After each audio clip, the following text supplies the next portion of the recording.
Now let us see in which case this addition applies. It cannot be applicable to the case of prisoners, as it was stated above that. p. 94. He is considered diligent, and also not in the case of forsaken property, as it is stated that he must be compelled to give it up, consequently it applies only to the case of abandoned property. But according to whom? Shall we assume that it is in accordance with the rabbis? Did they not declare that also in such a case the possession must be given up, and if in accordance with our Simeon b. Gamaliel, did he not declare that he heard that this case must be decided as the case of prisoners? Yea. As in the case of prisoners, but not in all respects. It is equal only in case the possessor need not give it up, but not in case that he should be considered diligent, as his compensation is to be appraised as that of a gardener. But why is this case different from that in the Mishnah, which states that all he has done must be recognized? Nay. It is similar to the following case only, in which case it was said by our Jacob in the name of our Hisdah, that if one incurred expense for the estate of his wife who is not yet of age, it is to be considered as if he incurred the expense for the estate of a stranger, which does not belong to him. Why so? The rabbis enacted in such a case a rule to prevent the possessor from spoiling the estate, and the same is made here in our case for the same purpose. But did not the Boraitha state all of them, their compensations must be appraised, etc.? What does the expression mean? All of them. To add to what our Nahman said in the name of Samuel, that if one became a prisoner, his estate may be transferred to his relatives, and if he left his estate willingly, this is not to be done. Our Nahman, however, declares his own opinion to be that if he was compelled to run away, he should be considered as a prisoner. Because of what does he run away? If for the reason that he has not paid his duty, is it not the same as if he abandoned his estate willingly? Therefore, it must be explained that our Nahman means that he ran away because of some crime. Said our Jehudah in the name of Samuel, a prisoner who left ripe stalks for cutting, or grapes, dates, or olives for pressing, the court should appoint a guardian who shall do all work necessary, and then transfer it to his relative. But why should the guardian not remain until his return? For adults, full-grown men, no guardians are appointed. R. Huna said the estate of a prisoner must not be transferred to a minor relative, and not the estate of a minor to any relative, and also not to a relative of his relative. It must not be transferred to a minor relative, because he may damage the estate, and also not to a relative, and a relative of relatives, because in the course of time they may possess it without any protest, they would keep it for themselves permanently, basing their possession upon the law of occupancy. Said Rabha, it is to be inferred from our Huna's statement above, that possession is not taken of the estate of a minor, no matter whether he is an uncle on his father's or mother's side, no matter whether it was land or houses, and also no matter whether the division among the brothers took place or not. There was an old woman who had 3 daughters. Together with one of them she was taken to prison, and of the remaining 2, one died and left a child. Said Abai, what shall we do? Should we transfer the estate to the remaining living daughter, who is here, then perhaps the old woman will die, and the minor will become an heir, and there is a rule that the estate of a minor must not be transferred to a relative in trust. Should we transfer the estate to the child, then perhaps the old woman will not die, and there is a rule that no minor can be appointed as guardian to the estate of a prisoner.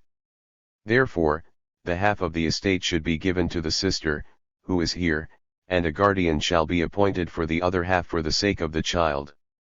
Said Rabha, when there is no other way but the appointment of a guardian for the half, then he shall be appointed rather for the whole estate. Finally, it was heard that the old woman was dead. Said Abai, now, 1/3 of the estate should be given to the sister, and 1/3 transferred to the child, and the remaining third should be divided 1/2 to the sister, for safekeeping, and for the other half a guardian shall be appointed for the sake of the child. Said p. 96. Rabha, if a guardian, then he must be appointed for the whole third. A brother of Mari b. Isk, who was born in Huzay, came to him and demanded a share of the inheritance of his father, and he said, I do not know you. The case came before Arhisda, and he said, Mari is right, as it is written, and Joseph recognized his brothers, but they recognized not him. And the reason was, because Joseph had departed when he was not yet bearded, and when they saw him he was, therefore it is for you to bring evidence that you are his brother. And he answered, I have witnesses, but they are afraid to testify, because Mari is a powerful man. Said Arhisda to Mari, then you must go and bring witnesses that he is not your brother. Rejoined Mari, is this the law? Is it not a rule that the plaintiff must bring evidence? And Arhisda answered, so is my decision to you and to all powerful men like you. And he rejoined, what is the use of my bringing witnesses? They will certainly testify for my sake, as they will be afraid to testify against me. Rejoined Arhisda, I do not suspect that the witnesses will do two wrong things for fear of you. What they may do is, not to appear before the court, but they are not suspected that they should come and testify falsely. Finally, witnesses appeared, and testified that he is his brother. And the brother claimed Mari should give him a share from the vineyards and gardens cultivated by Mari, and Arhisda said that his claim was right, as there was a Mishnah, chap 9, in the third gate, which stated so. Said Abai to him, what comparison is this? The Mishnah there treats of a case where were brothers of age and minors, and those of age cultivated the estate. The Mishnah states, therefore, the improvement must be divided. But here, did Mari know that a brother existed, that he should relinquish his labor for him? The case was not decided in this court, and came before Arami, and he said, was it not decided in a case of greater importance, namely, of a relative who took possession of the estate of a prisoner, and improved it? His compensation must be appraised as a gardener, and in this case, as Arhisda decided, he should take an equal share of the improvement made by Mari, without any compensation even as a gardener, and the case was returned to Arhisda, and he said, how can it be compared? The case cited by Arami was, that the court appointed the relative p. 97 to take care of the estate, and certainly a compensation must be given him, but here, did Mari do so with the permission of the court? And, moreover, the court could not appoint him as a guardian, because his brother was a minor then, and, as said above, no relative can be appointed guardian of the estate of a minor. The case was referred again to Arami, and he said, I was not aware that his brother at that time was a minor. Mishnah v. If one deposits fruit, the depository may account to him losses as follow, to wheat and rice, 9 half cabs to 1 kor, to barley and millet, 9 whole cabs, to spelt and flax, 3 saws to 1 kor. However, all must be appraised according to the measures and circumstances of the time. Said Ar Yohanan b. Nuri, what do the mice care? They consume all the same, whether more or less, therefore he must account the loss to him for 1 kor only. Ar Jehuda, however, says, if there was a large quantity, he may account for no loss at all, because it increases. Gemara, is it not a fact that with rice there is more loss? Said Ar Bar Barhana in the name of Ar Yohanan, the Mishnah treats of shelled rice, to spelt and flax, etc. Said Ar Yohanan in the name of Ar Haya, the Mishnah treats of flax which is yet in the stalk, and so we have also learned in the following Boraitha, to spelt and to flax in the stalk, and to rice not shelled, 3 saws to 1 kor. All must be appraised, etc. In a Boraitha it was taught so accordingly to each kor and circumstance of the season. Ar Yohanan, etc. There is a Boraitha which adds as follows, it was said to Ar Yohanan, is it not a fact that much of it undergoes a loss, and much of it is scattered?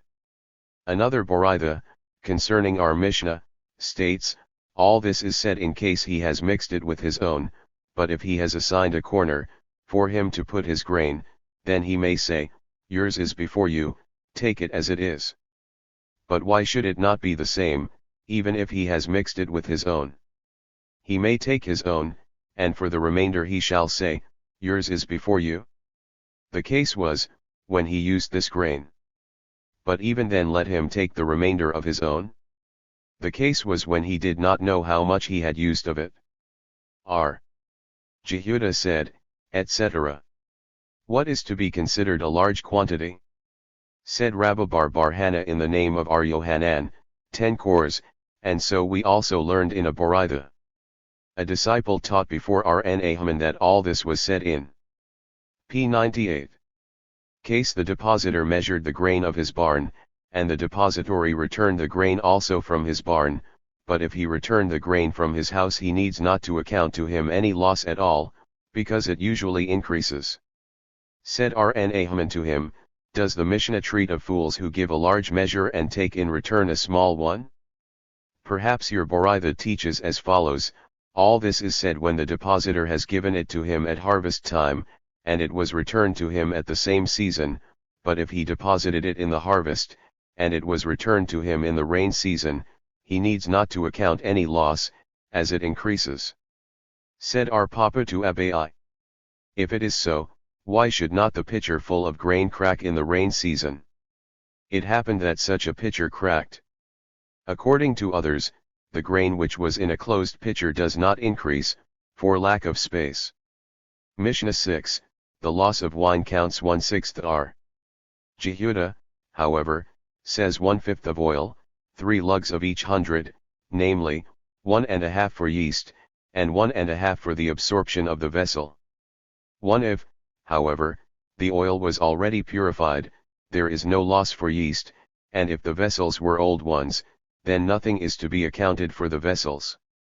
R. Jehudah, however, says that even if one sells purified oil the buyer bears the loss of 1½ to each 100 lugs, for waste 2 yearly. Gemara, and they do not differ. The one of them treats of waxed barrels, as the custom was in his place, which do not absorb much, and the other treats when they were smeared with pitch, as the custom was in his place, and absorbed more. Some say that in some places barrels were made of such kind of clay that did not absorb much. In the place where our Jehudah used to live, there was usually put 48 pitchers into one barrel, and they were sold for 6 zuz. Our Jehudah, however, when he became a storekeeper, sold every 6 pitchers for 1 zuz, so that for 36 pitchers he obtained 6 zuz, and 12 remained for him, counting the loss of 8 pitchers for absorption by the vessels. He nevertheless had for his profit 4 pitchers. But did not Samuel say that one must manage that his profit should not exceed 1/6 of the amount? Hence 1/6 is allowed. Why, then, did not our Jehudah manage to have 1/6 profit? Because of the barrels and the yeast, which, aside from the 4 p. 99 lugs, remained for him. If so, then our Jehudah profited by more than 1/6. He took this for his trouble, and for the commission which he had to give to the barrel sellers. If it was purified oil, etc. But even if there were old ones, it is impossible that they should not absorb some. Said R.N. Haman, the case was when they were waxed. Abai, however, says, even when they were not waxed, if they were old ones they had already absorbed all they could, and nothing more from the new stuff. R. Jehudah says, etc. Said Abai, in accordance with our Jehudah's theory, one may mix yeast with the oil he is selling, and that is the reason that the buyer must accept 1.5 lugs for yeast, as the seller may say, if I would like to mix yeast with it you would have to accept, do the same even when I give it to you pure. But why should not the buyer say, if you would put yeast in it, I would sell it with the oil, but now, even if you would furnish me with the yeast separately, what should I do with it, as I cannot sell it separately? The Mishnah treats of a private person who prefers clear oil. And, according to the theory of the rabbis, one must not mix yeast with oil, and therefore one may not accept any loss for yeast, as the buyer may say, as it is not allowable for you to mix the yeast with the oil, I need not accept any loss for yeast. Said our Papa to Abai, it seems to be the contrary. According to the sages, he is allowed to mix yeast, and therefore the buyer need not accept any loss for it, as he may say, because you have not mixed it, you have relinquished it for my sake. And, in accordance to our Yehuda's theory, the mixing is not allowed, and therefore he must accept the loss of a lug and a half, and the seller may say, to mix any yeast with the oil by one is not permitted, and if you were not to accept any loss, where is my profit? Shall I be a businessman for buying and selling without deriving any profit from it? There is a Boraitha which states that a buyer or a depository, concerning the offscouring, is equal in law. How is this to be understood? Shall we assume as the buyer does not accept the offscouring, the same is the case with the depositor? Why? The depository may say, what have I to do with your offscourings? Therefore it must be explained in the reverse. As the depositor must accept the offscouring, the same is the case with the buyer. Is that so?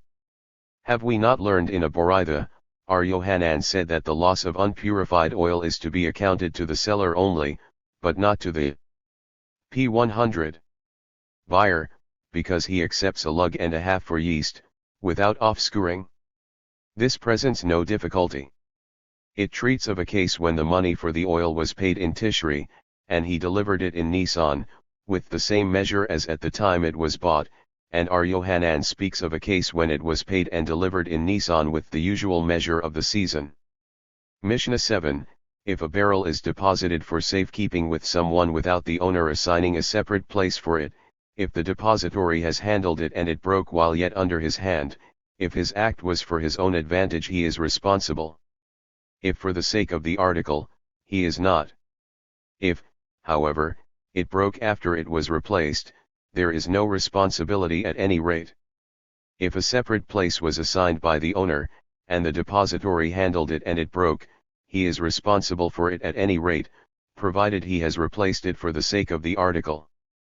Gemara, this Mishnah, which states that there is no responsibility if it broke after he replaced it, even if it was for his own advantage, is in accordance with our Ismail, who said elsewhere that no knowledge of the owner is necessary for the return of a lost article, but if so, why then only when a separate place was not assigned to it? The same should be the case even when it was assigned. Yeah. But it is to be explained thus, not only when a place was assigned by the depositor, and the depository put it into the same, he is free. But even if no place was assigned, if only the depository returned it to the place where it was before, he is also free, but if so, how is to be understood the latter part of our Mishnah in case a place was assigned by the depositor? This is in accordance with our Akaba, who said that the knowledge of the owner is needed. And the same interpretation of the first part is to be used here also, that is, not only if a place was not assigned, but even if it were assigned, he is nevertheless responsible. But is it right that the first part should be in accordance with our Ismail and the latter part with our Akaba? Yeah. As our Yohanan said, he who will interpret to me our Mishnah in accordance with one of the two above Tannim, I will carry his clothes for him to the bath house. Our Jacob b. Abba, however, explained it before Rabbi that he took the same with the intention of robbery, and our Nathan b. Abba, before the same, that he took it with the intention of using a part of it, it is nevertheless P101. Considered already his property and he is responsible for it? 1. In which point do Jacob and Nathan differ? In the law of stretching his hand, if using a part of it is needed, or the intention alone makes him liable, although he has not touched it as yet. According to Jacob he is not liable unless he has used some, and according to Nathan the intention only suffices. Are she's hate opposed? Does then the Mishnah state he took it? It states he handled it only.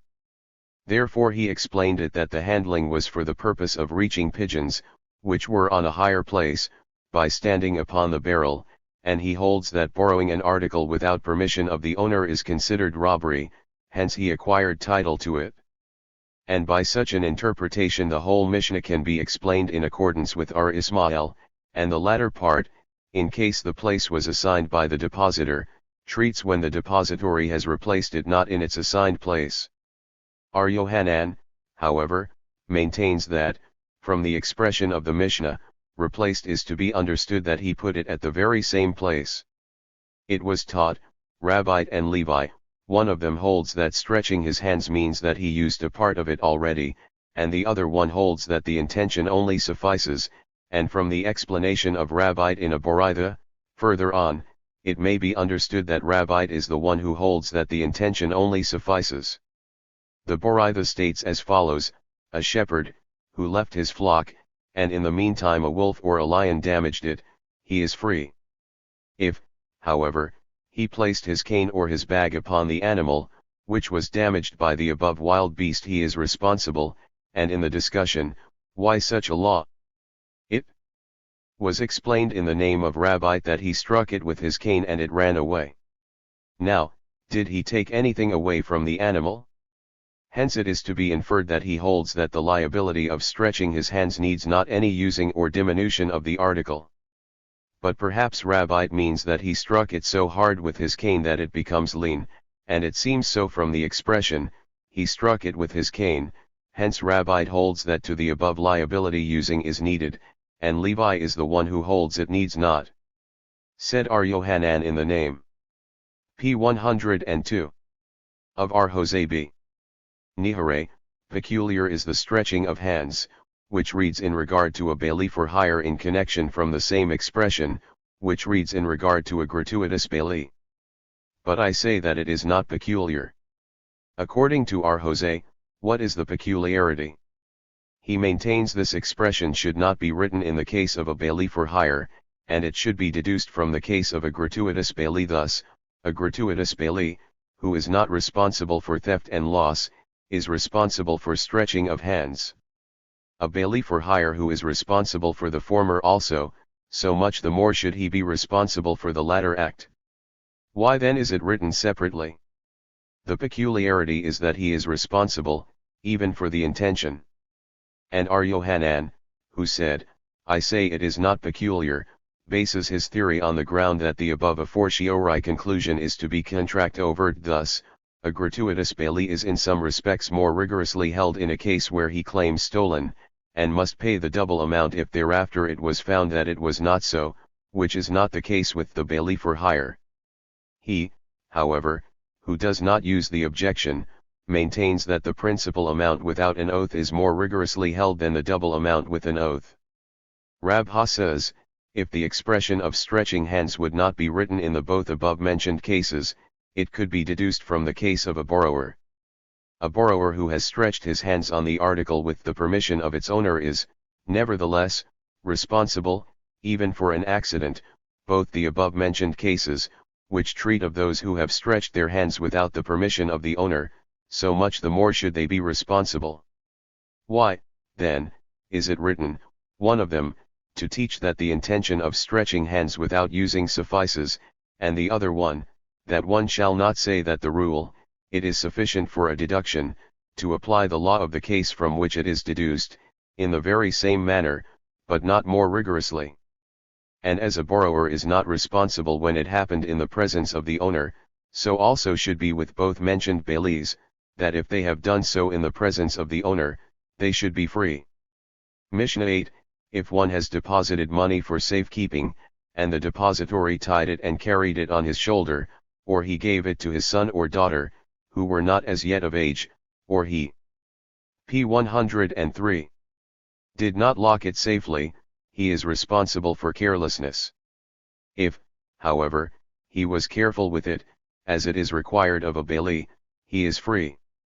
Gemara, it is correct in all cases mentioned in the Mishnah, that he is responsible for carelessness, but in the case that he tied it and carried it on his shoulder, why is this considered careless? What better could he do? Said Rabha in the name of Ar-Itshak, it is written, and bind up the money in thy hand, which means, although it is bound up, it shall nevertheless be in his hands. Ar-Itshak said again, that the above cited verse intimates that one shall manage so that his money shall always be in his hands. And he said again, it is advisable for one that he shall divide his money in 3 parts, one of which he shall invest in real estate, one of which in business, and the third part to remain always in his hands. The same said again, usually blessing does not occur but in things which are not before the eyes, as it is written, the Lord will command upon thee the blessing in thy storehouses. Similar to this, it was taught by the disciples of our Ismael. The rabbis taught, he who is going to measure the grain in his barn, he may say, it shall be thy will, O Lord our God, thou shalt send blessing to the labor of our hands. When he begins to measure, he may say, blessed may be he who sendeth blessings upon this heap. If, however, he prayed after measuring, his praying was in vain, because blessing does not occur on things which are weighed, measured, or counted, but on things which are not before the eyes, as it is written. Samuel said, nothing is considered safety with money, unless it is hidden in the ground. Said Rabha, Samuel admits that if it was in the twilight of the eve of Sabbath, that the rabbis would not trouble him to do so. If, however, after the Sabbath departed, and he had time to hide it, and he did not do so, he is responsible, unless he was a young scholar who thought, probably, I will need money for the benediction of the Havdalah. It happened that one deposited money with his neighbor, who hid it in a hut made of branches, and it was stolen.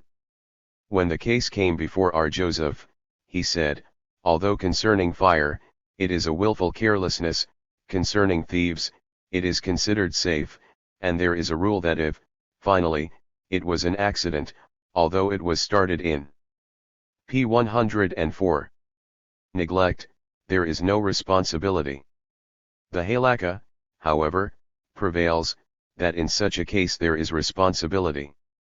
It happened that one deposited money with his neighbor, and when he demanded the money, the depository said, I do not know where I put it, and Rabha made him pay, declaring that such an answer is considered willfulness. It happened also that one deposited money with his neighbor, and he gave it to his mother for safekeeping. She put it in a cartolovi, and it was stolen. When the case came before Rabha, he was considering how to decide, should we make him pay? He may say, he who gives an article for safekeeping does so with the condition that the depository may save it by means of his family. Shall we make his mother pay? She may say, my son did not inform me that the money was not his. If I were aware of it, I would have buried it, and shall we make him pay because he did not tell his mother? He may say, on the contrary, I have done so, because I thought if she would think it is my money, she would take more care of it. Therefore, he decided that he shall swear that he gave it to his mother, and she shall swear that she put it in the above-named box, and it was stolen, and then both shall be free.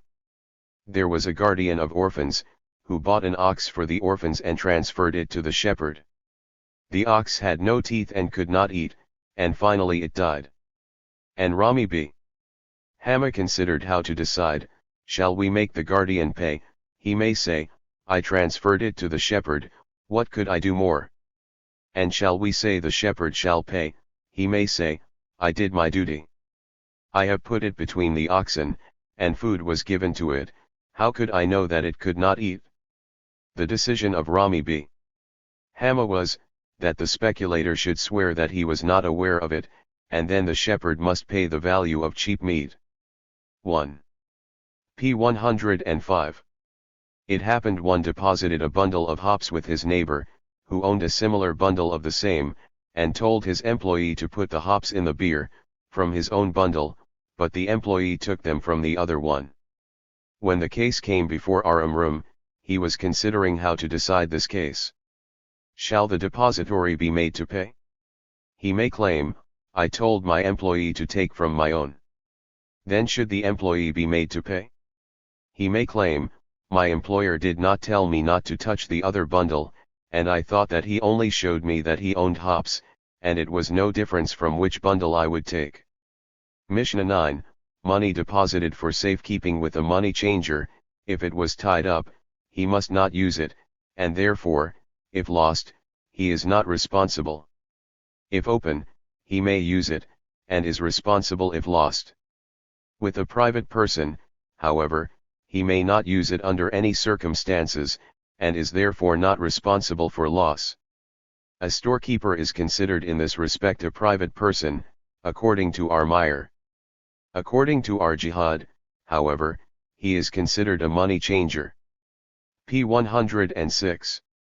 Gemara, if the depositor names the sum contained in each bundle, why then shall the money changer not use it? Said Rasi in the name of our Jihad, read in the Mishnah that it was both tied up and scaled. Our Mari questioned, how is the law, when it was tied up with an unusual knot? This question remains undecided. If open, he may use it, etc. Said Arhuna, even if it was robbed. Rn Ahman, however, maintains that in such case he is not responsible. Said Rabha to him, according to your theory we see that the money changer is not considered a borrower, then must he not be considered also as a bailee for hire? And he answered, I agree with you, that because he has a right to use the money for business, to derive benefit from it, this makes him a bailee for hire. Rn Ahman objected to Arhuna's statement from the following Tosefta, money deposited with a money changer, if tied up, must not be used, and in case the money was from the sanctuary and the money changer used it, the transgression is not imputed to the treasurer of the sanctuary. If, however, open, it may be used, and if the money changer used it, the transgression falls upon the above-named treasurer. Now, according to your theory that the money changer is responsible, even if it was robbed by force, why then does the Tosefta state that only when the money changer used it, the transgression falls upon the treasurer?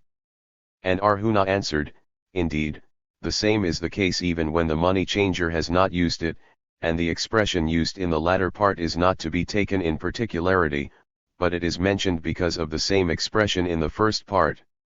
Mishnah X, a depository who stretches his hand for the bailment, the school of Shammai makes him liable from the time he touched it for increase and decrease, so that if, thereafter, it becomes lower in price the depository must suffer, and the same if it increases, he must transfer the increase to the owner. The P 107. School of Hillel makes him liable from the time he used it. R. Akaba, however, maintains that he must pay the value at the time he is summoned. Gemara, Rabbah said, if one robbed a barrel of wine, the value of which was 1 zuz at that time, and thereafter it increases to 4 zuz, if he breaks it or drank its contents, he must pay 4 zuz. If, however, it breaks accidentally, he must pay 1 zuz only. Why so? Because, if it would still be in existence, he would be obliged to return it. Consequently, the guilt came with the drinking or breaking, when the value was already increased, and there is a Mishnah that all robberies must be counted from the time they were perpetrated, but if it was broken without his fault, so that after its increase he had done nothing, he pays 1 zuz only, as his liability begins from the time he took it, and then it was worth only 1 zuz. An objection was raised from our Mishnah, the school of Hillel makes him liable, etc. What is meant by the expression, from the time he used it? Shall we assume that by the word used is meant that he had given it away, and at that time the value of it was decreased? Is there one Tana in the whole college that holds so? Is it not stated in the Mishnah that all robberies must be paid at the time they were perpetrated, and if increased at the time, then Beth Hillel's decision would be the same as Beth Shammai? Hence the expression, at the time it was used, means when it was taken from the owner. And the above schools differ in case of an increase. According to Beth Shammai, if it increased at the time he had given it away, he must pay the increase also, and according to Beth Hillel, it must be appraised only at the time it was robbed, and if so, then Rabbah's decision is in accordance with that of Beth Shammai. Rabbah may say that the schools do not differ with an increase, but with decrease. And the point of difference is this: the Beth Shammai holds that the liability comes with the stretching out of his hands, although he has not used it as yet, consequently, the decrease occurs while under his control. And the Beth Hillel holds that using is necessary, consequently, it is considered under the control of the owner until the depository makes use of it, and if a decrease occurs while it was not as yet used by him, it is counted under the control of the owner. Then Rabha's decision above, that stretching out the hands needs not the using, would be in accordance with the Beth Shammai. Therefore this point of their difference must be explained thus: the Beth Shammai holds that the increase of a p. 108 robbed article belongs to the owner, and according to Beth Hillel, it belongs to the robber. R. Meyer and R. Jehuda differ in the same case, and it seems to be so, as the Mishnah states that the school of Shammai holds that he must suffer increase and decrease, and the school of Hillel, at the time it was used, infer from this that so it is. R. Akiba, however, maintains, etc. Said R. Jehuda in the name of Samuel, the halakha prevails according to R. Akiba. He, however, agrees that in case there were witnesses at the time of robbery it must be paid. Why so? Because it is written, to whom it appertaineth shall he give it, on the day when he confesseth his trespass. And as there were witnesses, the trespass is counted from the time it was done. Said R. Oshia to R. Jehuda, Rabbi, thou sayest so. So said R. Asi in the name of R. Yohanan, R. Akiba insists in his decree even if there are witnesses, and his reason is taken from the same verse cited, as only the court made him know of his trespass. Said R. Zira to R. Ababi, Papa, when you will ascend to Palestine, make thy way around the steps of Zur and visit R. Jacob b. Id and question him whether he heard from R. Yohanan about R. Akiba's decision above, and if so, the halakha prevails. And the answer was, so said R. Yohanan, the halakha prevails in accordance with R. Akiba always. What is meant always? Said R. Ashi, it means even when there were witnesses. It can also be said that it means the halakha prevails in accordance with him, even when the depository returned it to its former place and then it broke, against R. Ismail's theory that the knowledge of the owner is not necessary, and so the halakha prevails. Rabha, however, said, the halakha prevails in accordance with Beth Hillel. Mishnah 11, if one intends to use a bailment deposited in his control and said so in presence of witnesses, the liability follows immediately, so according to Beth Shammai. Beth Hillel, however, maintains he is not liable unless he has acted so, as it p. 109 is written, that he has not stretched out his hands against his neighbor's goods. If he has bent the barrel, and took of it a quarter of a lug, and in the meantime it broke by accident, he must pay only for the quarter of a lug. If, however, he picked up the barrel and took the above-mentioned measure, and in the meantime it broke, he must pay for the whole barrel. Gemara, whence is all this deduced? From the following, as the rabbis taught, it is written, for all manner of trespass. From this the Beth Shammai deduces that he is liable for the intent as well as for the act itself. The Beth Hillel, however, maintains that there is no liability unless he stretches out his hands, as the above-cited verse reads. Said the Beth Shammai to the Beth Hillel, is it not written, for all trespasses? And they answered, but is it not written, if he had not stretched out his hands? The verse, however, cited by you is to be explained thus, let one say that he is liable only when he himself committed this act, but not if he did so through his slave or messenger, therefore it is written, of all trespasses. If one bent the barrel, etc. Said Rabha, it is so in case it breaks. If, however, the wine became sour, he must pay for the whole. Why so? Because his act causes the damage. If, however, he picks it up, etc. Said Samuel, the expression, and he took of it, is not to be taken literally, for it means with the intention of taking out, and he is liable even if it broke before he did take. Shall we assume that Samuel holds that using is not needed for the liability of stretching hands? It may be said this case is different, as 1/4 of a lug may cause the spoiling of the whole wine, as explained above. R. Ashi questioned, if one picked up a deposited packet with the intention of taking out of it 1 dinar, what is the law? Shall we assume that wine only is saved when it is full, but money can be saved at any rate, or a full packet of money is safer than one which is not filled up? This question remains unsettled. Chapter 4. Laws relating to title, real and personal, fraud, what constitutes fraud and the circumstances surrounding fraudulent transactions, etc. Mishnah I. If one bought gold and silver coins together and made a drawing on the gold ones, title is also given to the silver ones, but not vice versa.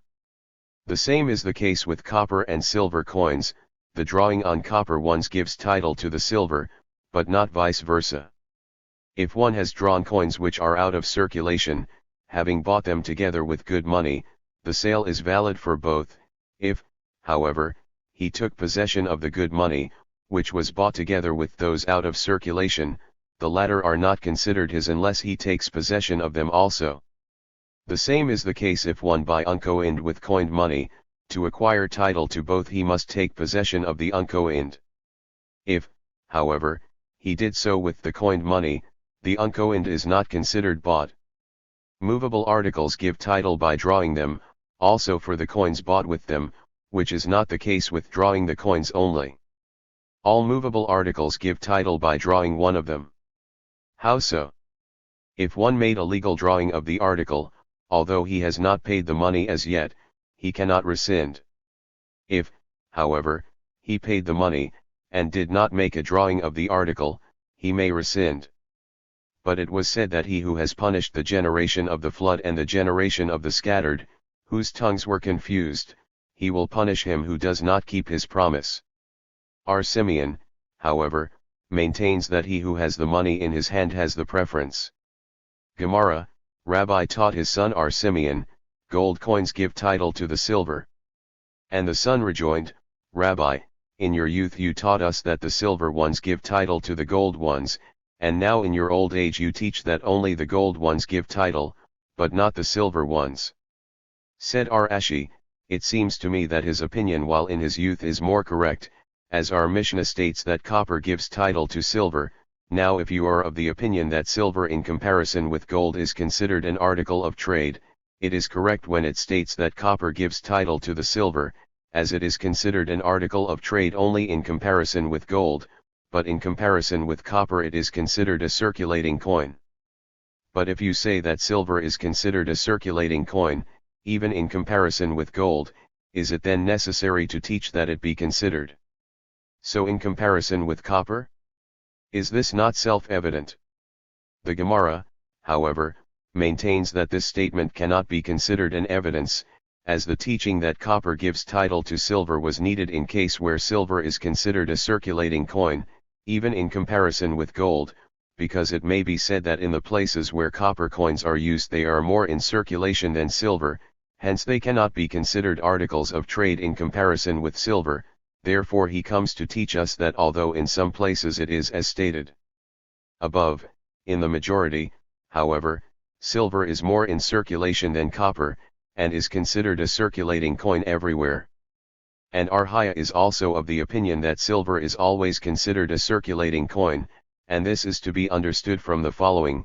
It happened that Rabbi borrowed dinars from the daughter of Arhaya, thereafter the dinars increased in value, and when Rabbi came to question Arhaya, he was told to pay with the best dinars, and this decision shows that he held that silver is the right circulating coin, for if it would be considered an article of trade in comparison with gold, it should be considered as if one had borrowed a saw of fruit when it was cheap, and returned the same measure when it was dearer, which is not allowed because it appears usurious. This also cannot be considered as a real support for the above statement, as Rabbi at the time he borrowed the dinars from Arhaya's daughter possessed his own dinars, and in such a case it is analogous to the case stated in a Boraitha, if one says, lend me a saw of grain, I shall return it to you when. P. 112. My son will arrive home, as he has the key to my granary, he may return to the lender the same measure, even if it became dearer, because the lender acquired title to it at the same time that he delivered to him the required articles. Rabha said, the Tana of the following Mishnah holds that gold is considered the right circulating coin. The coin Perutha mentioned in the Talmud is 1/8 of an Italian isar. An isar is 1/24 of a silver dinar. Now, if the gold dinar is considered a coin which is always of the same value, it is correct to say that the Tana named this coin for the purpose of redeeming, but if it would be considered an article of trade which increased and decreased in price, would the Tana then name it for this purpose? Is it not a fact that at the time of increasing the priest would give him change of it, and at the time of decreasing the father would have to add the difference? Hence it is inferred from this that it is considered a standard coin. It was taught, Rabbite and Levi, one holds that the law of exchange applies to a coin also, and the other holds that it does not. Said our Papa, the reason given by him who holds that a coin cannot be exchanged is that the face of the coin is changeable by the government, and to acquire title by sudarium, a standard coin is needed. An objection was raised from our Mishnah, gold coins give title to the silver one. Is it not to be assumed that it means in exchange? Hence we see that the law of exchange applies to a coin also. Nay, it means in the way of buying and selling for money. If so, it should be stated that one who has drawn the gold one is liable for the silver one. Why the expression, gives title? Read, then, he is liable, etc. And it seems that so is the correct explanation from the latter part, which states that silver coins do not give title to the gold. P 113. 1s, and this is correct only when it treats of selling for money, as it was said that gold is considered an article of trade, and silver a circulating coin, and the drawing of a coin does not give title to the article, but if you will say that it treats of exchange, then both articles should give title, each to the other. And also from the following Boraitha, silver does not give title to gold. Also, if one sold 25 silver dinars for 1 gold dinar, although he made a drawing on the silver, the gold is not considered his, unless he draws the gold. And this also is correct only by selling, but if in exchange, title ought to be given. But if it treats for money, how is to be understood the first part of this Boraitha? Gold gives title to silver. Also, if one has sold a golden dinar for 25 silver ones, the silver belongs to the seller anywhere it may be found, provided the buyer made a drawing of the gold. This would be correct if it treated of exchange, but when it speaks of an ordinary sale, it should state that the buyer is liable for it instead of the silver belongs, etc. Said R. Ashi, it treats of a sale for money, and the expression, wherever it is to be found, means the place where the coin was made. Example, if he promised to furnish new coins, he cannot finish the old ones, although they are more valuable, because the buyer may say, I need them for safekeeping, and new ones will preserve their surface better than old ones. Our Papa said again, even according to him who holds that the law of exchange does not apply to a coin, means that with the coin itself exchange cannot be made, but nevertheless title can be acquired to it by drawing the exchanging article, similar to articles of fruit, in accordance with R. Nahman's theory, which is, that although exchange cannot be done with themselves, title, nevertheless, can be acquired to it by drawing the exchanging article, and the same is the case with a coin also. This statement was objected to from a Mishnah, and the conclusion was that the law of exchange does not apply to a coin under any circumstance, and our Papa himself retracted from his statement. And so also said Ula, Rasi, and Rabbi Bb. Hannah in the name of our Yohanan, that the law of exchange does not apply to a coin. Our Abba objected to Ula's statement from the following, he whose drivers and employees were summoning him for their wages, and he said to a money changer, give me change for a dinar, and I will give you from the money I have at home a good dinar and a trace sith. If he really possesses money at home, this may be done, but if he has not, it is prohibited, as it appears usurious. Now, if it is borne in mind that there is an exchange with a coin. P 114. Then this act is a loan only, and should be prohibited. Ula was silent. Said our Abba to him, perhaps the money of which the Boraitha speaks was uncoined, so that they are considered articles of trade, which may be acquired by exchange.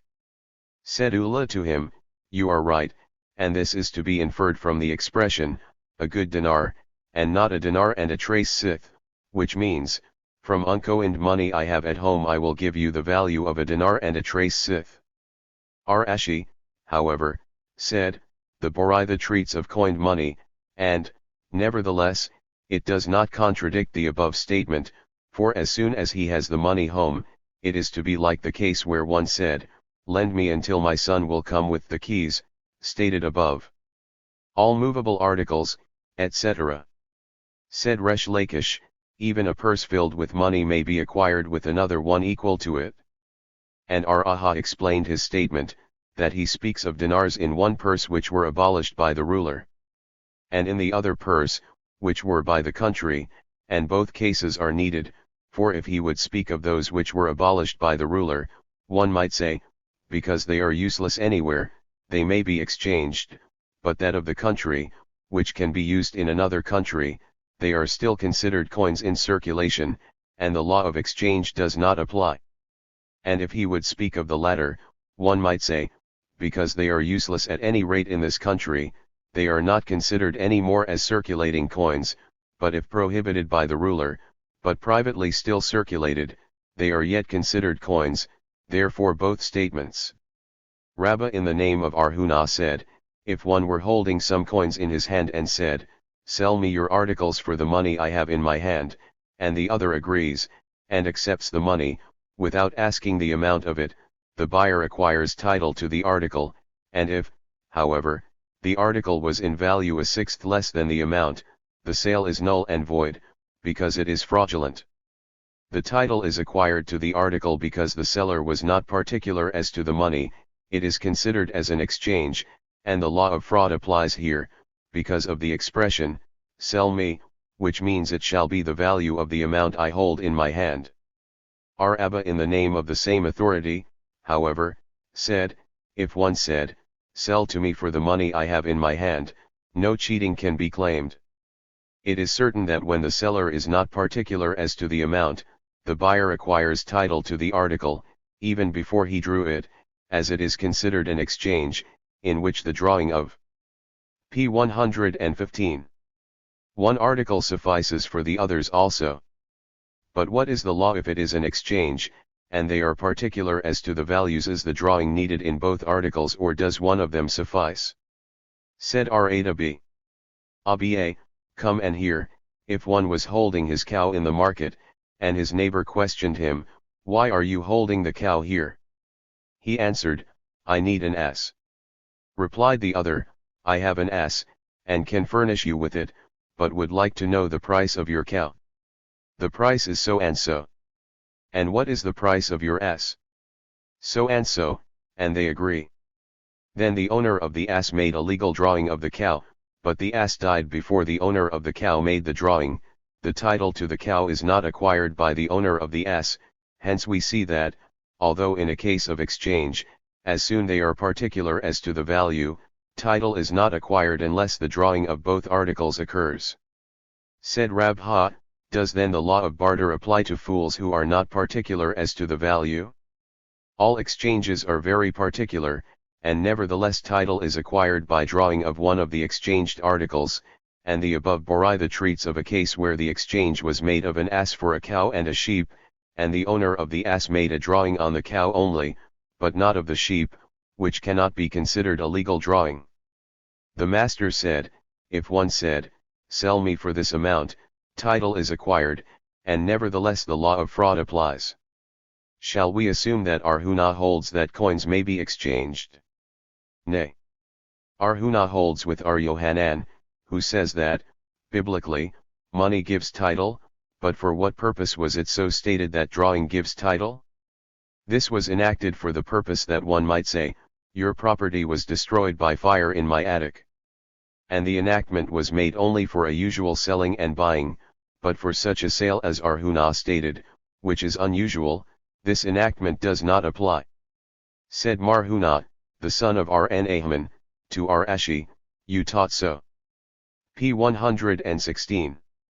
We, however, have taught plainly, and so said Arhuna, that no exchange is to be made with a coin. How should an exchange of coins be confirmed? Rabbi says, with the property belonging to the buyer, 1. Because it is more pleasing to the buyer that the seller shall receive a present from him. 2. For the purpose that he shall decide to transfer the property to him with a good will, and Levi said, with the garment of the seller, as will be explained further on. Said Arhuna of Dasgarda to Rabha, according to Levi's theory, that it must be done with the garment of the seller, for he may transfer previously to him real estate with this garment, which shows that the title to real estate can be acquired with personal property, and there is a Mishnah which states the contrary, personal property can be transferred with real estate.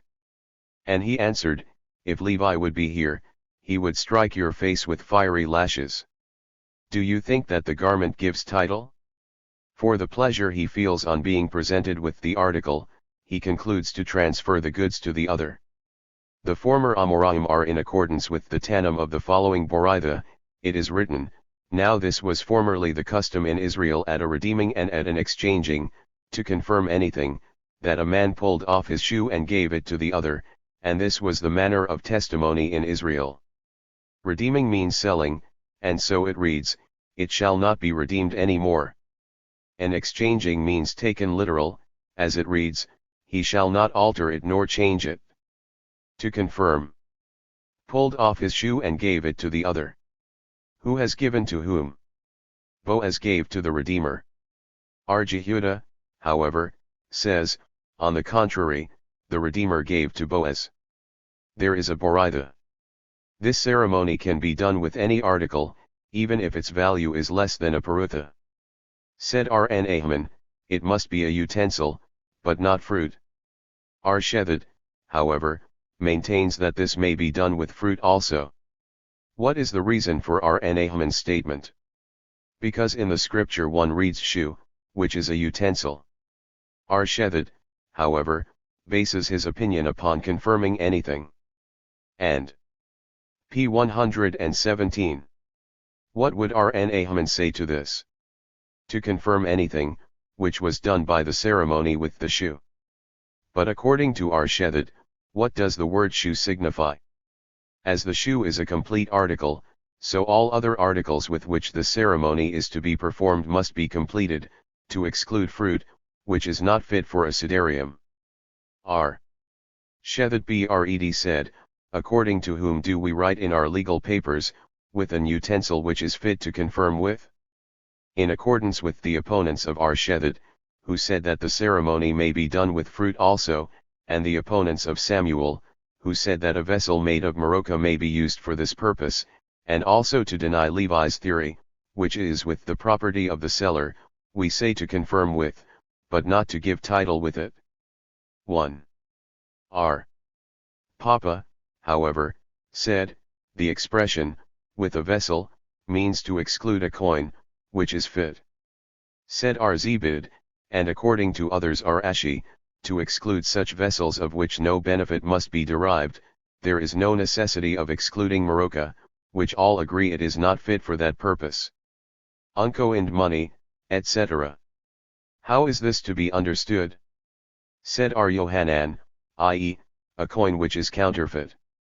And he is in accordance with his theory elsewhere, that Dasa and Ismail said one and the same thing.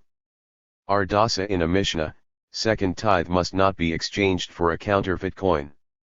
And Ismail of the following Boraitha, it is written then shalt thou turn it into money, and bind up the money in thy hand, to include all the money which can be bound in the hand, so is the dictum of Ismail.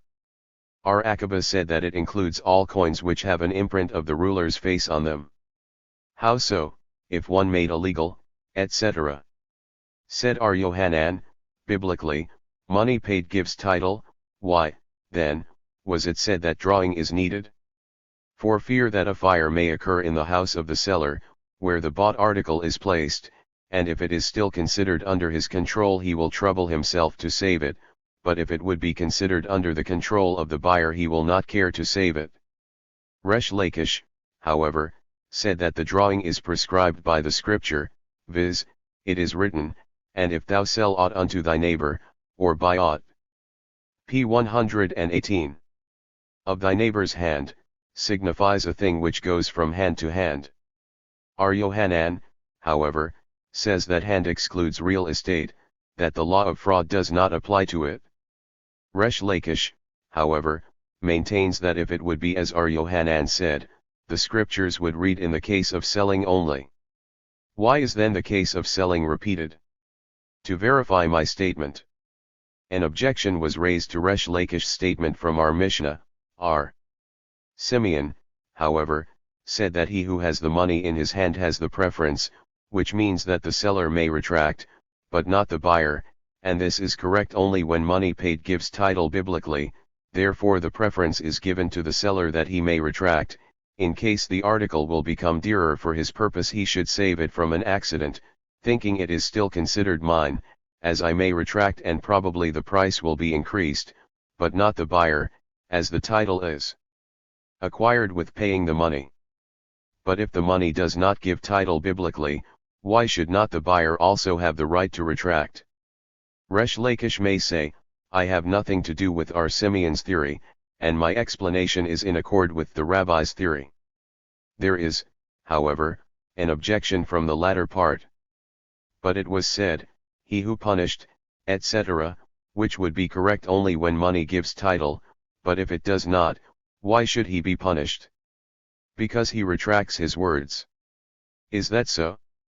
Have we not learned in a Boraitha, our Simeon said, although it was said that a garment gives title to a gold dinar, and not vice versa, so only is the strict halakha, but in addition to it, however, it was said that he who took revenge on the generation of the flood, and the people of Sodom and Gomorrah, and on the Egyptians in the sea, he will take revenge on him who retracts his words. And he who is doing business with words only, to him title is not given. However, the spirit of the sages does not please him, and Rabha adds that this is the only punishment for such people. Hence we see that word retractors do not stand under the punishments stated above. Yet, they are not under punishment when there were words only, but if there were words with money they are. Said Rabha, the scripture and a Boraitha support Resh Lakish. The scripture, as it is written, if he, namely, lie unto his neighbor in that which was delivered to him to keep, or in a loan, or in a thing taken away by violence, or if he had withheld the wages of his neighbor.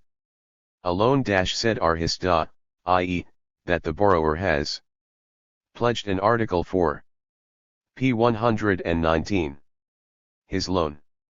Withheld the wages said arhista, this is also in case the employer has separated the amount due to the employee, or the value of it, and told him, from this you will collect your wages. Now, concerning repentance the scripture reads, that he shall restore what he had taken violently away, or the wages which he hath withheld, or that which was delivered to him to keep. But a loan is not mentioned. Is it not because there was not a drawing on the article pledged, and therefore he had not yet acquired title? Said our Papa to Rabha, perhaps it is not repeated because wages is repeated, and this is to be deduced from it as the case is similar. Answered Rabha, it treats of a case when the employer already took the amount which was assigned to him and thereafter deposited it again. But is it not the same as a deposit? It tells us of two kinds of deposits. If so, should the scripture repeat also a loan, and should it be explained similarly that the pledge was returned and again assigned? If it would be so, then it would be no objection and no support, but as the scripture did not repeat it, it may be considered a support. But is it indeed not repeated? Have we not learned in a Boraitha that our Simeon said, whence do we know that the verse quoted applies to all that was mentioned in the previous verse? Therefore it is written, or any one thing about which he may have sworn falsely.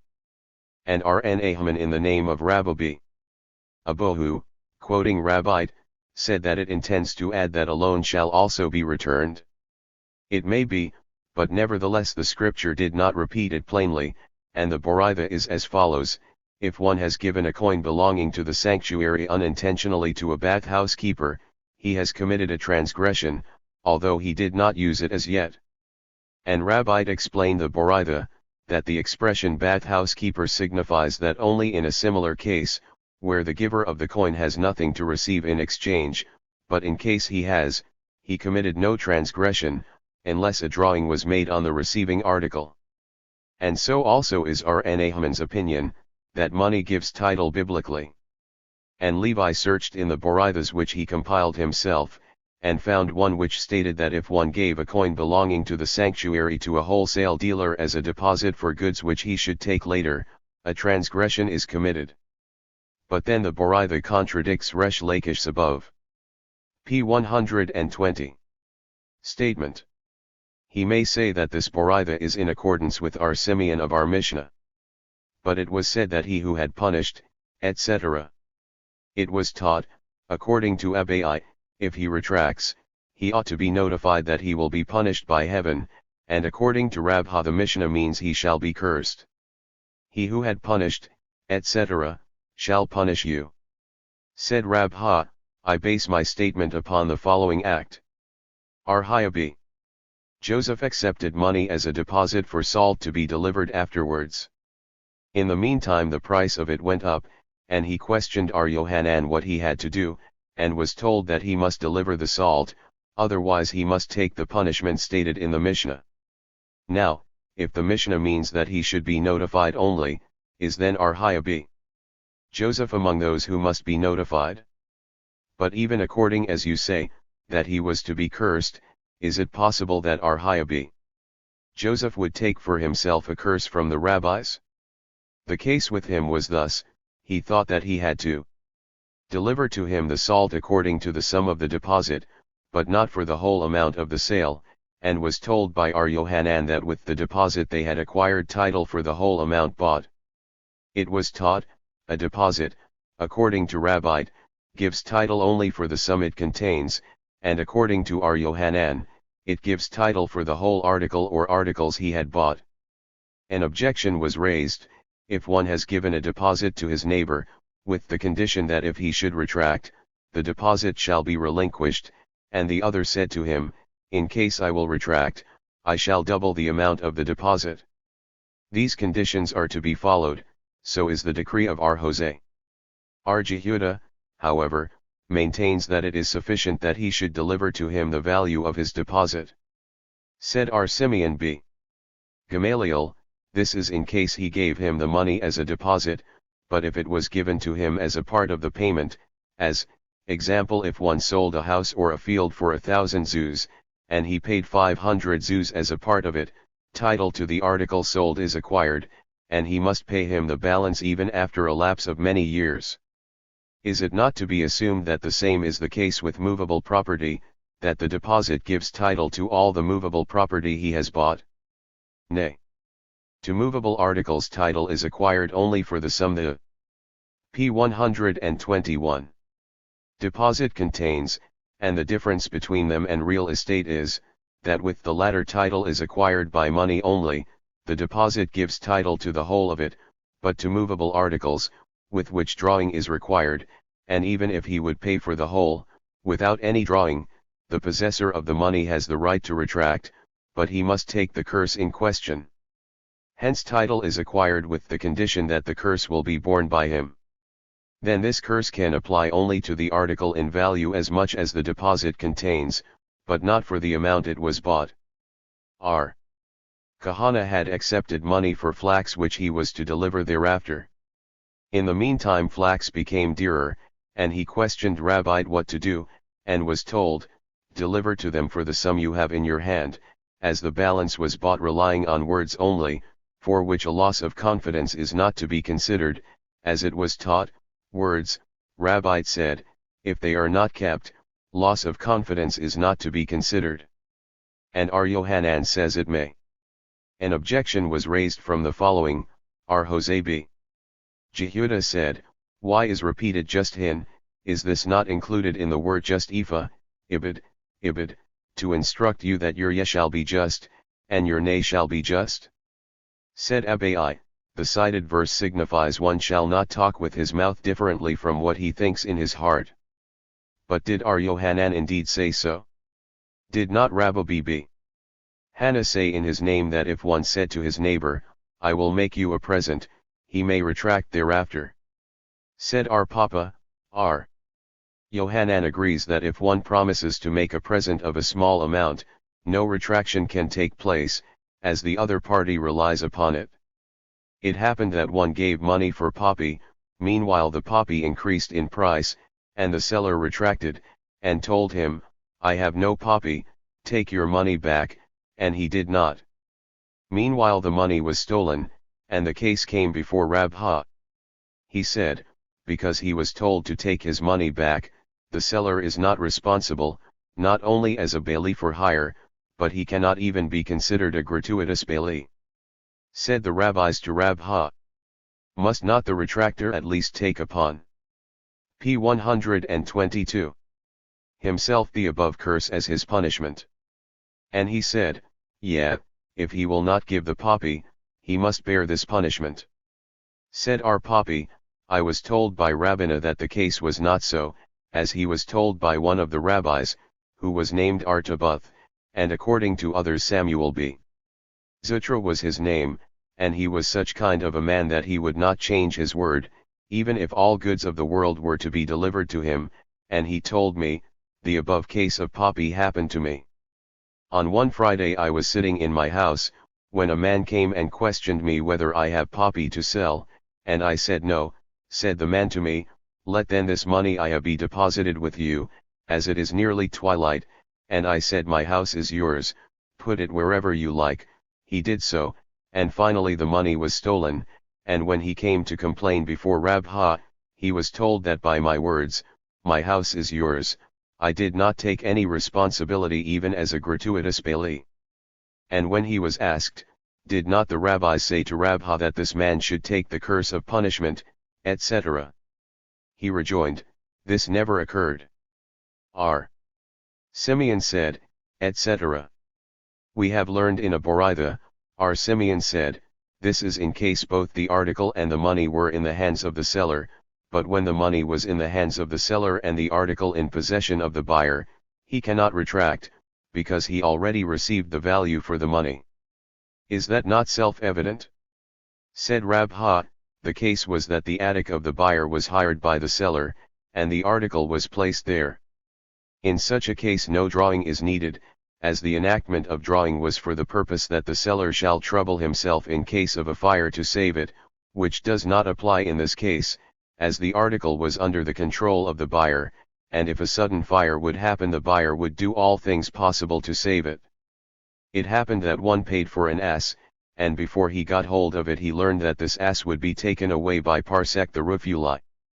He demanded the return of his money, claiming he had no need for the ass any more. The case came before Arhista, and he decided as it was enacted that the seller may retract, so long as the buyer did not make a drawing of the bought article, so it was enacted that the buyer can also retract, so long as he has made no drawing on it. Mishnah 2, cheating, which according to law makes the sale null and void, is in case where the sum of which he was cheated counts 4 silver dinars from the amount of 24 silver dinars, which makes a salah, i.e., a sixth of the whole. P. 123. Amount. Until what time may the retraction take place? Up to the time that the buyer can show his article to a merchant or his relatives.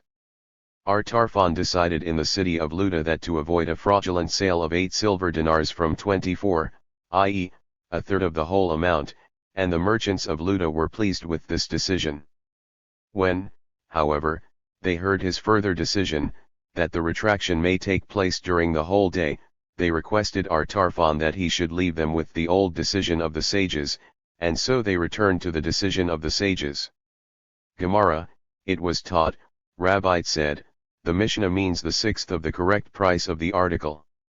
Samuel says, it means also a sixth of the amount. If one has sold an article of 6 dinars for 5, or for 7, both agree that the price is to be considered, and in both cases there is a cheating of a sixth. If, however, he sold an article of 5 dinars for 6, or 7 for 6, according to Samuel, who said that the sum of the money must also be taken in consideration, it is considered cheating, as the price was 6, and there was cheating in 1 dinar. According to Rabbite, however, who says that the correct price of the article must be considered, if he took 6 for 5, then the cheating was of a fifth, and the sale is void, and if 7 for 6, then the cheating on the part of the seller was less than a sixth, the sale is valid, and the dinar is considered relinquished. The reason of Samuel's statement is that the sale is considered void only when there is more than a sixth both in the price of the article and in the money paid, and the same is the case with relinquishing, that there is less than a sixth of both, but if there is a sixth part of one of the two, it is considered cheating, and the money which was paid in excess, or less, must be returned by the parties. There is a Boraitha which supports Samuel, as follows: he who was cheated has the preference. How so? If one sold an article which was worth 5 for 6, who was cheated? The buyer. He had the preference of choosing. If he likes he may say, return to me my money, or, if he wishes, he may say, give me the dinar of which I was defrauded. And if one has sold the value of 6 dinars for 5, who was cheated? The seller. Then he has the preference. He may choose to demand the return of the article, or he shall give him 1 more dinar, of which he was defrauded. The schoolman propounded a question: if p. 124. There was a cheating less than a sixth, which, according to the rabbis is considered a relinquishment, does it take place immediately, or does the buyer have time to show it to a merchant or his relatives? And if you would say that so it is, what then should be the difference between a sixth or less?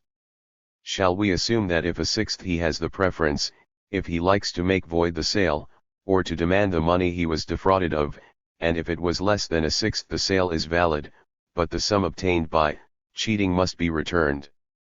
Come and hear the last words stated in our Mishnah, and so they returned to the decision of the sages.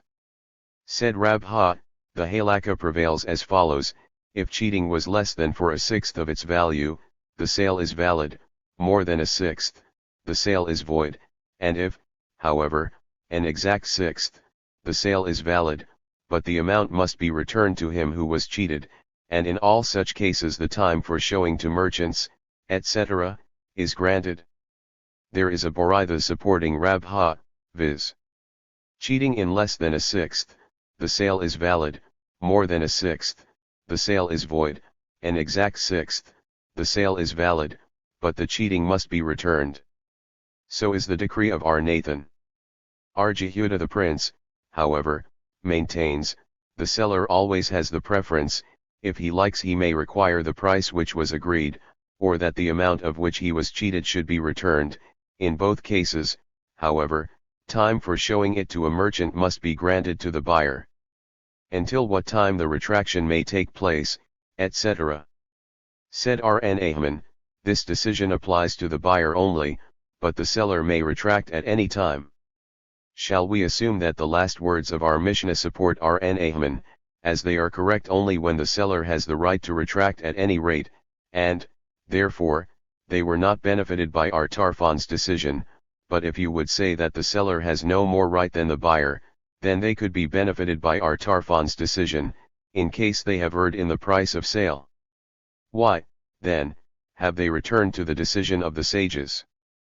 The host of Rami b. Hama sold an ass and erred in the price, and Rami found him dejected, and questioned him why, and he answered, because of the sale, and Rami told him to retract, but he rejoined that the time for showing it to a merchant, etc., had p. 125. already elapsed.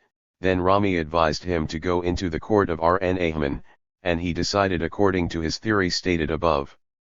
His reason was that the buyer always carries the article with him, and so can show it to all, if there were an overcharge or not, but the seller, who is not in possession, must wait until a similar article is again in his possession to show it, and therefore he may retract.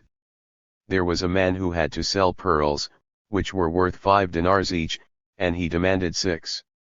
When, however, he was offered 5.5, he accepted it. A buyer who wanted to get the same for 5 dinars said to himself, if I would give him 5.5 I could not sue him any more, as the half dinar would be considered a relinquishment, as it is less than a sixth. I will, therefore, give him all he demands, and then I will sue him for cheating me of an exact sixth, and he will be compelled to return 1 dinar. When the case came before Rabha, he said that the law in question applied only to him who buys from a merchant, but of a private person no cheating is considered. A similar case came before Arhisda, and he decided the same as Rabha did, and Ardimi, who was present, said to him, "Even so, you have decided righteously." And so did Elazar also say, "Even so." But is there not a Mishnah which states, as the law of fraud applies to a layman it applies also to a merchant? Now, is not a layman the same as a private person? Said Arhisda, the Mishnah speaks of a private person who sells hemp articles, but if he sells the utensils which were used by himself, if not at a good price, he would not sell them. Mishnah 3. The law of fraud applies to the buyer as well as to the seller, to a private person as well as to a merchant. Yehuda, however, maintains that there is no cheating concerning a merchant. The cheated one has the preference, he may demand his money should be returned, or, if he likes, the amount of which he was cheated. Gemara. Whence is all this deduced? As the rabbis taught, it is written, "Ye shall not overreach one another." From this we learn in case the buyer was cheated, but whence do we know that same is the case with the seller? There. For it is written, "Or buy aught of thy neighbor," and both cases were necessary, for if the scripture would mention the seller only, one might say that, because he is aware of the value of his stock, the cheating is a crime to him, but the buyer, who is not aware of the exact price, the law of fraud does not. P 126. Apply, and if the scripture would mention the buyer only, one might say, because he received for his money a valuable article which remains with him permanently. The law of fraud applies here, but the seller, who loses his article and takes money, which is not stationary, as people say if you sell an article it is lost to you, one might say that the above law does not apply to him, therefore both are mentioned. There is no cheating concerning a merchant, etc. Because he is a merchant, no cheating should be considered? Said R'Nahman in the name of Rabbi R. Yehuda speaks of a specialist who knows the value, and the reason why he sold it below the price is to be considered that he needed money at that time to buy another bargain and, therefore, he relinquished the greater value of the article sold, and the retraction took place afterwards. Rashi, however, says, R. Yehuda's decree may be explained thus: concerning a merchant the prescribed kind of cheating is not to be considered, as he may retract even if it were other than the prescribed kind. There is a Boraitha supporting R'Nahman, viz. R. Yehuda maintains no cheating exists in regard to a merchant, because he is experienced. The cheated has the preference. According to whom is our Mishnah? Not with our Nathan, and also not with our Yehuda the prince, of the Boraithas cited above. For our Mishnah states, if he likes, and our Nathan's decision is strictly, and our Yehuda mentioned in his decision the seller, while our Mishnah mentioned the buyer. Said our Elazar, I, indeed, do not know who taught our Mishnah. Rabbah, however, said, the Mishnah is in accordance with our Nathan, and the Boraitha is to be corrected with the addition, if he likes. Rabha, however, maintains that the Mishnah is in accordance with our Yehuda, and that which was omitted in the Mishnah concerning the seller the Boraitha explains. Said Rashi, it seems to be that this explanation is correct, as the Mishnah begins, to the buyer as well to the seller, and thereafter it mentions only the buyer, of which is to be seen that something is omitted, and that was the seller. Infer from this that so it is. It was taught, if one says, I sell this article to you with the condition you shall not claim any cheating of me, Rabbi says that he nevertheless may claim cheating, if there were any, and according to Samuel he may not. Said Aranan, Mar Samuel has explained to me his decree as follows, if one says, P 127. With the condition you shall not claim of me any cheating, no claim must be considered, if, however, he say, with the condition that no cheating with the article should be claimed, if there was a cheating the claim must nevertheless be considered. Said Abai, Rabbi's decree is in accordance with our Meir, who holds that no condition can be made concerning a law which is plainly written in the scripture, and Samuel's decree is in accordance with Jehudah, who holds that this rule holds only concerning prohibited things, but not in money matters. Rabha, however, maintains that both statements are in accordance with both mentioned Tannim, and notwithstanding present no difficulty, as the above Amoraim speaks of a case where the seller did not mention to the buyer that he is certain that the price is higher than the real value of the article, and the Tannim of the above cited Mishnah speak of a case where such was mentioned, as so we have learned in addition to our Mishnah in the following Boraitha, this is only in case where the seller says, I do not think that you will be cheated, but even if you should, you shall not claim cheating. If, however, a condition was plainly made, as, example, the seller says to the buyer, this article which I am about to sell you for 200, I am aware has a value of only 100, and it will be yours for my price, with the condition that you shall not claim cheating, and the same is when the buyer says to the seller, this article I am about to buy from you for 100, I know is worth 200. And with the condition that no cheating shall be claimed, I give you the money, then no claim of cheating is to be considered. The rabbis taught, if one is doing business with his neighbor in trust, one he must not furnish him with bad articles in trust and with good articles according to their value, but both should be equal, and for his trouble he should pay him the usual price. The commissioner, however, may charge him for carrying on his shoulder, for the hiring of a camel, and for storage and hotel, but not separately for himself, as he has been paid already for his trouble in full. What does it mean that he shall pay for his trouble separately?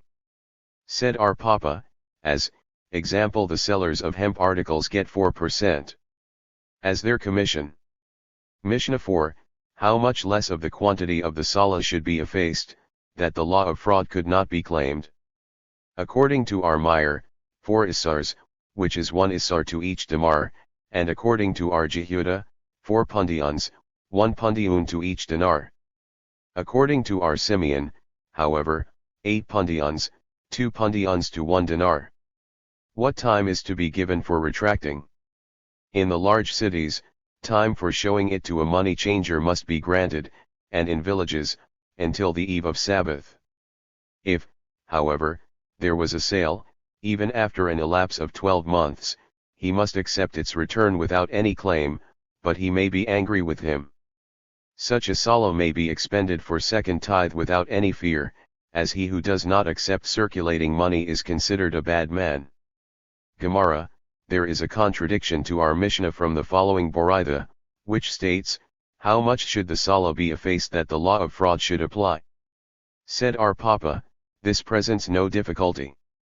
The Tana of our Mishnah comes from the bottom to the top, and the Tana of the Boraitha comes from top to the bottom. Why, then, do the Tannim differ concerning a salah and not with another article, in which all agree that a sixth is the prescribed kind of cheating? Said Rabha, the Tana who holds a sixth is the prescribed kind is our Simeon, who points to the same kind in a salah. Abai, however, maintains that one usually relinquishes if he was cheated in value less than a sixth, as people say, pay. P 129. Dearer for the necessity of your dressing, but for your stomach look that you are not overcharged. The text of the Mishnah says, how much of the quantity, etc. A Tosefta in addition to this Mishnah states that if it was effaced more than the above quantity, he may sell it for its value. What is the prescribed quantity of a diminished coin which one is still allowed to keep? If it was a salah, he may keep it if it still contains the value of a shekel, and if it was a dinar, he may keep it when a quarter of the quantity was diminished. If, however, it was less than 1 isar, it is prohibited, and he must not sell it to a merchant, and not to a powerful man, or to a robber, as they may cheat some other persons with it, and therefore it is advisable he shall bore a hole in it, and put it around the neck of his son or daughter. The master says, a salah of the value of a shekel, which counts a half, and from a dinar only a quarter, why the difference? Said Abai, the quarter concerning an isar means a quarter of a shekel, which counts a half of a dinar. Said Rabha, it seems to me so, because it is not stated a quarter of it, but a quarter, which generally means of a shekel. But why should the prescribed quantity of a dinar be dependent upon a shekel? Herewith he teaches us, by the way, that there is a kind of dinar which came from a shekel, but a dinar which came from a salah, it may not be kept in circulation even at the value of a dinar, because it is still a large coin, and can easily be taken for a shekel. The Boraitha states, if, however, it was less than an isar, then it is prohibited. How is this to be understood? Said Abai, it means to say, if the sale in question was diminished more than the value of an isar, it is prohibited to be kept. Said Rabha to him, why an isar? If the salah in question was diminished even only a trifle of the above quantity, it is also prohibited to be kept? Therefore, says he, it means if a salah were diminished in quantity as an isar to a dinar, it is prohibited to be kept, and it is in accordance with our Meir's opinion. An objection was raised, until what quantity may it be diminished, and still allowed to be kept? If it was a salah, until the quantity of a shekel. Is it not to be assumed that it was diminished little by little, and still it was allowed to be kept until it became of the size of a shekel? Nay, it means that it was p. 130.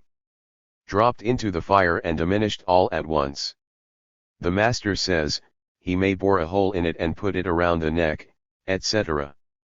There is a contradiction from the following: an uncirculating coin must not be used as a weight, and also he must not use it for an ornament, and also he must not perforate it, and put it on the neck of his son or daughter, but he shall grind or melt it, or cut it in pieces, or throw it away into the Dead Sea. Said R. Elazar, and, according to others, Arhuna in his name, this presents no difficulty. The statement that he may bore a hole in it means, in the middle of the coin, which spoils it entirely, and the statement that it may not means, on the side. What time is to be given for retracting, etc. Why concerning a salah, it makes a difference between large cities and villages, which is not the case with another article. Said Abai, the statement of our Mishnah concerning an article means also in the large cities. Rabha, however, maintains that everyone is aware of the value of a common article, but to understand the value of a salah one must be a money changer. Therefore, in large cities, where money changers are to be found, such time is prescribed. In the villages, however, where money changers are not to be found, time is given until the eve of Sabbath, when usually people go to the market to buy supplies for Sabbath. If, however, there was a salah, etc. Where? If in the large cities, there is a money changer, and if in villages, it is said, until the eve of Sabbath. Said Arhisda, it is not the strict law, but a meritorious act for pious men is taught here. If so, how is to be understood the latter part, but he may be angry? Who should be angry? The pious one. Let him not accept it, and not be angry, or the one who returned it should be angry, why it was accepted. It means to say thus, that even if he who is not pious, and does not accept it, the one who possesses the coin may be angry, but cannot sue him. Such a salah may be expended for second tithe, etc. Said our Papa, infer from this that he who is too particular with the examination of money is considered a bad man, provided he can circulate it easily.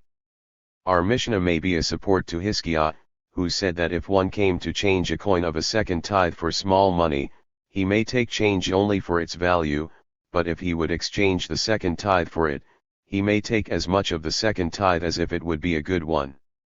How is this to be? p. 131. Understood. He means to say that, although, when changing it for small money, he cannot take more than its value, he may nevertheless take the second tithe for the full value of such a coin.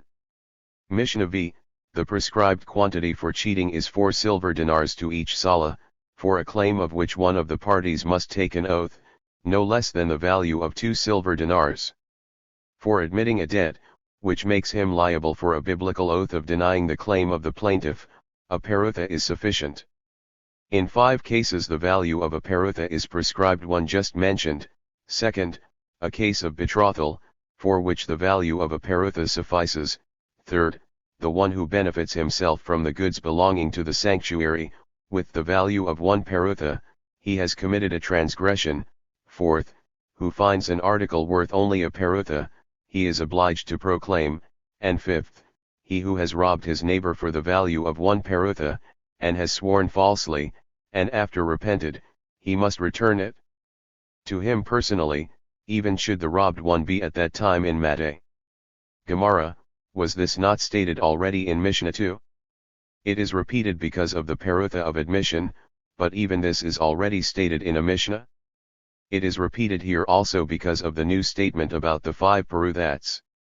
In 5 cases the value, etc. Let it teach, also, that there is one more parutha of cheating. Said our Kahana, from this is to be inferred that the law of cheating does not apply to paruthats. It means that to less than a silver coin no claim of cheating can be made. Levi, however, maintains it does apply, and so he taught in his Boraitha.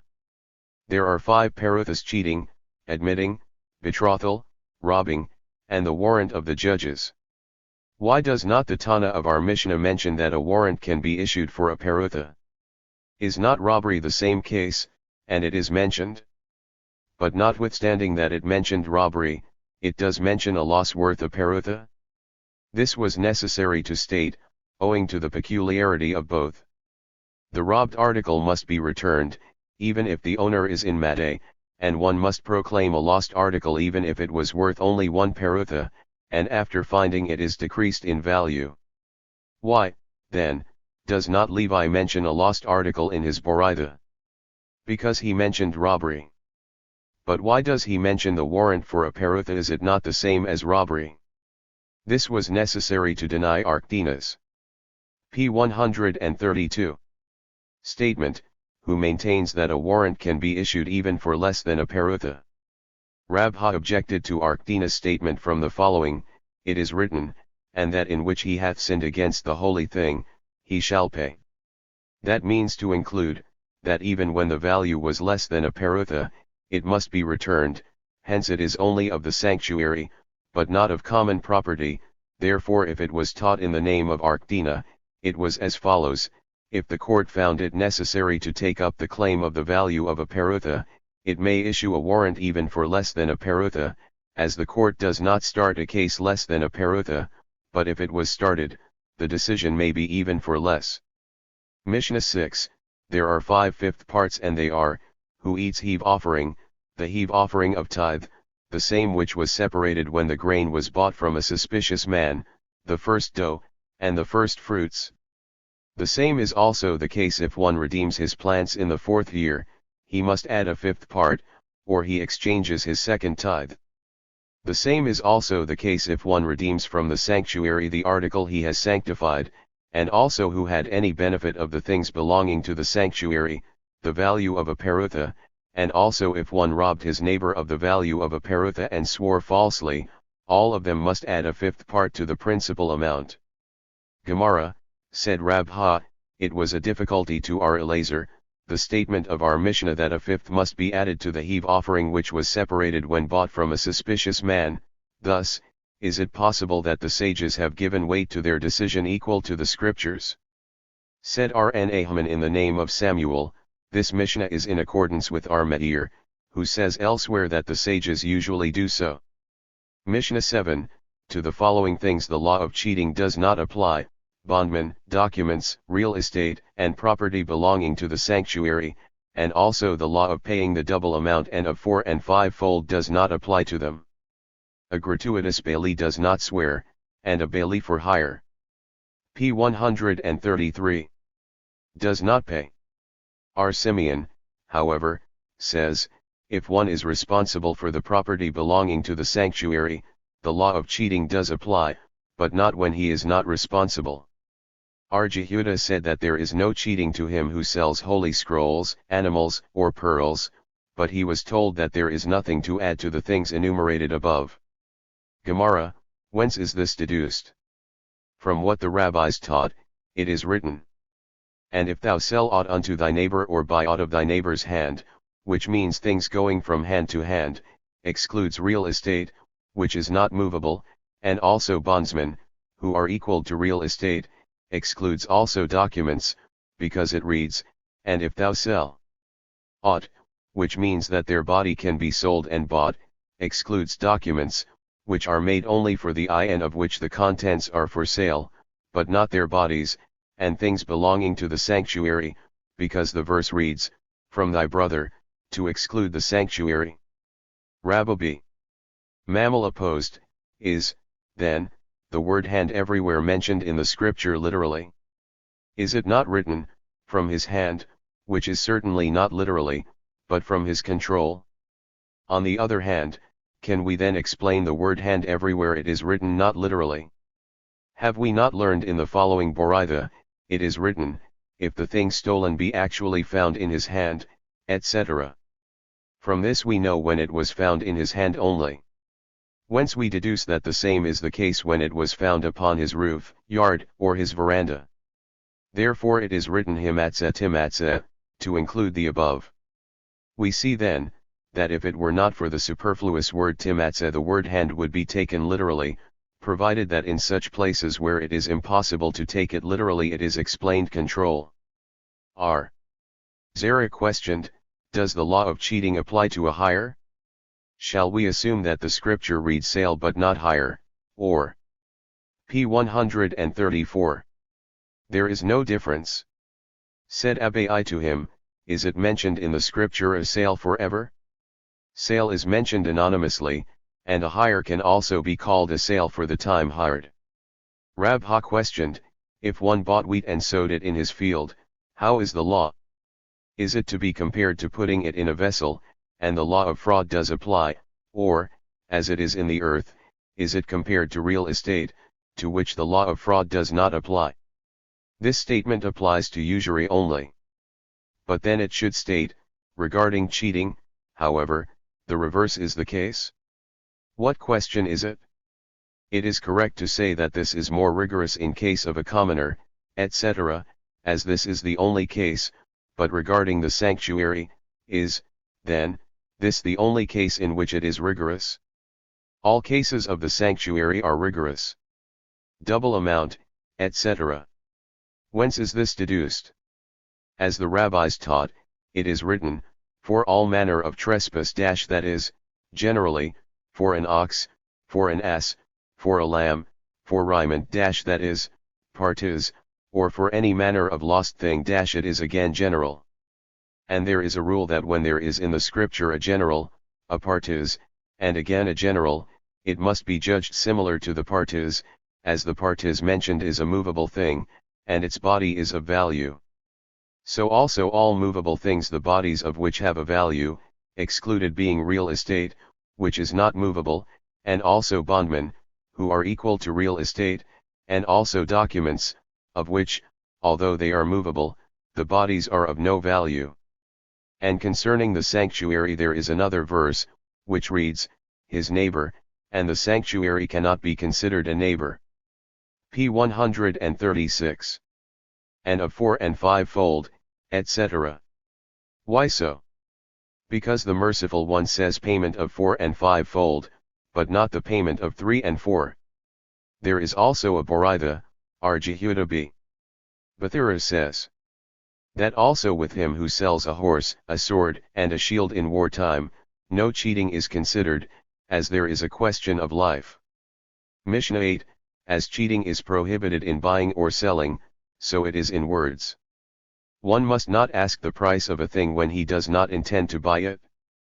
To a person who has repented one must not say, remember your former acts. To a descendant from proselytes one must not say, remember the acts of your parents. As it is written, and a stranger one thou shalt not vex, nor shalt thou oppress him.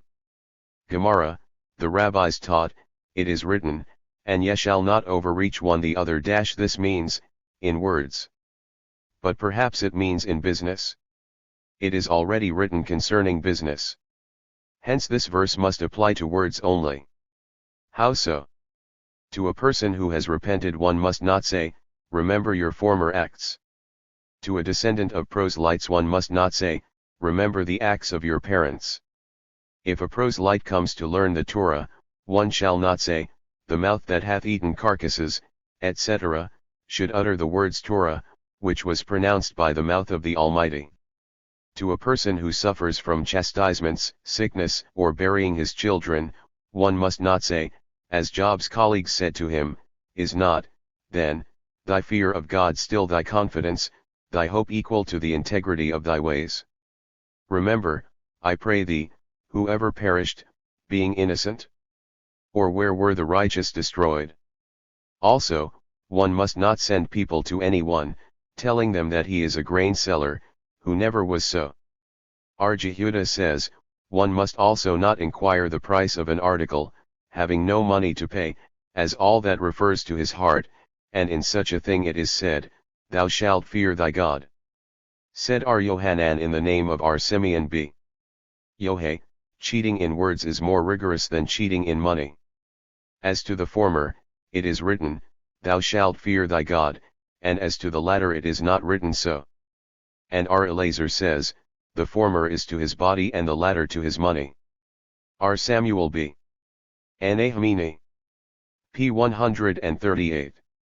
Says, the latter can be returned, but the former cannot. A disciple has taught before R. Nahman b. Itzhak, one who abuses his neighbor publicly is compared to a shedder of blood. And he answered, your statement is correct, as we see in the man who becomes ashamed, the red color of his face disappears and he becomes white.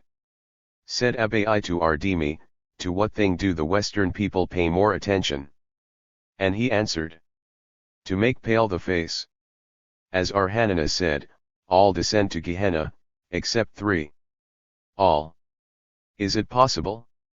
Say, all who descend to Gehenna return thence, except the following 3, who descend and do not return, an adulterer, one who makes pale the face of his neighbor in public, and one who applies vile names to his neighbor. But is it not the same as making pale his face? I.e., even when he was already used to be named so. Said Rabbi B.B. Hannah in the name of R. Yohanan, it is rewarded more leniently that one commit a doubtful adultery than to make pale the face of his neighbor. Whence is it taken? From Rabha's lecture, thus, it is written, but in my downfall they rejoiced, and gathered themselves together. They did tear me, and ceased not. Thus said David before the Holy One, blessed be he, Lord of the universe, it is known before thee that if they would tear, try flesh the blood would not run. Even when they are occupied in the study of Negim and Ahaleth they said to me, David, who is an adulterer, with what kind of a death must he be punished? And I answered them, he is to be hanged. He, however, has a share in the world to come, but he who makes pale the face of his neighbor publicly has no more any share in the world to come. Marzutra b. Tubia in the name of Rabbite, according to others are Hannah b. Bizna in the name of R. Simeon the Pious, and still to others are Yohanan in the name of R. Simeon b. Yohei, said, it is better that one throw himself in a burning furnace than to make pale the face of his neighbor publicly. And this is taken from the act of Tamar, as it is written, when she was led forth, she sent to her father-in-law, etc. Rabbi said, one should be careful with his wife, not to deceive her even in words, for often her tears hasten the punishment. R. Elazar said, since the destruction of the temple the gates of prayer are closed. As it is written, also when I cry aloud and make entreaty, he shutteth out my prayer. P. 139. However, the gates of tears were not closed. As it is written, be not silent at my tears. Rabbi said again, he who follows the advice of his wife falls into Gehenna. As it is written, but indeed there was none like unto Achab. To which his wife incited him. Said our Papa to Abai, is that so? Do not people say, if thy wife is little, bow thyself and listen to her advice? This presents no difficulty. Rabbi speaks about worldly affairs, and the people saying is about house affairs. According to others, Rabbi speaks of heavenly affairs and the others about worldly affairs. Arhisda said, all gates are closed for prayers except for him who cries upon cheating. As it is written, behold, the Lord was standing upon the wall of Anach, and in his hand was an Anach. One said Elazar, all sinners are punished through a messenger, except the cheater, who is punished by the Lord himself, as it reads, and the Anach is in his hand. Abohu said, for the following three the petition of the Shekinah is not shut, cheating, robbery, and idolatry. Cheating, as mentioned above, Anach in his hand, robbery, as it is written, violence and robbery are heard in her, in my presence there are continually disease and wounds, and idolatry, as it is written, the people that provoke me to anger to my face continually. Jehudah said, one should always be careful about grain in his house, as the quarrel in the house comes often about the grain. As it is written, he who bestoweth peace in thy borders, who satisfieth thee with the best of wheat. Said Papa, this is what people say, when the barley is out of the barrel, the quarrel knocks at the door. And Hinabi. Papa also said, one should always be careful about grain in his house, as Israel was called poor only because of grain. As it is written, and it was when Israel had sown, etc. And they encamped against them. And Israel was greatly impoverished. Albo said, one should always be careful with the honor of his wife, as the blessing in the house usually comes for the sake of the wife. As it is written, and he did well to Abram for her sake. And this is what Rabha used to say to the inhabitants of his town, Mahuzah. Revere your wives, for the purpose of becoming rich. P. 140. There is a Mishnah which treats of an oven which Elazar makes clean and the sages unclean, and it is the oven of a snake. 1. What does this mean? Said Jehudah, in the name of Samuel, it intimates that they encircled it with their evidences as a snake winds itself around an object. And Aborithah states that Elazar related all answers of the world and they were not accepted. Then he said, let this carob tree prove that the halakha prevails as I state, and the carob was thrown off to a distance of 100 ells, and according to others 400 ells. But they said, the carob proves nothing. He again said, let, then, the spring of water prove that so the halakha prevails. The water then began to run backwards. But again the sages said that this proved nothing. He again said, then, let the walls of the college prove that I am right. The walls were about to fall. Joshua, however, rebuked them, saying, if the scholars of this college are discussing upon a halakha, wherefore should ye interfere? They did not fall, for the honor of Joshua, but they did not become again straight, for the honor of Elazar. He said again, let it be announced by the heavens that the halakha prevails according to my statement, and a heavenly voice was heard, saying, why do you quarrel with Elazar, who is always right in his decisions? Joshua then arose and proclaimed, the law is not in the heavens. To incline after the majority. Nathan met Elijah and questioned him, what did the Holy One, blessed be he, at that time, and he rejoined, he laughed and said, my children have overruled me, my children have overruled me. It was said that on the same day all the cases of purity, on which Elazar decided that they were clean, were brought into the college and were destroyed by fire. And they cast a vote, and it was decided unanimously to bless him. The question arose, then, who should take the trouble to inform him, and Akiba said, I will do so immediately, for one who is not fit for such a message may go. P. 141. And inform him suddenly, and he will destroy the world. What did Akiba? He dressed himself in black and wrapped himself with the same color, and sat at a distance of 4 ells from Elazar. And to his question, Akiba, what is the matter? He answered, Rabbi, it seems to me that your colleagues have separated themselves from you. The rabbi then tore his garments, took off his shoes, and sat on the floor, and his eyes began to flow. The world was then beaten a third in olives, a third in wheat, and a third in barley. According to others, even the dough which was already in the hands of the women became spoiled. Aboritha states that that day was the severest of all days, as every place on which our Eliezer had set his eyes was burned. And also Rabban Gamaliel, who had at that time been sailing, was in danger of drowning by a tempest, and he said, "It seems to me that this storm is because of our Eliezer b. Hyrcanus." He then arose and prayed, "Lord of the universe, it is open and known before thee that not for the sake of my honor or the honor of my parents I acted so, but for thy glory, to prevent a quarrel in Israel." And the sea then became quiet.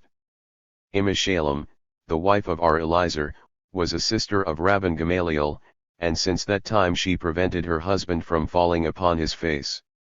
It happened, however, in a day which was the last of the month, and she erred, thinking that this day was the first of the month. According to others, a poor man knocked at the door and she was going to give him some bread, and when she returned she found her husband falling on his face, and she said to him, "Arise, you have already killed my brother." In the meantime it was heralded by the house of Rabban Gamaliel that he was dead, and to the question our Eliezer asked her, "Whence did you know this?" She answered, "I have a tradition from the house of my grandfather that all gates are closed for prayers, except for him who cries upon cheating."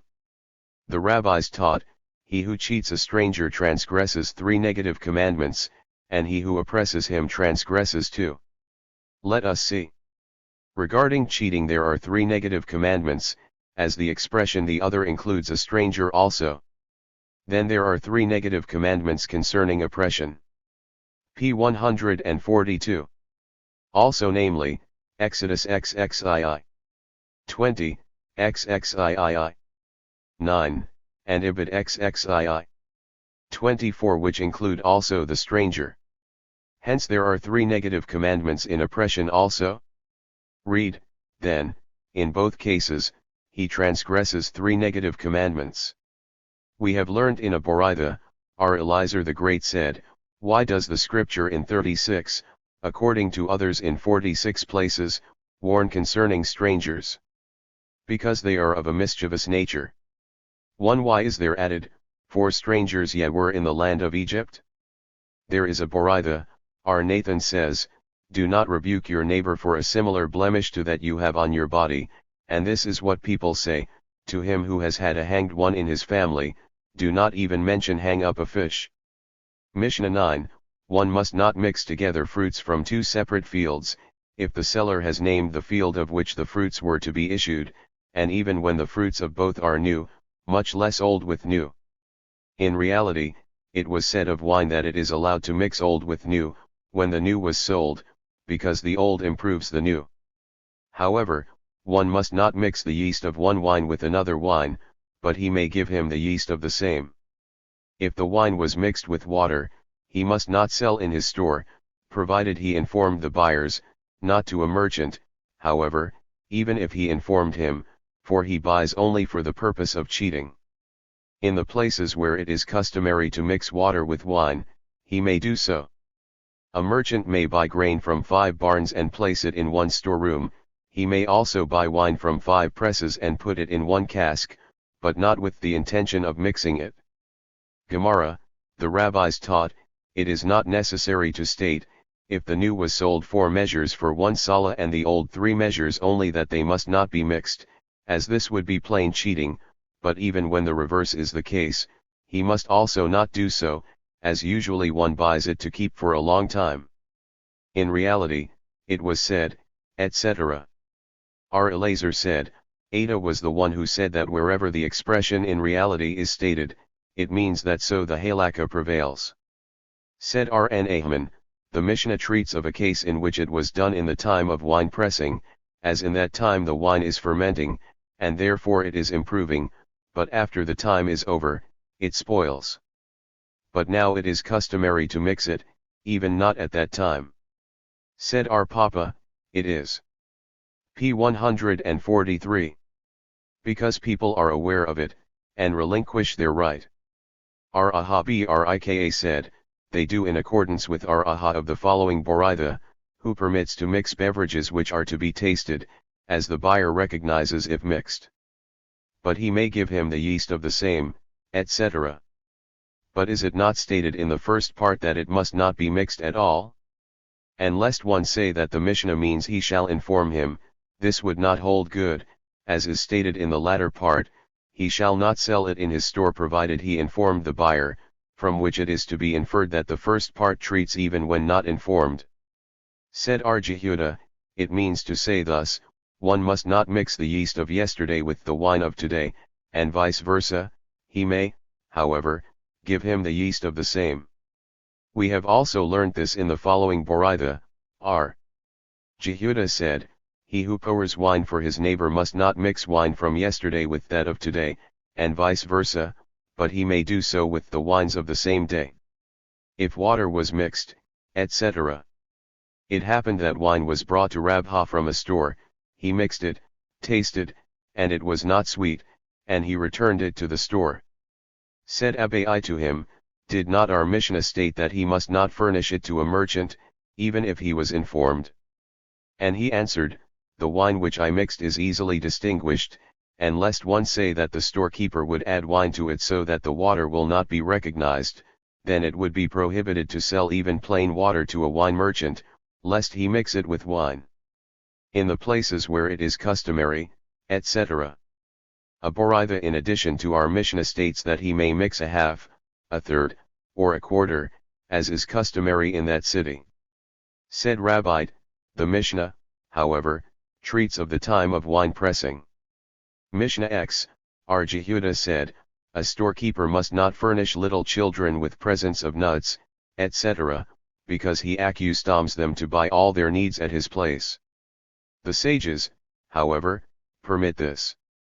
He also prohibits to lower the prices, for the above reason. The sages, however, say that people may be grateful for such an act. A storekeeper must not take off the shells of beans, in order to raise the price more than if they remained in the shells. The sages, however, permit. They, however, agree that one must not do so with the top of the measure. P 144. Only, for he deceives the eye. The embellishment of articles which are to be sold, example slaves, animals, or vessels, is forbidden. Gemara, what is the reason of the rabbis who permit to give presents to children? Because the storekeeper may say to his competitor, I distribute nuts, you may do so with plums. To lower the prices, etc. For what reason do the rabbis permit this? Because he influences the wholesaler to lower his prices also. To take off the shells, etc. Who are the sages mentioned in the Mishnah? Aha of the Boraitha, who permits to do so with visible things. The embellishment of, etc. The rabbis taught, one must not brush up an animal's hair to give it a delusive appearance of fatness, or make it drink water of bran flour, which causes its hair to be so. 1. It is also not allowed to blow up entrails, also not to soak meat in water. Samuel has permitted to put silk fringes on a mantle. R. Jehuda did so with fine clothes, to gloss them by rubbing with a substance. Rabbo permitted to press hemp garments, and Rabha to paint arrows, and our papa baskets. But does not our Mishnah state that embellishment for slaves and animals is not allowed? This presents no difficulty, new ones are to be embellished, but old ones are not allowed, as they may get a new appearance. Concerning slaves, what embellishment can be done? As it happened, one old slave painted his hair and beard and came to Rabha that he should buy him. And Rabha answered him, let thy house be open for the poor. When he came to our papa B. Samuel, he bought him. One day he told him to bring a drink of water, and he washed away the paint and told him, see, I am older than your father, and our papa read to himself the following verse, the righteous is delivered out of distress, and another cometh in his stead. New edition of the Babylonian Talmud. Original text, edited, corrected, formulated, and translated into English by Michael L. Rodkinson. Section Jurisprudence. Tract Babomitzia. Volume 4. Boston. 1918. The Talmud Society. Next, explanatory remarks. Index previous next. P2. Explanatory remarks. In our translation we adopted these principles. One tenon of the original we have learned in a Mishnah, Tanya we have learned in a Boraitha, Itmarit was taught. Two questions are indicated by the interrogation point, and are immediately followed by the answers, without being so marked. 3. When in the original there occur two statements separated by the phrase Lashna Ikrina or Webeathima or Ikadi Amri, we translate only the second. 4. As the pages of the original are indicated in our New Hebrew edition, it is not deemed necessary to mark them in the English edition, this being only a translation from the latter. 5 words or passages enclosed in round parentheses denote the explanation rendered by Rashi to the foregoing sentence or word. Square parentheses contain commentaries by authorities of the last period of construction of the Gemara. Copyright, 1903, by Michael L. Rodkinson. P3.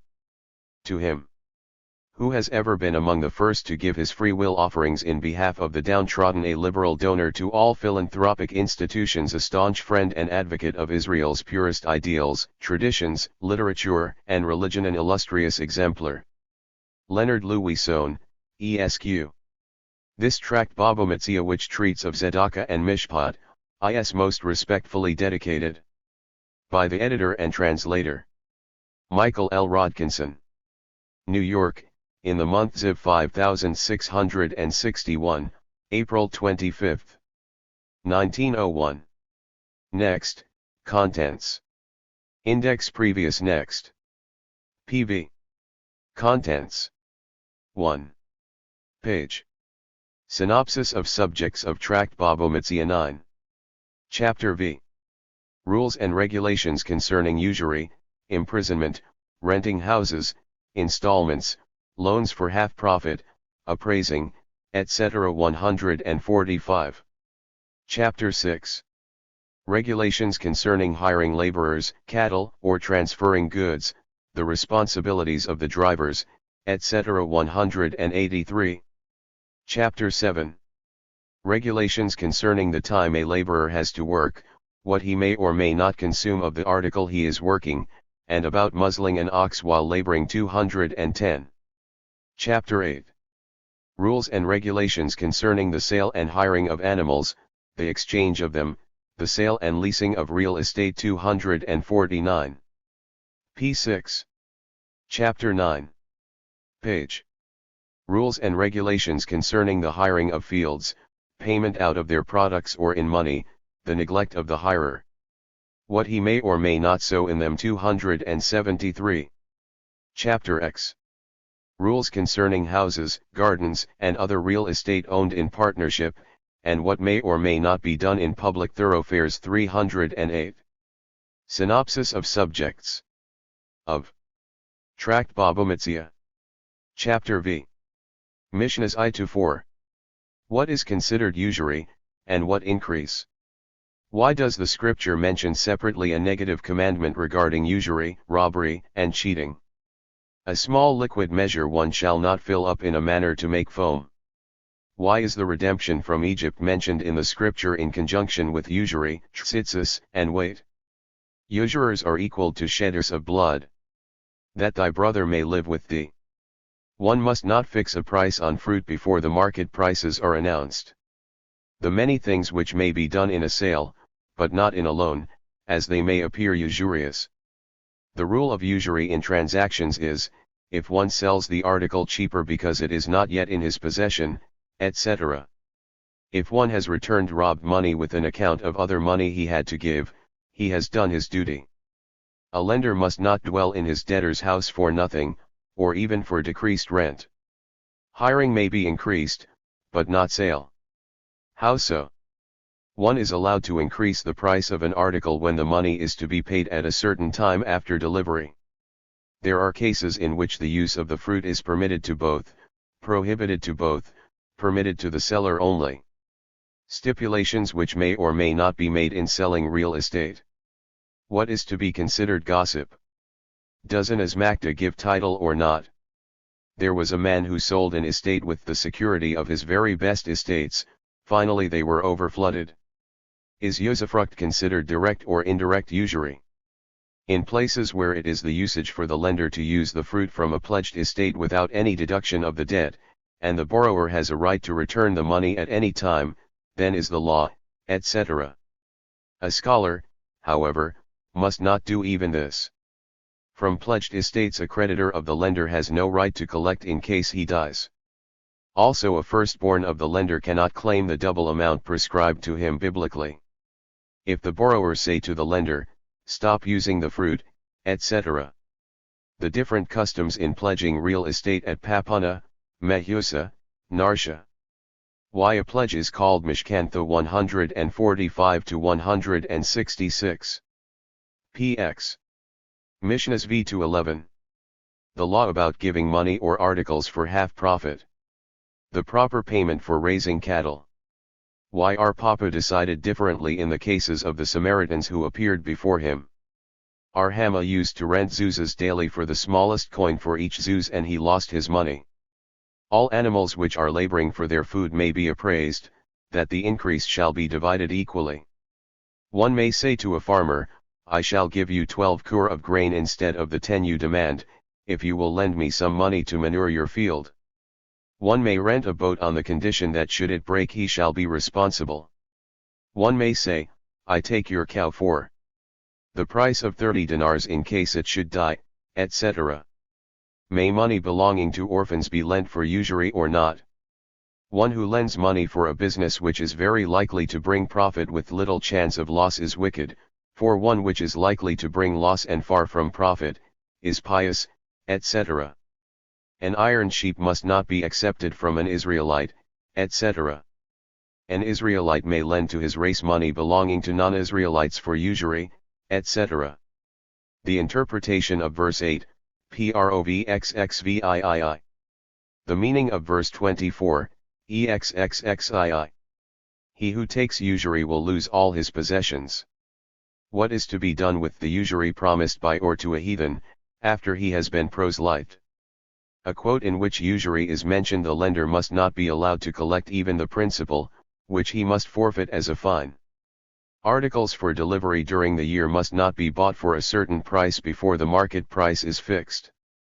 If one traveled with stock from one place to another, and while on the road his neighbor asked him to sell to him at the price of the place he intends to go to, etc. What Samuel ordered the grain dealers, who used to advance money for grain to the farmers, to do. Also the order of Rabha to the watchman. Are the rabbis consuming usury by paying in Tishri for the wine they will choose in Taveth when it is already in good condition? I call your attention, Master, to the rabbis, who pay head tax charges for those who cannot pay them, etc.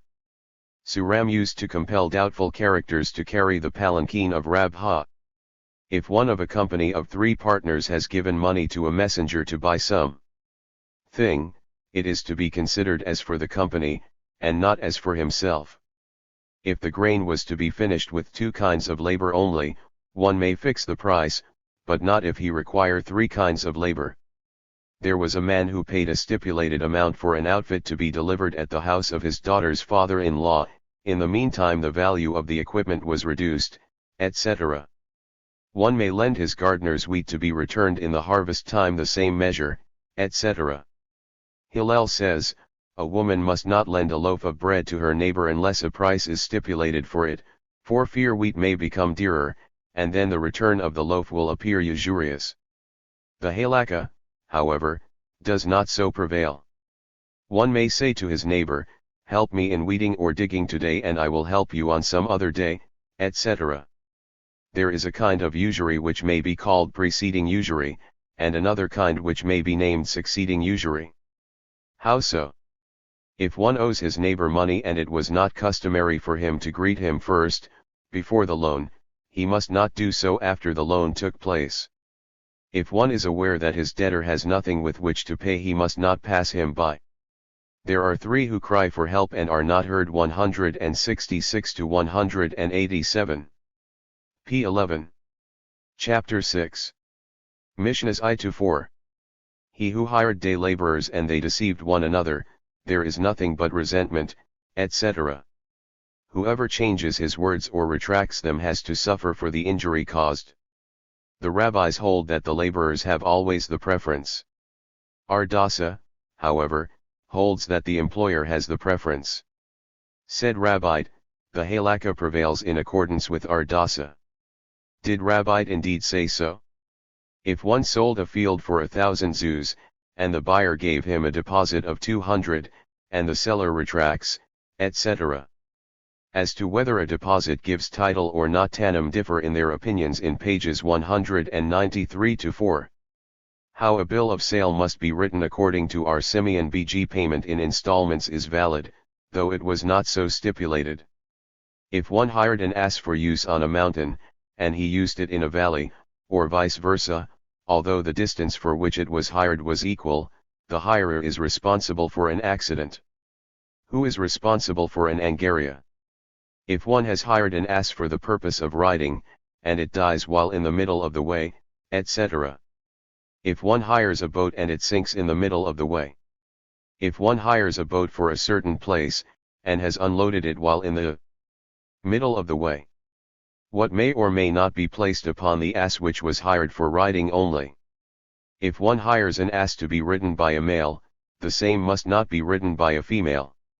If one hires a cow for plowing on the mountain and he plow in a valley, etc. How is it if the plow handle breaks, and there has been no change in the agreement, etc. If one hired an ass to carry wheat and he used it for barley. Which quantity of overloading makes one responsible to the bearing on shoulders, to a skiff, to a larger boat, and to a ship? 187 to 201. Mishnahs V to 6.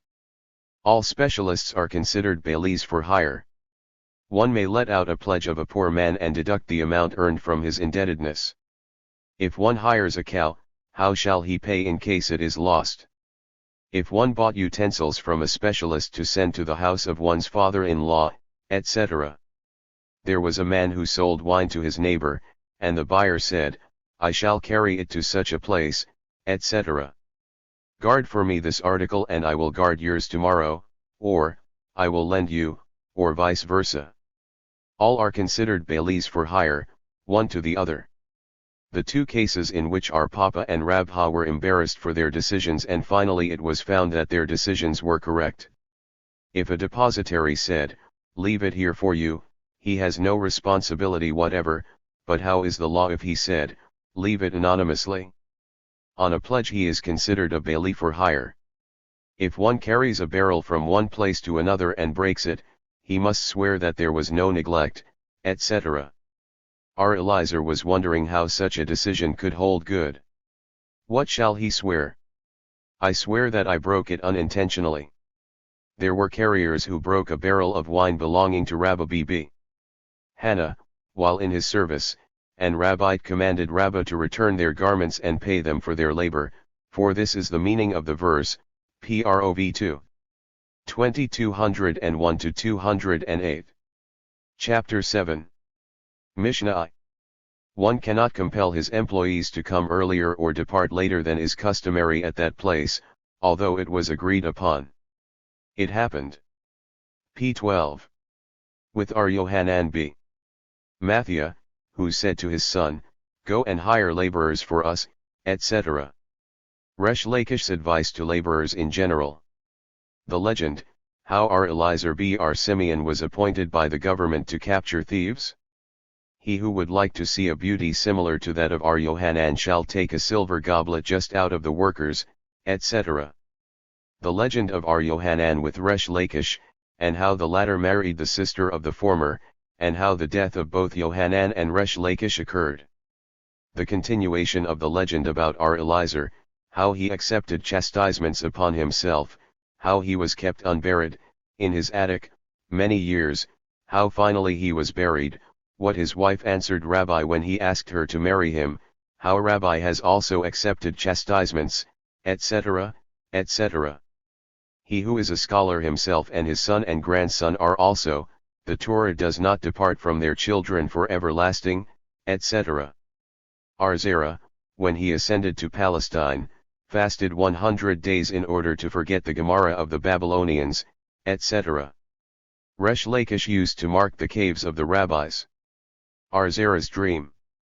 Elijah frequently appeared in the college of Rabbi. The Haggadah about Abraham with the angels, the names of those angels. Why did the Lord change Sarah's words when telling them to Abraham? Until the time of Abraham there was no mark of old age, until the time of Jacob there was no sickness, until the time of Elisha there was no one who became cured from sickness. 208 to 229. Mishnahs 2-9. Who are the laborers who have a right, according to the law of Scripture, to partake of the fruits of their labors? Whence is all this deduced? The particular law about muzzling an ox while laboring. How is the law if the animal is sick and the consuming of grain injures it? May it be muzzled? When Gentiles steal bulls and castrate them, and return them to their owners, may the Israelites use them or not? If one has muzzled a cow only with his voice, or if one leads two kinds of animals with his voice only, is he guilty or not? Our Papa and also our Ashi told in their colleges what they were questioned and decided not in accordance with the existing laws and the reasons why the labor of a working man entitles him to consume the fruit of that with which he is laboring. If one is occupied with pressing dates, he must not consume grapes, and vice versa. A laborer must not consume more than his wages, etc. Does the Scripture add to his wage the consuming of the fruit with which he is engaged? Or is it a part of his wage? A laborer has the right to make a stipulation that he shall not eat what he is entitled to and take money for it instead. Watchmen of fruits are permitted to eat, according to the custom of the country, etc. The following laborers have a right to partake according to the law of Scripture, etc. There are 4 kinds of bailees: a gratuitous bailee, a borrower, a bailee for hire, and a hirer. For what loss must a hirer pay? What is the extent of the duty of the bailee for hire? Abu placed flocks at Rumnia, and Shabu, who was an errant robber, took them away. Although Abu proved that this was the case, Haman held him responsible, etc. A single wolf's coming among the flock is not considered an accident. A robbery is considered an accident. A natural death is an accident, but not if it is caused by cruelty. A gratuitous bailee has the right to make a stipulation that in case of loss he shall be p. 13. Freed from taking an oath. A stipulation made contrary to that which is written in the Scripture is of no avail. A bailee for hire may stipulate that he shall be equal to a borrower. But how shall a stipulation of this kind be made verbally, only? 230 to 248. Chapter 8. Mishnahs 1-4.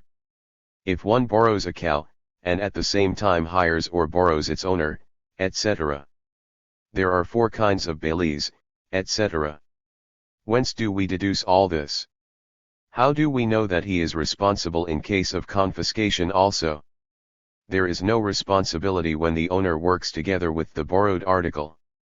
If one tells his messenger that he shall substitute him in service to his neighbor, together with his cow, how is the law if the cow breaks or dies while laboring? If one borrows another's slave and cow, how is the law? What should a husband who uses the estate of his wife be considered a borrower or a hirer? If the body of the animal becomes lean because of the labor, how is the law? Merimer b. Hananiah hired mules from Huzay, and the former overworked them, and they died, etc. If one borrowed a cow for half a day and for the other half a day he hires it, etc. If one has borrowed a cow, and the owner sends it to him by his son, slave, or messenger, or even by the same persons of the borrower, and it dies while on the road? If one borrows a hatchet, if he has done some work with it, he acquires title to it for the time borrowed. Is the law concerning an ordinary man equal to that of the sanctuary? If one exchanges an ass for a cow, and it brought forth young. If one possesses 2 male slaves or 2 fields, one large and one small, and the buyer claims, I bought the large one, etc. 249 to 264. Mishnahs v-9. If one sold out his olive trees for fuel, and there were still bad olives on them, olive trees which were overflooded, taken out and planted in another's field, etc.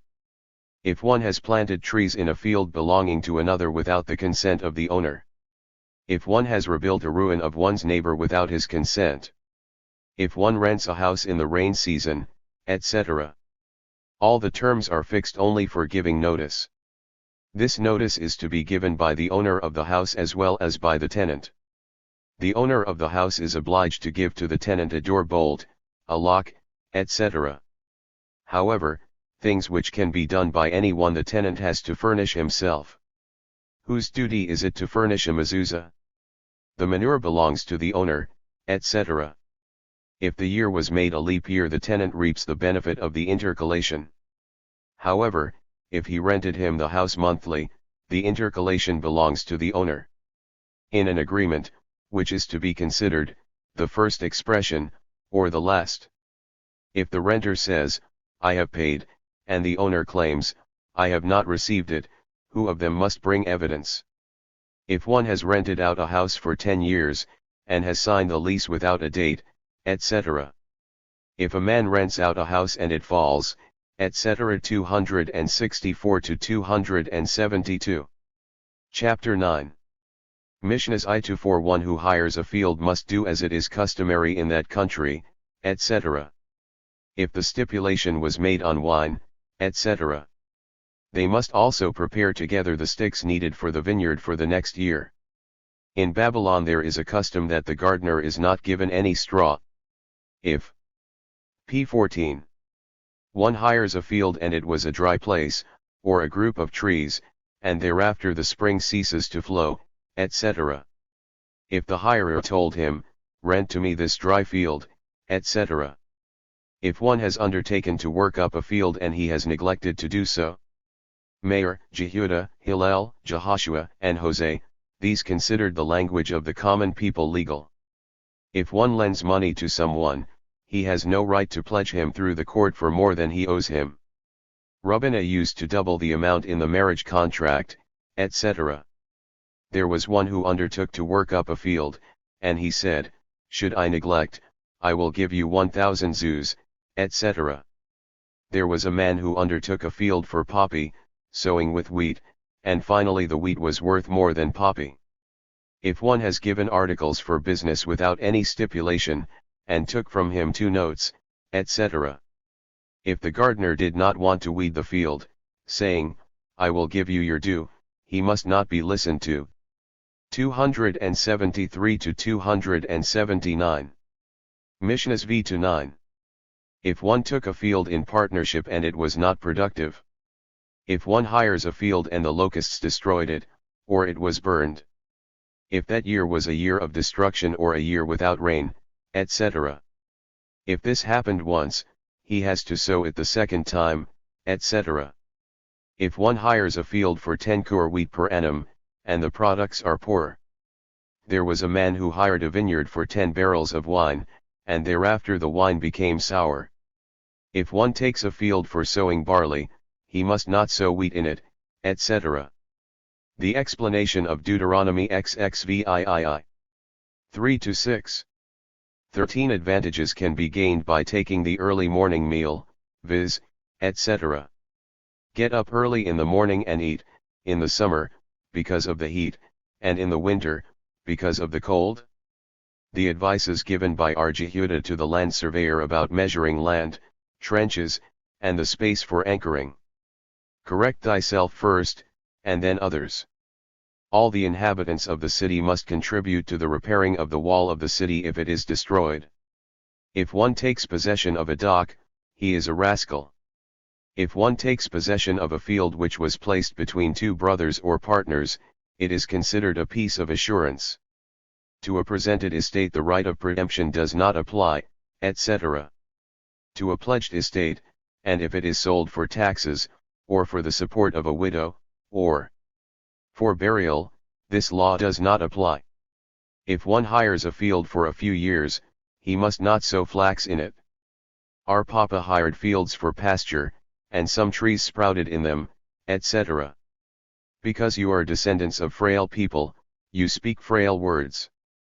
Joseph had a planter who planted all his trees for half product, and he died and left 5 sons-in-law, etc. The planter of Rabbinah did damage and was discharged, and he came to complain to Rabha, etc. There was a planter who said, "Give me what I am entitled to of the improvements, as I want to go to Palestine." There was one who pledged his vineyard for 10 years, and it became old in 8 years. There was a note in which was written the year without a number, etc. If the gardener claims, "I worked for the half," and the owner says for a third, who should be trusted? If orphans claim, "We have made the improvements on this estate," and the creditor claims, "It was improved by your deceased father," for whom is it to bring evidence? 279 to 295. Mishnahs X to 14. If one hires a field for the whole Sabbatic season for 700 zuz, the Sabbatic year is included. A day laborer has to p. 15. Collect his money the whole night after that day, etc. The transgression of this commandment comes and ceases with the first morning. One who withholds wages transgresses the commandments of 5 verses, etc. The commandment, "In the same day you shall give his wage," and also the negative, "There shall not abide until morning," applies to men, cattle, and vessels. To a proselyte who promised not to worship idols and not to commit adultery, but not to conform to other Jewish laws, the commandment applies. One who withholds wages is considered as if he would take out the soul. If the storekeeper or the money changer failed to pay him, may he return his claim to the owner or not? Is piecework subject to that law or not? If a creditor has to pledge his debtor, he may do so only by court, etc. If things belonging to a debtor are to be sold out, has the court to consider which should be sold and which left to him, or is all to be sold out? If one lends money to his neighbor, he has no right to pledge him, is not obliged to return, transgresses all the commandments which are in the scripture concerning what does this mean? If the pledge was returned and the borrower died, etc. One who pledges a nether and upper millstone transgresses a negative commandment and is guilty for 2 articles. There was a man who pledged a butcher knife from his debtor, etc. 295 to 307. Chapter X. Mishnahs I to 6. If one owns a house, the upper chamber of which belongs to another, and it falls. If the attic was ruined, and the owner of the house declined to repair it, when the tenant goes to dwell in the lower apartment, must the owner vacate it for the tenant, or should they dwell together? Must the party doing the damage remove the cause of it, or must the injured party remove the cause of the damage? One is responsible for damage done to his fellow by things which come directly from him. A house with an attic, belonging to 2 persons, which becomes ruined, the owner of the upper chamber requires the rebuilding, and the owner of the house refuses, etc. The same is the case with an olive press which was placed under a garden, etc. A wall or a tree which falls suddenly on a public thoroughfare and causes damage, etc. What time is fixed for such a case by the court? The same is the case with a laborer who was told by his employer to take the articles with which he was engaged for payment. Whether looking gives title to an ownerless article or not, the Tannim differ. One must not place his manure upon a public ground, unless it is immediately taken away by those who want to use it.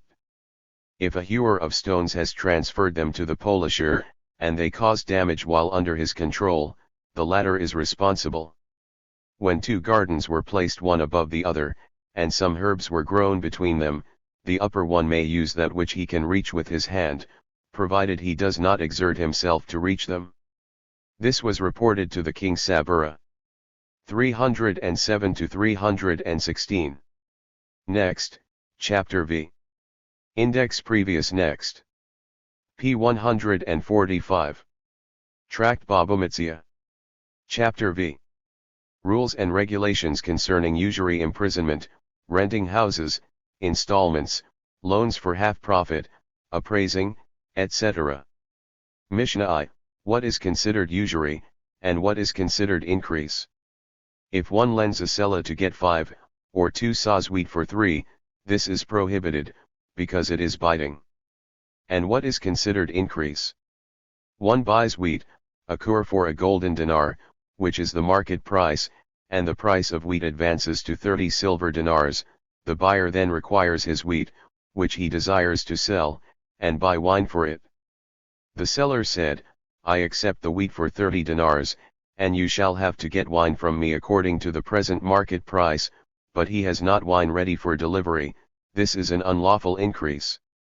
Gemara, in leaving out usury, which is biblical, and explaining increase, which is rabbinical only, it may be deduced that, biblically, usury and increase are one and the same thing, and yet both expressions are mentioned in the same sentence, usury of money, and increase of victuals. Said Rab Ha, there is indeed not a case of usury without an increase, and vice versa. The scripture, however, mentioned purposely Neshek and Tarbith, to teach us that there are 2 negative commandments for usury. The rabbis taught, it is written, Thou shalt not give him thy money upon usury, nor lend him thy victuals for increase. There is mentioned only usury of money, and an increase of victuals, whence we know that even the negative commandment of usury is to be applied on victuals also. There it is said, 145. p. 146. Usury of victuals. Whence the negative commandment of increase on money. It is therefore said, usury of money. This expression is superfluous, as it is said at the beginning of the same sentence, Thou shalt not lend upon usury to thy brother, etc., which includes any kind of usury, therefore this superfluous expression is to be applied for the negative commandment of increase on money. As this verse speaks of the borrower only, whence do we know that the same is the case with the lender? From the analogy of expression, usury, which is used in both cases, we deduce that, as in the former case, there is no difference between money, victuals, usury, or increase. Whence, however, is to be deduced, that any increase is prohibited. From usury of anything that is lent upon usury.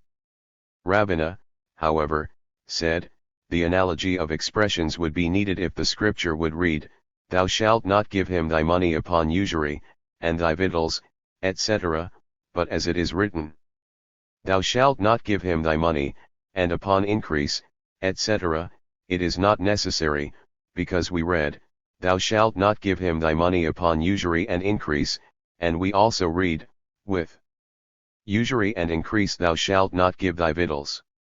But says the Gemara, did not the Tana of the Boraitha deduce analogy of expressions? How then can Rabbina, as an oppose the statement of a Tana? There is no opposition, as he means to say, that if it would not be plainly written in the scripture, it could be deduced from the above analogy of expression. The above analogy, however, is needed to include every kind of usury which is not mentioned in the scripture, concerning a lender. Rab Ha said, why does the scripture mention separately a negative commandment regarding usury, robbery, and cheating? It is necessary, for if it were written concerning usury only, one might say it is something peculiar, as the borrower is also forbidden to give usury, hence, robbery and cheating could not be deduced. If concerning robbery only, one might say because there is an act of violence, of which cheating cannot be deduced. And if it were stated concerning cheating only, one might say that because he was not aware of the cheat, and could not relinquish even if he would like to do so, therefore the above could not be deduced. Let us see. If even one from another cannot be deduced, why, then, should not p. 147. One of them be deduced from the 2 others? Which of them? Suppose it should not be written concerning usury, and therefore be deduced from the others. One may say that in both the above cases it was done against his will, which is not the case with usury, as the borrower agrees. And should it be deduced concerning cheating from above too, one might say that buying and selling matters cannot be deduced from a case of violence, etc. But let the scripture leave robbery, which could be deduced from the above, as what would be the objection? Usury is a peculiarity. Cheating would prove, and if there would be an objection that in the case of cheating no relinquishment could be made, as it was not known, usury would prove. The same discussion will revolve indefinitely, and though the points of each are different, they are equal, however, in one point, that their acts are considered a robbery, hence, robbery could be deduced. It may be said, that so it is, and the commandment of robbery applies to him who withholds the wages of an employee. But is this not plainly written, "Thou shalt not withhold," etc.? It is written to show that two negative commandments shall be applied to any act of unjust keeping of wages. If so, why then is theft mentioned? It is needed, as it is stated in the following Boritha, "Thou shalt not steal, even with the intention to vex a short time, and returning, thou shalt not steal, even with the intention to please your neighbor with the due double amount." R. Umar questioned R. Ashi, "Is not the commandment superfluous concerning right weight?" And he answered, "The commandment applies to him who hides his scales in salt that they should become heavier." But is this not a direct robbery? I mean to say that the transgression comes just with the act. The rabbis taught, "It is written, Ye shall do no unrighteousness in judgment, in meat yard, in weight, or in measure." Meat yard means measuring real estate. One should not measure with the same rope for 2 ears, for one in the summer season and for the other in the winter. In weight means, one should not hide the weight in salt. A small liquid measure one shall not fill up in a manner to make foam, and from this the following a fortiori conclusion is to be drawn: of a small measure which contains only a 36th part of a lug, the p. 148. Thora is particular that the liquid should not be measured with foam, of a hin or a lug, or a half, third, or quarter of a lug, so much the more the measure must be full without foam.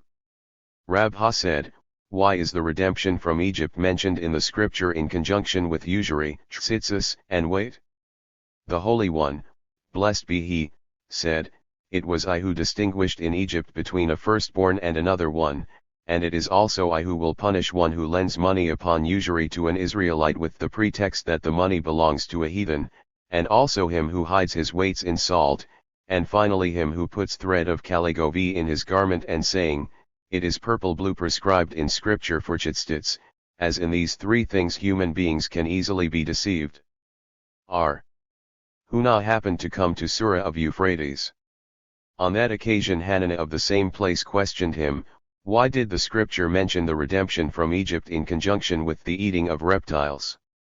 And he answered, "So said the Holy One, blessed be He, I who have distinguished in Egypt, etc., will punish one who mingles the inwards of unclean fishes with the inwards of clean ones and sells them to an Israelite." And he rejoined, "What I do not understand is, why is here mentioned who brought you up, which is not the case in the other place where the redemption from Egypt is mentioned?" Said Rabbina, to that was taught by the school of R. Ismael, the Holy One, blessed be He, said, if the only reason why Israel should be redeemed from Egypt would be that they should not defile themselves with the consummation of reptiles, it would be sufficient.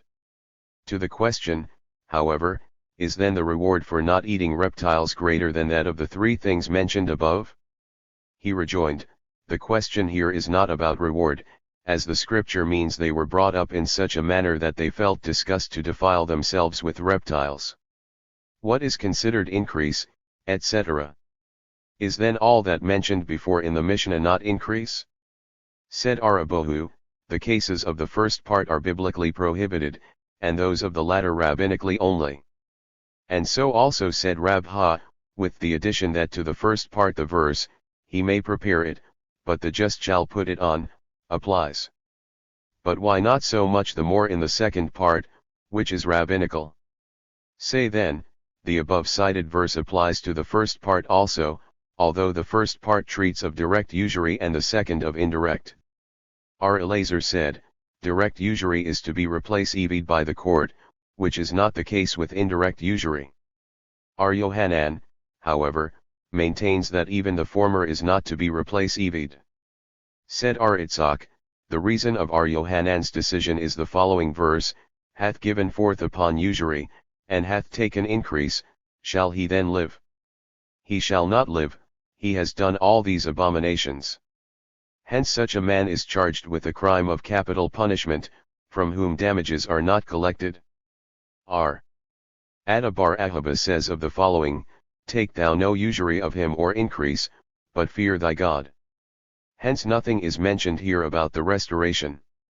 Rabha, however, said, it is to be deduced from the first part of the above cited verse itself, he shall surely die, his blood shall be upon him. Hence the usurers are equal to bloodshedders, as bloodshed cannot be restored, the same is the case with usury. R. Nachman bar Itzhak said, the reason for R. Elazar's theory stated above is because it treats in the latter part of the verse mentioned before, that he may live with thee, which means, return him the usury taken, that he may live.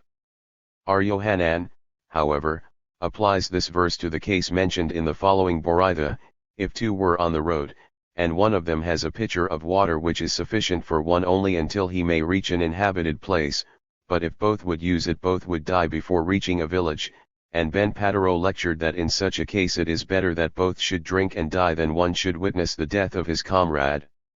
Until our Akiba came and taught, it is written, that thy brother may live with thee. R.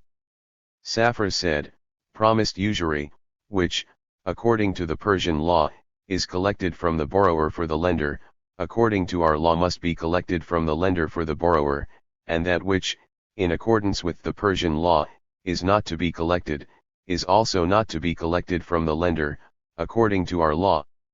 Said Abai to R. Joseph, is this to be considered a standing rule? Are not then 2 sahs of grain promised for 1? P. 150.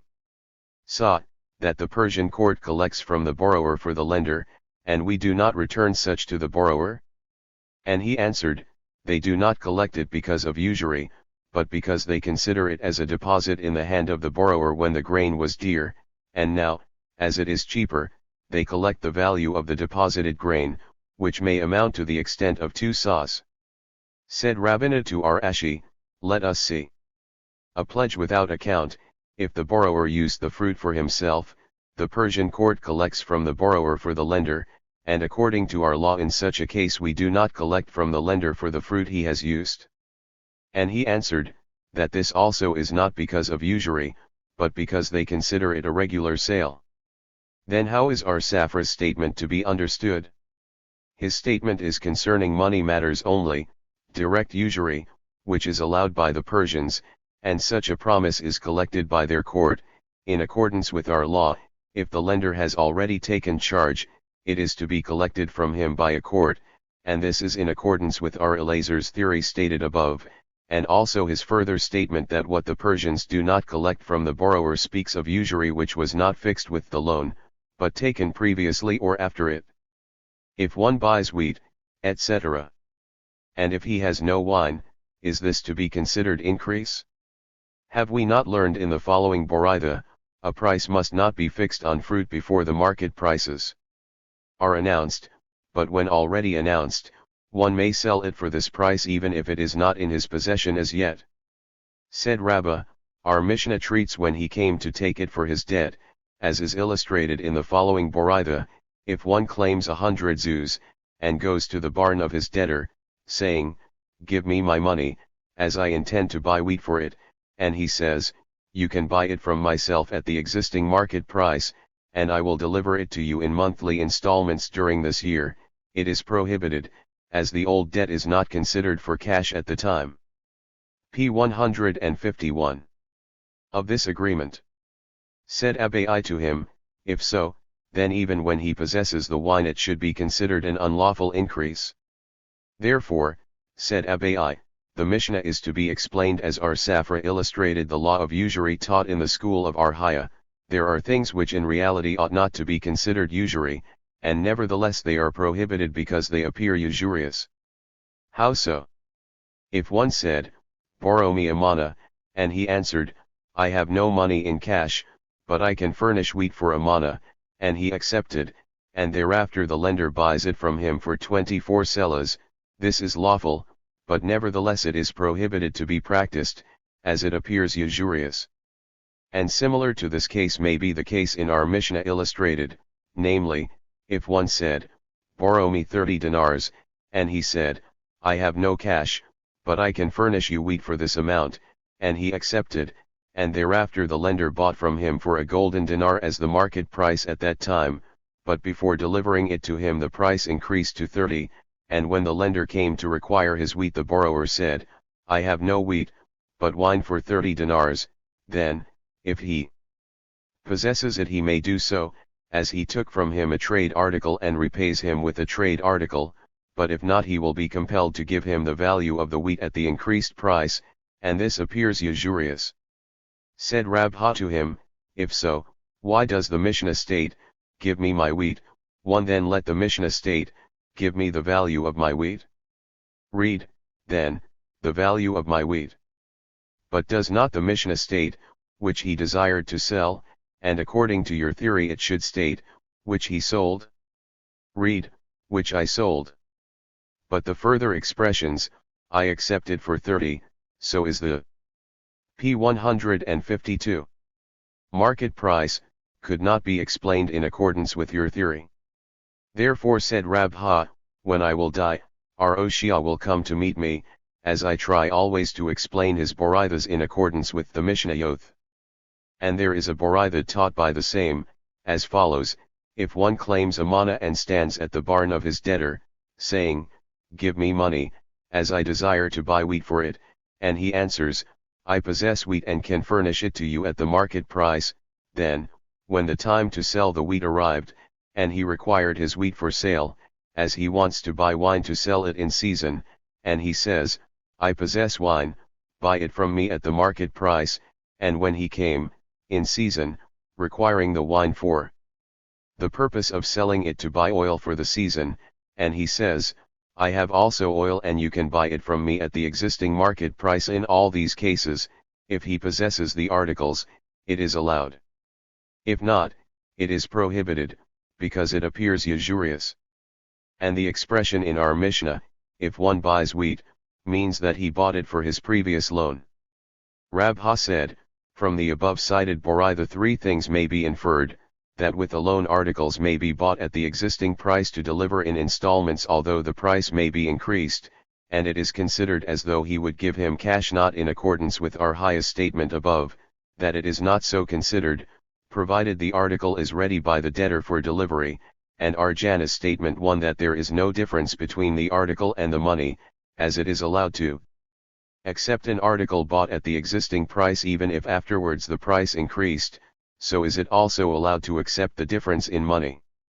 The same said again, as the above theory is correct, there is no difference even if the article is not ready for delivery by the seller to buy of him at the existing market price, provided he takes the money now. R. Papa and Arhunabi R. Joshua raised an objection to his statement, in all cases, if he possesses. If not, it is prohibited. And he answered, there is a loan and here a sale. Rabha and R. Joseph both said, the rabbi's decision that one may buy articles to deliver them in installments at the existing p. 153. Market price is because the buyer may say, I do not consider it favorable even should the price increase during the year, as for the cash I have forwarded to the seller I could buy in the cities of Hainai and Chile, at a lower price than in the larger cities, all I need for this year.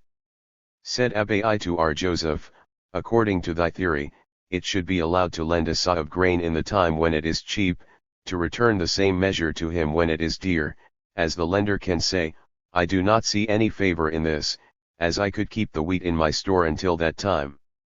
And he answered, there is a loan, but here is a sale. Said Adabi Abba to Rabha, after all, it is still an advantage to the buyer, as he would have to pay the broker. And he rejoined, it treats when he pays the same to the seller.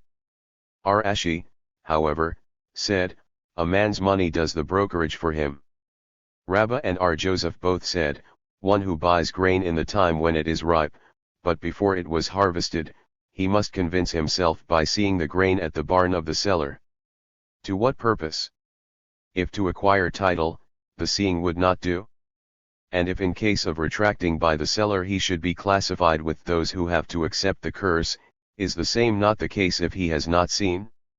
Yeah, it is for that purpose, but, usually, he who buys grain in the above-mentioned time buys it of 2 or 3 farmers, and then, if the farmers have seen him at their barns, they are sure that the buyer relies upon them. But otherwise the farmer may say, I thought you found better ones and you did not care any more to take mine, therefore I sold it out. Said Rashi, now, coming to the conclusion that the relying upon him is the reason of the above statement, it is sufficient even if he had told him, I rely upon you at any other place. R. Nahman said, the rule of usury in transactions is p. 154. If he sells him the article cheaper because it is not yet in his hand, it is forbidden.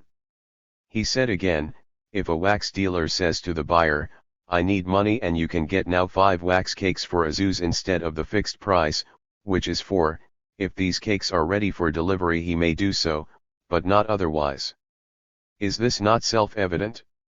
Lest one say that the same is the case when the wax dealer has to gather his cakes placed with others in the city, as this is similar to the case, lend me until my son will return with the keys, mentioned above. He comes to teach us that this case, that they are not collected as yet, is not to be considered if they would be in his hand. The same said again, if one found a surplus in the small coins he borrowed, he must return him the surplus, provided such an error is usual. If, however, it could not be supposed as an error, he may consider it a present of his friend. What error is to be considered usual? Said R. Joseph, to the number of 10s and 5s. Said R. Ahab. Rabha to R. Ashi, but if the lender was a miser, so that a present from him is unimaginable, how then? And he answered, then it can be supposed that with this he returned him the sum which he robbed him of so me time ago, as we have learned in the following Boraitha, if one has returned robbed money with an account of other money he had to give him, he has done his duty. The former questioned again, but how is it if he never did any business with him? And he rejoined, even then it may be supposed that another one who robbed him of the same amount told him to do so, when it will occur that he will require a loan from him. R.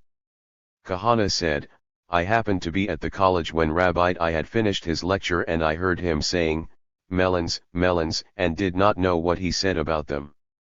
After Rabbi left, the college men told me that he had said as follows, if one advanced money to a gardener for melons, to deliver to him thereafter, and his melons usually were the size of a span, the price of which was 10 for a zuz, and he promised to give him the same number at the size of an ell for the advanced money, this agreement is of avail. Is this not self-evident? Lest one say that because they are growing from themselves it is allowed, he comes to teach that even then it is only when he possesses such. And according to whom is it? To the Tana of p. 155. The following Boraitha, if one goes to milk his goats, to shear his sheep, or to take out honey and wax from his hives, and he offers to sell the products by the advance of money for a cheaper price, it is allowed. If, however, he says, I will sell you the above products to a certain quantity which will be produced in the future, it is prohibited. Hence, we see that although they grow from themselves it is, nevertheless, prohibited. Rabha, however, said the articles are not similar to the case of melons, as the same melons which are now small will become big by growing themselves, but milk, wool, or honey of the bees is not grown at all, as he takes the milk out today and on the morrow there is other milk instead, and the same is with the shorn wool and the honey. Therefore, the above-mentioned case of the melons is permissible. Abai said, one may say to his comrade, take 4 zuz for a barrel of wine you possess, with the condition that if it should become sour you should be responsible, but if it becomes dearer or cheaper it should be charged on my account. Said Arshrabiya to him, is this not a case in which the profit is to be very likely expected, and little loss from damage. And Abai answered, this would be correct if he would not accept in case it became cheaper, but since he accepted this also, both chances, of profit and damage, are alike.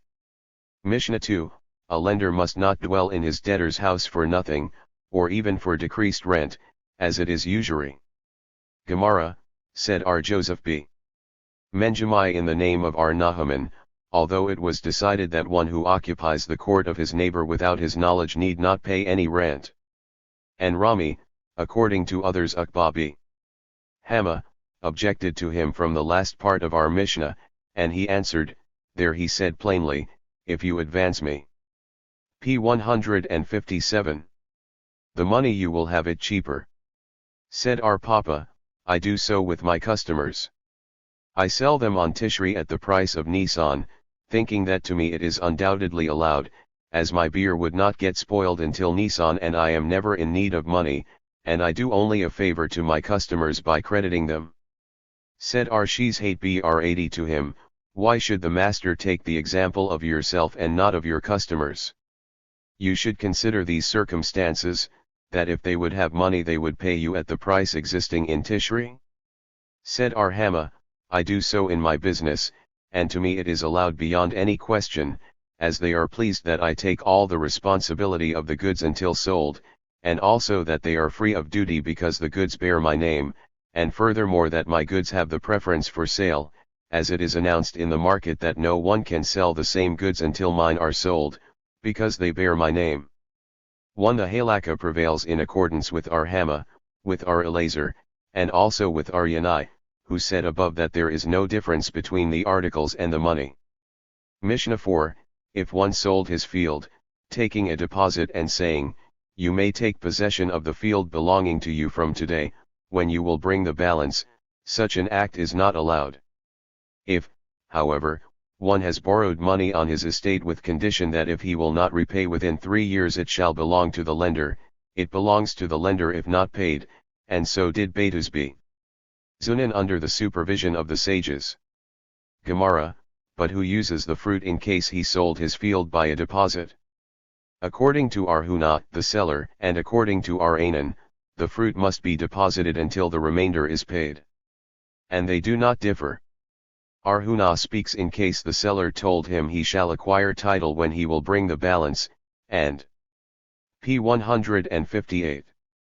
Aranan speaks in case he said, when the balance will be paid in time title shall be acquired by you from today. R. Safra learned in the Boraithas, treating upon usury, taught in the school of Arhaya, concerning the statement of our Mishnah, there are cases in which the use of the fruit is permitted to both, prohibited to both, permitted to the seller only. And Rabha illustrated it thus, the first case applies when the agreement was that he shall acquire title for the amount of the deposit only, the second applies when he was told that if he will pay the balance in time, title to the property shall be given to him from today, the third applies, if he was told, a title will be given to you at the time when you will bring the balance, and the fourth applies if he was told, title is given to you from now and the balance you owe me should be considered alone. According to whom is the statement of our Mishnah that both are prohibited? Said Arhuna Br Joshua, at any rate, it is not in accordance with our Jehuda, who said, if there is only one side of usury it does not matter. If one has pledged his house or field, and the lender said to him, you may sell it to me for such and such amount, but if you sell it to another, you will have to add such and such an amount to my loan, this is usury. But if he says, should you wish to sell for its value, I shall have the preference, it is allowed. The same is the case if one has sold a house or a field with the condition that if he should have money thereafter, the estate should be returned to him, it is considered usury. If, however, the buyer says, I will return it to you when you will have money, such an agreement is allowed. But what difference is there if the seller made the condition of returning when he will have the money, or the buyer made it? Said Rabha, that is, if the buyer said, I will do so not as a condition but by my good will. P 159. There was a man who bought an estate without any security, i.e., that the seller did not take the responsibility to return him the money should the estate be taken away from him by the seller's creditors. Seeing, however, that the man looked downhearted, the seller said to him, "Why art thou grieved? Should it be taken away from you, I will collect for you the fruit and the improvement." Said Amimar, "This is only a gossip." Said Arashi to him, "Your reason is, because this condition should be made by the buyer and not by the seller. Does not the above Boraitha state that if the seller said, 'I will return it to you,' etc., it is allowed, because such a condition ought to be made by the seller and not by the buyer?" And Rabha explained this, that only when the buyer says, "It is not a condition," etc., from which it is to be inferred that if he did not add this it would not be considered as a gossip. And Amimar rejoined, "Rabha means to say thus, as this condition should have been made by the seller, and it was not, then when the buyer says, 'I will do it,' it is to be considered as though he would add, 'from my good will.'" It was taught, it happened that a sick man wrote a divorce to his wife and she heard him sigh. Then she said to him, "Why do you sigh? If you will live, I am yours." Said Arzibad, "It is to be considered a gossip only." Said Aha of Dipti to Rubina. "And should it not be considered so, what harm could there be? Does it then depend upon her to make a condition in the divorce? That depends on the husband only. Lest one say that, hearing her statement, the husband resolved to give the divorce upon this condition, he comes to teach us that it is not so. If one has borrowed money on his estate, etc." Said Arhuna, "The case is if the condition was made at the time the money was paid. If, however, it was made thereafter, title is acquired according to the amount paid only." Ar-Nahaman, however, maintains that even then title is acquired on the whole estate, and Ar-Nahaman acted accordingly in a case of the exilarch. Ar-Jehuda, however, tore the document, and the exilarch told this to Ar-Nahaman, and he said, "A boy tore it as, concerning jurisprudence, all are considered boys in comparison with me." Afterwards, Ar-Nahaman retracted from this statement, and said that even when the condition was made at the time the money was given, it is of no avail. And Rabha objected to him from our Mishnah, "If he will not repay within 3 years, it is his." And Ar-Nahaman answered, "I say that an p. 160. As Makta 1 gives title. Minjamai, however, maintain that it does not. But then our Mishnah contradicts Minjamai. He interprets our Mishnah as treating of when the seller said, 'Title should be acquired by you from now.' Said Mar the senior and the junior, sons of Ar-Hisda, to Ar-Ashi, so said the sages of Naharde in the name of Ar-Nahaman, and as Makta gives title only in time but not thereafter. And Ar-Ashi rejoined, "This would not be correct, as there is a rule that a thing which gives title in time gives also thereafter. Perhaps you mean to say thus, if the borrower sought him within the time of the loan and told him, 'Acquire title on it, as I will not redeem it any more,' then title is acquired, but if he said the same to him after the time has elapsed, it counts nothing, as it is to be considered that he said so only because he was ashamed for the delay of the payment. In reality, title is not acquired even within the time, as the saying of the borrower is to be considered as a postponement of time only, as he would not like to be troubled when the time of payment arrived." R. Papa said, "The Asmakta sometimes gives title and sometimes does not.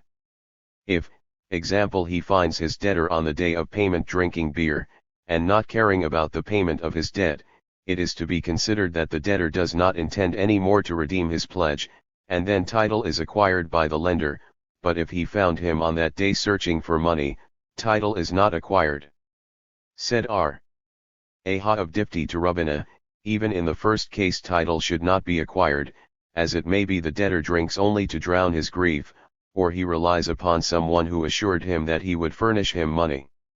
Therefore said Rubina, if we see that the debtor does not care to lower the price of his goods for the purpose of collecting the money due, it must be considered that he does not care any more for the pledged estate, and title is acquired." And the above R. Aha rejoined, "Even this proves nothing, as it may be he does not want people to know his circumstances, which would cause a reduction in value of his estate. Therefore it may be assumed that our Papa's statement was thus: if the debtor was particular on that day with his estate not to have it sold, even for its value, it is certain that he does not care. P 161. For the estate pledged, and title is acquired. Our Papa said again, although it is decided by the rabbis that an asmakta gives no title, it is nevertheless considered a hypotheca of which he should collect his money. Said Arhunabi Nathan to him, has then the debtor at the time pledged said, acquire title on the estate to the amount of my debt?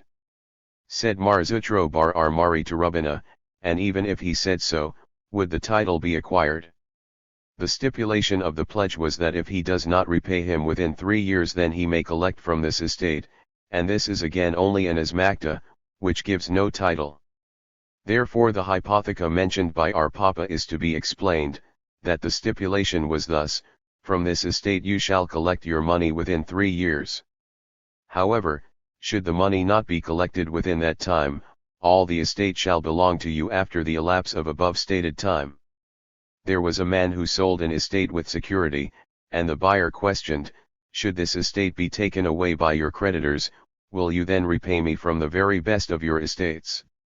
And he answered, from the very best of my estate I will not, as I need it for myself. Your money, however, will be collected of other best estates I possess. Finally it was taken away, and the very best estate of the seller was overflooded. Our Papa thought to collect the buyer's money from the best estate still left in his possession. Said our Papa to him, this estate which was secured is still in your possession, and you have to repay from it. Said R. Aha of Dipti to Rabbina, the claim of the seller is a just one, as this estate which is not overflooded is now his very best, which according to the agreement was not security. Rabbi B. Sheba was a creditor of our Kahana, who said to him, should I not pay you at a certain time, you may collect your money from this wine. Finally the wine became dearer, and our Papa was about to say, that the law of asmakta, which gives no title, applies only to real estate which was not for sale. This wine, however, which was for sale, is considered money. Said Arhunabi Jehoshua to him, so. P 162. Was said in the name of Rabbah, everything made with a stipulation, gives no title. Ar Nahaman said, as the rule that an asmakta gives no title is accepted by the rabbis in case of a loan with pledged estate for 3 years, if the lender took possession of it and used the products he must return both. Shall we assume that Ar Nahaman holds that a relinquishment by an error is not to be considered? Was it not taught concerning one who sold out the products of his tree, that, according to Arhuna, he may retract from the sale before the fruits were produced, but not afterward, and according to Ar Nahaman he may, even in the latter case? He, however, said, I admit that if the buyer used already the products in question, it is not to be collected from him.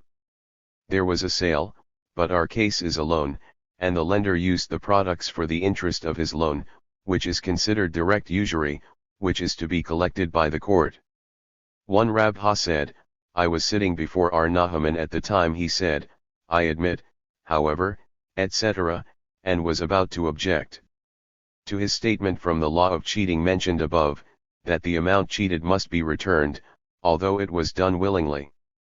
He, however, looked at me and understood my intention, and he therefore brought as a support to his statement the following Mishnah: she who refuses to cohabit with her husband, etc., is not entitled to her marriage contract, from which it is to be inferred that although her husband has not any right to use the fruit belonging to her, it is not to be collected from him if he has done so. In reality, however, both the objection and the support do not hold. There is no objection from cheating of which the cheated one was not aware that there is such, that he should relinquish it, and there is no support from the woman in the Mishnah cited, that each of the women mentioned in the cited Mishnah would be pleased to be counted among the married ones. There was a woman who said to a certain man, go and buy for me an estate from my relatives. He did so. The seller, however, said to him, I sell it to you with the stipulation that p. 163. When I shall have money, I shall repay you and take back my estate. And the messenger answered him, You and Navla one are brother and sister, and you can settle this matter between you. Said Rabbi Arhuna, such an answer may be considered satisfactory, that the seller should rely upon it, and therefore he doesn't give title. According to this decision, the estate certainly must be returned, but how is the law with the products if she used them? Is it considered direct usury, which is levied by the court, or indirect, which is not? Said Rabba to Arhuna, it seems that it is considered indirect, and so also said Rabha. Said Abai to Rabba, how is the law with an estate pledged without any stipulation, when the lender has used the fruit? Shall we assume that the reason, in the above case, which was considered indirect, is because it was not determined at the sale she should use the fruit, and the same is the case here? Or it is not to be compared, because there was a sale, and here it is a loan? And he answered, this reason holds good, in this case also. Said our Papi, Rabbana acted in his court not in accordance with Rabbi Arhuna's statement, but has reckoned the value of the fruit used and collected.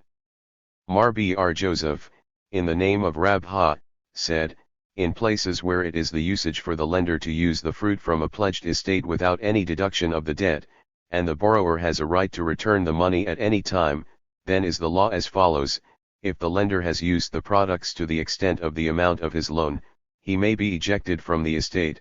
If, however, he has used more than the amount of the loan, the court may not collect from him, neither may it be deducted from another debt which the debtor owes him.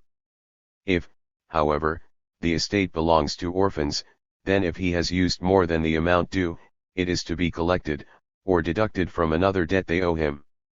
Said Ashi, as you came to the conclusion that in case he has used more than the amount due we do not collect from him, we do not eject him even if he has collected the amount of the money loaned, unless he is paid the money issued, because the ejecting is the same as if it would be collected for the product consumed by means of sale, and not by means of deducting from his loan, and this is not to be done with indirect usury. And Ashi. p. 164. Acted accordingly in a case of orphans irrespectively of age.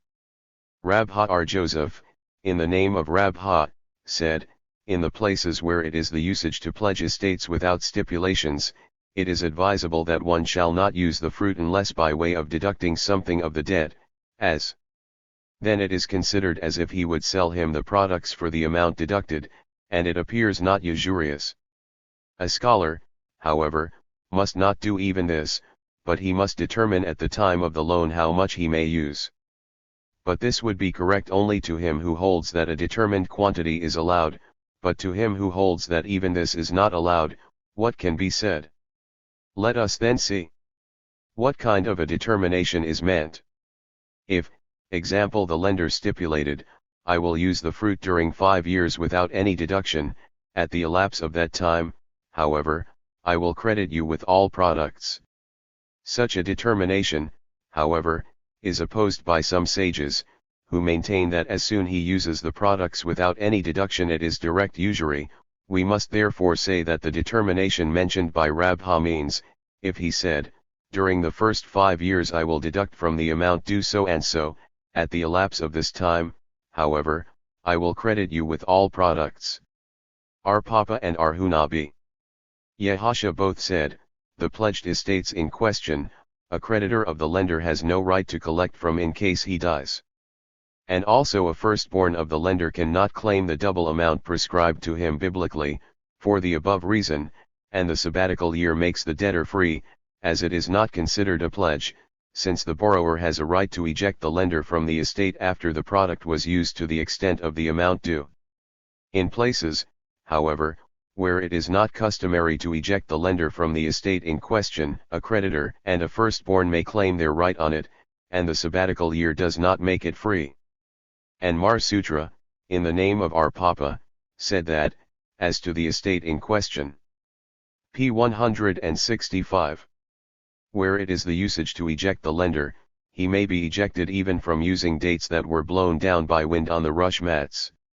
If, however, the lender has already picked them up from the rush mats, and put them in his vessels, title is acquired.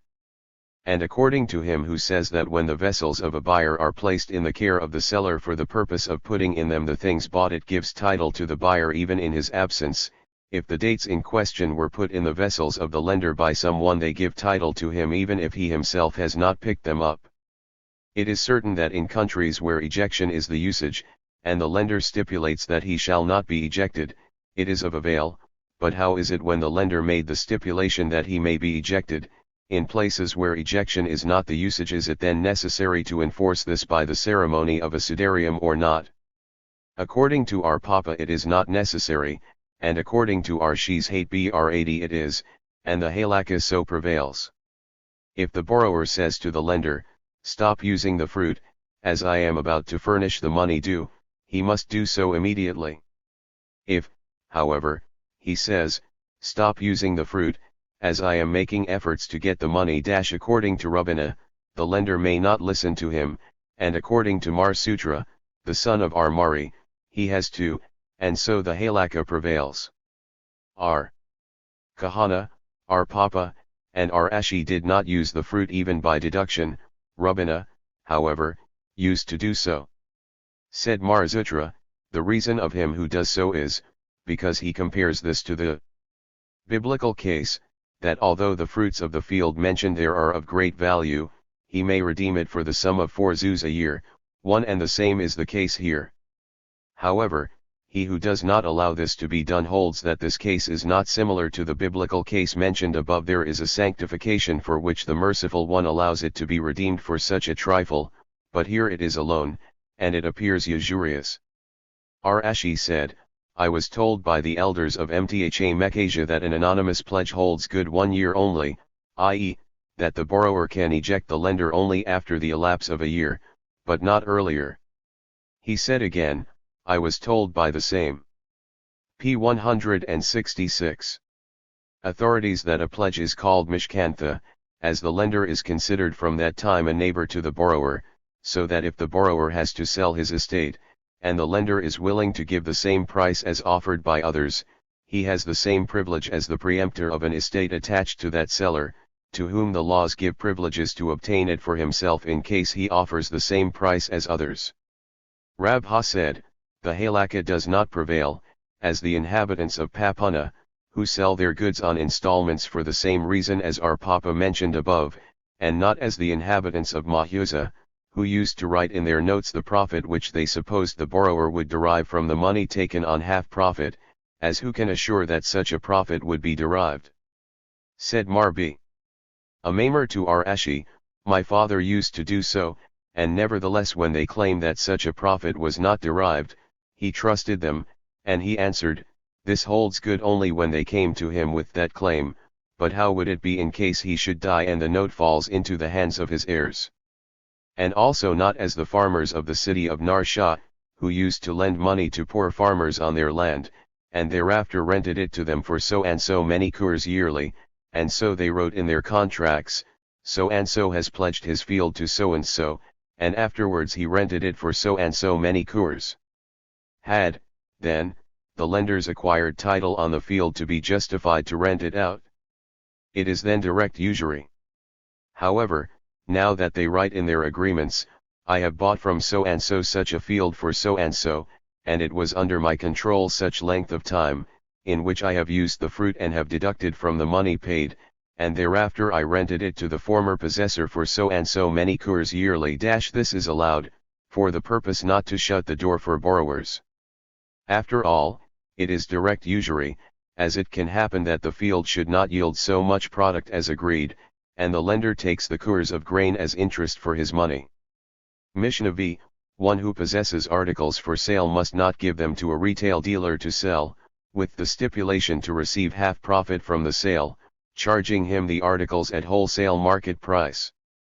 One must also not furnish someone with money in order to buy and sell articles for it, for half profit, provided he pays him separately as a laborer for his trouble. It is also not. P 167. allowed to hatch hens for half profit, and also not to appraise calves and foals, according the value after 2 years, and making a half of it a compensation for the raising of them. Should it happen, however, that they die, provided the raiser is paid separately for his trouble and food. 1, however, may accept the above animals without any stipulation for half profit. And then they shall be kept calves until they become threefold, and an ass until it is fit for carrying burdens. Gemara, a Boraitha in addition to this Mishnah states as a laborer, and Abai explains as a laborer of this profession. The rabbis taught, how much should he be paid separately? According to our Meir, more or less, but it must be stipulated between them. According to our Jehuda, it is sufficient even if he gives him a meal or some fruit. Our Simeon b. Yohei, however, maintains that he should receive the amount a laborer is entitled to. The rabbis taught, goats, sheep, and all other animals which are fed but do not labor, must not be appraised for the half. Our Jose b. Our Jehuda, however, says, goats and sheep may, as the raiser has the milk and the wool for use, and they yield wool by being shorn, by passing through water, and by being plucked, and also a hen, because she is laboring for her food. And according to the first Tana, their milk and wool are not sufficient for his trouble and food. If agreement was that the raiser shall use milk and wool for himself, all agree that it is sufficient. The point of their differing is if it was agreed that the raiser should use only the whey of the milk and whey and refuse of wool. The first Tana holds in accordance with our Simeon b. Yohei, who demands the full payment of a laborer, and our Jose holds in accordance with his father, our Jehuda, who says above, that one meal suffices. The rabbis taught, a woman may say to her neighbor who has eggs, you may give me 4 eggs and I'll let my hen sit on them for 2 little chickens she will hatch. If, however, she says, I have the hen and you the eggs, let us divide the little chickens, it is not allowed according to our Simeon. Our Jehuda, however, allows this.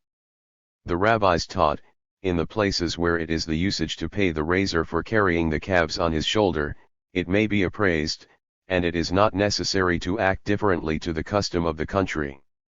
Our Simeon b. Gamaliel said, a calf and a p. 168. Foal may be appraised with their mother and without any separate payment, even in those places where they pay separately for carrying calves. Said our Naaman. The halakha prevails in accordance with our Jehuda, with our Jose his son, and with our Simeon b. Gamaliel. The sons of our Eilish were summoned for a note which was issued by their father for half profit and half loss.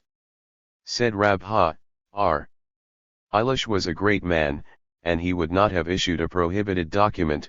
The note, therefore, may be explained that if his partner desired to obtain the half profits, then he had to suffer 2/3 of the loss, and if our Eilish would have to suffer the half of the loss, then his partner would take 2/3 of the profit for his trouble.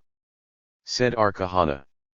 I told this to our Zebed of Nehardi, and he rejoined, about the note of our Eilish, as it may be our Eilish had some benefit from his partner, and it is in accordance with our Naaman, who said that the halakha prevails with our Jehuda, and I answered him, it was not taught by our Naaman, the halakha prevails, but the system of the above-mentioned sages is one and the same, and it seems to be so from his expression, our Jehuda, our Jose his son, etc. Should he desire to state that the halakha prevails according to them, he would teach the halakha prevails in accordance with our Jehuda, who is more lenient than all others. Rabbi said, if one gives a calf for raising, with the stipulation that the profit and loss shall be equally divided, and besides a 1/3 increase of the present value should belong to the raiser, it is allowed. Samuel, however, maintains, how would be the case if there should be no increase? Should then the man labor for nothing? Therefore he must fix a dinar for his labor. But Rabbi himself is also of this opinion, as he said that the head of the calf belongs to the raiser. Is it not to assume that the head is an additional compensation to the 1/3 increase, said above? Is it not for the purpose that, should there be no 1/3 increase as agreed, he takes for his labor the head, hence here is the fixed dinar which Samuel desires. Rabbi's decision that a third increase suffices without any other compensation means when the raiser has his own cattle to raise, as people say. It is the same trouble to feed one as many. R. Eleazar of Hagrania bought a cow which he gave to his gardener for raising, and gave him besides the half interest also. P. 169. The head for his trouble. Said his wife to him, if he would be an equal partner to you by giving the half money of the half cost, he would give you the one in your share. Afterwards they bought one in partnership and divided the, and R. Eleazar said, let us divide also the head. Said his gardener, when you issued the whole amount for the animal, I took the whole head to myself, and now when I have the half money in it, I shall take a half only. R. Eleazar answered, when the money was my own, if I would not add a little to your share it would appear usurious, but now we are equal partners, and if you claim you had more trouble than I, the food for it was used from my garden, and while you were engaged therein, there was not much trouble feeding it. The rabbis taught, until what time must the raiser trouble himself with the appraised animal given to him for raising? Symmachus said, with mules 18 months, with asses 24 months, and if one desires to divide within that time, his partner may prevent him, for the years are not equal, as in the second year the trouble of feeding is more than in the first. There is another Boritha, until what time must one trouble himself with the offspring of the appraised animal? With little animals, as goats and sheep, 30 days, and big animals, 50 days. R. Jose, however, said, with little animals, 3 months, as their teeth are small, and he has to see what food is fit for them, and from that time further on the raiser takes a half of his value and a half of the increase belonging to his partner. R. Manasseh b. Gada took his half and half of the increase of his partner. When he came before Abai, he said to him, who was the appraiser? There were 2 Samaritans who had done business with each other. Afterwards one of them divided the money without knowledge of his partner, and the case was brought before our Papa, and he decided that his act was correct, as R. Naaman. P. 170. Said that cash money may be considered as divided. The next year they bought wine in partnership, and one of them divided without knowledge of his partner, and the case came again before our Papa, who asked who has appraised for you. Said the plaintiff to our Papa, it seems to me that the master is partial. Said our Papa, why then? Last year you did not complain that your partner took the better coins and left you the worse ones, and as there was cash, which need not any appraisement, he had the right to divide without your knowledge, but in this case, everybody knows that there is a difference between one kind of wine and another. How could you do it without knowledge of your partner and without any appraisement by a specialist? It is mentioned above, R. Naaman said money is considered as if it would be divided. However, this is only if the coins were equal, as, example all of them were circulating ones, or if old coins, which have more weight but are not in frequent circulation, but if they were of both kind, it must not be done without knowledge of the partner. R. Hama used to rent zuzas daily for the smallest coin for each zuz, and he lost his money. Rabha said, one may say to his neighbor, I will lend you 4 zuz to keep for a longer time with the stipulation that you shall lend to so and so a zuz, as the law has prohibited only usury that came direct from the borrower to the lender. The same said again, one may pay money to anyone for giving a good reference to the money broker in order to borrow money from him. As Abamar, the son of our Papa, used to take wax vessels from the wax dealers for reference to his father, that he should lend them money, and when the rabbis told our Papa that his son took usurious money, he answered thus, such a usury he may take, the law has forbidden only usury which comes from the borrower to the lender. Here, however, he is paid for his reference, and this is allowed. Mishnah 6, a cow, an ass, and all animals which are laboring for their food may be appraised, that the increase shall p. 171 be divided equally.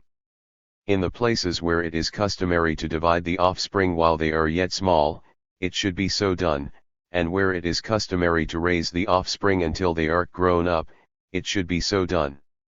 R. Simeon b. Gamaliel said, that a calf and a foal may be appraised with their mothers. One may say to a farmer, if you would lend me some money which would enable me to manure your field, I shall give you 12 kur of grain for it, instead of the 10 you demand, and the farmer may accept it without fear of usury.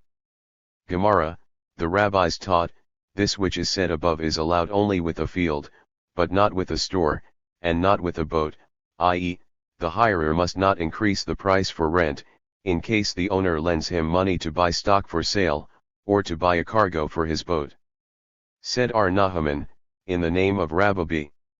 Abohu, it may happen that the same should be allowed to be done also with a store if he lends money to paint and decorate it, in order to draw customers, and also with a ship, in order to improve it with masts of which the hirer has the benefit in that it will sail faster, and if he borrows money for this purpose, he may increase the rent of the above mentioned, and it is not considered usury, as the owner may raise his rent for a decorated store and an improved boat.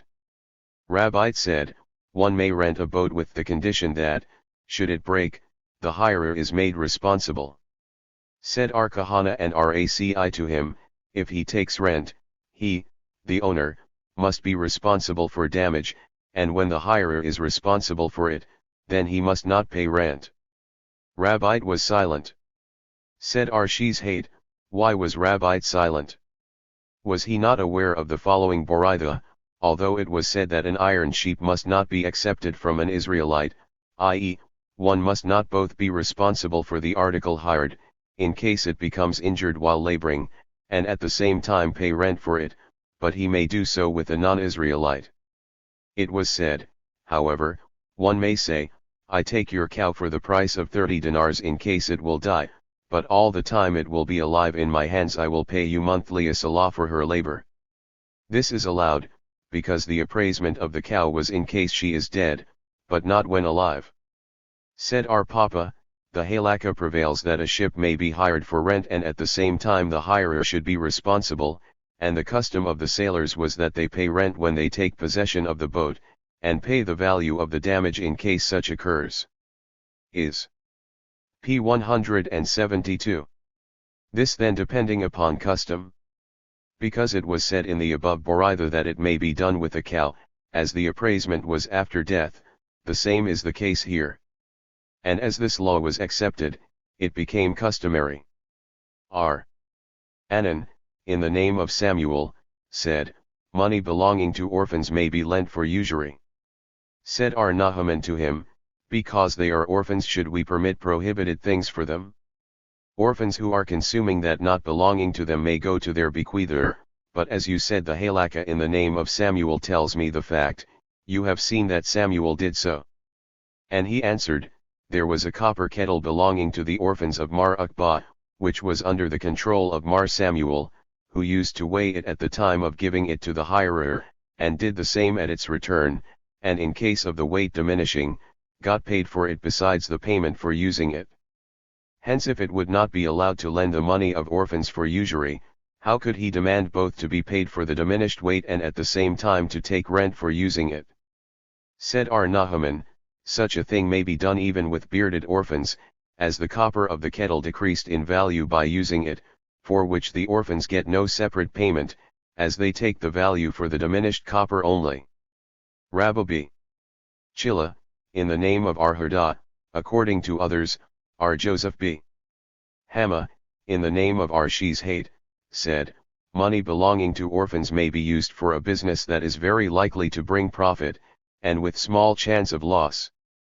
The rabbis taught, one who lends money for a business which is very likely to bring profit with little chance of loss, is wicked, for one which is likely to bring loss and far from profit, is pious.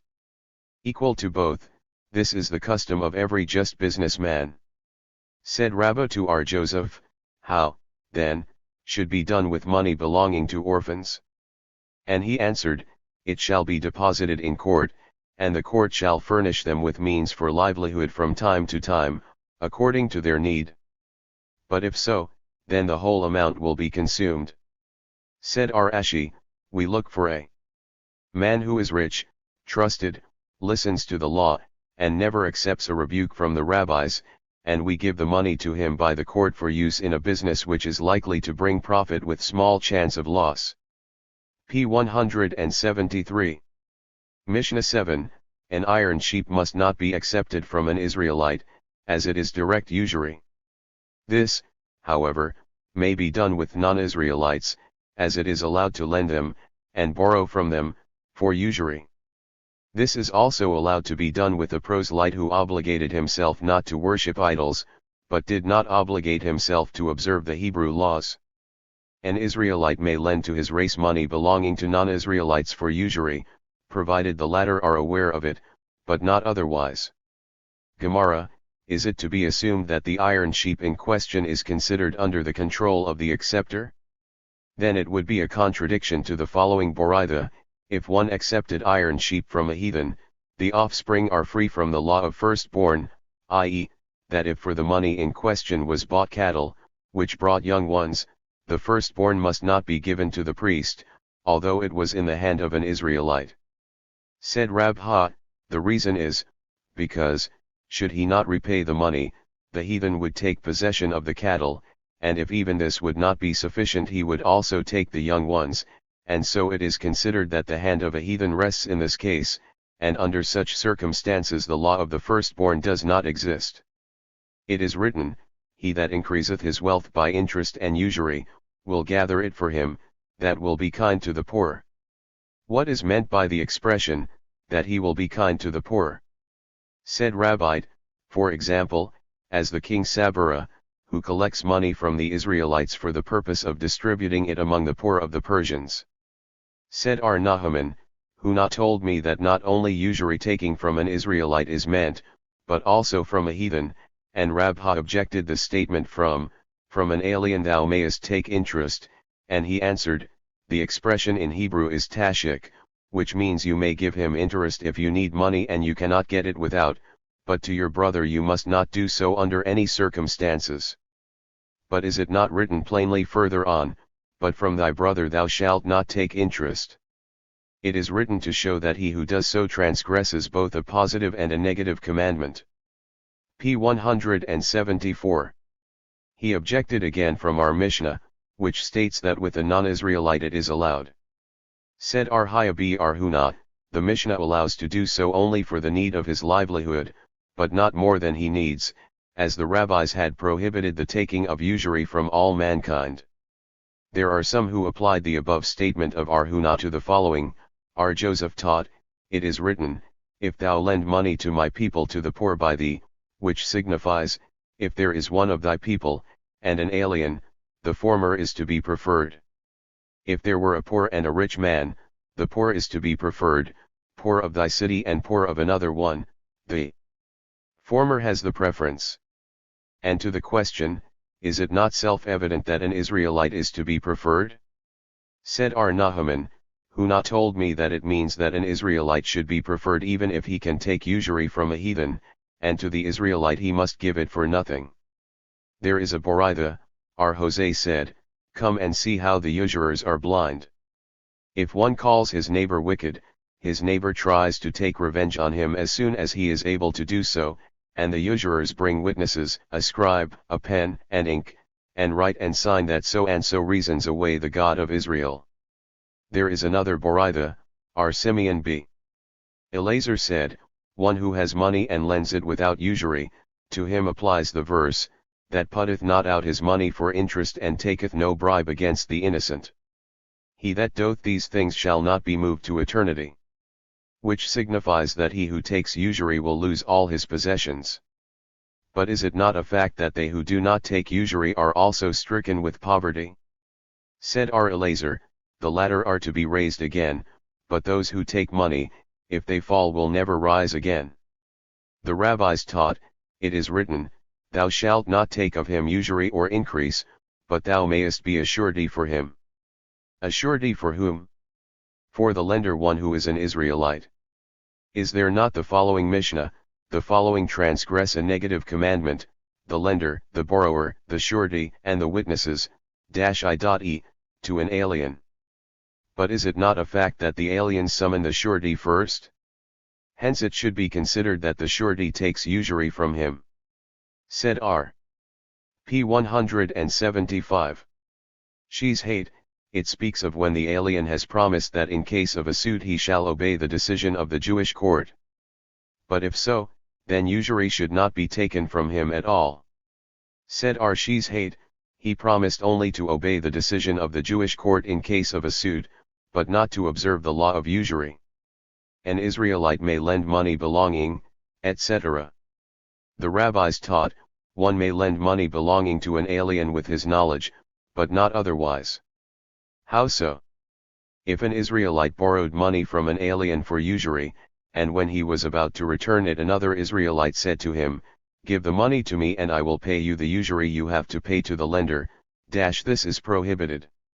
If, however, he takes him to the lender, he may do so, and the same is the case if an alien has borrowed from an Israelite for usury, and when he is about to return it to him, another Israelite meets him, and asks to have the money lent to him for the same interest he has to give to the Israelite, it is allowed. If, however, the alien takes him to the lender, it is prohibited. The prohibition of the last part is correct, but why is it allowed in case the Israelite takes the money belonging to the Israelite and pays usury? Is it not a fact that in the case of an alien no messenger is to be considered? Hence, even with the knowledge of the heathen, it should be considered that one Israelite takes direct usury from another Israelite. Said our Papa, it means, he takes him to the alien that he may hand him the money personally. Is this not self-evident? Lest one may say that as the alien does it through the Israelite it is not allowed, he teaches us that it does not matter. The rabbis taught, an Israelite who borrowed money from an alien for usury, and afterwards added the usury money to the principal amount, and then took a note from him for the whole sum and then the lender became a proselyte, he may collect the whole amount. If, however, the note was taken after he became a proselyte, he collects the principal amount, but not the usury. The same is the case with an alien who borrowed money from an Israelite, and became a proselyte. If the note for the principal amount including the usury was given by him while he was yet an alien, the whole amount is to be collected, but if after he became a proselyte, the principal amount only is to be collected. R. Jose, however, maintains that even then the whole amount may be collected, and Rabha, in the name of R. Hisda, quoting R. Huna, said, so the halakha prevails, and he himself declared that the reason of R. Jose's statement is that people p. 176 shall not say that he became a proselyte on account of this money only. The rabbis taught, for a note in which usury is mentioned the lender must not be allowed to collect even the principal amount, which he must forfeit as a fine. So is the decree of R. Meyer. The sages, however, maintain that the principal amount is to be collected. What is the point of their differing? R. Meyer holds that the permissible amount may be imposed as a fine for that of the prohibited one, and the rabbis hold that it may not. There was a man who had pledged his vineyard to a lender, who kept it for 3 years, and afterwards said to the owner, "If you sell it to me, good, but if not, I will hide the document of the pledge, and claim that the vineyard was bought by me occupancy." The owner then assigned his vineyard in presence of witnesses to his minor son, and afterwards gave a bill of sale to the lender. This sale is certainly not valid, but the money which the lender has given for the bill of sale, is it to be considered as a loan with a note which is to be collected from an encumbered estate, or is it considered a loan without a note which is not to be collected from such estate? Said Abai, is this not the case of which RC said above that when one admits his signature to the note, it is not necessary to have it approved by the court, and it is to be collected also from an encumbered estate? Said Rabha to him, what comparison is it? In the case of RC, where the borrower admits that he owes the money with a note, another note can be written even if the original is lost. In this case, however, the bill of sale was written unwillingly, and another one cannot be written. Ramar repeated Rabha's statement in the presence of Rabbina, who cited to him then the statement of R. Yohanan on the explanation of the Mishnah, that notes which were written with a previous date are of no avail, and to the question, why should it not be collected from the later date? R. Yohanan answered, it is to be feared that he will collect from an encumbered estate at the previous date. Let him then say that the bill of sale is invalid because, if lost, it cannot be rewritten from the date of the first writing. And he answered, what comparison is it to our case? There it cannot be rewritten from the original date, but it can be rewritten with a later date. Here, however, it cannot be rewritten at all for the reason said above. P 177. Mishnah 8, one must not buy articles to deliver during the year, for a certain price before the market price is fixed. He may, however, do so afterwards even when the seller does not possess as yet the articles bought for the price he pleases, as, if he does not possess them, he can buy them from another. If the seller was first in the harvest, the buyer may stipulate the price with him for the sheaves, crop of grapes, vat of olives, clay balls of a potter, and lime. When it was already in the kill, and also for manure of the whole year. R. Jose, however, maintains that he must not do so with manure unless he has it ready for delivery. The sages allow it. For all mentioned above he may make the stipulation that if the price will decrease he shall deliver them for the lower price. R. Jehuda says that to this effect no stipulation is necessary, as the buyer may claim in such a case the existing price or the return of his money. Gemara, Rasi said in the name of R. Yohanan, the price for the whole year must not be stipulated for at the existing price of the large cities, as these prices are changeable. The rabbis taught, one must not buy articles to deliver during the year before the market price is fixed. If, however, the new articles were 4 for a salah and the old ones 3, the price must not be fixed until it will be a standing price for both of them. If mixed grain from different fields sold 4 measures for a salah, and from a single one 3, the price must not be fixed until the market price will be fixed for both. Said R. Nahaman, a price may be fixed for the mixed one, as the existing market price for such grain. Said Rabha to him, why should this differ from grain from a private field? You may say that, if the seller does not possess the mixed grain, he can borrow from another seller of mixed grain. Is it not the same with private men? And he answered, a private man would consider that it is humiliating for him to borrow from a dealer of mixed grain, or, if you wish, I may say that one who gives money to a private man intends to get from him the best in the market. R. Shishhate, in the name of Arhuna, said, one must not lend money with the understanding that if it is not returned at a certain time the borrower shall furnish him articles at the existing price. Said R. Joseph B. Hama, according to others, R. Jose B. Abba, to him, did, indeed, Arhuna say so? Was he not questioned whether it was allowed to be done as the students? P. 178. Of the college did, who borrowed money in Tishri and repaid with fruit in Tevath at the price of Tishri. And he answered, there is wheat ready for sale in the cities of Hinai and Chile which is always at a low price, and they can buy and repay their debt with that. We see then that he has allowed such a loan. He was previously of the opinion that it must not be so done. Afterwards, however, when he heard that R. Samuel B. Haya said in the name of R. Eleazar that this may be done, he retracted from his previous opinion and decided that it may be done.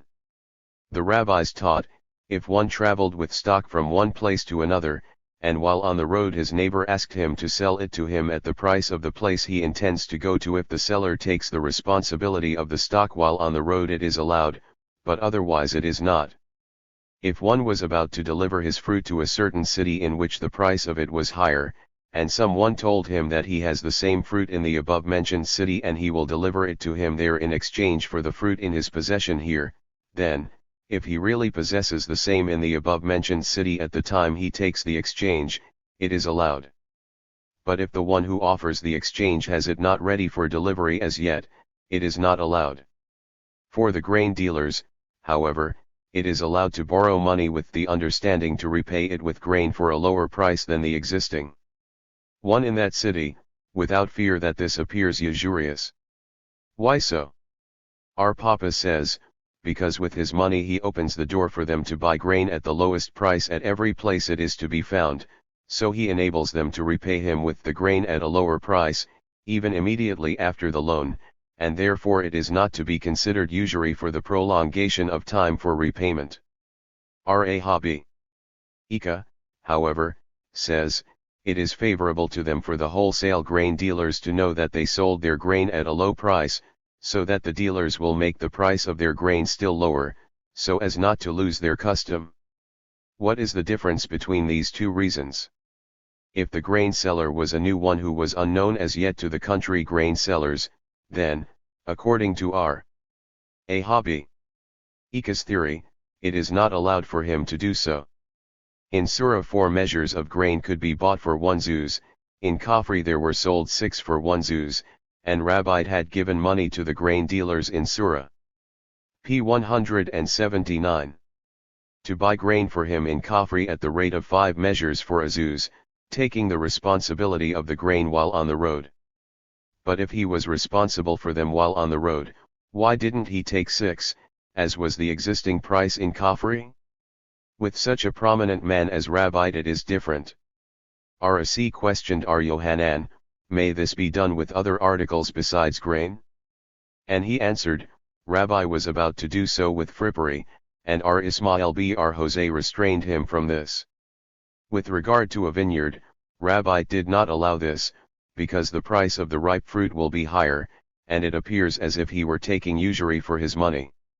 Samuel, however, permitted this, as the buyer takes the risk of his money in case the vineyard may not yield the products, or in case they may become spoiled. Said Shema Haya, Rabbi, however, admits that this may be done with calves 1, and there is a great risk of miscarriage and other accidents.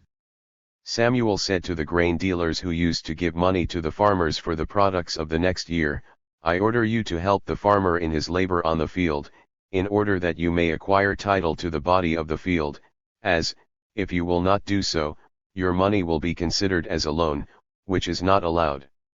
And Rabha also said to the watchman of the crops, I order you to help the farmer in his labor all the time he is laboring, until harvest, as if you were hired for this purpose, for according to the law you would have to be paid only after all the labor is done, and then, when you receive a larger quantity of the grain than your trouble was worth, it would be considered that the farmer lowered the price for you, which is allowed.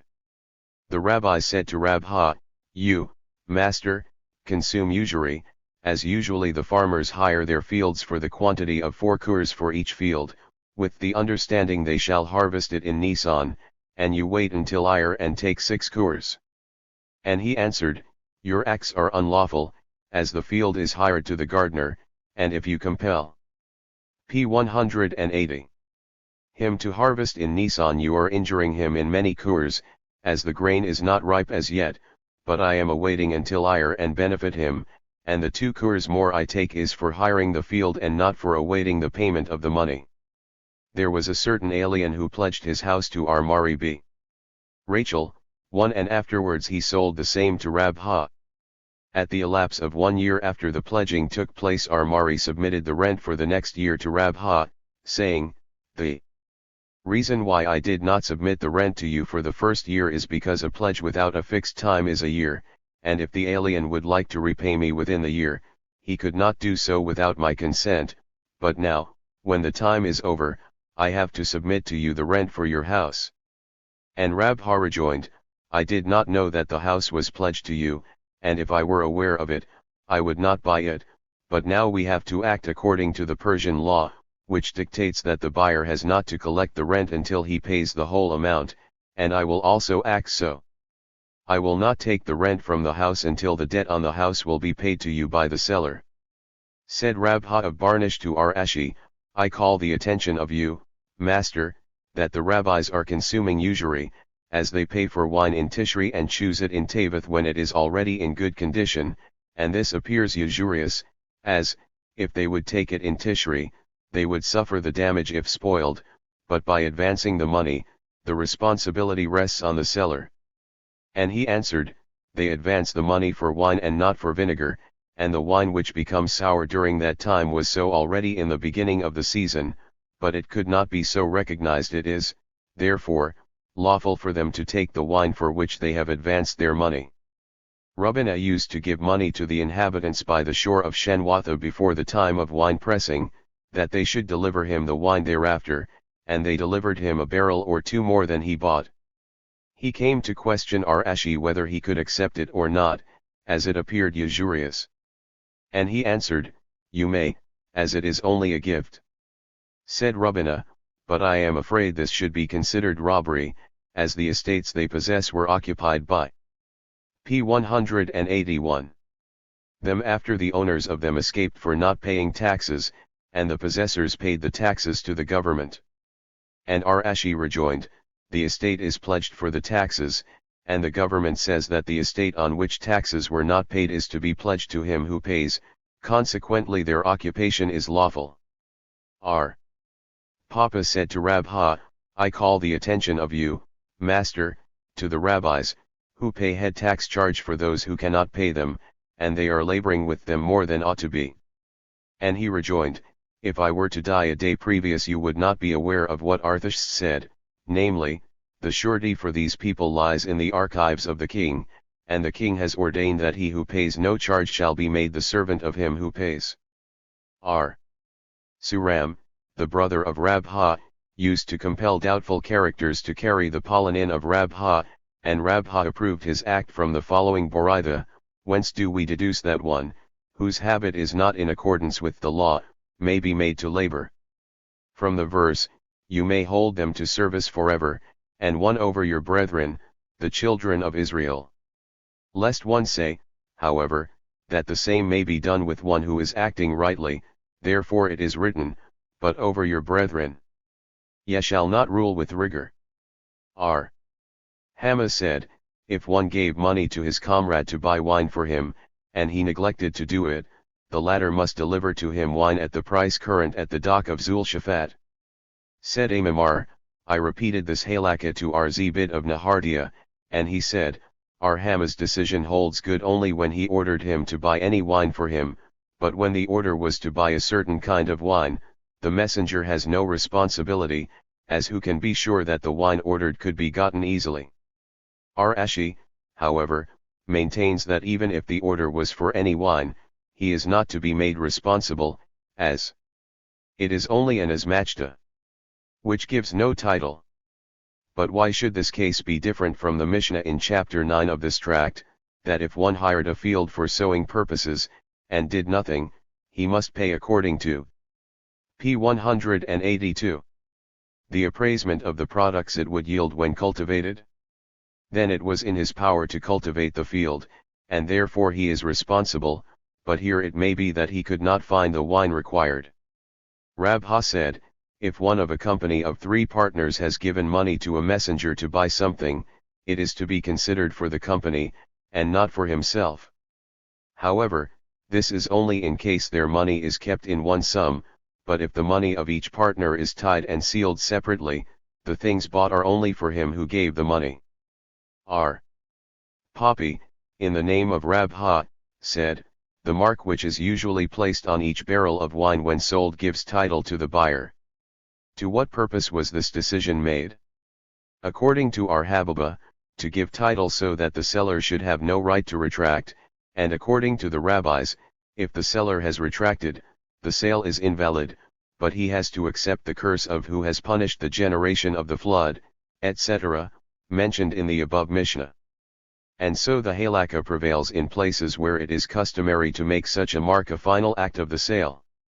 If the seller was first in the harvest, etc.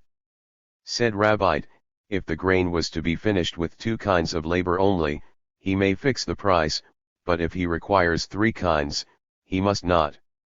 Samuel, however, maintains that if the finishing depends upon the efforts of a human being, even if there were 100 kinds of labor for finishing, he may, but if he depends upon heaven, even if there is only 1 kind of finishing, he may not.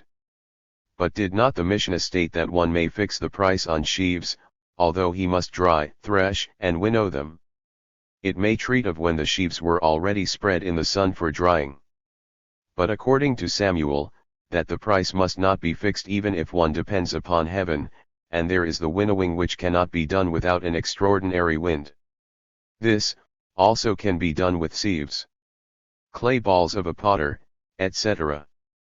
The rabbis taught, the price must not be fixed on the clay balls of a potter unless they are made. So is the decree of our Meir. Said our Jose, this is in the case of white earth, which is not so frequently in the market, but of black earth, as from the village of Hananiah or Cheyenne and neighborhood, he may do so even before they are made, as, if he does not possess the material, he may find it in the market. Amimar. P. 183. Used to give the money when the earth was brought to the pottery. According to whom did he act? If according to our Meir, it must not be done until ready, if according to our Jose, it may be done even before the earth was brought. His act was in accordance with our Jose's decision. But in the place of Amimar the earth was dear, and not so frequently found. When the earth was brought he relied upon the sellers and gave the money, otherwise, he did not. And also manure of the whole year, etc. Is not the statement of the sages the same as that of the first Tana? Said Rabha, they may differ concerning the rain season, in which is allowed to be done, in accordance with the decision of the first Tana, and according to the sages, it may be done only in the sun season, but not in the rain season. For all mentioned above, etc. There was a man who paid a stipulated amount for an outfit to be delivered at the house of his daughter's father-in-law. In the meantime the value of the equipment was reduced, and when the case came before our Papa he decided that if the price was stipulated at the rate existing when the goods were to be delivered, then he must give for it the existing price, and if this stipulation was not made, he has to accept it at the previous price. Said the rabbis to our Papa, and even then why should he pay him the higher price? The money paid does not give title? And he answered, my decision also was only concerning the curse mentioned in the Mishnah. If it was stipulated, and the seller retracted, he has to accept the above curse, and if it was not stipulated, and the buyer retracts, then the above curse applies to the latter. Mishnah 9, one may lend his gardener's wheat to return him in the harvest time the same measure, for the purpose of sowing, but not for consuming. Rabban Gamaliel used to do so with his gardeners, but if afterwards the price changed to a higher or a lower one, he always took the lower price to benefit the gardener, not because so was the halakha, but because he wanted to act rigorously for himself. Gemara, the rabbis taught, one may borrow his gardener's wheat, etc., for sowing, if he has not started work, but not if he has. Why did not the Tana of our Mishnah make a difference, when the Tana of the Boraitha did? Said Rabha, R80 explained to me thus, the Tana of the Mishnah speaks of a place where the gardener usually sows the field with his own wheat, and there is no p. 184 difference whether he started to work or not.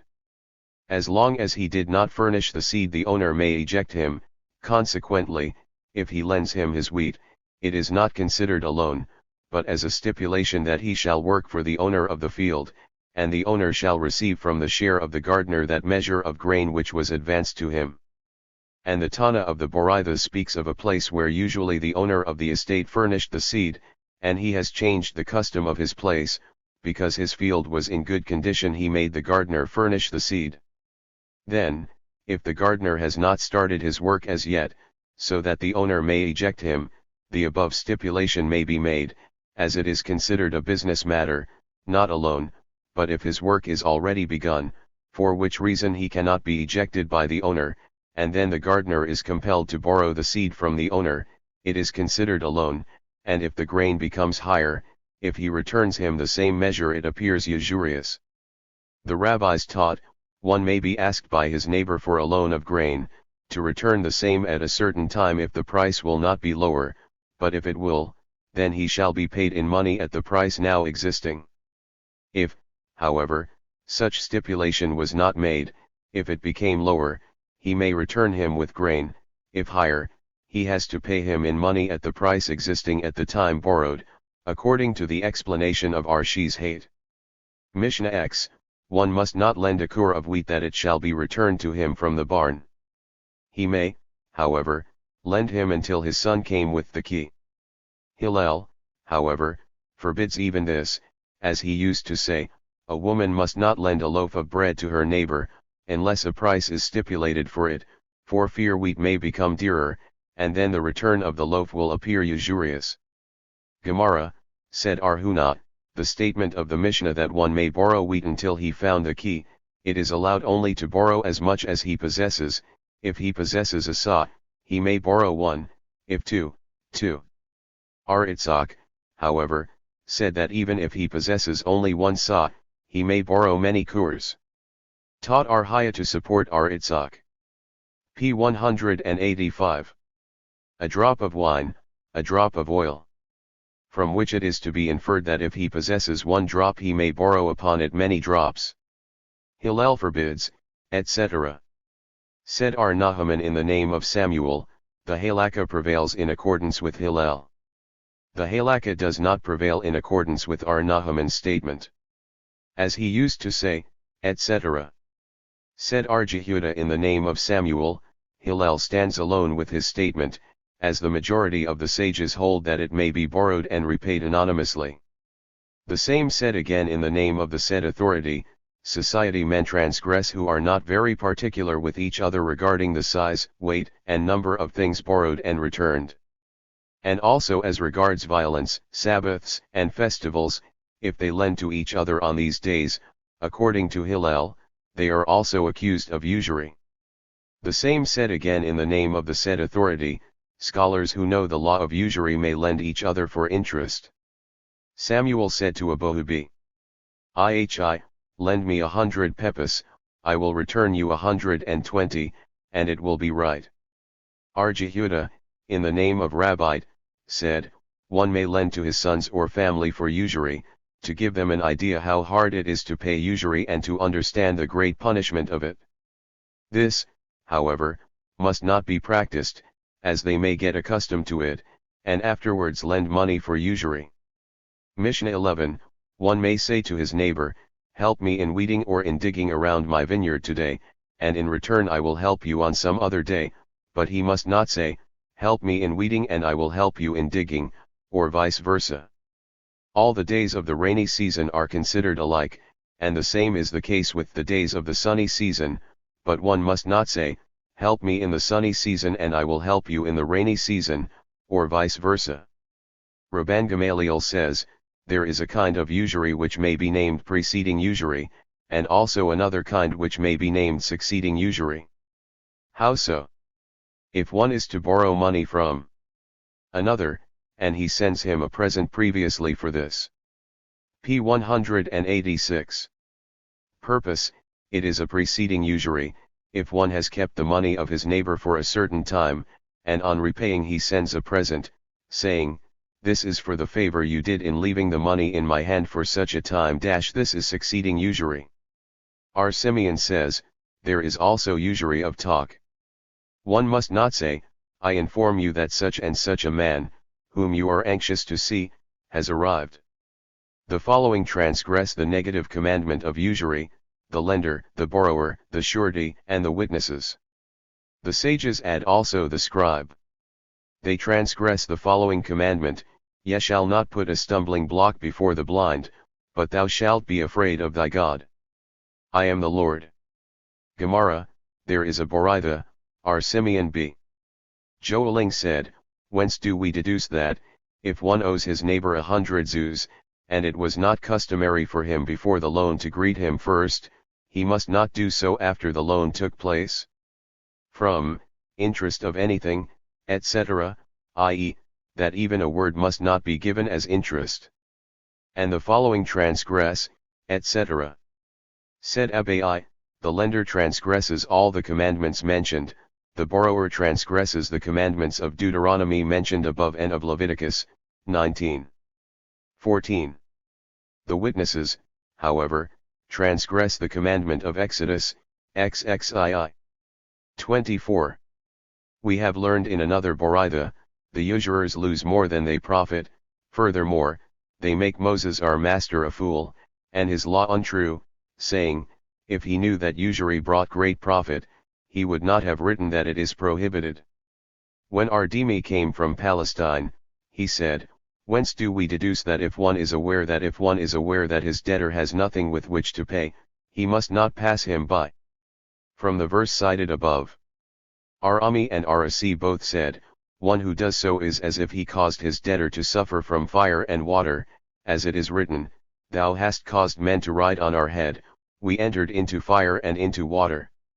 Ar-Jehuda said, in the name of Rabbite, who lends money to anyone without witnesses transgresses the commandment, ye shall not put a stumbling block before the blind.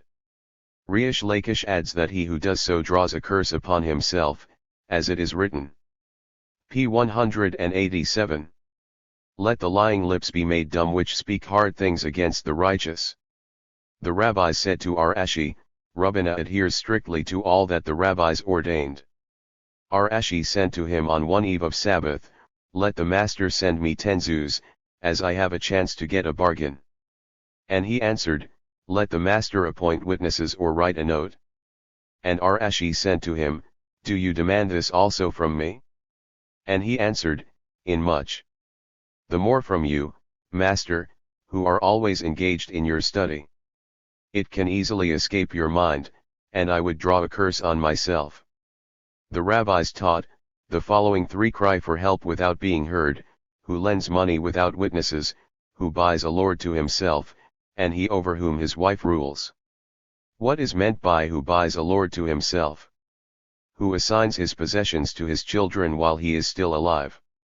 Other number among the cries for help which are not heard, that of him who suffers in one city and does not try to find his livelihood in another. Footnotes 151:1 The text here is both very short and complicated. The commentators are silent. We therefore were compelled to give our own explanation. 152:1 See also First Gate, p. 232, before Mishnah Rabhi's statement. 153:1 This also is our own explanation, as without this there is no meaning. Meyer of Lublin tries to give some explanation to this paragraph, but he makes it still more complicated.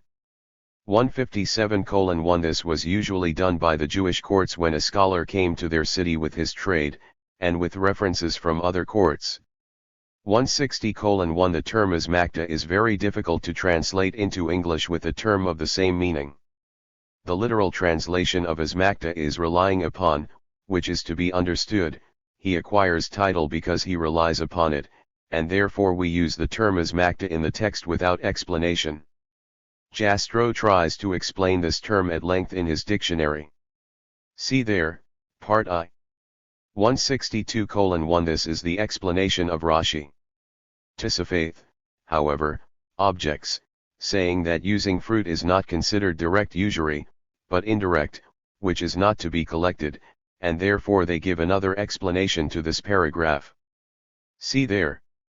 163:1 Rashi says that he has seen in the answers of the Jayanim that Navla is an Aramaic expression, which was used in brotherhood.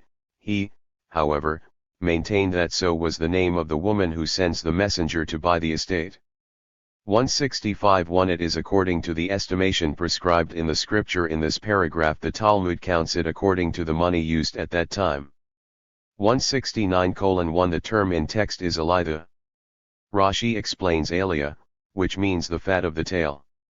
However, it seems to us this is correct only of a sheep, but not of a cow.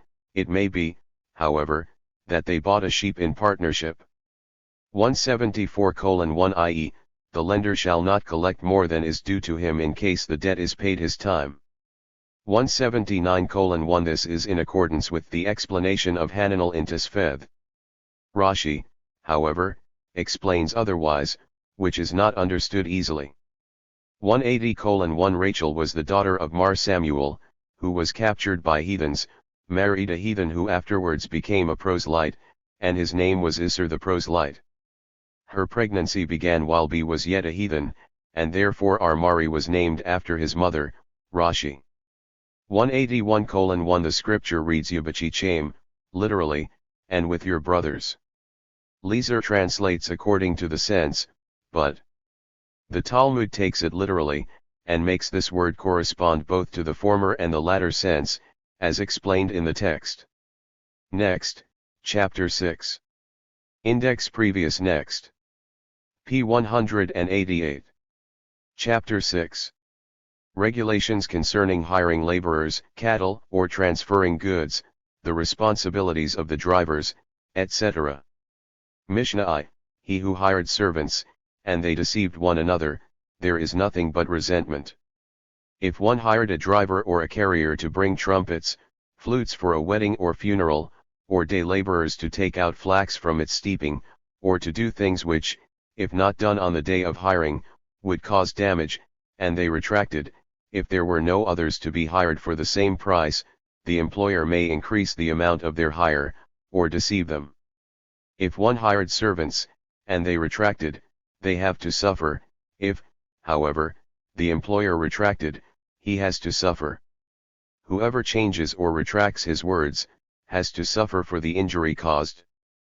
Gemara, the Mishnah does not state that the servants have retracted, but that they have deceived one another, which is to be understood, the servants have deceived one another. How was the case? The employer appointed one of his servants to hire laborers for him, and he deceived them. How was it? If the employer told him to hire men for 4 zuz a day, and he hired them for 3, they have agreed for the price, and what has resentment to do here? On the other hand, if the employer told him to hire men for 3 zuz, and he promised 4, then, if he told them that they would receive their payment from himself, let him pay the difference from his own pocket, as we have learned in the following Boraitha. If one hires a laborer to do his work, and thereafter instructed him to do the work of another, he must pay him the full payment, and the reward for his labor he may demand from the employer. The case was, he said to the laborer that the employer will pay, i.e., he has not fixed any price. But let them see how the price for a day for laborers stands. The case was that there were some employers who paid 3, and some who paid 4, and the laborers may claim, if p. 189. We did not understand from your words that we were to get 4, we would take the trouble to look for other employers who pay 4. And if you wish, it may be said that the Mishnah treats of servants who possess their own fields, and they may claim, if we did not understand that we were to get 4, it would be a humiliation for us to hire ourselves for a lower price. It can also be explained that the Mishnah treats of laborers who are doing work only for others, and nevertheless they may claim, because we understood that we were to get 4 zuz, we troubled ourselves to make a good job. But, then, their work should be examined? The case was, they were engaged in digging a trench which was filled with water, and could not be examined.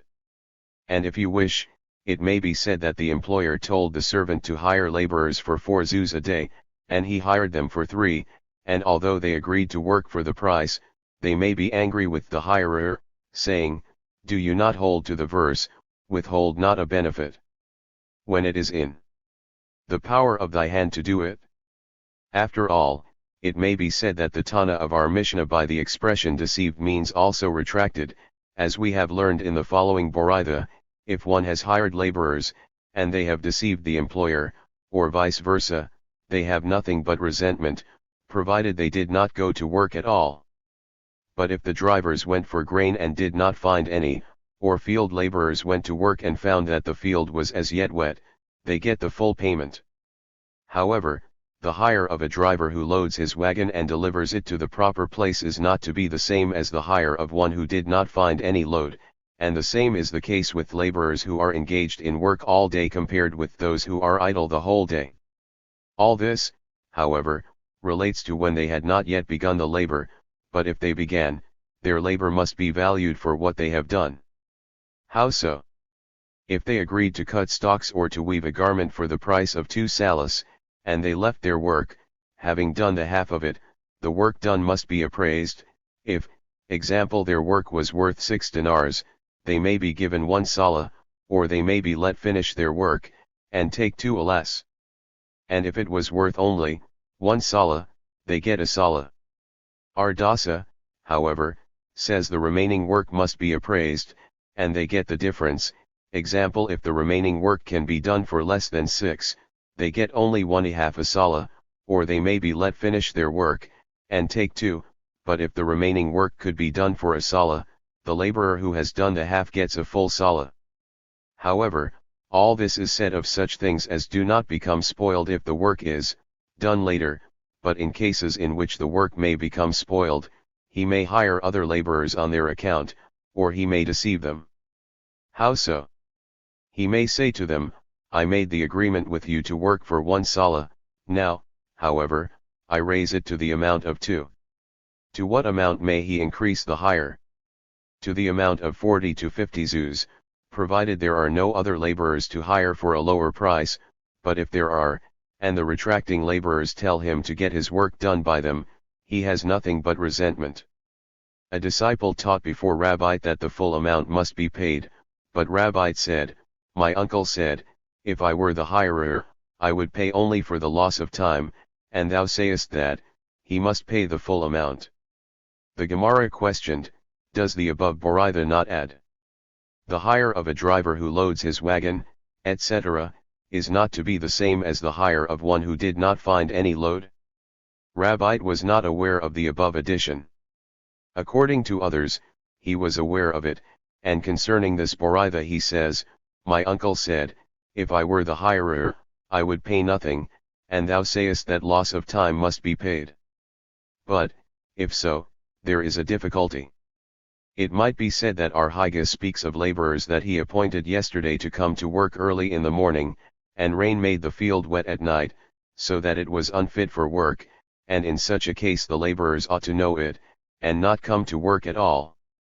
The Boraitha treats of a case where both the employer and the laborers were not aware of the fact that the field was unfit for work at that time. And so also declared Rabbi. Elsewhere, if one hired laborers to dig a trench, to begin their labor on the morrow, and at night rain filled the trench with water, then, if at the time he hired them he notified them of the place where the trench was to be found, the laborers have to suffer the loss, but if at the time he hired them he did not notify them of the place where the trench was to be found, B must pay for the loss of time. The same said again, if one hired laborers to wet his fields, and in the meantime rain came, the laborers suffer the damage.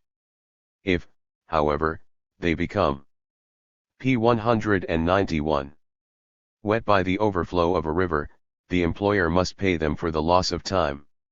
He said again, if one hired laborers to wet his fields, and in the middle of the day the river from which the water was to be taken ceased to flow, if this was an accident the laborers have to suffer. If, however, this happens with the river frequently, the employer must suffer, provided the laborers were strangers and did not know the nature of this river. He also said, if the work for which the laborers were hired for a day was finished at the middle of the day, he may engage them with other similar or easier work, but not with harder. And if he has not such, he nevertheless must pay them the full amount. Why so? Let him pay them for the loss of time only. Rabha speaks of carriers of Mahuza, who used to become weak when they had nothing to do. The master said, the labor already done must be appraised, and if it was worth 6 dinars, they get a sala. Hence the rabbis hold that the laborers always have the preference. Or let them finish their work, and take 2 salas. Is this not self-evident? The case was that the labor became dearer, and the laborers and the employer became reconciled. Lest one claim that the laborers may say, we accepted your reconciliation with the intention that you will raise our wages, he comes to teach us that the employer may say, my intention in becoming reconciled was to give you a good meal. If the labor were worth 1 sala, they get it. Is this not self-evident? The case was, that at the time he hired them the labor was cheaper. He, however, promised to raise 1 zuz. Thereafter the labor became a zuz higher, lest one say that the laborers may claim that they were promised a zuz over the existing price, consequently they have to get 2 zuz more. He comes to teach us that the employer may say, I was aware that the labor is worth a sala, and it will be increased to this extent sometime. I therefore promised to pay you the proper price, but not to add a zuz above the proper price. 1. R. Dasa said, etc. As he holds, the employer has the preference. But to what purpose does he add, or let them finish the work and take 2 salas? Is this not self-evident? P 192. He treats of a case where the labor became cheaper and the employer locked them out, and afterwards the laborers became reconciled to him, lest one say that the employer may claim that he accepted the reconciliation with the intention to lower the price. He comes to teach us that the laborers may say they have become reconciled to him with the intention of making a good job. But to what purpose does he continue, that if a sala, etc.? Is this not self-evident? Said Arhunabi Nathan, he speaks of a case where the laborers have lowered the price a zuz, and thereafter the labor became a zuz cheaper, lest one say that the employer may claim, my agreement was to give a zuz less than the current price, consequently I have now to pay 2 zuz less. He comes to teach us that the laborers may claim, we were aware that the labor may become cheaper, and were willing to work for the proper price, but not lower than that. Said Rabbi, the halakha prevails in accordance with our dasa. Did, indeed, Rabbi say so?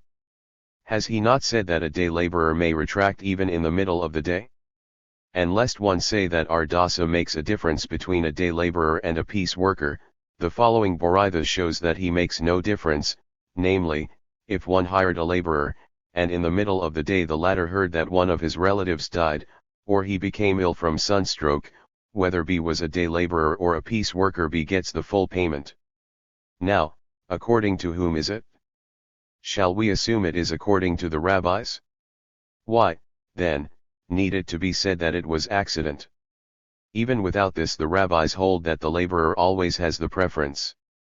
It must therefore be in accordance with our dasa, hence he makes no difference between the above 2 kinds of laborers. Said Nahaman B.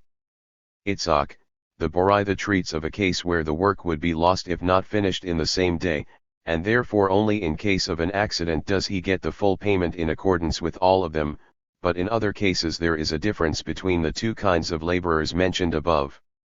And if you wish, it may be said that the statement of our Mishnah, that he who retracts his word must suffer the damage, is to be interpreted as we have learned in the following Boraitha, whoever retracts. How so?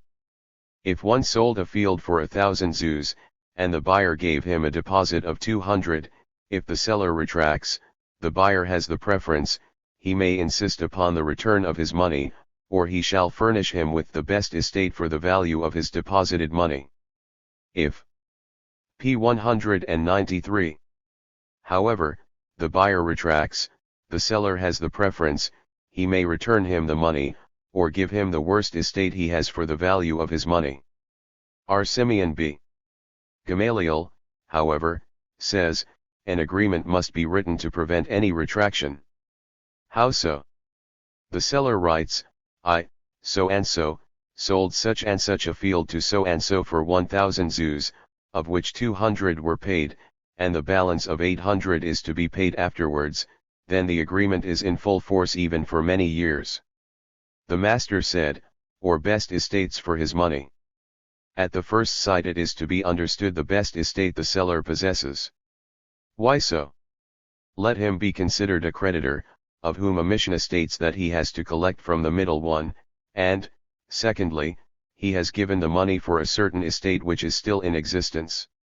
Said R. Nahaman B. Itzhak, the Boraitha means to say, in both cases, from the best and the worst of the field in question. R. Ahaiga, however, says, there is no contradiction even when it means from the best estate he possesses, as usually a poor man who buys an estate for 1,000 zuz has to sell out his personal property or small estates for a cheap price, so that if the seller retracts the buyer suffers damage, and there is a Mishnah that all damages must be appraised from the best estate. R. Simeon B. Gamaliel said, the seller writes, etc. We see, then, that the buyer acquired title only because of the agreement, and not otherwise, but did not a Boraitha state, if one gave a deposit to his neighbor, and said, should I retract, my deposit shall be relinquished to you, and the seller said, should I retract, I shall return you the deposit in double. The stipulations are of avail, so is the decree of our Jose. Our Jehuda, however, said, it is sufficient that the buyer should acquire title to the amount of his deposit. Said our Simeon b. Gamaliel, all this is only in case the buyer said, my deposit shall give me title. If, however, there was sold to him a field for 1,000 zuz, and in payment thereon he gives him 500 zuz, title is given to the buyer to the whole field, and he has to give him the remainder even during many years. This presents no difficulty. The Boraitha speaks of when the seller agrees to wait for the remainder, and the Mishnah speaks of when the seller was in need of money, and insisted upon immediate payment. Rabha said again, if one lends 100 zuz to his neighbor, and he returns the sum in installments by single zuzes, although it was not so stipulated, the payment is valid, and the lender has nothing but resentment, as he may say that the borrower had harmed him, for he could have done business with the money if it were paid to him in one payment. There was a man who sold an ass while he was in need of money, and the buyer paid him the whole amount less 1 zuz. Our Ashi was deliberating if in such a case title is acquired or not. Said our Mordecai to him, so said Abimi of Hagrania in the name of Rabha, that 1 zuz is considered the same as many, and title is not acquired. Said our Ahabi our Joseph to our Ashi, but we have heard in the name of Rabha that title is acquired, and he answered, the halakha you have heard in the name of Rabha must be interpreted, in case it was certain that he has sold his field on account of its infertility, and the insisting upon the payment of the remainder was only because he was afraid he shall retract. It is certain that if one was in need of 100 zuz, and could not find any one to buy an estate for this amount, and sold out for 200, and insisted upon the immediate payment of the remainder, then title is not acquired. But how is it when, if the same would trouble himself to find a buyer for 100 zuz, he could get one, but he did not, and sold out for 200 zuz, and was insisting upon the immediate payment of the remainder? Shall we assume that this case should be considered as the case of selling a field on account of infertility, stated above, or is it not because, after all, he sold out this field unwillingly, owing to the need of money? This question remained undecided. If one hired a driver, or he may deceive them. But to what amount may he hire others on their account? Said R.N. Ahman, to that amount which the employer owes them for the labor done already. Rabha objected to this statement from p. 195. The Boraitha stated above, that he may hire on their account to the sum of from 40 to 50 zuz, and R.N. Ahman answered, the above Boraitha speaks of a case where the laborers place their instruments to such an amount in the house of the employer. Mishnah 2, if one hired an ass for use on a mountain, and he used it in a valley, or vice versa, although the distance for which it was hired was equal in both ways, and the ass dies, the hirer is responsible. If he hired it to use it on the mountain, and he used it in a valley instead, and the ass slipped, he is free. If, however, it was overheated, he is responsible. The reverse is the case when he used it on the mountain instead of in the valley. If it slipped, he is responsible, and if it is overheated, he is free. If, however, it was overheated because of the ascending to the top of the mountain, he is responsible. If one hired an ass and it became blind, or it was taken for an angaria, the owner may say, yours is before you. If, however, it dies, or broke a foot, he must furnish him with another ass. Gemara, why does the Mishnah make a difference in the second part between slipping and overheating, and does not do so in the first part? In the school of Aryanai was said, because in the first part the plaintiff may claim the animal dies owing to the air of the mountain, he may say that it was not used to the air of a mountain, and if for a mountain, he may claim it was not used to the air of a valley. R. Jose B. Hanana, however, said, the Mishnah treats of when it dies owing to overwork, and Rabbah says, the Mishnah treats of when it dies from the bite of a snake. R. Hayabi Abba, in the name of R. Yohanan, said, the Mishnah is in accordance with R. Meyer, who holds that one who has done contrary to the agreement with the owner is considered a robber, and is responsible. Where is to be found such a statement by R. Meyer? In the following Boraitha, if one has given a dinar to a poor man for the purpose of buying himself a shirt, he must not buy a garment, and if for the purpose of a garment, he must not buy a shirt, because this would be contrary to the intention of the donor. P. 196. But perhaps there is another reason, namely, people shall not say, so and so has promised to furnish a garment for the poor so and did not keep his promise. Then R. Meyer should state, because of suspicion. Why, then, his reason, because it is contrary to the intention, etc. Hence he holds that every change of the intention of the owner is considered robbery. Infer from this that so it is. Or it was taken, etc. Said Rabbite, the case is only when it is an angaria which is to be afterwards returned, but if it is an angaria which is not to be returned, he must furnish him with another s. Samuel, however, maintains, there is no difference what kind of an angaria it was, if it was taken for using to the same place where the hirer intends to go, the owner may say to him, yours is before you. If, however, it was taken in a contrary direction, then the owner must furnish him with another s. An objection was raised from the following: if one hired an ass, and it became blind or mad, the owner may say, yours which you have hired is before you.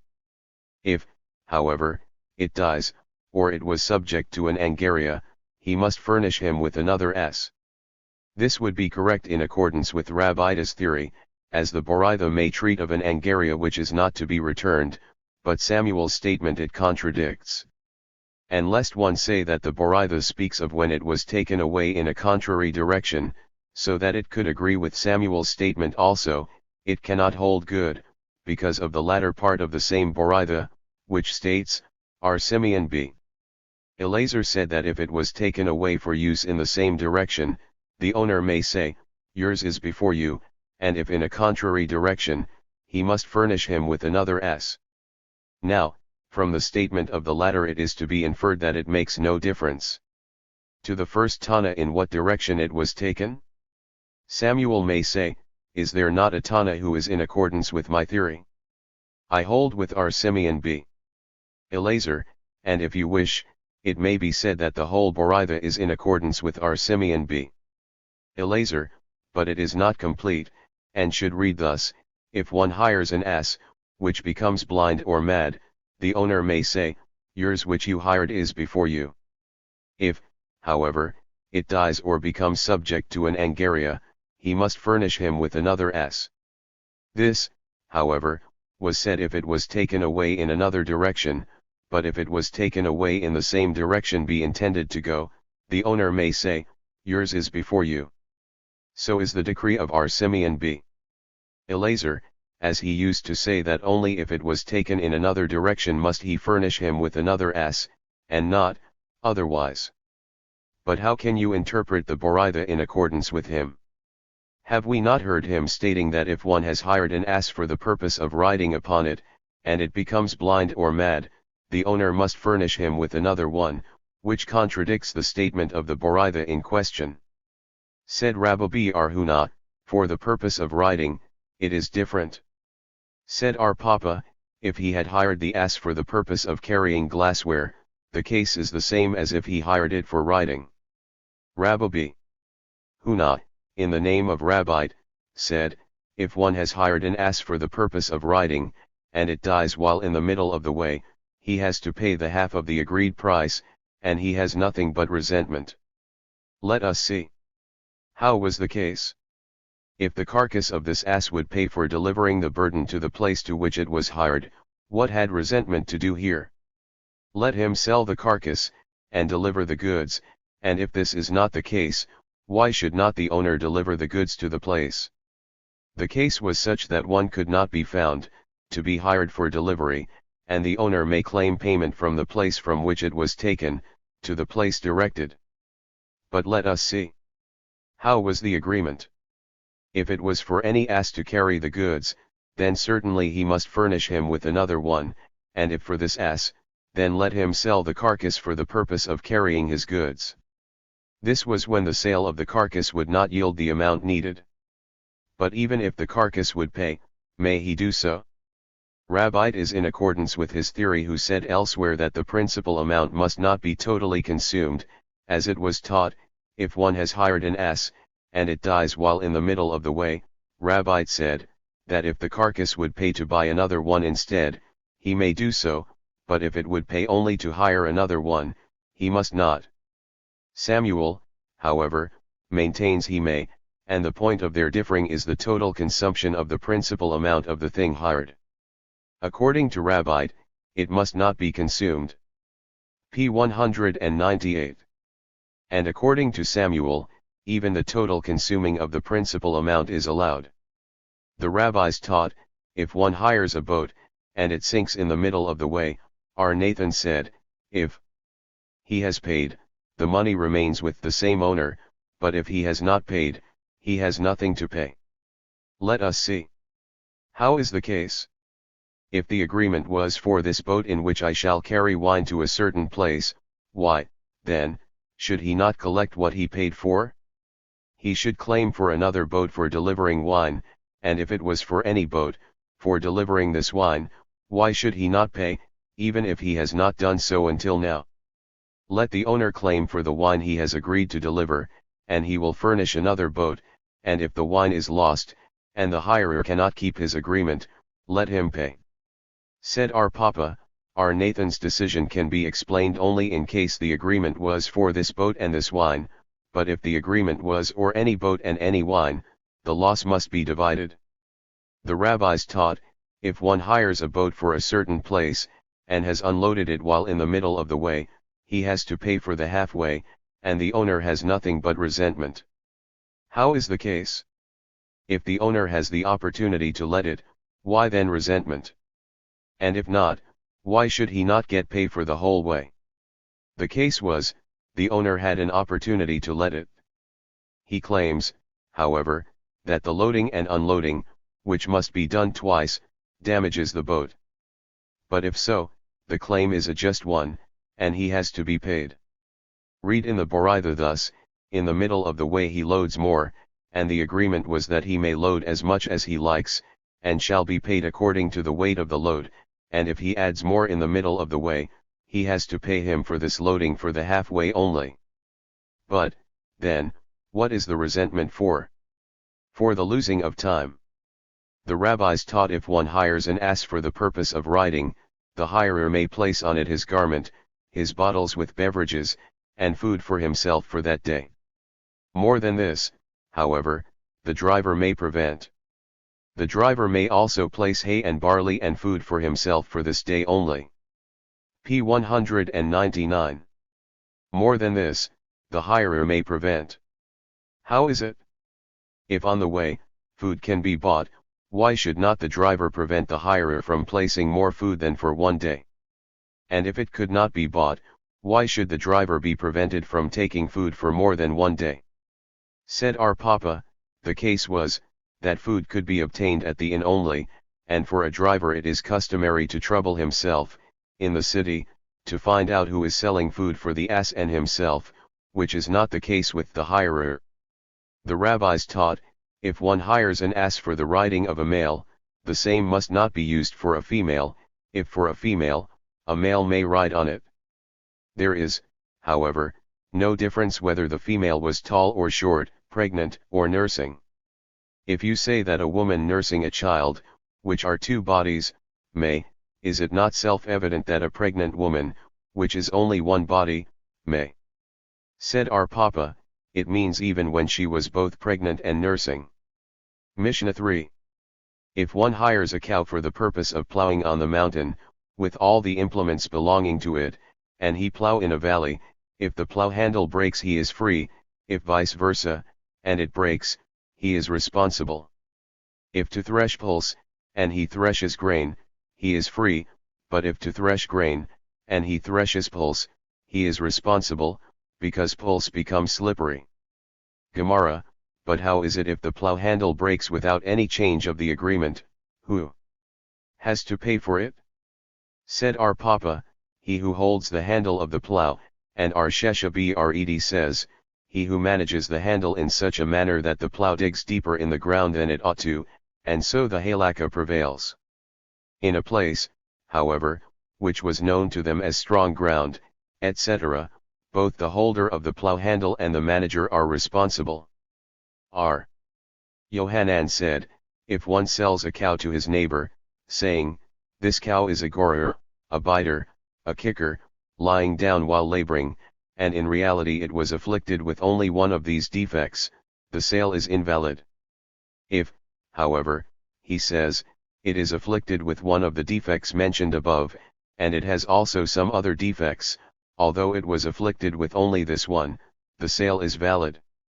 So, also, we have learned in the following Boraitha, if one sells a female slave, telling the buyer that she is an idiot, epileptic, and becomes confounded, and she was afflicted with only one of these, the sale is invalid. If, however, he says she is afflicted with one of the defects mentioned above, and she has also other defects, the sale is valid. Rahabi. Rabha questioned Ashi, how is it, if she has indeed all those defects? Said Mordecai to Ashi, so was it said in the name of Rabha, that in such a case the sale is valid. Mishnah 4, if one hired an ass for carrying wheat, and he used it for barley, he is responsible. For grain, and he used it for straw, he is responsible, because an increase of volume makes the load harder for the animal. If for half a kur of wheat, and he used it for half a kur of barley, there is no responsibility. If, however, he has increased the size, he is responsible. How much must the load be increased to make him responsible? Simikos, in the name of Meyer, said, 1 sa for a camel, and 3 cabs for an ass. Gemara, it was taught, Abai said, we read in the Mishnah, the volume of the load is like the weight. Rabha, however, said, we read in the Mishnah, it is as hard for loading, i.e., weight is weight, and the volume is an addition, and if he changed the load for a more voluminous one, although of the same weight, he is responsible for the additional volume. There is an objection from our Mishnah if it were hired to carry half a kur of wheat, and he used it for half a kur of barley, if he has increased the size, etc., is it not meant 3 cabs? Nay, it means a sa. But does not the Mishnah state further on, how much must the load be increased? A sa for a camel, etc. This is not a continuation of the former, but a separate statement. Thus, when there was no change in the article, and weight was added to the usual load, how much should be added in order to make him responsible? Simikos says, etc., come and hear, if it were for carrying a half kur of wheat, and he used it for 16 sas of barley, he is responsible. From which is to be inferred that if he added only 3 cabs he is free. Abai explained that this Boraitha speaks of a load counted by stricken measures, according to others, reduced in weight by being worm-eaten. 1. The rabbis taught, an addition of 1 cab makes one responsible when he has hired one to carry a burden on his shoulders. A lethik is an addition to a skiff, 1 kur for a larger boat, and 3 kurs are an addition for a ship. The master says, 1 cab for him who carries on his shoulders, but if he is a man with sense let him throw it off if it is too heavy. Said Abai, for example, when he became sick soon after he was loaded with his burden. And Rabha said, even if it has not occurred so, as the Mishnah statement is for the purpose of an additional payment also i.e., for this addition he has to pay him separately. Ashi maintains that the carrier need not throw it off, because he may have thought, I am too weak now, but I will become stronger, and able to carry the usual weight for which I am hired, as he was not aware that the size of a cab was added. It was said above, 1 kur for a larger boat, etc. Said our Papa, infer from this that the usual weight for a large boat is 30 kurs. To what purpose is it stated? For the purpose of business i.e., if one has hired a boat for carrying without any stipulation, 30 kurs is the usual load. Mishnah v, all specialists are considered bailees for hire. If, however, they have notified the owners that the work is ready and they may take it, and the payment should be made thereafter, they are considered from that time gratuitous bailees. If 1. P 202 says, guard for me this article, and I will guard yours, the depositary is considered a bailee for hire. If one says, guard for me this article, and the depositary answers, leave it with me, he is a gratuitous bailee. If one has lent money on a pledge, he is considered a bailee for hire. R. Jehuda, however, said that if he has lent him money on a pledge he is considered a gratuitous bailee. If, however, he has lent fruit on the pledge, he is considered a bailee for hire. Abba Saul said, one may let out a pledge of a poor man, and the money he takes for it he shall deduct from the debt of the pledger, because this is considered as if he would return a lost thing. Gemara, shall we assume that our Mishnah is not in accordance with our Meir one of the following Boraitha? If one hired a cow, how shall he pay in case it is lost? Our Meir says, to a gratuitous bailee. Our Jehuda, however, says, to a bailee for hire. It can be said as Rabbi Abohu, who has changed the names in the above Boraitha and taught, our Meir said, to a bailee for hire, and our Jehuda said, to a gratuitous bailee. If, however, they have notified, etc. There is a Mishnah, if the borrower told the lender to send through a messenger, and he did so, he is responsible for an accident, and the same is the case when he returns it in that way. Said Rnah man B. Papa, we have learned the same in our Mishnah, if they all said, take yours, and the money you may pay afterwards, it is considered a gratuitous bailment. Is it not to be assumed that the same is the case if he has notified the owner that the work is ready? Nay, take yours is different. Hunamar B.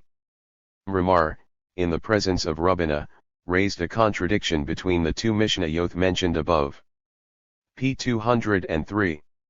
And afterwards explained them as follows, in our Mishnah it is stated, if they said, take yours, etc., they are considered from that time bailees for hire, and the same is the case if they have notified the owners that the work is ready for them. Is it not a contradiction from the above-cited Mishnah that if the borrower told him to send, etc., he is responsible? And he himself answered that Raphaim B. Papa said, in the name of our Histah, that the cited Mishnah treats of when the borrower has returned the loan through his messenger before the agreed time has elapsed, but if he did so after the elapse of the agreed time, he is free. The schoolman propounded a question, what is meant by the expression free?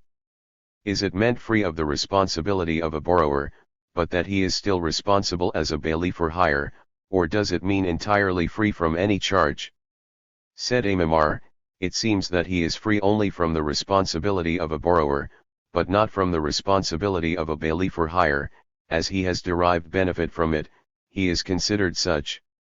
There is a Boraitha supporting Amamar as follows, if one bought utensils from a specialist to send to the house of his father-in-law, with the understanding that if they are accepted he will pay their value, if not, he will pay according to the benefit he shall derive from the pleasure they will give to the house of his father-in-law because of their being sent as presents. If an accident happens to the utensils while on the road thither, the buyer is responsible. If, however, the accident occurred while the utensils are being returned, he is free, for he is considered a bailee for hire, who is not responsible for an accident. There was a man who sold wine to his neighbor, and the buyer said, I shall carry it to such a place, if I sell it there, you will be paid, if not, it will be returned to you, and an accident occurred while returning it. When the case came before Rnahman, he made him responsible. Rabha objected from the above-cited Boraitha, which states that if an P 204 accident occurred while on the road thither, he is responsible, and while returning, he is free, and Rnahman answered, this returning is to be considered as if it were on the road still for sale, because common sense says that if he could sell it while returning he would certainly do so. Guard for me, etc. Why so? Is this not to be considered a guard in the presence of the owner? Said our Papa, the Mishnah means to say you guard for me today, and I will do so for you tomorrow. The rabbis taught, if one say, guard for me this article, and I will guard yours tomorrow, or, lend me, and I will lend you, guard for me, and I will lend you, or vice versa, all are considered bailees for hire, one to the other. There were sellers of spices who agreed that each one of them should be engaged one day in each week in preparing food for the whole company. One day they said to one of their number, go and bake bread for us, and he replied, then guard for me my garment. They, however, neglected to do so, and the garment was stolen, and when the case came before our Papa, he made them responsible. Said the rabbis to our Papa, why should they be responsible? Was not the neglect in the presence of the owner? And he was embarrassed. Finally it was learned that, at the time the garment was stolen its owner was not occupied in baking, but was drinking beer. But why was our Papa embarrassed? There is a different opinion between the Tannim in such a case. According to one, he is free, and according to the other, he is not. Could not our Papa say that he agreed with the latter? The case was, the day on which he was told to bake for the company was not the day appointed for him, and he was asked to do this as a favor. He, however, says, for this favor you will favor me by guarding my garment, and it was not owing to willful neglect that it was stolen.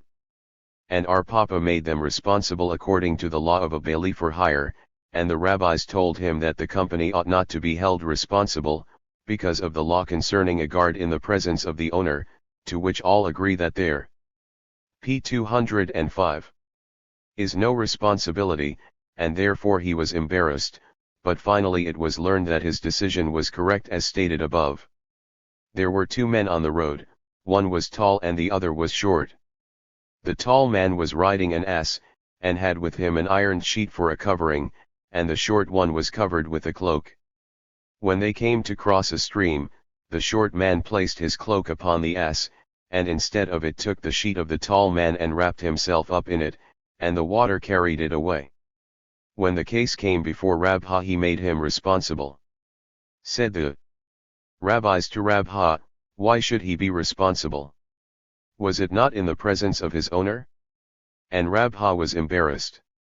Finally, it was learned that the short man took it without the consent of his comrade, and he also placed his cloak upon the ass without consent. There was a man who led his ass to his neighbor, and told him, see that you do not take the way by the river of Pakud, owing to its marshy road, take the way of the city of Narsh, which is dry.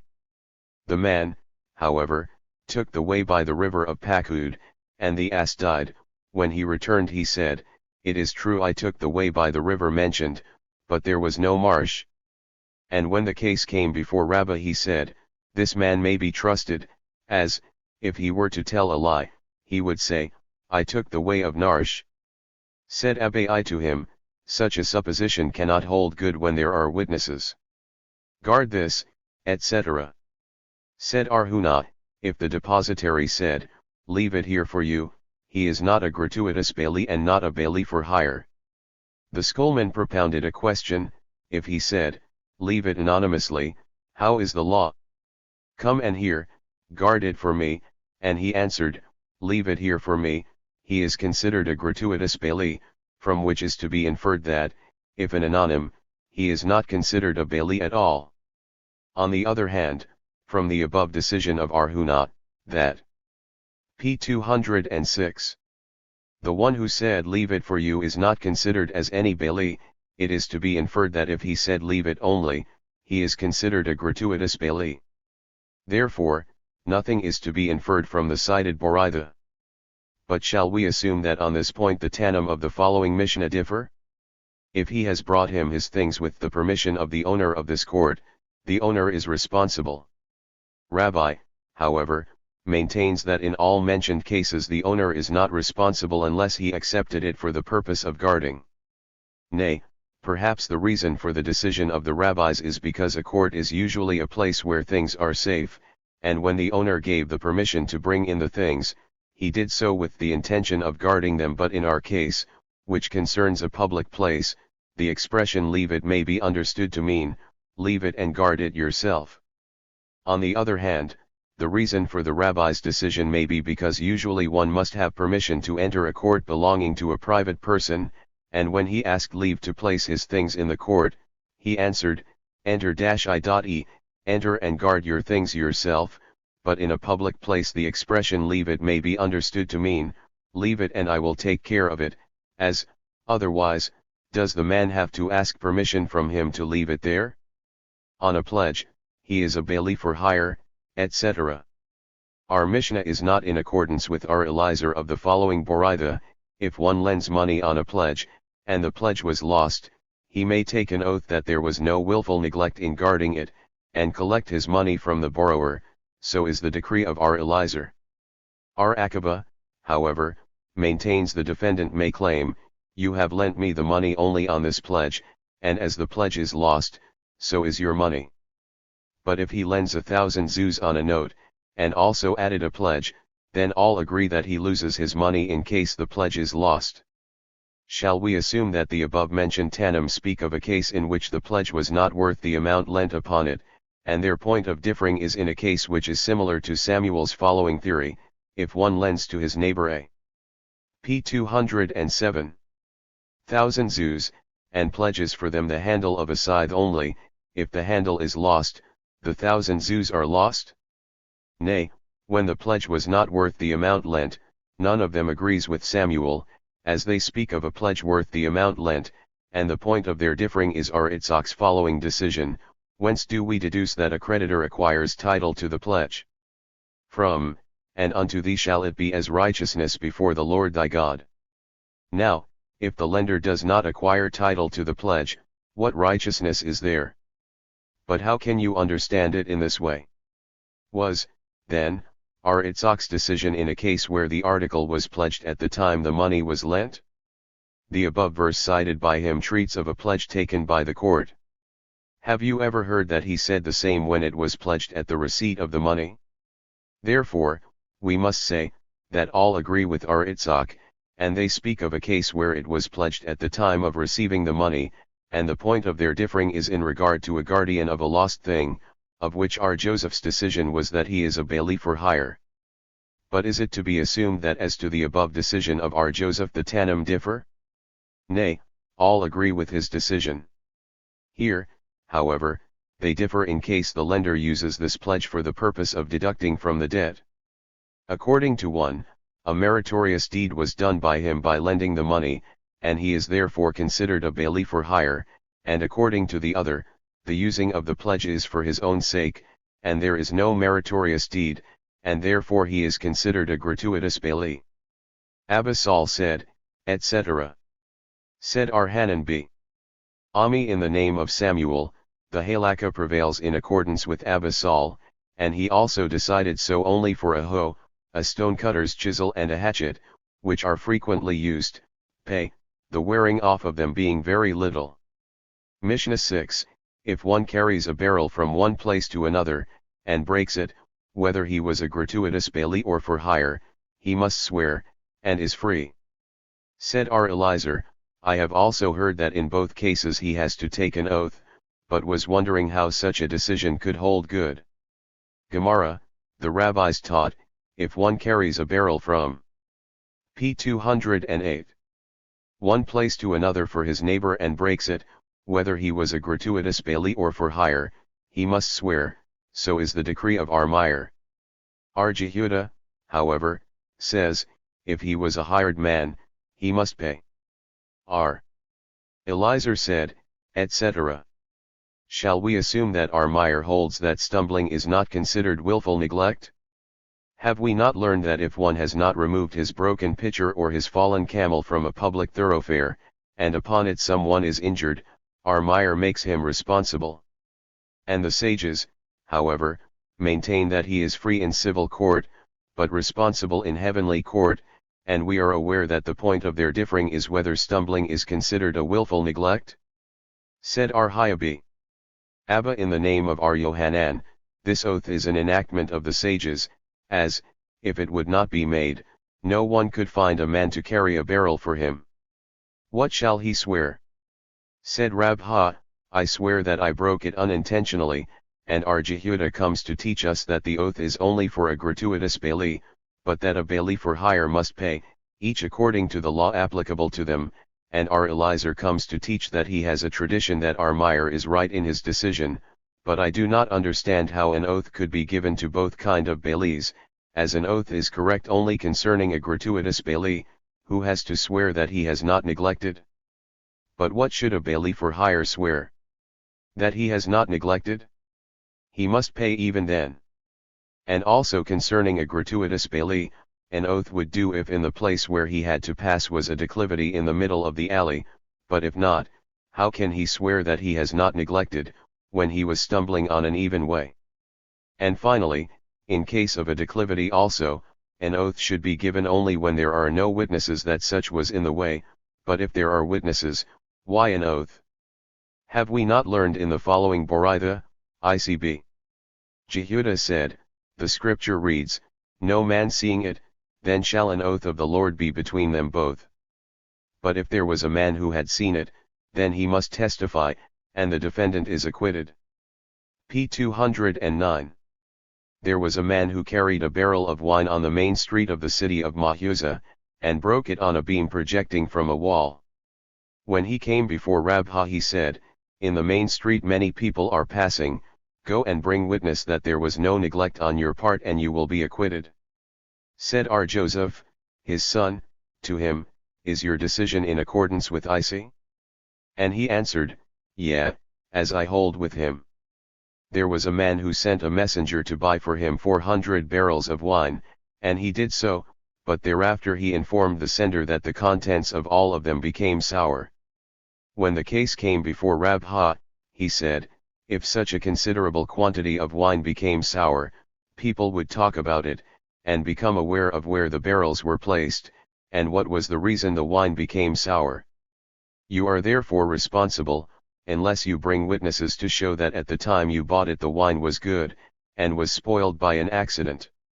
Said R. Joseph, his son, to him, is your decision in accordance with IC? And he answered, yeah, as so the halakha prevails. R. Hiabi.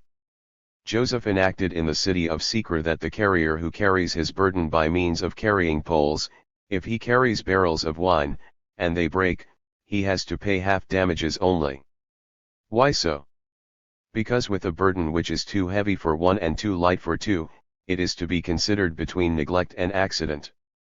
They, however, who carry by means of trimmer beams must pay the whole. There were carriers who broke a barrel of wine belonging to Rabbi B. Hannah, while in his service, and he took their garments for the damage caused, and they came to complain before Rabbi, who commanded Rabbi B. Hannah to return their garments. And when the latter questioned him, does the law prescribe so? He answered, yeah, as it is written, in order that thou mayest walk in the way of good men. Rabbi B. Hannah did so. The carriers, however, complained again, we are poor, we were working the whole day, we are hungry and have nothing to eat. And Rabbi told Rabbi he must pay them for their labor. And he asked again, is so the law? And he answered, yeah, as it is written, and observe the path of the righteous. P. 210. Chapter 7. Regulations concerning the time a laborer has to work, what he may or may not consume of the article he is working, and about muzzling an ox while laboring. Mishnah I, one cannot compel his employees to come earlier or depart later than is customary at a place, although it was agreed upon. Where it is customary for the employees to get food, the employer must do so. In places where it is customary to furnish them with vegetables, he must do so, and all according to the custom of that country. It happened with R. Yohanan b. Mathia, who said to his son, go and hire laborers for us.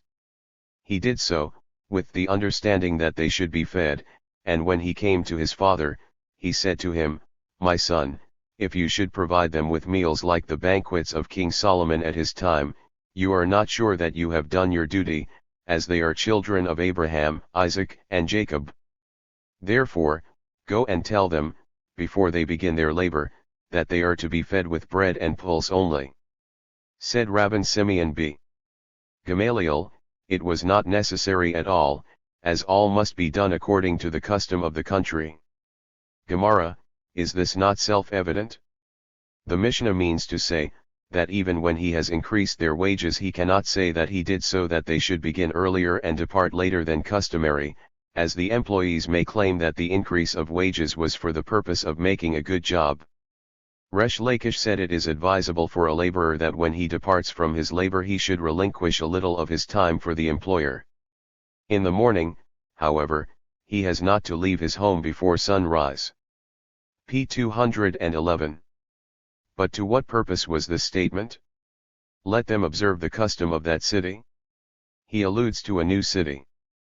But even then let him observe the custom where they come from. He means when the laborers were hired from different cities with different customs. And if you wish, he speaks in case the agreement between the employers and employees was that they shall do their work as a laborer mentioned in the scripture, the sun ariseth. Man goeth forth unto his work and to his labor until the evening. R. Zero lectured, according to others, R. Joseph taught, it is written, Thou causest darkness, and it becometh night, wherein creep forth all the beasts of the forest. This world is compared to the darkness of night. All the beasts, etc., means the wicked, who are compared to wild beasts.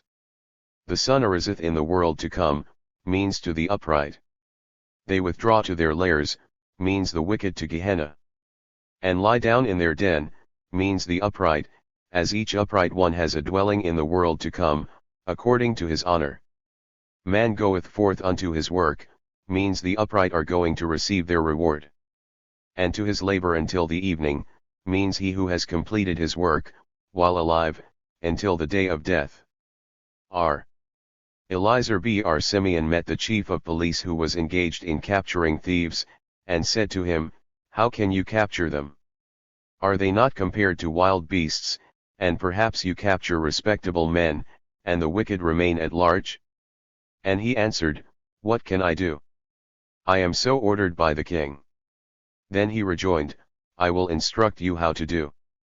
Enter a winehouse at the 4th hour of the day, and if you will see a man drinking wine, holding his goblet and slumbering, make an investigation about him.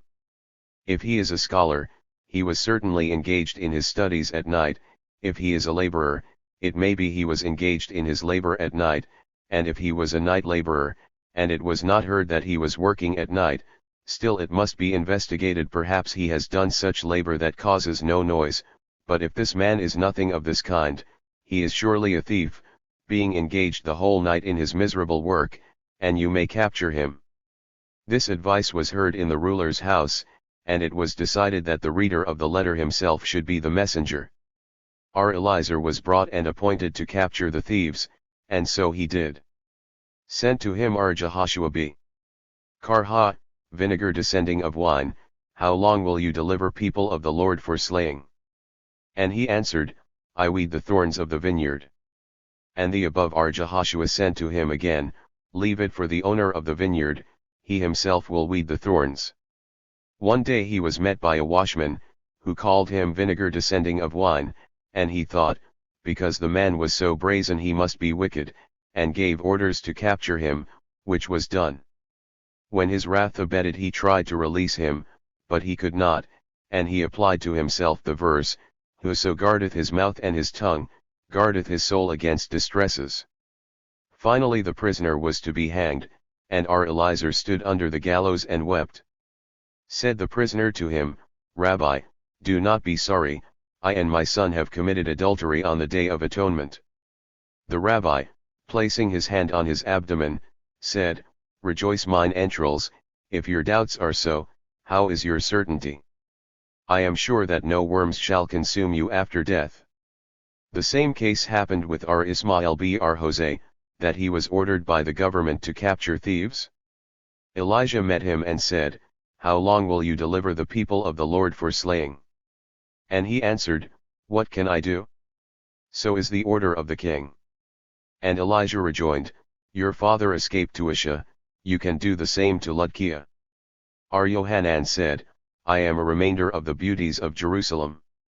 He who would like to see a beauty similar to that of Ar Yohanan shall take a silver goblet just out of the worker's hands, with the mark of the flame still to be seen on it, and shall fill it with the germs of scarlet rumna, put on its top a crown of red roses, and place it between the sun and the shadow, and in the reflection from it one may see but a part of Ar Yohanan's beauty. Is that so?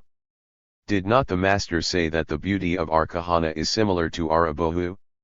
The latter beauty is likened to that of Jacob the patriarch, and his is likened to the beauty. p. 213. Of Adam the first, hence Ar Yohanan was not mentioned among the beauties. Because he had no beard. Ar Yohanan used to sit by the gate of the bath, so that when the daughters of Israel would return from taking their legal bath, they should meet him, and bear children like to him in beauty and scholarship. And when the rabbis questioned him, Are you not afraid of an evil eye? He answered, I am a descendant of the children of Joseph, and no evil eye can do harm to them, as it is written, Joseph is a fruitful bough by the eye. 1 And Ar Abohu said, Do not read by the eye, but above the eye. Ar Hosea b. Hananiah said, He infers this from the following verse, and let them grow into a multitude. 2 As the water covers the fish in the sea, so that the eye can do no harm to them, so is it with the descendants of Joseph. One day Ar Yohanan was bathing himself in the Jordan. When Resh Lakish saw him, he jumped into the Jordan, and came to him. Said Ar Yohanan to him, Your strength shall be devoted to the study of the Torah. Rejoined Resh Lakish, Your beauty is fit for women. Said Ar Yohanan, If you will repent, I will give you my sister, who is still more beautiful than I am. Resh Lakish accepted this proposition. Ar Yohanan then instructed him and made a great man of him. One day there arose a dispute in college about the time at which different new iron weapons, as swords, knives, etc., became subject to defilement. Ar Yohanan said, From the time they were taken from the furnace, and Resh Lakish said, From the time they are taken out of the cooling water. Said Ar Yohanan, The former robber understands his handicraft. Rejoined Resh Lakish, And what good have you done me? When in my old profession, I was also called master, as in my new profession. Rejoined Ar Yohanan, I have done much good to you, as I brought you under the p. 214 wings of the Shekinah. Ar Yohanan was nevertheless dejected, and Resh Lakish became ill. The wife of Resh Lakish, who was the sister of Ar Yohanan, came to the latter and wept, saying, Pray for his health, for the sake of my son. And in response he cited the following verse, Leave thine orphans to me, I will give them their livelihood. She continued weeping, Do pray, for my sake, that I am not left a widow. And he cited to her in answer the end of the same verse. Finally, Ar Simeon b. Lakish's soul went to rest, and Ar Yohanan grieved very much after him. And the rabbis of the college were searching for a man who would be able to soothe him, and decided that Ar Elazar b. Ptith, whose decisions are original, would be fit for this task. And he went to Ar Yohanan's college and sat before him, and when Ar Yohanan said anything, he used to say, There is a Boritha which supports you.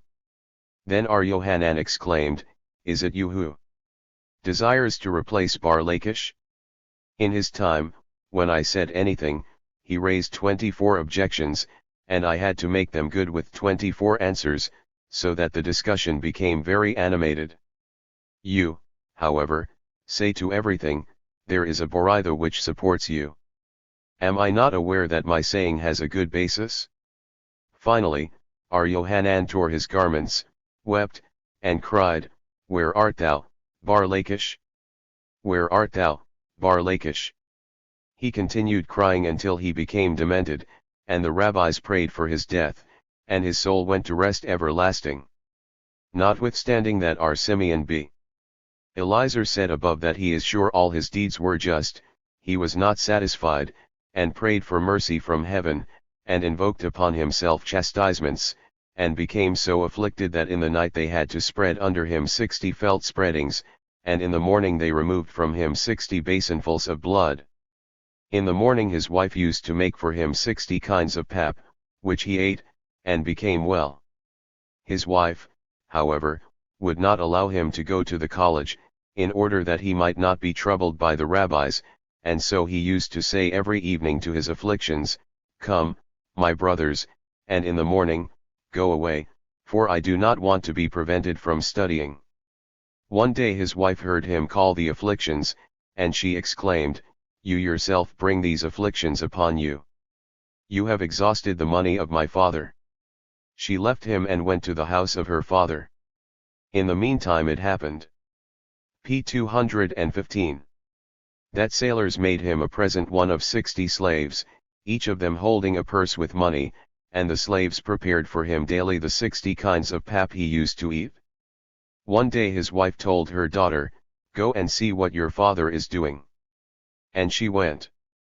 Her father then said to her, "Go and tell your mother that we are richer than her parents." And he applied to himself the verse, "She is become like the merchant ships, from afar doth she bring her food."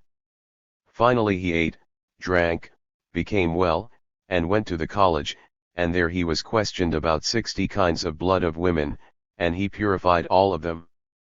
The rabbis murmured, saying, "Is it possible that of such a number there should not be a doubtful one?" And he said, "If it is as I have decided, all of them shall bring forth male children, if not, then there shall be at least one female among them." Finally, all of the children were born males, and were named Eliezer after him. When he was about to die, he said to his wife, "I know the rabbis are angry with me, and they will probably not attend my funeral as they ought to do. You shall therefore leave me in my attic, and you shall not be afraid of me." Said R. Samuel B. R. Nahmani, "I was informed by the mother of R. Jonathan that she was told by the wife of R. Eliezer that no less than 18 and no more than 22 years after his death she kept him in his attic. She used to ascend every day to examine his hair, and found nothing, and when it happened that one hair fell out, blood was visible. One day she found a worm in his ear, and she was dejected. But he appeared to p. 216. Her in a dream, telling her, "It is nothing to be dejected for, as this is a punishment for allowing a young scholar to be insulted in my hearing, and not protesting against it, as I ought to have done." When two parties had a lawsuit, they used to come and stand by the door, and each of them would explain his cause. Thereafter a voice was heard from the attic, "You, so and so, are just with your claim," or, "You, so and so, are unjust." It happened one day that his wife was quarreling with a neighbor, and the latter exclaimed, "It may occur to you, as to your husband who is not buried." And when the rabbis heard this, they said, "When this conduct goes to such a length, it is an insult to the deceased." According to others, R. Simeon B. R. Johai, his father, appeared to one of the rabbis in a dream, and said, "There is my little dove among you, and you do not care to bring it to me." And the rabbis decided to employ themselves with his funeral. However, the inhabitants of Okhbria would not let them remove R. Eliezer from his attic, because during all the years R. Eliezer slept in his attic not a wild beast had come to their city. On one eve of the Day of Atonement the inhabitants of the city mentioned were troubled, and took away the guard from R. Eliezer's house, and the rabbis hired some men of the village of Biri, and they took the corpse with the bed and brought it to the rabbis, who removed it to the cave of his fathers. They, however, found the cave surrounded by a snake, and said, "Snake, snake, open thy mouth, and let the son enter to his father." And it did so.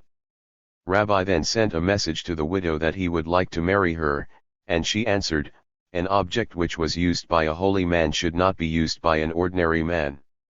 There is a parable, should the hook which was used by the hero to hang up his weapon be also used by Kulba the shepherd to hang up his knapsack? Sent Rabbi to her, "Let it be granted that he was greater than myself in wisdom. Was he also greater than I in meritorious acts?" And she answered, "You admit, then, that he was greater in wisdom than you, of which I was unaware. I am, however, aware that in meritorious acts he was greater than you, as he submitted to chastisements, which you did not. Where is it known that our Eliezer was greater in wisdom than Rabbi? When Rabban Simeon b. Gamaliel and our Jehoshua b. Karha were sitting in the college on benches, our Eliezer and Rabbi were sitting before them on the floor, objecting and answering.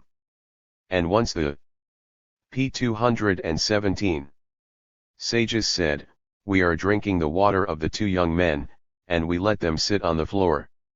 They prepared benches for them, and they occupied them. Said our Simeon b. Gamaliel to Rabbi, I possess only one little dove, and you want me to lose it. And they made him descend to his former seat on the floor. Then our Jehoshua b. Karha said, is it right that he who has a father shall live, and he who has not shall die? They therefore made our Eliezer also take his former seat on the floor. Eliezer became dejected, saying, they compare me to him. Until that time, when Rabbi said anything, our Eliezer used to support him.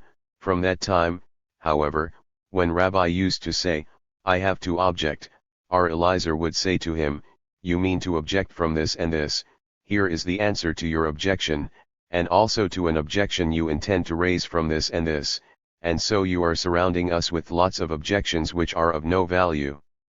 Rabbi became dejected, and came to complain before his father, who answered, you should not be angry, as he is a lion, the son of a lion, and you are a lion, the son of a fox.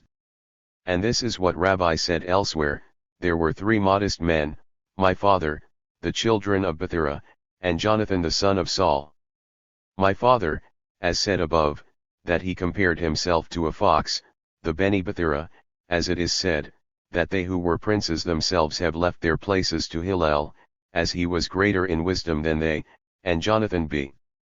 Saul, as it is written, and thou wilt be king over Israel, and I will be next unto thee. Said Rabbi, I see that chastisements are favored. And he accepted for himself afflictions for 13 years, 6 of them with cold chills, and 7 of them with scurvy. The riding master of Rabbi was wealthier than King Sabur. When he used to feed the animals of Rabbi, the voices of the animals were heard for 3 miles. And he used to do this at the time Rabbi was doing the necessary of men, and he was p. 218. Crying so from pain that his voice was heard all over the neighborhood, and notwithstanding the voice of the animals, his voice was heard farther, so that even the sailors on the sea heard him. Nevertheless, the afflictions of our Eliezer b. our Simeon were of more value than Rabbi's, as the formers were caused by love, and went away for the same reason, and Rabbi's were caused by an act, and went away also in the same manner. Caused by an act, as follows, there was a calf which was about to be taken for slaughtering, and it ran away, and put its head under the garment of Rabbi, and cried. And Rabbi answered, Go, you are created for this purpose. Then it was said by heaven that, as he has no mercy with creatures, he shall be afflicted with chastisements. And the afflictions also disappeared because of the following act. One day his female servant was about to dispose of kittens, and Rabbi said to her, Leave them alone, it is written, and his mercies are over all his works. Then it was said by heaven, because he has mercy with creatures he shall be dealt with mercifully and relieved from his chastisements. During all the years our Eliezer was suffering from his afflictions, men were not dying before mature age, and during all the years Rabbi was suffering from his illness, it never happened that the country was in need of rain. It chanced that Rabbi came to the place where our Eliezer used to dwell, and asked whether that upright man had left a son.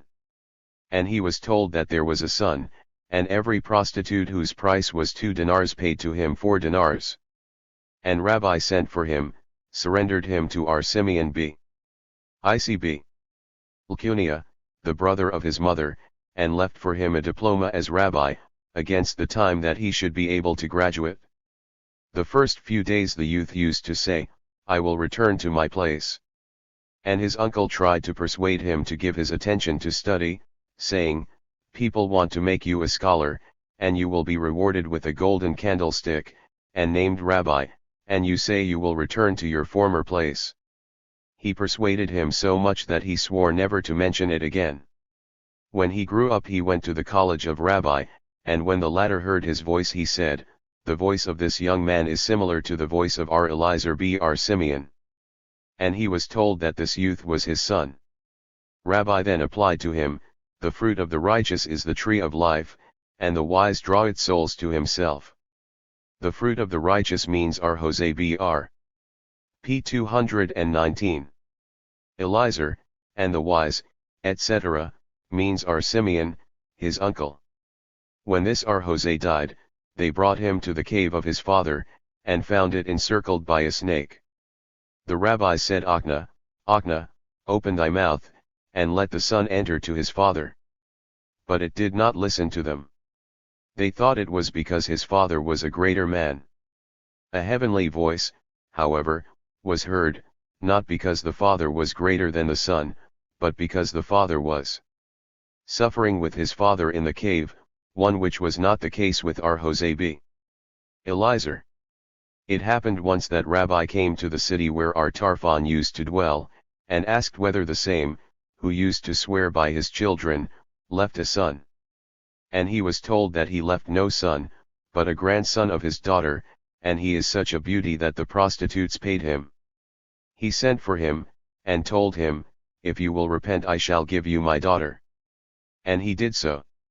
According to some, he married Rabbi's daughter, and thereafter divorced her, and according to others, he did not marry her at all. People should not say that he repented only for the sake of this woman.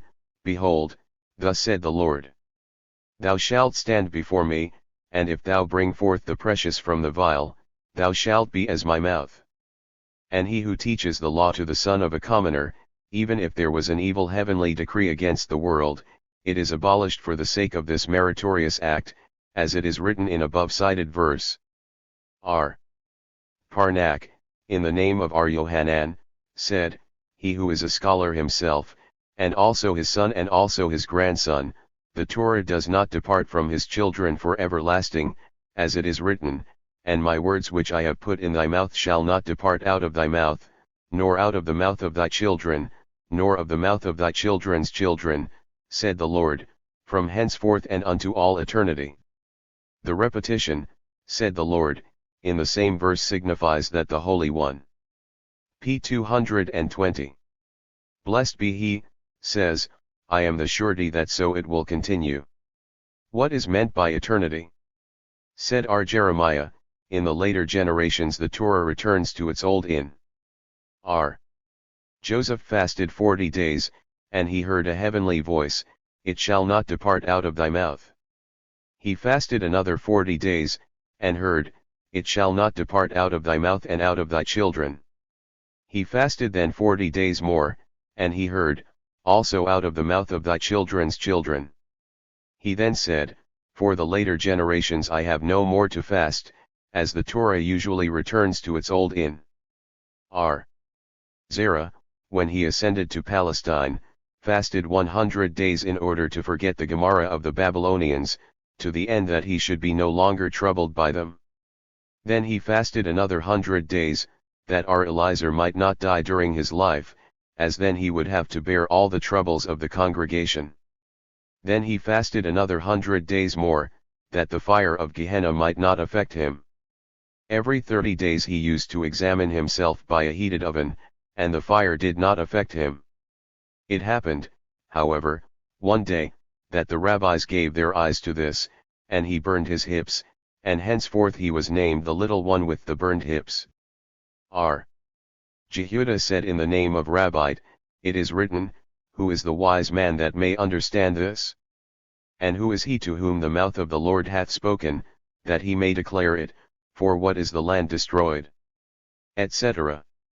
The beginning of the verse was questioned by the wise, but without a result. The continuation of the verse was questioned by the prophets, and also without any result, until the Holy One, blessed be he, explained it himself in the succeeding verse, and the Lord said, "Because they forsook my law, which I had set before them." Said Jehuda in the name of Rabbite, the words which I have set before them signifies that even when they were occupied in the study of the law, they have not pronounced the prescribed benediction for it. Hama said, it is written, in the heart of the man of understanding resteth wisdom, which means a scholar a son of a scholar, but in the bosom of fools is made known means a scholar the son of a commoner. Said Ula, this is what people say, a single Isar. P 221. In a pitcher makes kish. Said Jeremiah to Zerah, what is the meaning of, the small with the great is there, and the servant free from his master? Are we ignorant that the great and small are there? It must therefore be interpreted thus, he who makes himself little for the purpose of studying the law in this world, he becomes great in the world to come, and also he who hires himself for a slave to the law in this world, he becomes a lord in the world to come. Resh Lakish used to mark the caves of the rabbis. When he was about to do so with the cave of Arhiah, it was concealed before him, and he became dejected and said, Lord of the universe! Have I not occupied myself with the discussions of the Torah like Arhiah? And a heavenly voice answered him, Yea, thou hast occupied thyself as much as Arhiah, but thou hast not multiplied the Torah as much as he did. When Hananiah and Arhiah were quarreling, said the former to the latter, Are you quarreling with me, who am able to renew the Torah, should it be forgotten, by means of my ingenious discussions? And he answered him, Are you quarreling with me, who have caused that the Torah should not be forgotten in Israel? I did thus, I have sown flax, prepared nets of it, caught deer, made of their skins parchment, and with their meat I fed orphans. I wrote on the parchment the 5 books of the Pentateuch, each on a separate roll, and used to go to a city, taking 5 little boys, instructing each of them in one of the above books until they knew the contents by heart. I took also other 6 boys, and instructed each of them in a different section of the Mishnayot, saying to the boys, Until I return, each of you shall teach the others the book which is known to one of you and not to the other, and so I have caused the Torah not to be forgotten in Israel. And this is what Rabbi exclaimed, How great are the acts of Hiah! Said Ismael Hosea to him, Are they then greater than yours, master? And he answered, Yea. Greater also than my father's. And he said, Nay. No one could bear such in his mind. Zerah said, Yesterday night Hosea b. Hananiah appeared to me in a dream, and I questioned him, Where are you placed in? P 222. The heavenly college? And he answered, By the side of Yohanan. And where is Yohanan placed? By the side of Jannah. And where is Jannah placed? By the side of Hananiah. And Hananiah? By the side of Arhiah. I then said, Is not Yohanan worthy to be placed by the side of Arhiah? And he answered, To a place which is illuminated and from which rays come forth, who will dare to bring into it the son of Napha? Hababa said, I was told by Hababa b. Sermkai, who has seen one of the rabbis to whom Elijah frequently appeared, that in the morning his eyes were nice and in the evening they were red, as if burnt by fire. And to the question, What is the matter? He told me, I have asked Elijah to show me the rabbis while ascending to the heavenly college. And he rejoined, At all of them you may look, but toward the palanquin of Arhiah you must not look. And how shall I recognize it? All the rabbis are accompanied by angels when ascending and descending, except the palanquin of Arhiah, which does so of itself. I, however, could not restrain myself, and gazed upon it. Then 2 rays blinded my eyes. On the morrow I went to the cave of Arhiah, fell upon it, and prayed, saying, I am studying the Boraithas of you, O Master. And I occupied myself with their explanations, then I was cured. Elijah used to appear frequently in the college of Rabbi. On one of the days during new moon, it was a bright day, and Elijah did not appear, and when he questioned him thereafter the reason why, he rejoined, It takes time until I awake Abraham, wash his hands, await until he prays, and bring him afterwards to sleep again. The same I do with Isaac, and the same with Jacob. Rabbi questioned him again, Why do you not awake all of them at the same time? This I am not allowed, as it is to be feared then, if they should all pray together, they would bring the Messiah before his time. And Rabbi asked him, Is there equal to be found in this world? And he said, Yeah. There are Arhiah and his sons.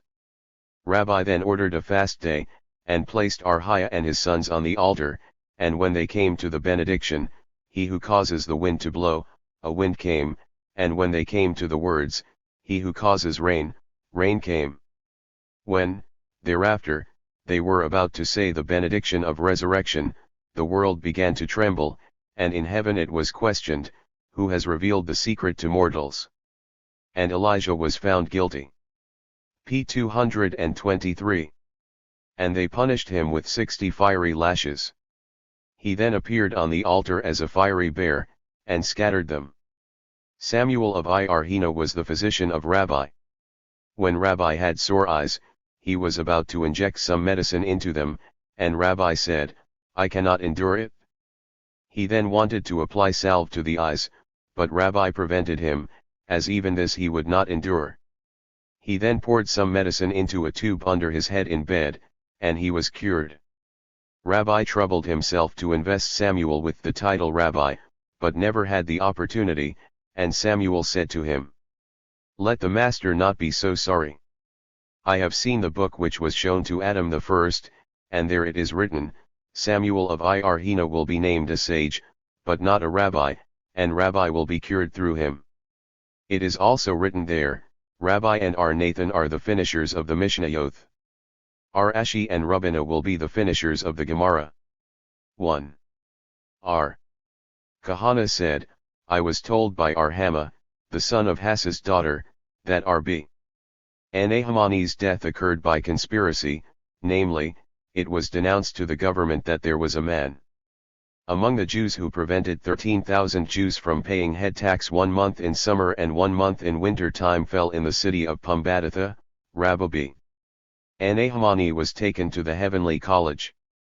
Then Abai, Rabha, and all rabbis of the college went to occupy themselves with his funeral, but they did not know where to find his body, and they went to Ajana, and they saw a swarm of birds which made a shade under them, and they remained so, without moving, and the rabbis understood that this was the place where the dead was to be found. And they lamented for him 3 days and 3 nights. Another Pishasium was found, he who will separate himself will be put under the ban. And they lamented for him 7 days more. Then another Pishasium fell, Go to your houses in peace. On that day that Rabbi died a storm arose and threw a certain merchant who was riding on a camel on one side of the river Papa to the other side of the same. Being astonished, and asking. p. 225. What is it? He was answered, Rabbi Nahmani is dead. He then arose and said, Lord of the universe, the whole world is thine, and Rabbi Nahmani is also thine. Thou dost love Rabba, and Rabba loveth thee. Why, then, shouldst thou destroy the world? And the storm abated. R. Simeon b. Halifta was a fat man. On one hot day he ascended to the top of a mountain to cool himself, with his daughter, telling her to fan him, promising her therefore a talent's worth of nard. In the meantime a wind began to blow, and he said, How many talents worth of nard is to be given to the Lord of the winds? And all according, to the custom of the country, etc. What does the Mishnah mean by adding the word all? It means in places where it is usually the custom to give the laborers, after their meal, a certain measure of beverage, so that the hirer had no right to say to the laborers to bring vessels for this purpose, but provide for them himself. It happened with Yohanan b. Mathia, etc. Is not this fact a contradiction to the Mishnah's statement? The Mishnah is not completed, and must read thus, if, however, the hirer has promised them food in such places as it is customary to furnish them with food without any promise, it must be considered that he has to furnish them with something better than customary, as it happened with Yohanan b. Matthias, who said to his son, Go and hire laborers for us. He did so, with the understanding that they should be fed, and when he came to his father, he said to him, My son, etc. As they are children of Abraham, Isaac, and Jacob. Shall we assume that the meals of Abraham were better than those of Solomon? Is it not written, And Solomon's provision for one day was 30 cores of fine flour and 60 cores of meal, 10 fat oxen, and 20 pasture oxen, and 100 sheep, besides harts, and roebucks, and fallow deer, and fat fowl. And Gurion b. Astyron, in the name of Rabbite, said that the fine flour and meal were only for skimming the foam, and Itzhak said, that each wife of the 1,000 Solomon had, used to prepare such a meal, thinking that he would come to partake his meal with her. And concerning Abraham it is written, And Abraham ran unto the herd, and fetched a calf tender and good. And p. 226. Jehudah said in the name of Rabbite, A calf is 1, tender, 2, and good, 3. Abraham took 3 oxen for 3 men. And concerning Solomon there were for the many people of Israel and Judah, as it is written, Judah and Israel were numerous as the sand which is by the sea, etc. What is meant by fat fowl? Rabbite said, Crammed fowl. And Samuel said, They were fat without cramming. And Yohanan said, An ox fed without doing any labor, and a hen that is not occupied with hatching. Yohanan said, The best of cattle is an ox, and the best of fowls is a hen. Said Imamer, Yohanan meant a black hen that feeds herself in the vineyard with the seeds of grapes. It is written, And Abraham ran unto the herd, etc. Said Jehudah, in the name of Rabbite, A calf is 1, tender, 2, and good is 3. Rabbi b. Ulla, according to others Hashiah, and still according to others Nathan b. Hashiah, objected. Is it not written, And gave him to a young man, and he hastened to dress him?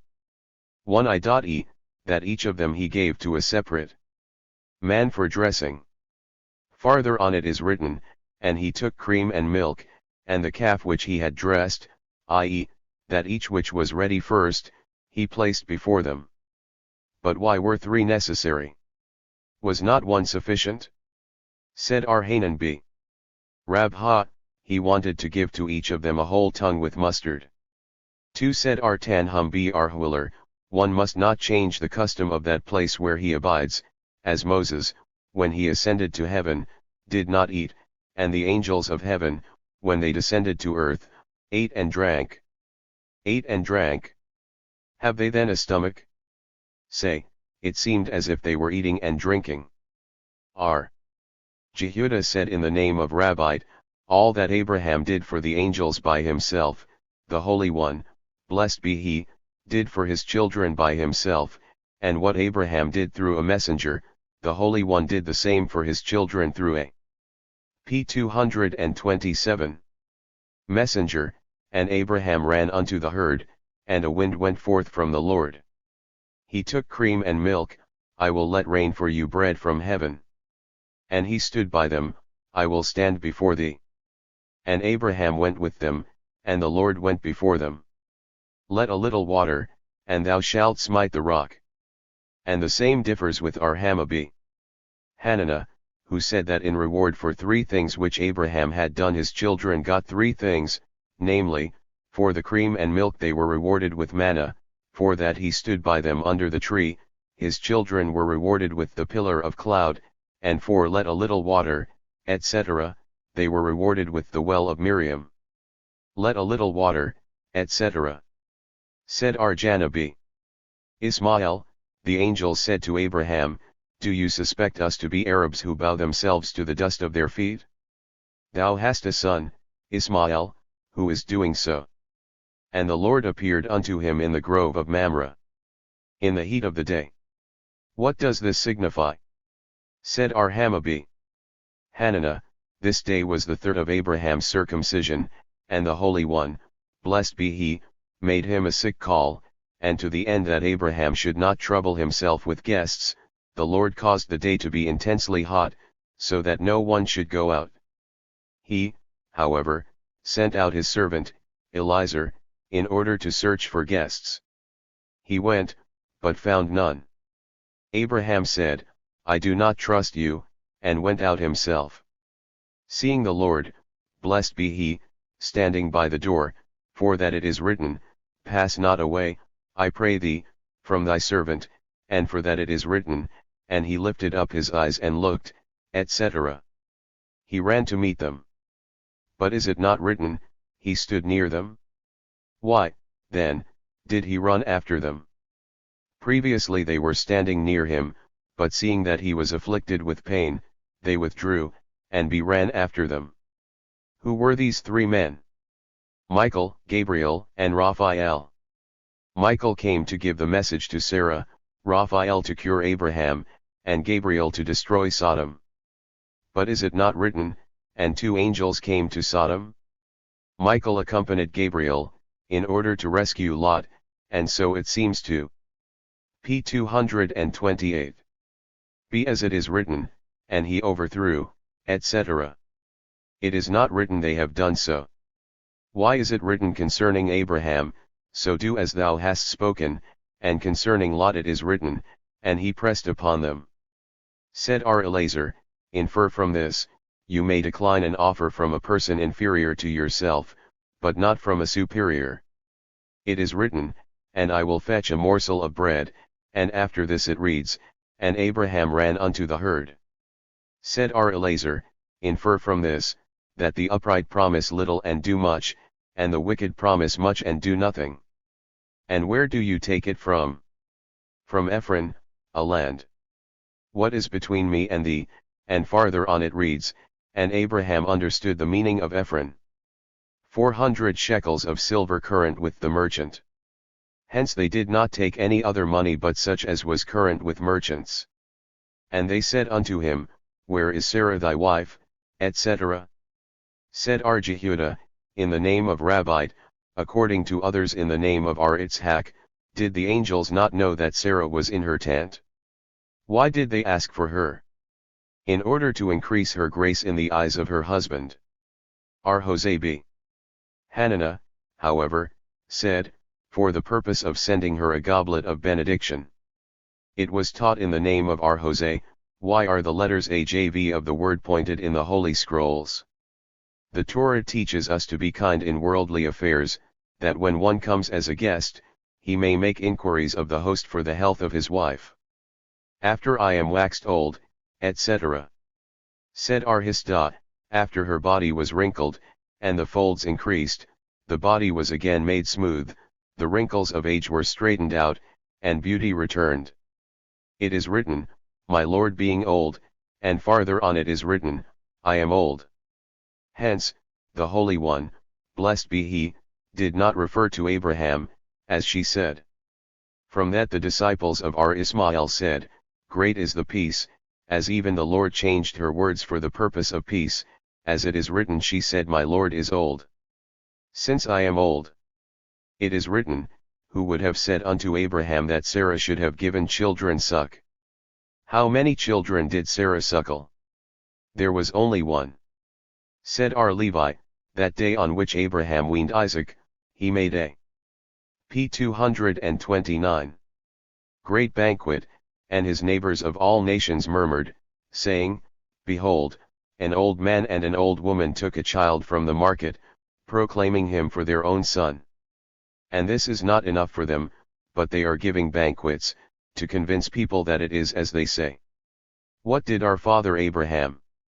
He had invited all great men in his generation, and Sarah our mother invited their wives, and every one of them brought her child along, but without their nurses, and a miracle occurred to Sarah, that her breasts opened like two springs, and she nursed all the children there.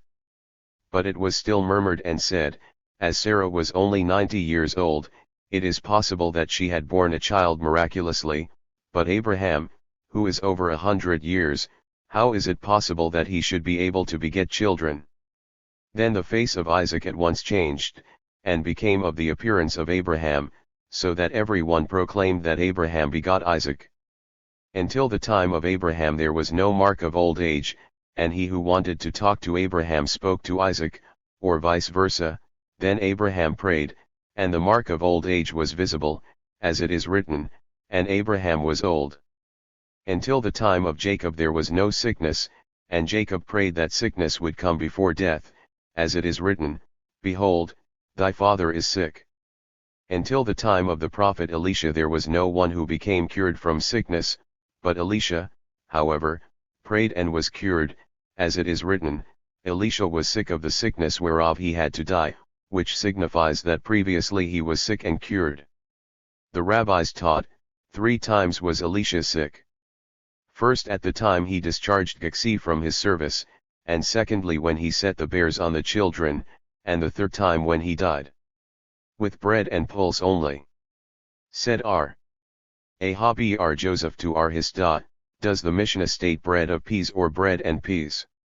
And he answered, by God the letter Vav is required to be as large as a rudder of the labroth. Rabban Simeon b. Gamaliel. All must be according, etc. What does he mean by the word all? This was learned in the following Boraitha: if one hires a laborer, to pay him in accordance with the custom of the city, he may pay him according to the smallest scale of wages, so is the decree of p. 230. R. Jehoshua. The sages, however, say the payment must be at a middle rate, neither too high nor too low. Mishnah 2, the following laborers have a right, according to the law of Scripture, to partake of the fruits of their laboring. They who are engaged with the growing of produce may partake of that which is ripe, but is still attached to the ground, and also of the produce which is already cut off from the ground, but not yet ready for delivery. However, the above must be produced from the ground.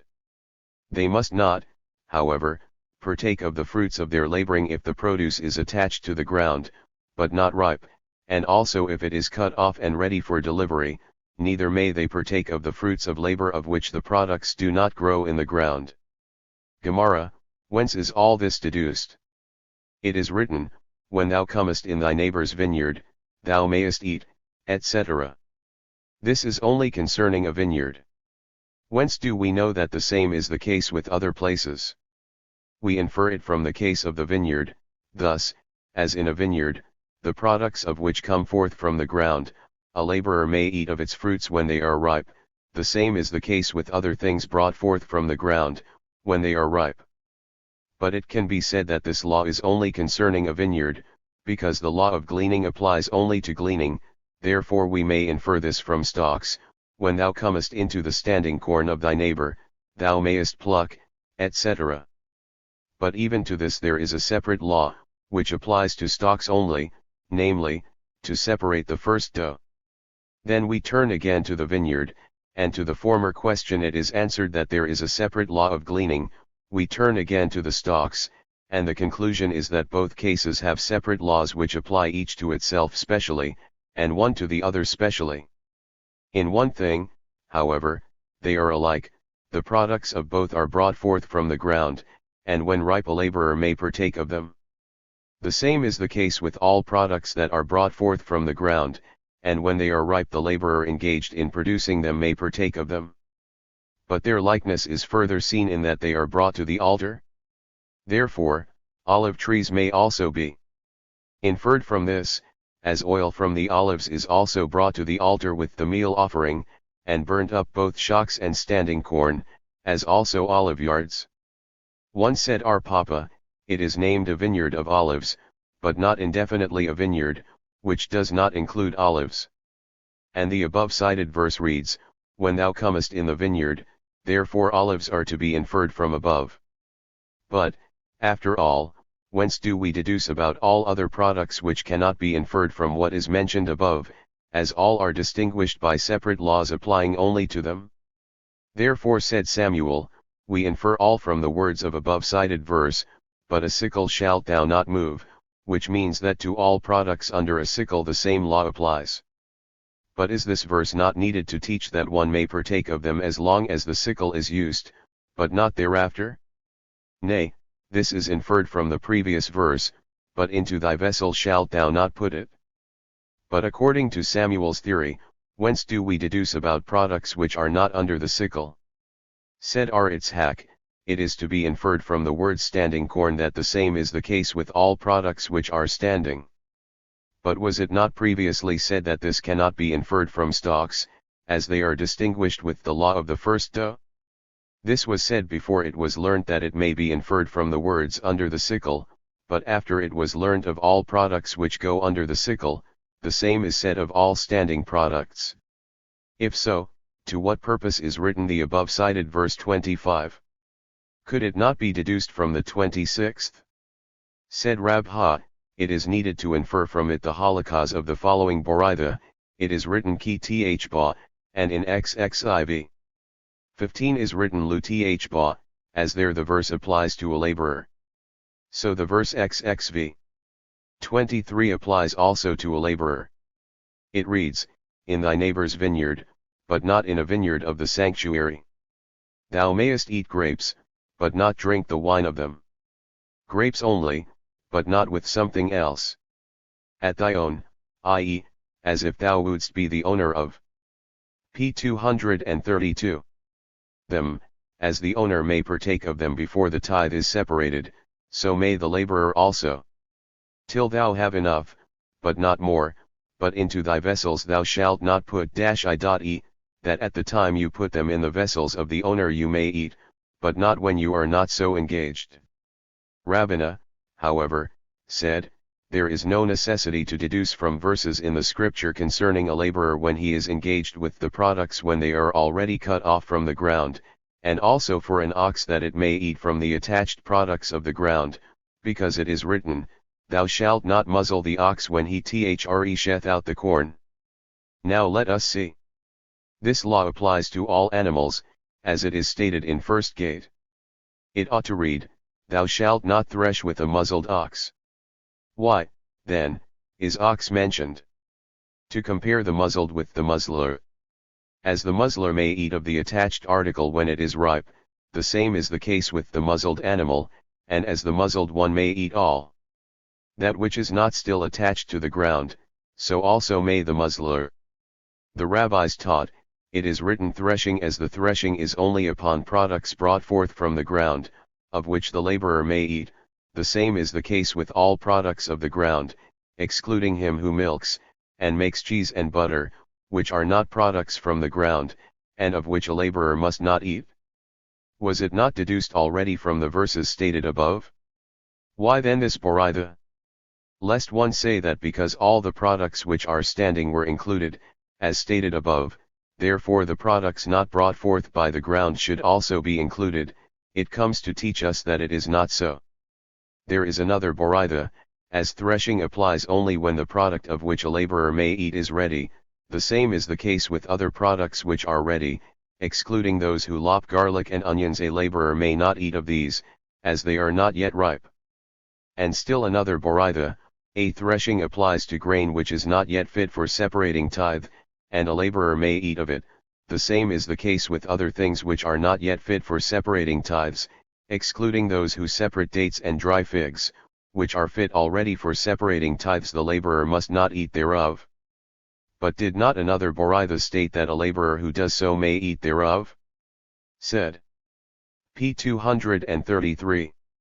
Our Papa, that Boraitha speaks of unripe dates which are taken off the trees in vessels made of palms, and are soaked in oil until they become ripe, and at that time they are not yet fit for separating tithes. There is still another Boraitha, as threshing applies to such things as are not yet ready for separating the first dough, a laborer may eat thereof, but he who kneads or bakes must not eat of that which he handles, because it is already fit for the first dough, and this Boraitha speaks of countries which are out of Palestine, to which the law of tithe does not apply. The schoolman propounded a question, may a laborer roast the grain on fire and eat it? Shall we say that this is the same as grapes with something else, which is not allowed, or is this different? Come and hear. It is allowed for the owner of a vineyard to give to his laborers wine, that they do not eat too many grapes, and the laborers also may soak their bread in herring pickle, that they may eat more grapes thereafter. The schoolmen did not question whether the men prepare themselves to eat more or less, their question was only whether it was allowed to prepare the fruit by sweetening it, that it might become better for eating. Come and hear. Laborers may wait until the sun warms the grapes before eating of them, they are not allowed, however, to heat grapes over fire. From this nothing is to be inferred, as it may be it is not allowed because of the loss of time, and the question of the schoolman refers to when he has with him his wife or children, who may heat the grapes for him.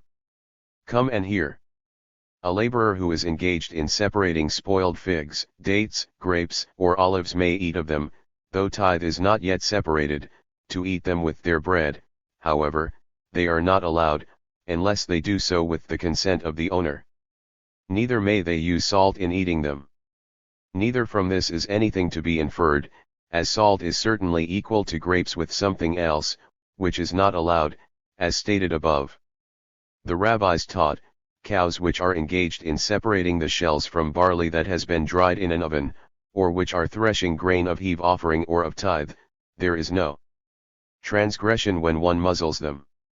However, that people who are not aware the grain is of such a kind may not be misled, a handful of the grain may be taken and put in a sack and p. 234. Hung on their necks. R. Simeon B. Yohei, however, said, he may put spelt in sacks and hang them on their necks, as spelt is better for the cow in every instance. There is a contradiction from the following: cows that are engaged in shelling grain when they are muzzled, there is no transgression; if, however, they are threshing heave offering or tithe, there is transgression if they are muzzled. The same is the case when an Israelite does the threshing with the cow of a Gentile; if, however, a Gentile threshes with the cow of an Israelite, there is no transgression.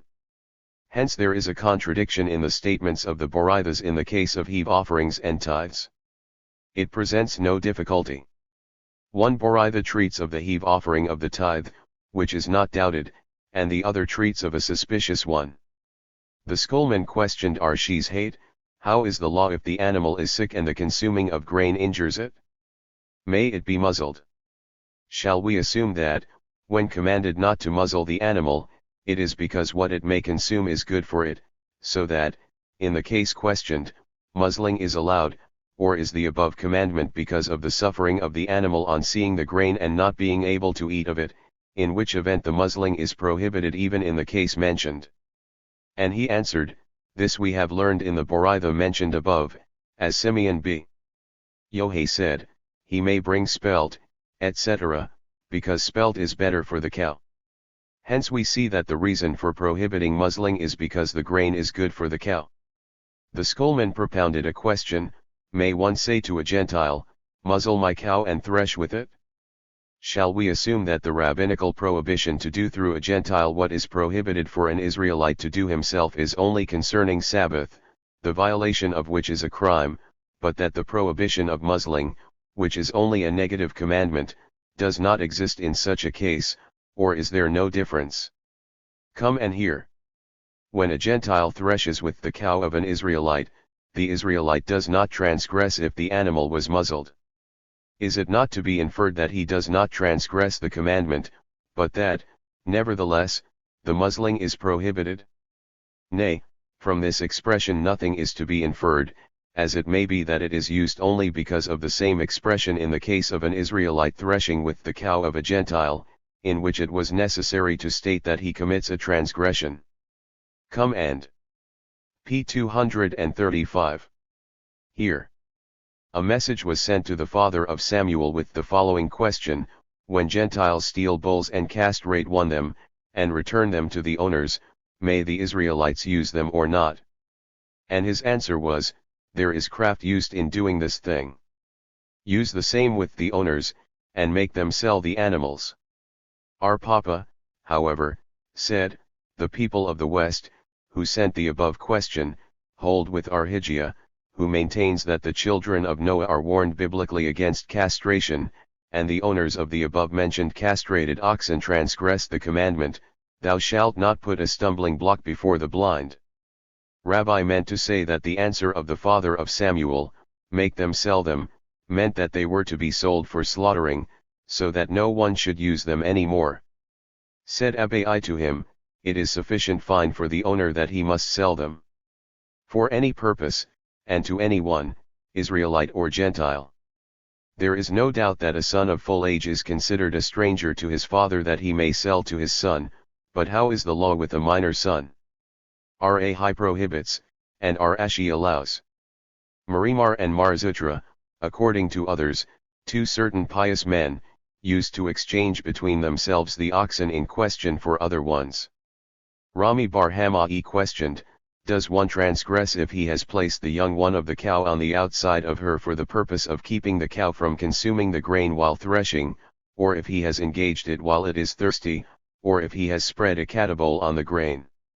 One of the questions at least may be resolved from the following Boraitha: the owner of the cow is allowed to make it hungry that it may eat more while threshing. He may also give it sufficient food beforehand, that it may not consume much while threshing. R. Jonathan questioned Arsamai, how is the law if he has muzzled the animal outside of the field? Shall we assume that the scripture prohibits muzzling it while threshing only, or? P. 236. Does the scripture mean that grain shall not be threshed with a muzzled animal? And he answered, this can be deduced from, wine or strong drink shalt thou not drink. When you go in unto the tabernacle, from which it could be inferred that this is prohibited when you go in, but not previously. However, it reads, so that you may be able to distinguish between the holy, etc., which means you must not go in while drunk. The same is the meaning here, there shall be no muzzling while threshing. The rabbis taught, he who muzzles a cow and he who pairs two kinds of animals in one wagon is exempt from the punishment of stripes, as it applies only to the threshers and the leader of them. It was taught, if one has muzzled a cow only with his voice, or if one leads the two kinds of animals with his voice only, according to Ar Yohanan he is guilty, because his voice is considered an act, and according to Resh Lakish he is free, as the voice is not considered an act. Ar Yohanan objected to the decision of Resh Lakish from the following Mishnah: one is not allowed to exchange, but if he has done so, the exchange is valid, and he is punished with 40 stripes. And he answered, this Mishnah is in accordance with Ar Jehuda, who holds that one is to be punished with stripes for violation of a negative commandment, even if there is no physical act. But how can this Mishnah be explained in accordance with Ar Yohanan? Did not the same state in its first part that the law of exchange applies to everyone, male as well as female? And to the question, what does it mean by adding the expression to everyone? The answer was, to include an heir, and this is certainly not in accordance with Ar Yohanan, as he holds that an heir cannot exchange, and also has no right to lay his hands upon an offer. The Tana of the Mishnah cited holds with Ar Yohanan in one thing, but differs from him on the other point. The rabbis taught, he who muzzles the cow while threshing is punished with stripes, and pays for the cow 4 calves, and for an ass 3 calves of fodder. But how is it possible that one? P. 237. Should be punished for one crime with 2 punishments? We are aware that if, example, one deserves stripes for one crime, and for another, death, the stripes must be omitted, and the same is the case with a crime for which he has also to pay for the damage he has done when the crime was committed. The first punishment only must be imposed, and he is free from payment. This Boraitha is in accordance with Ar Meir, who says that both are imposed.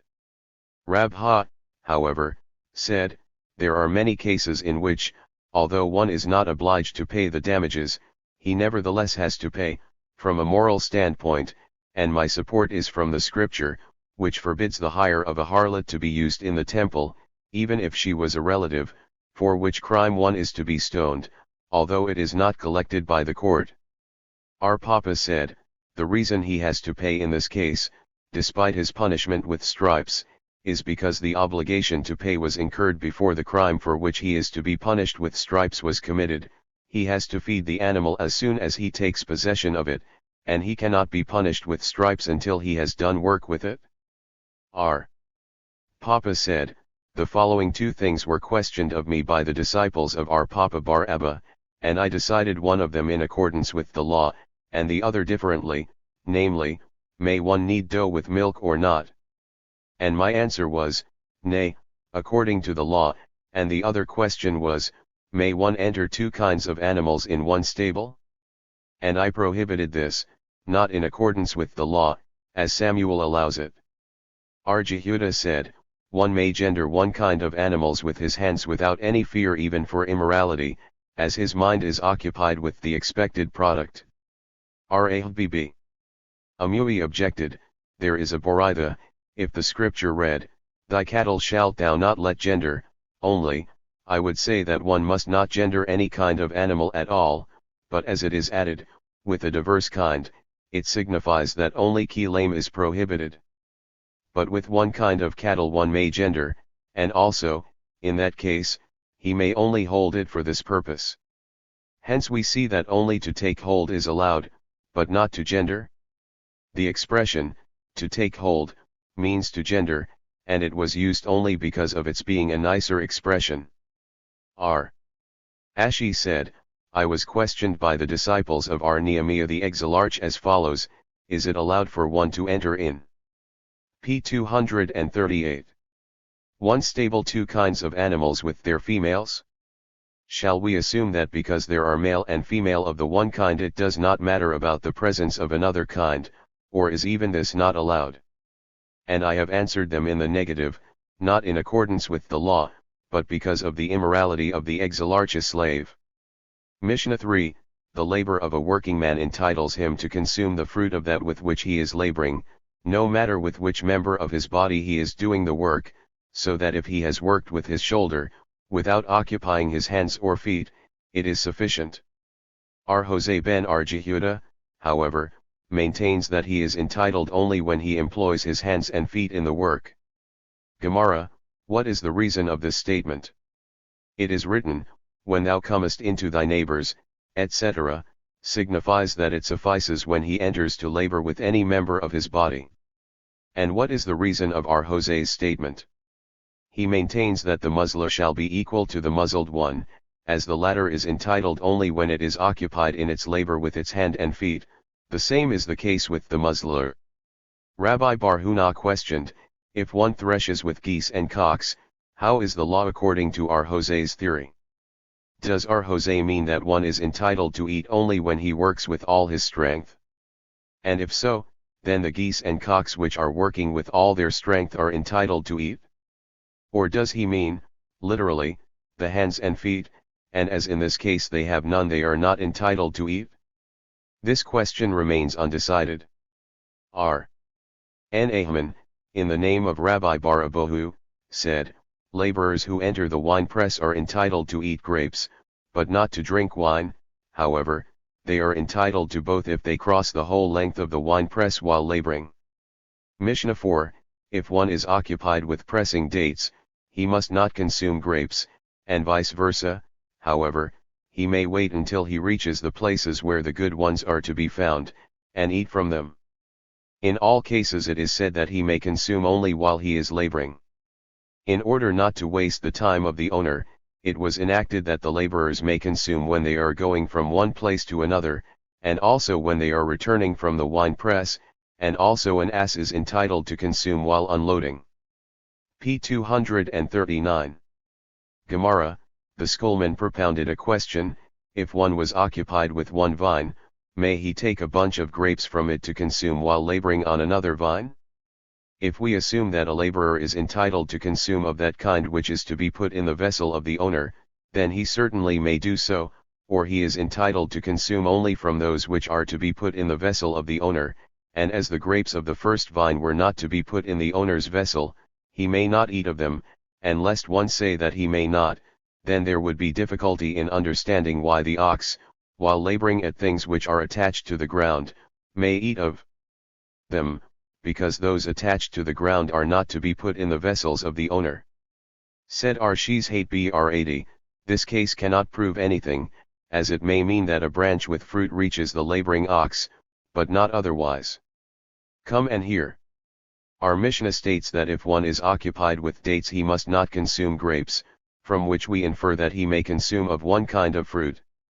Now, if it be not allowed to take fruit from one vine when he is going to labor on another, how could such a case be found? Said Arshes Hate Br 80, this proves nothing, as the Mishnah may treat of a case where the dates were resting on the vine, or vice versa, and it came to teach that although he cannot occupy himself unless he takes of the dates resting upon the grapes, and one may say that in such a case he is considered to be occupied with both, the Mishnah teaches that is not so. Come and hear. The latter part, one may wait until he reaches the place where the good ones are, etc. Now, if one would be allowed to eat of the fruit on which he is not occupied, at another place where he is occupied, then why should he wait until he reaches the place of the good ones? Let him immediately bring and eat of it. Nay, it may be that he is not allowed to do so because of wasting time. However, if so, the question may arise, how is it if he has somebody e.g., his wife, or his children who are not laboring there and they can bring him the good ones, so that there is no waste of time, may it so be done or not? Come and hear the other statement of our Mishnah, in all cases. However, in order not to waste time, etc. And the schoolmen, in explaining the reason for this statement, were about to say that because, biblically, walking is not considered labor. p. 240. 1. Biblically, is not allowed to eat in that case. Therefore the enactment in question was necessary, from which it is to be inferred that when one is laboring he may consume even biblically, and it may be decided that he may do so. However, it may be said that walking is considered labor, and yet according to the Bible walking is not considered labor, and yet according to the Bible one may not do so, and therefore the enactment was necessary, hence the question may be decided negatively. An ass is entitled, etc. while unloaded. From what, then, shall it consume? Correct the Mishnah so that it reads, until it is unloaded, and this is the same as the rabbis taught elsewhere, that an ass and a camel may consume from the load which is upon them. However, one may not take of the load with his hands and give them to eat. Mishnah v. The laborer may consume of cucumbers or dates with which he is working, even to a dinar's worth. R. Elazar b. Hazma, however, said, a laborer must not consume more than his wages, but the sages allow even this. Nevertheless, a man should be instructed that he must not be greedy, so that the doors of mankind should not be shut against him. Gemara, are not the sages' statements the same as the first Tana? The point of difference can be found in the following saying of Rabbi: I have found hidden scrolls in the house of Arhiah, in which it was written as follows, Isai b. Jehuda says, the verse written, when thou comest in the vineyard of thy neighbor, means not only a laborer, but anybody. And Rabbi himself added, Isai's theory does not allow anyone to make a living. So that the first Tana does not agree with Isai, and the sages do. Said Ar-Ashi, I have repeated this halakha before our Kahana, and questioned him whether it meant laborers who are doing their work for their meal only, and he answered me, that even then one would prefer to hire men to cut off the trees of his vineyard than to have people enter and consume all it contains. The schoolman propounded a question, are we to interpret the command of the scripture, that a laborer may eat in addition to his wages? And the difference is, if the laborer says, give this that I am entitled to my wife and children. If it is a part of his wages, this could be done, but if it is only a kind of charity, it may be said that the merciful one has rewarded only the laborer himself, but not his wife and children. What is the law? Come and hear.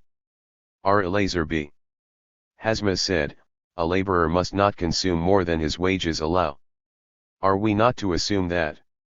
The point of their differing is that one holds that this is a part of his wages, and the other holds that it is a kind of charity. Nay, all agree that this is a part of his wages, and the point of their differing is the explanation of the word napshka, one which is mentioned in the scripture.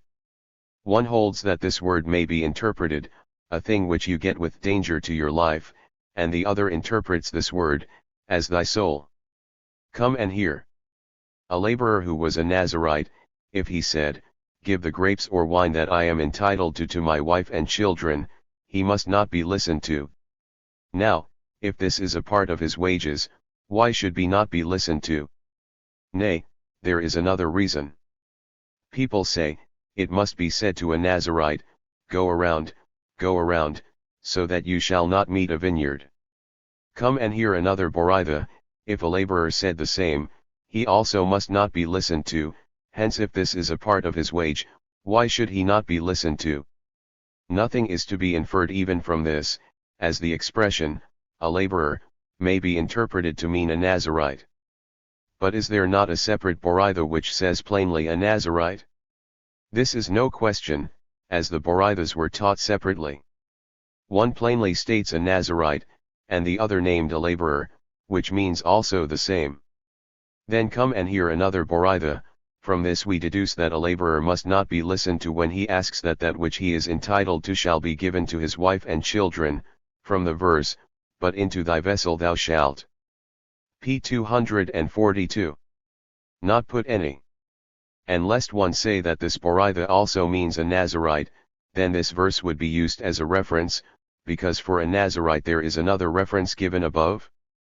Yeah, it may mean a Nazirite, but the verse belonging to a laborer is brought because one has named him a laborer. Come and hear another Boritha, if one hires a laborer to cut dates, he may eat of them and he is free from tithe. But if he was hired with the stipulation that I and my son shall partake of it, he may and is free from tithe. His son, however, may eat only when the tithe is separated. Now, if this is a part of his wages, why, then, should his son not be free from tithe? Said Rabbina, because the fruit used by his son is considered bought, as the son has nothing to do with it, and only consumes because of the stipulation of his father, who gave his word for it.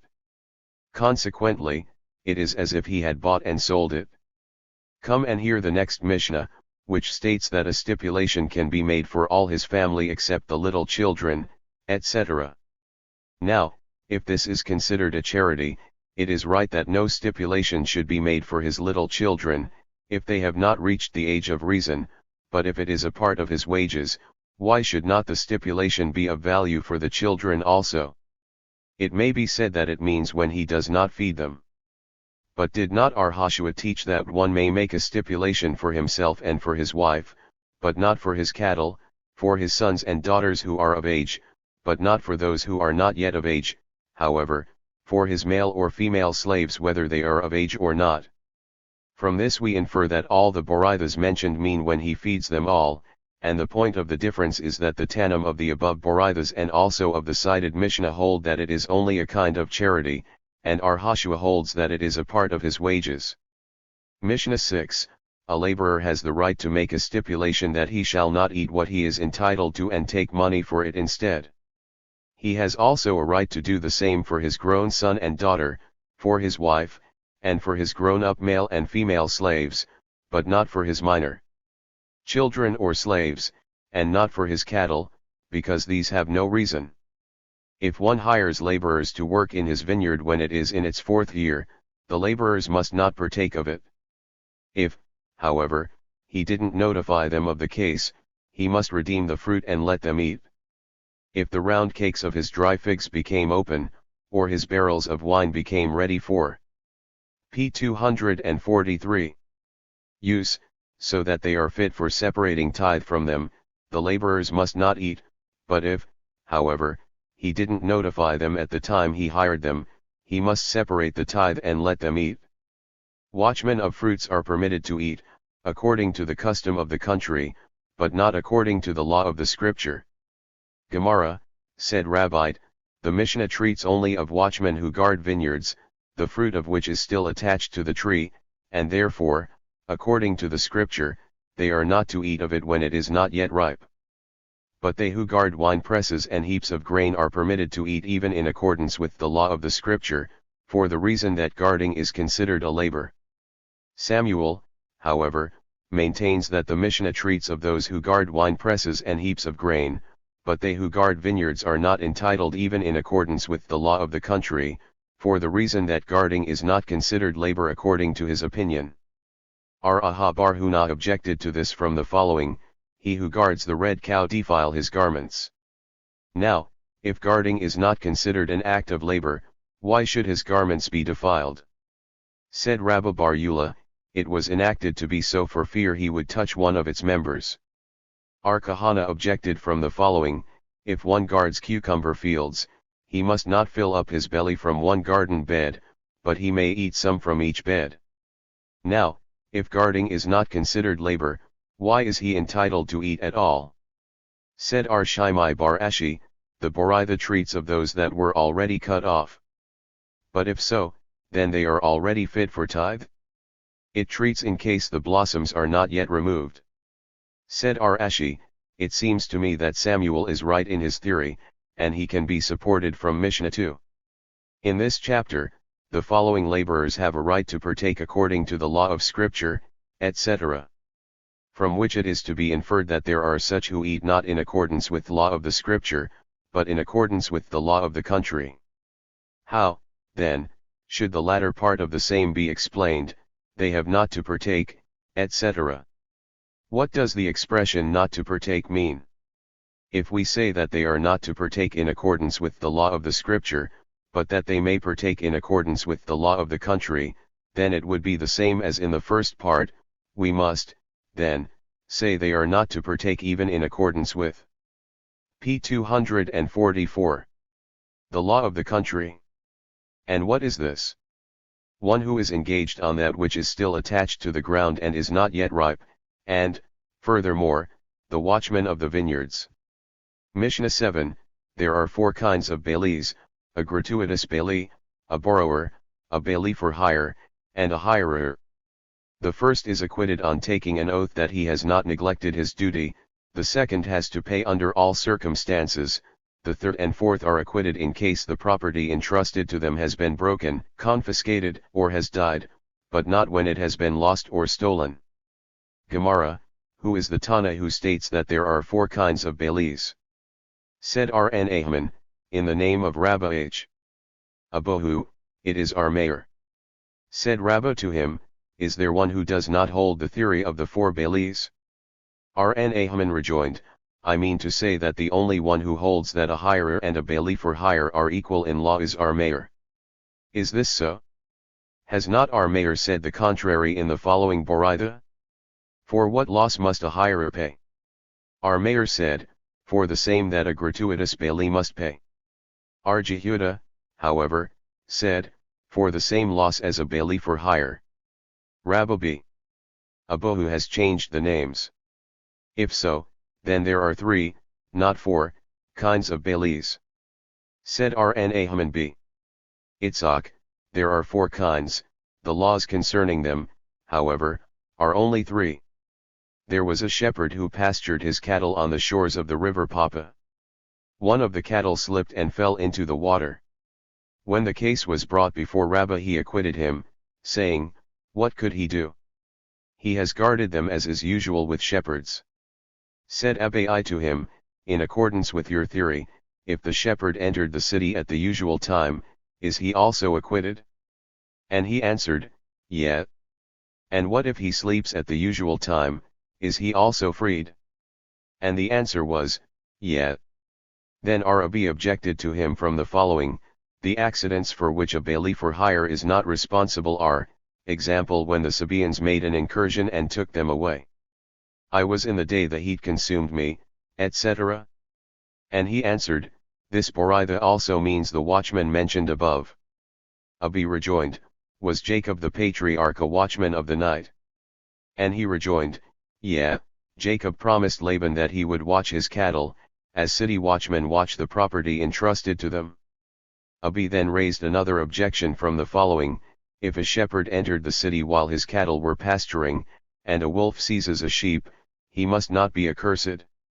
He must only be held responsible if it be adjudged by the court that his presence could have prevented the occurrence.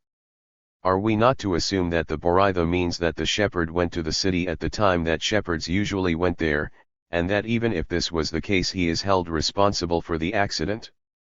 Said Rabha, nay, it means if he left the cattle at an unusual time. Then, since he has neglected his duty, Why should he be acquitted even if his presence could not have prevented the accident? The Baraitha treats of a case in which he heard the voice of the wild beasts and fled. If so, why is it necessary to adjudge, what could he do under such circumstances? It would have been his duty to frighten the beast away by throwing stones and sticks. If so, why should only a bailee for hire do this? Does not the same hold good for a gratuitous bailee? Was it not you, Master, who said that if a gratuitous bailee could put the beast to flight with sticks and stones he is responsible? Yeah, I did say so, but this would only be the case if he could do this without incurring any expense, while the bailee for hire must do so even if he should incur expense. How much is it his duty to spend for this purpose? The amount that the article is worth. But where is it to be found that a bailee for hire is to be responsible for an accident, so that he is obliged to pay his own expenses? He is obliged to save them even when he must spend money, which, however, is returned by the owner. Says our Papa to Abi, if so, what good is it to the owner to have the property saved? And he rejoined, it saves him the trouble of buying others, besides, it is more pleasant for him to have the cattle which he is used to. R. Hizda and Rabbi Br Huna do not agree with the p. 246. Above theory of Rab Ha, that if a bailee for hire has not neglected his duty he is not responsible for any accident, and the owner may say that he has paid for guarding the cattle in order that they may be guarded better than is usual. Bar Atta of Sabula led cattle across the bridge of Narush, and one of them pushed the other into the water. When this case was brought before our Papa, he held him responsible. When the defendant objected, saying, what could I do? He answered, you could lead them across one by one. At this the defendant, however, exclaimed, does not the master know his people sufficiently well to know that they have not the time to lead them over one by one? The judge then rejoined, such claims have often been brought before the court, but they could not be taken into consideration. Abu placed flocks at Rumnia, and Shabu, who was an errant robber, took them away. Although Abu proved that this was the case, Rn held him responsible. Shall we assume that Rn differs with Arhunabi?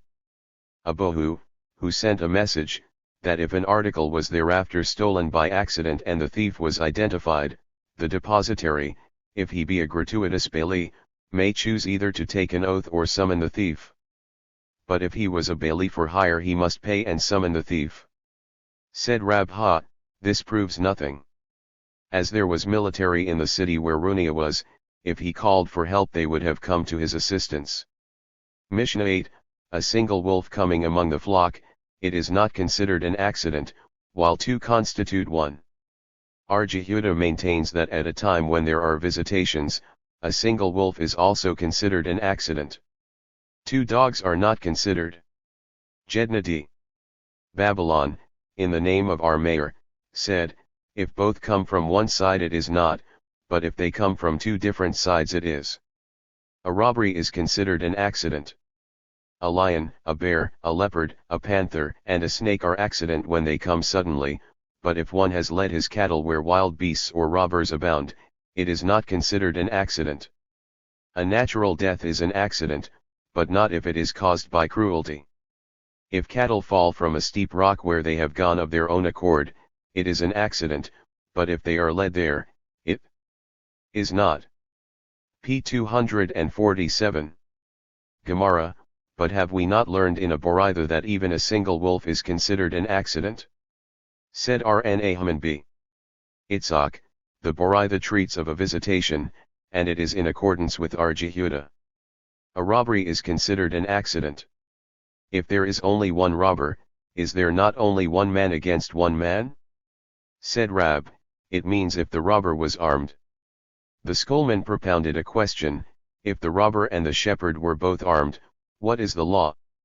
Shall we say that as there was one against one, then it is not to be considered an accident? Or shall we say that as the robber risks his life, which is not the case with the shepherd, it is? Common sense says that it is so. Said Abi to Rabbah, if a shepherd meet a robber and say to him, you ill-reputed thief, remember that we are located in such and such a place, where we have so and so many men, so and so many dogs, and so many archers with us, and if you venture to come to us you will be killed, and if, in spite of this warning, the thief ventured to do so, how is the law? And he answered, informing the thief of the location of the pasture is equal to the statement of our Mishnah about leading the cattle to the place of robbery, etc. Mishnah 9, a gratuitous bailee has the right to make a stipulation that in case of loss he shall be freed from taking an oath. A borrower may do the same so as to be freed from payment. A bailee for hire and a hirer may likewise do the same, so that they may be freed from both an oath and from payment. A stipulation made contrary to that which is written in the scripture is of no avail. A stipulation which is made on condition that a certain act be done in advance is of no avail. If, however, the stipulation was that a certain act be done afterwards, and it is possible to fulfill the condition, the stipulation is of avail. Gemara, why can a stipulation of this kind be made? Is it not contrary to what is written in the scripture, and therefore ought it not to be unavailable? Our Mishnah is in accordance with our Yehuda, who said that in money matters a stipulation of this kind is of avail, as we have learned in the following Boraitha, if one says to a woman, you shall be betrothed to me on condition that I will neither support nor dress you, the betrothal is valid, but the stipulation is to be abolished. So is the decree of our mayor. Our Yehuda, however, maintains that in regard to money matters the stipulation is valid. But how can we interpret the statement of our Mishnah in p. 248? Accordance with our Yehuda, when in the latter part it plainly states that a stipulation made contrary to the scripture is of no avail, which is certainly in accordance with our mayor. This presents no difficulty, as the latter may treat of other than money matters. But still, if so, how would you interpret the last part of the Mishnah, which states that a stipulation which has an act in advance, etc., and such a theory was heard from our mayor only, as stated in the following Boraitha, Abba Halafta, the man of the village of Hananiah, said in the name of our mayor that a stipulation which is to be fulfilled before an act is valid, but if the act is to be performed afterwards it is invalid. Therefore we must say that the whole Mishnah is in accordance with our mayor, and the reason the stipulation is valid is because he freed himself from all obligations before he became a bailee. There is a Boraitha which says that a bailee for hire may stipulate that he shall be equal to a borrower. But how shall a stipulation of this kind be made verbally only? Said Samuel, it treats of when it was made with the ceremony of a sudarium. Our Yohanan, however, maintains that even when a sudarium is not necessary, as the benefit which he derives is from the reputation he earns among the people of being a trustworthy man, he makes up his mind to take all responsibility. And it is possible to fulfill, etc. Said our Tabla, in the name of Rabha, this is in accordance with the decree of our Yehuda b. Tama. The sages, however, maintain that even in such a case the stipulation is of avail. As we have learned from the following Boraitha, here is your divorce, with the stipulation that you shall ascend to heaven, or shall descend to hell, or you shall swallow a stick 100 ells long, or you shall cross the ocean on foot. If such a stipulation is fulfilled the divorce is valid, but if not it is invalid. Our Yehuda b. Tama, however, said that such a divorce is valid. Such is the rule. A stipulation which is impossible to be fulfilled should be considered a jest, and the divorce remains valid. Said R.N. Ahman, in the name of Rabbah, the halakha prevails in accordance with our Yehuda b. Tama. Said R.N. Ahman bar Itzhak, it seems to be so, as the last expression from our Mishnah agrees with him. 1. p. 249. Chapter 8. Rules and regulations concerning the sale and hiring of animals, the exchange of them, the sale and leasing of real estate. Mishnah I, if one borrows a cow, and at the same time hires or borrows its owner, or if he does so before borrowing the cow, and the cow dies while they were laboring, the borrower is free from payment, as it is written, and if one borrow aught of his neighbor, and it be hurt or die, etc. If, however, he has borrowed a cow, and has borrowed or hired its owner afterwards, and it dies, he is responsible, as it is written, the owner thereof not being with it, he shall surely make it good. Gemara, as in the latter part the Mishnah states, if he borrowed the cow afterwards, we may infer that in the first part it means that he has borrowed or hired its owner at the very time that he borrowed the cow. How, then, can there be a case in which the cow is borrowed by being led only, and its owner by words? And if the owner of the cow says to the borrower, I and my cow are borrowed for your service, he is already considered borrowed, but the cow is not considered so until it is led off by the borrower. And so the owner was borrowed before the cow.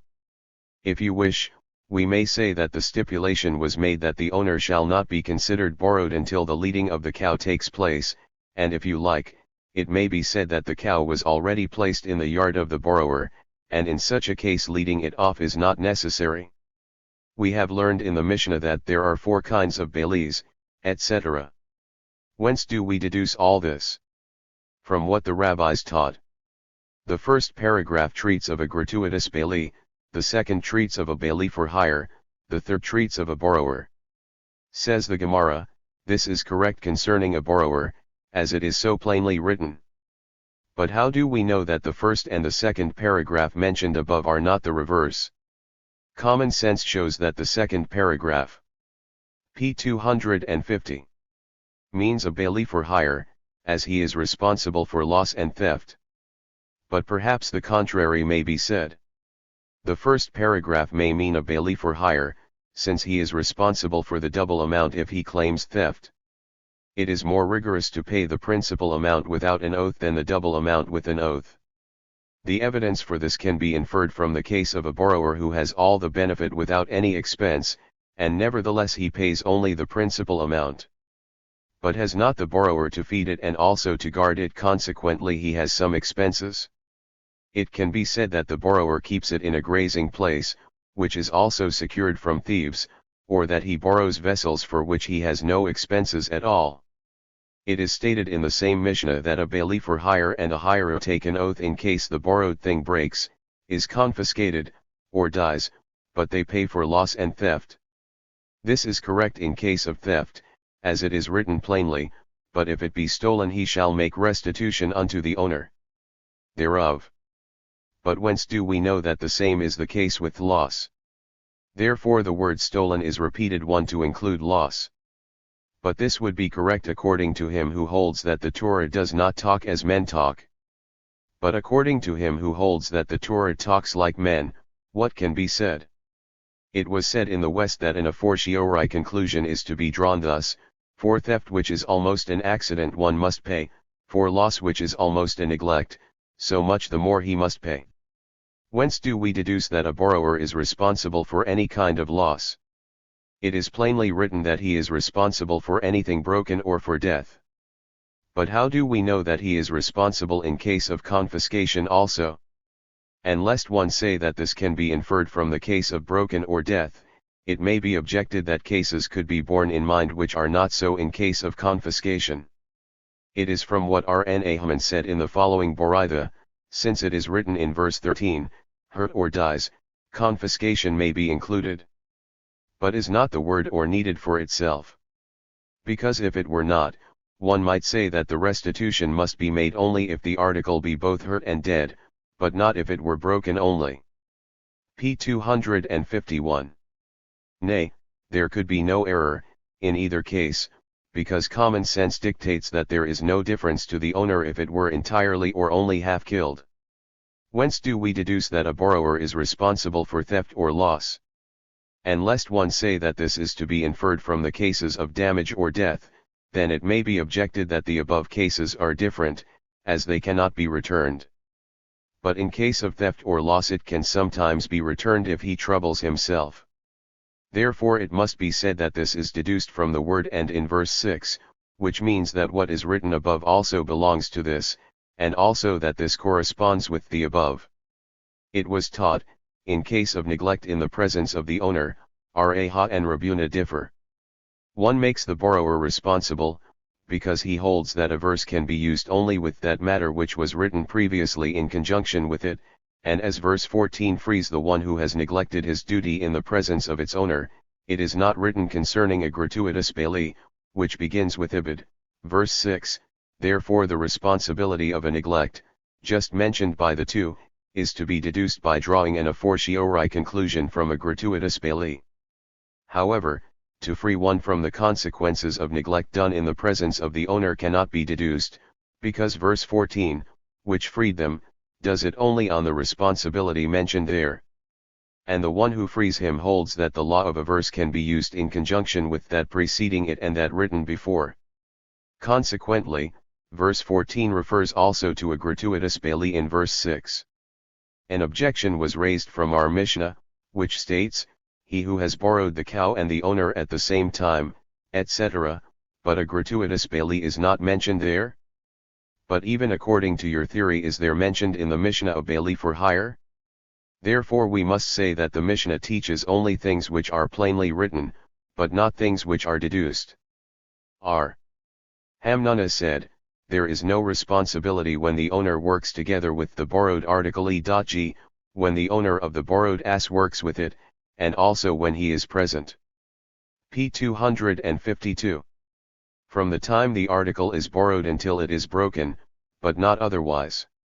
From this statement it is to be inferred that he interprets verse 14, that the owner must be with it the whole time. Rabha then objected from the following, if one has borrowed or hired a cow and its owner at the same time, or borrowed the cow and hired the owner, although the owner did his work at some other place, the borrower is free from payment in case the cow dies. May we not assume that the same is the case even if the owner was engaged with another kind of work? Nay, it means the same work. What, then, is the meaning of at another place? E.g., he digs after it the earth which it plows to make it ready for seed. But as the latter part of this Boraitha states plainly, if one hired or borrowed a cow, and thereafter he borrowed or hired its owner, although the latter were engaged with his cow in the very same work and at the same time, the borrower is not responsible in case the cow dies. Consequently, the first part must speak of a separate kind of work he was engaged in.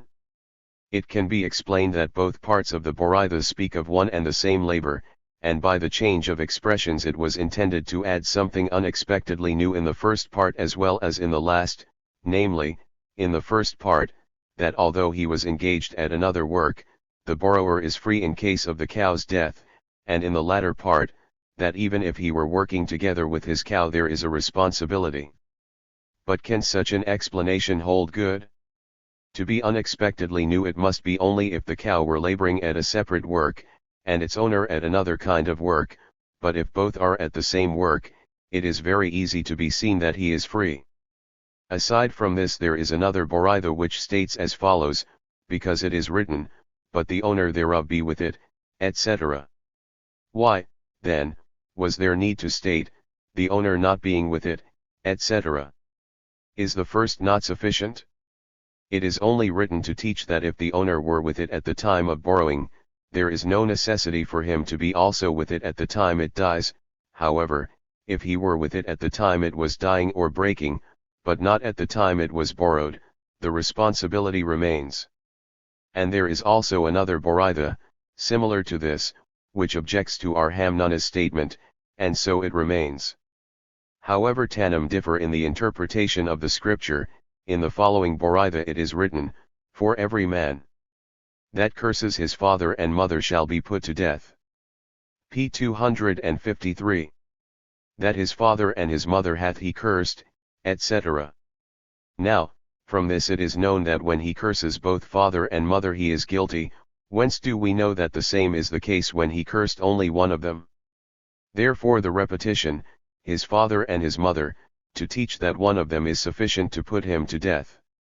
So is the decree of our Jashia. Our Jonathan, however, maintains that from the repetition one cannot understand more than from the first sentence, as for both it could be explained that the two are meant or only one is meant.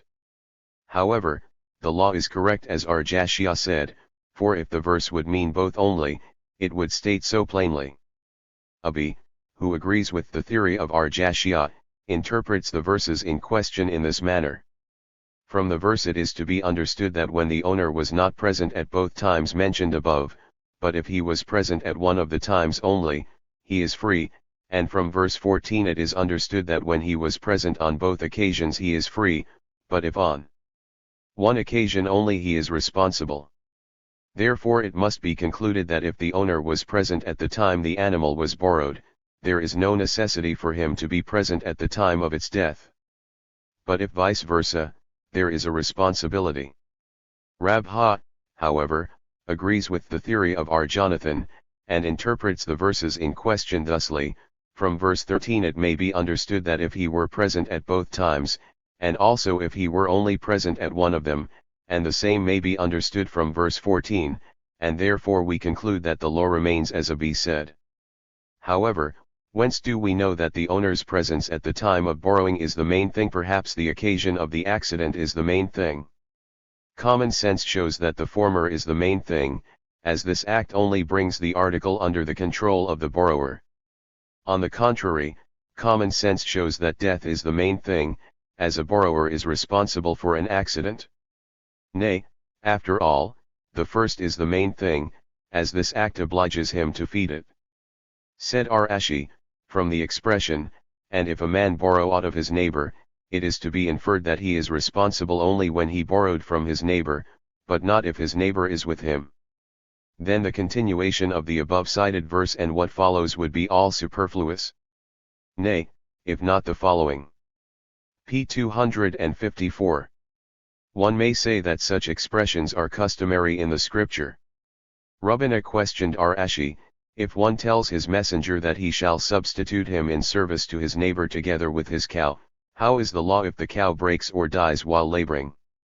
Is the word owner in the scripture to be taken so particularly that no one can stand in his stead, or in such a case is the messenger of one considered as if it were himself? Said Rahabi Ariwiyah to Rashi, concerning a husband who used the cow of his wife. R. Jonathan and Resh Lakish differ in regard to his responsibility, and concerning a messenger R. Jonathan and Rashi differ.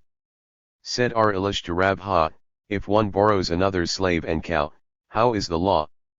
This question is to be considered according to the theory of both the Tannim who differ in the case of the law regarding a messenger, whether he is considered a substitute or not. To the one who holds that he is considered a substitute, the question is the same as is the case with a slave, for the reason that the slave is free from the obligations of the law, and therefore he cannot substitute. On the other hand, according to him who holds that a messenger is not considered a substitute, it may also be questioned if the same is the case with a slave or if the latter is different, as he may be considered as the hand of his master.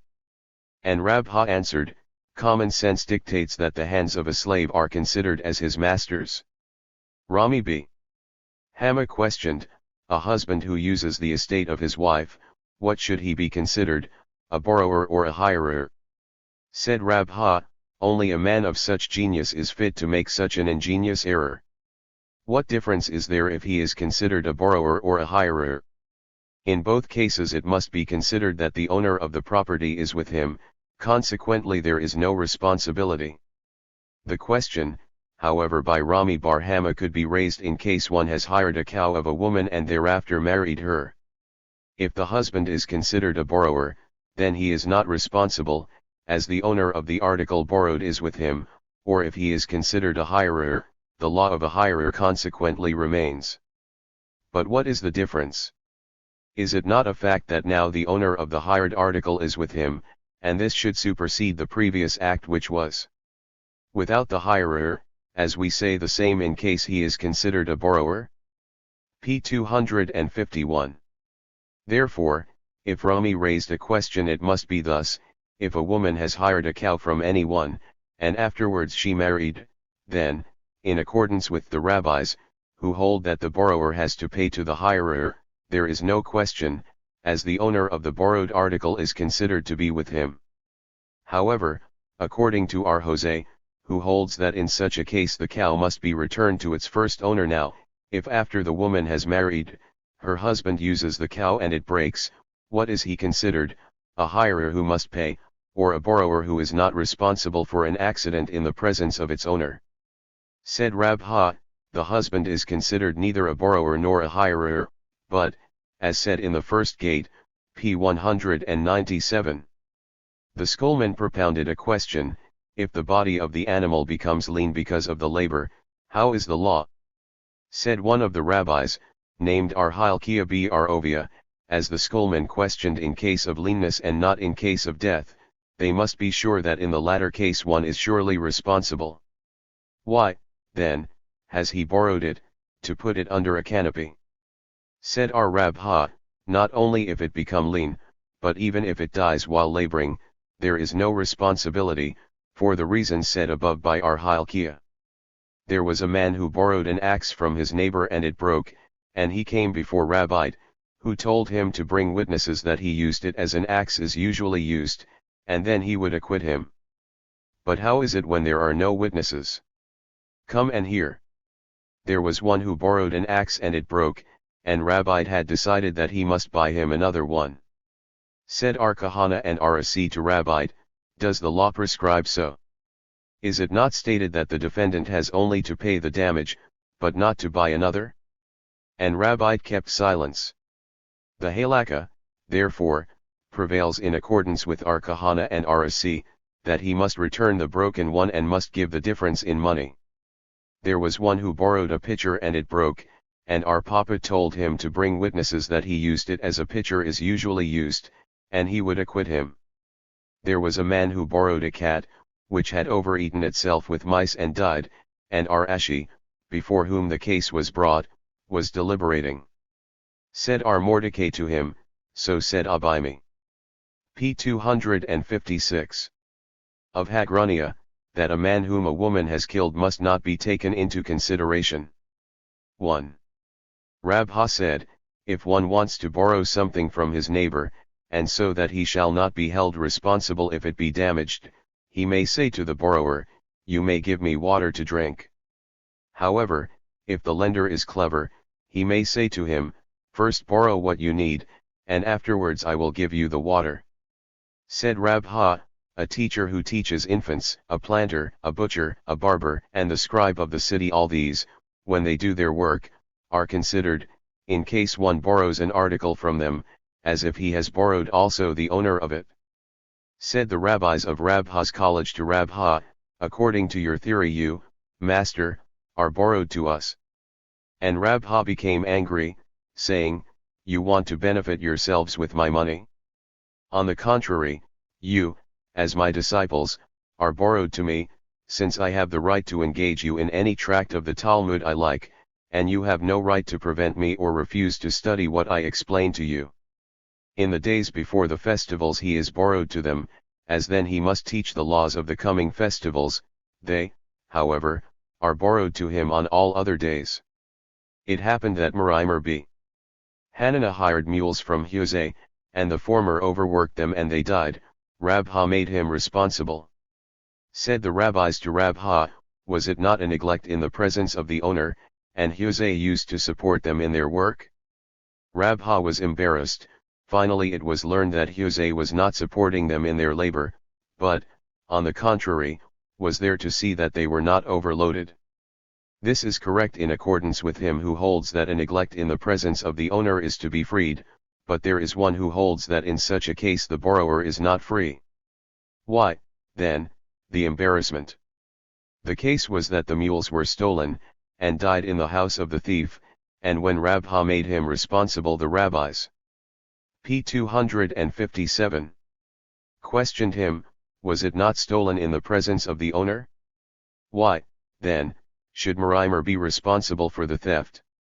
And therefore Rabha was embarrassed. Finally, it was learned that Huzay came only to see that they should not be overloaded. Mishnah 2.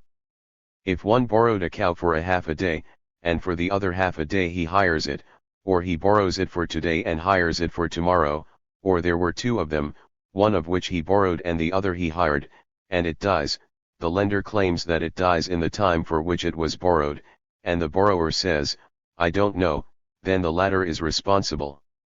If the reverse, the hirer says, it dies while laboring when it was hired, and the owner says, I don't know, then the former is free. If, however, they contradict each other, and one says that it died while borrowed, and the other says it died while hired, then the hirer has to take an oath that it is as he said, and he is acquitted. But if both say they don't know how the case was, then the damage is divided. Gemara, from this statement it is to be understood that if one claims a mana, and the defendant says, I don't know, he must pay. Shall we assume this should be an objection, as it was taught that Rn Haman and R Yohanan hold the defendant free in such a case? R Huna and R Jehuda hold him responsible. Nay, as Rn Haman said elsewhere that this is only in case the defendant has to take an oath. The same can be explained in the case in our Mishnah. How was the case? Rabha illustrates it thus: if one claims a mana, and the defendant says, I am sure of 50 zuz, but not of 100, then as he cannot take an oath he must pay. However, in the cases brought in our Mishnah, such a case can be found in the first part, when there were 2 cows. The plaintiff claims, I have forwarded to you 2 cows for 1 day, a half of it as a loan and the other half as a hire, or for 2 days, 1 day as a loan and the other as a hire, and both die in the time for which they were borrowed.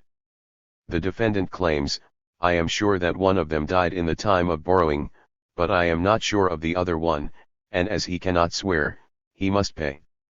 The second part is to be explained that there were 3 cows, and the P258. Plaintiff claims that 2 of them died in the time for which they were borrowed. The defendant claims that he is sure only of one of them, and as to the others, he does not know whether that which was borrowed died, and that which is still alive is the one which was hired, or vice versa. As he cannot swear, he must pay. And according to Rami Bar Hama, who holds that all the 4 kinds of bailees are liable only when they admit a part and deny a part, the first part of the Mishnah is to be explained that the claim was for 3 cows for half a day, or a day as a loan and the other as a hire, and the plaintiff claims that all the 3 died at the time when they were borrowed. The defendant, however, denies one of them altogether, and for the remainder he claims that only one of them died in the time for which it was borrowed, and concerning the other, he is doubtful, and in the second part the plaintiff claims that he has given him 4 cows, 3 of them as a loan and the 1 as a hire, and the 3 which were borrowed died. The defendant denies one altogether, and admits that one died in the time for which it was borrowed, and as to the remainder he is doubtful. As he cannot take an oath, he must pay. One says it died while borrowed, etc.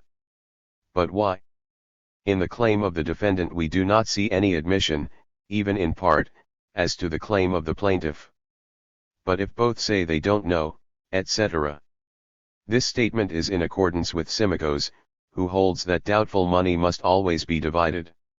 Mishnah 3, if one has borrowed a cow, and the owner sends it to him by his son, slave, or messenger, or even by the same persons of the borrower, and it dies while on the road, the borrower is free. If, however, the borrower orders him to send it through his son, slave, or messenger, or even through the same persons of the owner, or even if the owner says to him, I will send it through the persons mentioned above, of my own or of yours, and the borrower says, do so, then the P259. Borrower is responsible for the death while on the road, and the same is the case with the return. Gemara, was it not said above that the hand of a slave is considered as the owner's? Why, then, should the borrower be responsible if it was sent with the slave of the owner? Said Samuel, it treats of a Jewish bondman, whose body does not belong to the owner. Rabbi, however, said, the Mishnah can be explained that it treats even of a heathen bondman, but the order of the borrower is to be considered, as if he would say, strike it with a stick and it will come to me. 1. As the borrower told him to send it in that manner, his intention was that as soon as he shall forward it to the above-mentioned persons, the control of the owner ceases. An objection was raised from the following: if one borrows a cow and it was sent to him with the son of the owner, or with his messenger, the borrower is responsible for an accident on the road. If, however, it was sent by his slave, he is free. Now this would be correct in accordance with Samuel's theory, as the Boraitha may treat of a heathen slave, and our Mishnah of a Jewish one, but according to Rabbi's theory it contradicts? Say, then, Rabbi explained the case of the Mishnah, that the borrower is not as explained above, it is considered, but Rabbi says that the Mishnah treats of which it was said plainly, strike it with a stick and it will come to me. As it was taught, lend me your cow. Through whom shall I send it to you? Strike it with a stick and it will come. Said Rn Haman in the name of Rabbi Barabohu, quoting Rabbi, as soon as it was out of the control of the owner the borrower is responsible for an accident. There is a Boraitha which states plainly, as it is above, in the name of Rabbi. Shall we assume that it shall be a support to him? Said Rashi, nay, as the Boraitha may treat in case that the courtyard of the borrower was behind that of the owner, so that the borrower was sure that if the owner would strike the animal with a stick, while turning it to the yard of the borrower, it will come to it. But is not such a case self-evident? The case was that there was another corner in p. 260. The yard of the owner, and the animal could turn there while running. Lest one say that in such a case the borrower was not sure, it is necessary to teach us that he was. R. Huna said, if one borrows a hatchet, if he has done some work with it he acquires title to it for the time borrowed, but not otherwise. To what purpose was this stated? Did he mean to say that he is not responsible for an accident? Why should this case be different from the case of the cow mentioned above? He meant to say that the owner has the right to retract as long as the borrower has not used it, but not after he has. And he differs with R. Elazar, who said that at the same time the enactment of drawing was made concerning buyers, it was also enacted concerning bailees, and so also we have learned in a Boraitha, with the addition that as real estate may be bought with money, with a note, and with hazaka, the same is the case with hiring. With hiring. What has a note and a hazaka to do with hiring? Said Arhista, when real estate is hired the owner has no right to retract. Samuel said, if one steals a bunch of pressed dates, which contains 50 dates and usually when they are sold together a bunch contains only 49, but if single he sells out the whole 50 then, when the robber repents and wants to make amends, if the dates belong to a common man he has to repay only for 49, but if they belong to the sanctuary, he must repay 50, with the addition of a fifth part. However, if one spoils the same, he is free from the additional fifth part, as the Master said elsewhere, it is written, if a man eat a holy thing unwittingly, etc., it excludes if he spoiled it. R. Bibi Barabi opposed, why shall he pay to a common man only 49? Let the owner say, I would sell them singly. Said Arhuna bar Jehoshua, there is a Mishnah, it is appraised at how much the measure of the land required for planting a saw was worth before, and how much it is worth after. Hence we do not appraise the value of that which was consumed, but of that which was diminished. Shall we assume that Samuel holds that the law concerning an ordinary man is not equal to that of the sanctuary? Are we not aware that elsewhere Arabohu, in the name of Samuel, declares that there p. 261 is no difference? Samuel had retracted that statement. But how do you know that Samuel retracted from that statement? Perhaps he had retracted from this statement. We are aware of this from Rabha's following statement, that if someone took something from the sanctuary unintentionally or by an error, he transgresses, as if he did the same from an ordinary man intentionally. Rabha said, carriers who break a barrel of wine, the price of which on a market day is 5 zuz and on an ordinary one 4, on the market day they have to return another barrel of wine, but on another they have to pay in cash 4 zuz. This, however, is said if the wine dealer has no other wine for sale. But if he has other wine, and he does not sell it, they may return him a barrel of wine, as we see that he intends to keep the wine for the season, and also in case they pay him, he has to deduct the money for their labor, and also what he has to pay for making a hole in the barrel. Mishnah 4, if one exchanged an ass for a cow, and it brought forth young ones, or one has sold one's female slave and she gives birth, and the seller claims that this happened before the sale, and the buyer thereafter, the value of it is to be divided. If one possesses 2 male slaves, a large one and a small one, or 2 fields, one large and one small, and the buyer claims, I bought the large one, and the seller, I doubt it, the buyer's is to be considered. If the seller claims, I sold the small one, and the buyer doubts it, the claim of the seller must be considered. If, however, they contradict each other, the seller must take an oath that he has sold the smaller one. If both doubt it, the difference is to be divided. Gemara, why should it be divided? Let us see who possesses it. It should be the obligation of the plaintiff to bring evidence. Said Arhaya bar Abba in the name of Samuel, the Mishnah says, when the articles in question are still in the Shemitah. But why should it not be considered still under the control of the owner, and the buyer the plaintiff who should have to bring evidence? The Mishnah is in accordance with Simikos, who said that doubtful money ought to be divided without a note.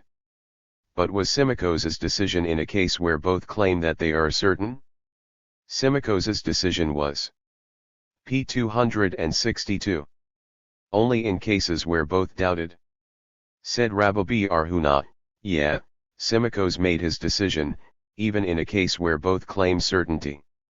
Rabbi, however, said, Simikos's decision was only when both claimed that they are doubtful, but not when both claimed certainty. But the Mishnah is to be corrected, that both of them claimed that they were doubtful, and therefore the article in question must be divided. However, the Mishnah is correct only with Rabbi's correction, because part of it speaks plainly in case both are in doubt. Therefore the first part must also be interpreted in the same way. But according to Rabbi Bar Huna's theory, who says that Simikos's decision was even when both claim certainty, the last part would be entirely superfluous, since even when they claim certainty it is to be divided. Is it so much the more when both claim doubt? Nay, this cannot affect, as it may be said that the last part was taught only to make clear the meaning of the first part, lest one say that it speaks only when they both claim doubt. Therefore it teaches plainly the claims of doubt in the last part to signify that the first part speaks when both claims were of certainty, and nevertheless it must be divided. An objection was raised from the decision in our Mishnah that the seller must take an oath that he has sold the smaller one, and this is correct only in accordance with Rab Ha, who says that Simikos's decision does not apply to a case of certainty. But, according to Rabbi Bar Huna's theory, it does. Why, then, should he take an oath? Let them divide. Simikos admits that in such a case where the oath is to be taken biblically, the law that it should be divided does not exist, as will be explained further on. If one possesses 2 slaves, etc. What has an oath to do here? In the claim of the defendant we do not see any admission at all, as the plaintiff claims that he sold another person, which the defendant does not contradict, and, secondly, the seller says, here is your bought article, take it. Such a case is not considered a part admission, as said above, and aside from this there is no rule that no oath must be given concerning slaves. Said Rabbi, it treats when he demands the value of the articles sold, but not themselves, as, example the value of the slave or the field in question. Samuel, however, says, the Mishnah treats concerning the garments of a slave and the sheaves of a field. The seller claims, I sold you the smaller ones, the buyer says, the larger ones. But then the claims are p. 263. Not of one and the same article, and the axiom, there is no admission by the defendant, mentioned above, applies also to this.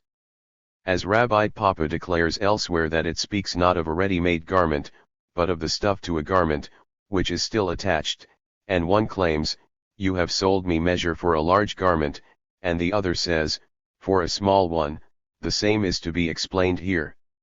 It was difficult for our Hashia to accept this explanation, as the Mishnah states a slave, and not a garment. Therefore he tried to explain thus that the Mishnah treats that the plaintiff claims that he sold him a slave with his garments or a field with its sheaves. and to the objection that there is no admission at all to the claim of the plaintiff that he has sold him a garment with the slave, the explanation of our Papa mentioned above may be used here also, that the dress was attached to the slave, and as an oath has to be given to him for the dress, the oath about the slave may also be included. It was difficult for our Shizhate to accept this explanation, as according to it the main thing the Mishnah teaches is that the oath for encumbered estate, for which an oath is not given when the claim is only about it, is nevertheless to be included in the oath given for unencumbered estate, and this is plainly stated in several places elsewhere.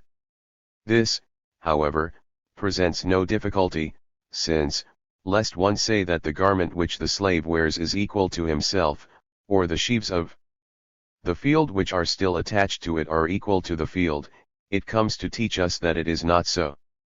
If both doubt it, etc. This is certainly in accordance with Symmachus's theory, who says that doubtful money is to be divided. How, then, is the second part to be explained, which states that if the seller claims that it was born under his control, the seller must swear that so it was? Did not Rabbi Bar Arhuna declare above that Symmachus's theory applies also to the claims of a certainty? Why, then, an oath? Let them divide in this case also. Symmachus admits that in such a case, where the oath is to be taken biblically, the law that it should be divided does not exist. As Rabha explained that it treats of a case in which he has cut off a woman's hand, and of a field in which he has digged pits, excavations, and caves, to which the theory, here they are, does not apply, as it is not acceptable. Concerning the admission in p. 264 part, it may be considered that her hand is considered a part of her. 1. Mishnah v. If one sold out his olive trees for fuel, and there were still bad olives on them, the oil of which was less than a quarter of a lug from the measure of a saw, they belong to the buyer. If, however, there was such a quantity or more, the buyer claims it is produced from his trees, and the seller claims it was produced from his estate, the products are to be divided. Olive trees which were overflooded, taken out by the owner, and planted in another's field, and the two quarrel about the fruit borne, one claims, my trees, and the other, my ground brought it. It is to be divided.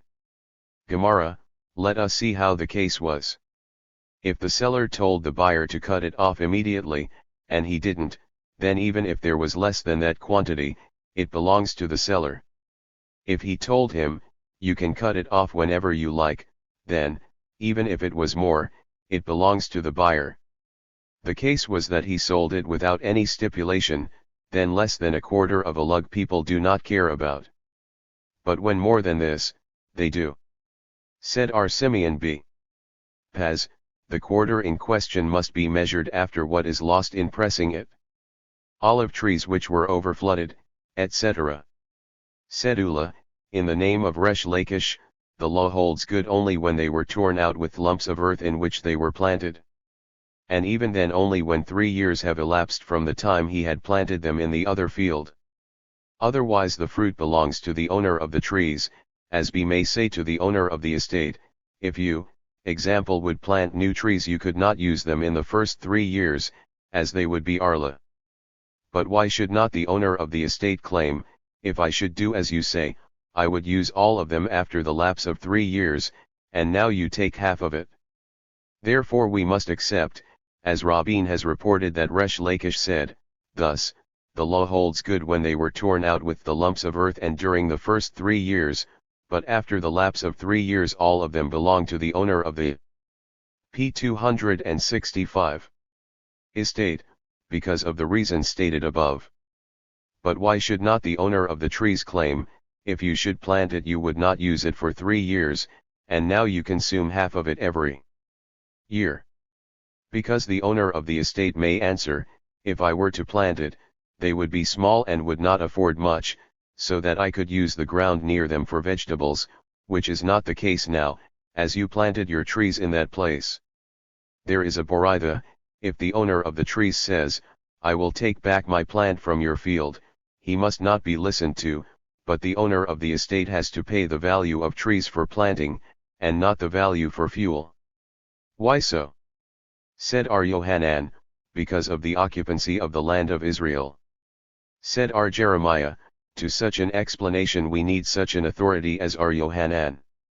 It was taught, if one has planted trees in a field belonging to another, without the consent of the owner. Said Rabbi, his word must be appraised, but not to his benefit. Samuel, however, maintains that the appraisement should be as much as one has to pay for planting such a field. And our Papa said, they do not differ, as one speaks of a field which is better for trees and the other of that which is better for vegetables. And the statement of Rabbi was not heard from him plainly, but was so inferred from the following: there was a man who came to Rabbi with such a complaint, and he told him to appraise his work. He objected, saying, I do not want my field to be planted at all, and Rabbi said, go and appraise his work, not to his benefit. And the man said, I don't want to do even that, as he spoiled my field. Thereafter it was learned that the owner of the field had fenced it, and Rabbi said, from this we see that his work satisfies you, go and appraise his work so that he may be benefited. It was taught, if one has rebuilt a ruin of one's neighbor without his consent, and to the owner's claim has said, I will take back my wood and stones, R.N. Ahaman is of the opinion that he must be listened to, and R. She's hate maintains that he must not. An objection was raised. R. Simeon b. Gamaliel said that in such a case the Beth Shammai hold that he should p. 266 be listened to, and the Beth Hillel say not. Shall we assume that R.N. Ahaman holds in accordance with the Beth Shammai? R.N. Ahaman holds with the Tana of the following Boraitha: in such a case his claim should be taken into consideration, so is the decree of R. Simeon b. Eliezer. But R. Simeon b. Gamaliel said that so was the decree of the Beth Shammai. The Beth Hillel's verdict, however, is contrary. How, then, should the law be decided?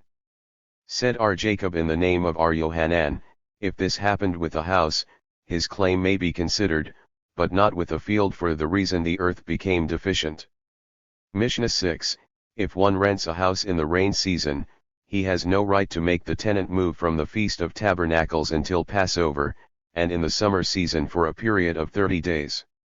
In the large cities, however, there is no difference at what time, he must keep him 12 months, and the same is the case with stores or shops at any place. R. Simeon b. Gamaliel maintains that the term of the shops of bakers and dyers is 3 years. Gemara, in the rain season why must he keep him for the whole season? Because usually when a man rents a house it is for the whole season. Why should not the same be said of the summer season? And if you should say that the reason is that because during the rain season it is not easy to find a house to rent, then how is it that in the large cities the term is fixed for 12 months? Now if the 12 months terminate in the rain season, and the owner makes the tenant move, why it is not easy to find a house for rent? Said R. Jehuda, all the terms are fixed only for giving notice, i.e., thus, if one lends a house to someone anonymously, one cannot make the tenant move from the Feast of Tabernacles until Passover, unless one had given him notice 30 days before, and so, also, we have learned in the following Boraitha, the terms 30 days and 12 months are for giving notice, and this notice is to be given by the owner of the house as well as by the tenant, as the owner may say, if you had given me notice, I should have troubled myself to find a man who would have taken it for the whole season. Said R.C., if he has dwelt even only 1 day in the rain season, the owner loses the right to make him move until Passover. But was not 30 days the term? He means to say if 1 day of the 30 days in question had passed without any protest of the owner. Said R. Huna, the owner, however, has the right to increase the p. 267 rent. Said R.N. Ahaman to him, this would be if he would hold him until the tenant would lose his last garment. I mean if the rent in general becomes dearer. It is certain, if the house of the owner where he dwells falls, he may make the tenant remove from that house even without a notice before, as he may say, you are not better than myself, as I also cannot so easily find a house, and I was not aware that my house will fall. If the tenant sold out his lease, loaned, or made it a present, the same may be done, as the owner may say, you are not better than the man from whom you took it. If, however, the tenant has given it for the wedding of his son, then it must be investigated. If it was possible for the owner to notify him, he should do so, and if not, he may say, you are not better than myself. There was a man who bought a lot of wine and couldn't find a place to keep it in, and he asked a certain woman if she had a place for hire, and she said no. Then he betrothed her and she gave him a place. He went home, wrote a divorce, and sent it to her. She then took carriers, paid them with the same wine for taking it out, and put it in the street. When the case was brought before Arhunabi Jehoshua, he said, as he has done, so it was done to him, he was rightly rewarded, and not only from a yard which was not for rent she had the right to do so, but even if it was for rent, as she may say I would like to let it to someone, but not to you, as you are in my estimation equal to a spy. R. Simeon B. Gamaliel maintains, etc. Aboritha states that the reason is because they usually give very much of their goods in debt to the people in the neighborhood. Mishnah 8, the owner of the house is obliged to give to the tenant a door bolt, a lock, and all other things belonging to the house which is to be done by a specialist. However, the things which can be done by anyone the tenant has to furnish himself. The manure of the house belongs to the owner, the tenant has a right only to the ashes which he takes out from the ovens. Gemara, the rabbis taught, the owner of the house is obliged to put in doors, to open windows, to repair the ceiling. P 268. And to support it with a beam, and the tenant is obliged to make for himself a ladder, a battlement, a gutter, and to plaster the roof with clay. R. Shishait was questioned, whose duty is it to furnish a mezuzah? 1. But did not our Mesher Shia say that the obligation is the tenant's? The question was that if the doorpost was of stone, whose is it to furnish a place for the mezuzah? And our Shishait answered thus, we have learned in our Mishnah, which states that things which need not a specialist the tenant must prepare, and this is also to be considered among these things as he can fix it himself. The rabbis taught, the tenant has to buy a mezuzah, but when he removes he must not take it with him, unless he is aware that a Gentile will occupy the house after him. And it happened that one took it out while removing, and buried his wife and 2 children. The manure belongs to the owner, etc. How is the case if the cattle were the tenant's? Why, then, should the manure belong to the owner of the house? And if the yard was not rented to him, and the cattle belong to the owner, then it is self-evident that it belongs to him. The court was not rented, and the manure was not of the owner's cattle, but of cattle which were in the court to load or unload things belonging to the tenant. And this statement may be a support to our Jose Bar Hanana, who said that a courtyard acquires title for its owner even without his knowledge. An objection was raised from the following: if one said all articles found in my courtyard today, it shall give title to me. He said nothing. Now if the theory of our Jose is correct, why should his words be disregarded? It speaks of an open court where the articles are not secure. If so, how is to be understood the latter part of the same Boritha, which states, if, however, there was heard a voice in the city that in the yard of so-and-so is found an article, his word is to be considered. Now, if it speaks of a court where the things are not secure, why should his word be considered, even in this case? If such a thing was heard in the city, one would not dare to take it, and therefore it is considered as if the yard were secured. P 269. Another objection was raised from the following: ashes of the ovens and dust from the air belong to the tenant, but that from the stable and in the yard belongs to the owner. Now if the theory said above by our Jose is correct, why should dust of the air belong to the tenant? Is it not the air of the owner's court? Said Rab Ha, air which cannot reach the ground because of some obstacle must not be considered as if it were on the ground. But was the decision certain to him? Did not he himself question as follows: if one has renounced his ownership of a purse of money, and has thrown it into one open door, and it passes out through another open door, and falls outside of the house, did the contact of the purse with the air of the house in its passage through give title to the purse to the owner of the house, or, because it has not rested in the house, has the house owner no title?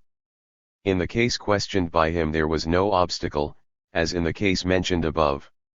That which is in the stable and in the yard, etc. Why both?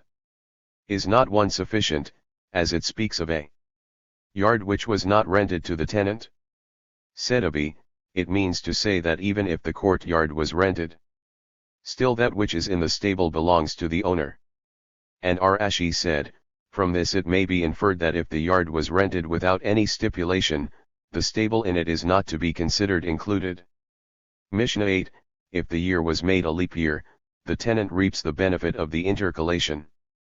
However, if he rented him the house monthly, the intercalation belongs to the owner.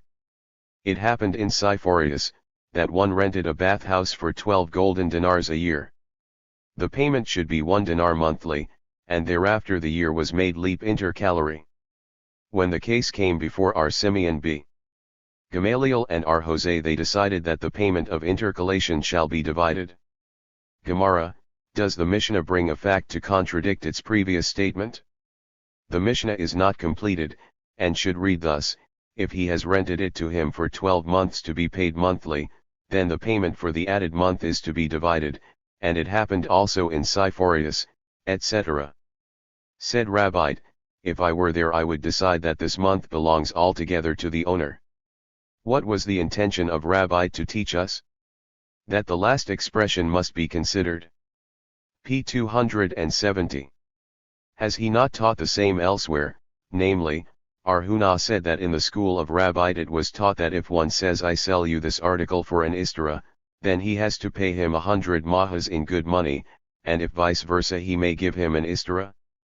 From that statement we can infer nothing, as one may say that the last expression was only an explanation to the preceding one.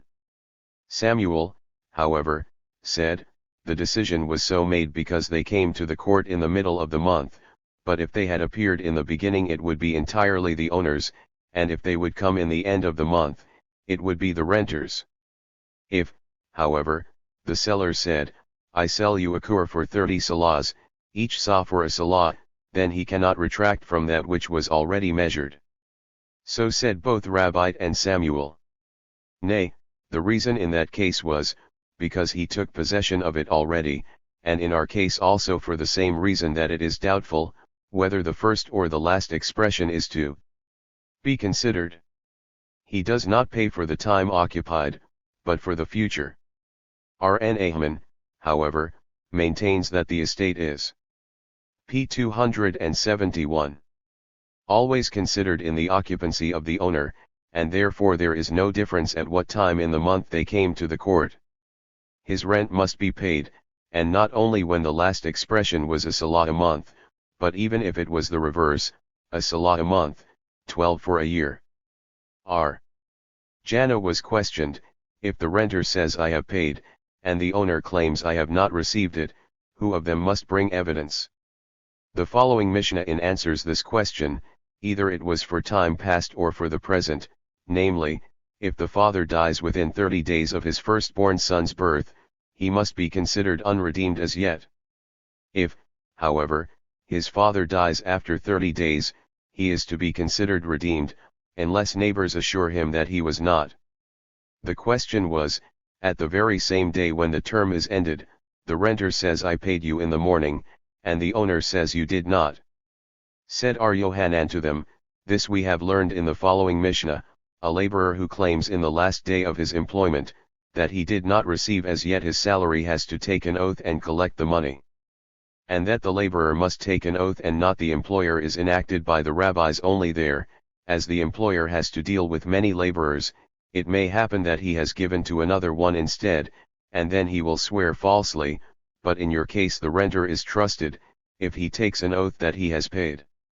Rab Ha, in the name of R.N. Ahman said, if one has rented out a house for 10 years, and has signed a lease without a date, and thereafter he claimed that the tenant has already had the house for 5 years, he is to be trusted. Said R. Aha of Dipti to Rubina, according to this theory, if one has loaned 100 zuz and has taken a note, should the debtor also be trusted if he says, I have paid you the half? And he answered, what a comparison is this? A note is written for collection, and if he would pay, he would insist that it should be written on the note or he would take receipt. In this case, however, the owner may claim that he has made the lease, so that the tenant shall not be able afterwards to claim hazaka. R. N. Ahman said, if one borrows at his neighbor's an article. P. 272. For the time it may be fit for work, he may take it as often as he requires it as long as it exists. Said R. Mari, the son of Samuel's daughter, this holds good only if it was done with the ceremony of a sudarium. And R. Mari Br. Ashi said, that in case it breaks, he is obliged to return him the pieces, as it was only borrowed, but not sold. Rabha said, if one borrows a hoe to dig this vineyard, he may dig with it the whole vineyard. If he says a vineyard, it may be any vineyard he likes, and if he says vineyards, then he may dig as many as he possesses, and if it breaks he must return the pieces. R. Papa said, if one says lend me this well, and it becomes ruined, the borrower has no right to rebuild it. If, however, he said a well, if it becomes spoilt, the borrower may rebuild it. If, however, he said to him, allow me your estate to dig a well, he may dig at any place in it until he finds water. However, all this holds good only with the ceremony of a sudarium. Mishnah 9, if a man rents out a house and it falls he must build another house in the same condition as the first was, if it was a small one, he must not build it larger, and vice versa. If it was 2 houses he must not make one, and vice versa, he must not increase or decrease the number of windows, unless the renter agrees. Gemara, if the owner rented him this house, then why should he build another one when it falls, and if he rented him anonymously a house, then why can he not make any change in the building, example 2 or 1, or a large instead of a small? When Rabin came from Palestine he said, in the name of Resh Lakish, that the Mishnah treats, when the owner said to the tenant, I rent out to you a house like this. If so, what does the Mishnah teach us? Is this not self-evident? The case was if the house was standing on a shore of a river, and lest one say, that it means a house which is placed in the same position, therefore the statement of the Mishnah. Footnotes 250:1 The term in the scripture is ganab, literally, stolen, to be stolen. Hence the repetition of the word theft. Lezer, however, translates according to the sense. 256:1 This is an ancient parable, and it means that such carelessness must not be considered. 259:1 His reason is that the slave who was appointed for this message is to be considered hired, as his master has a right to hire him out, and therefore it is as if he hired out 2 cows.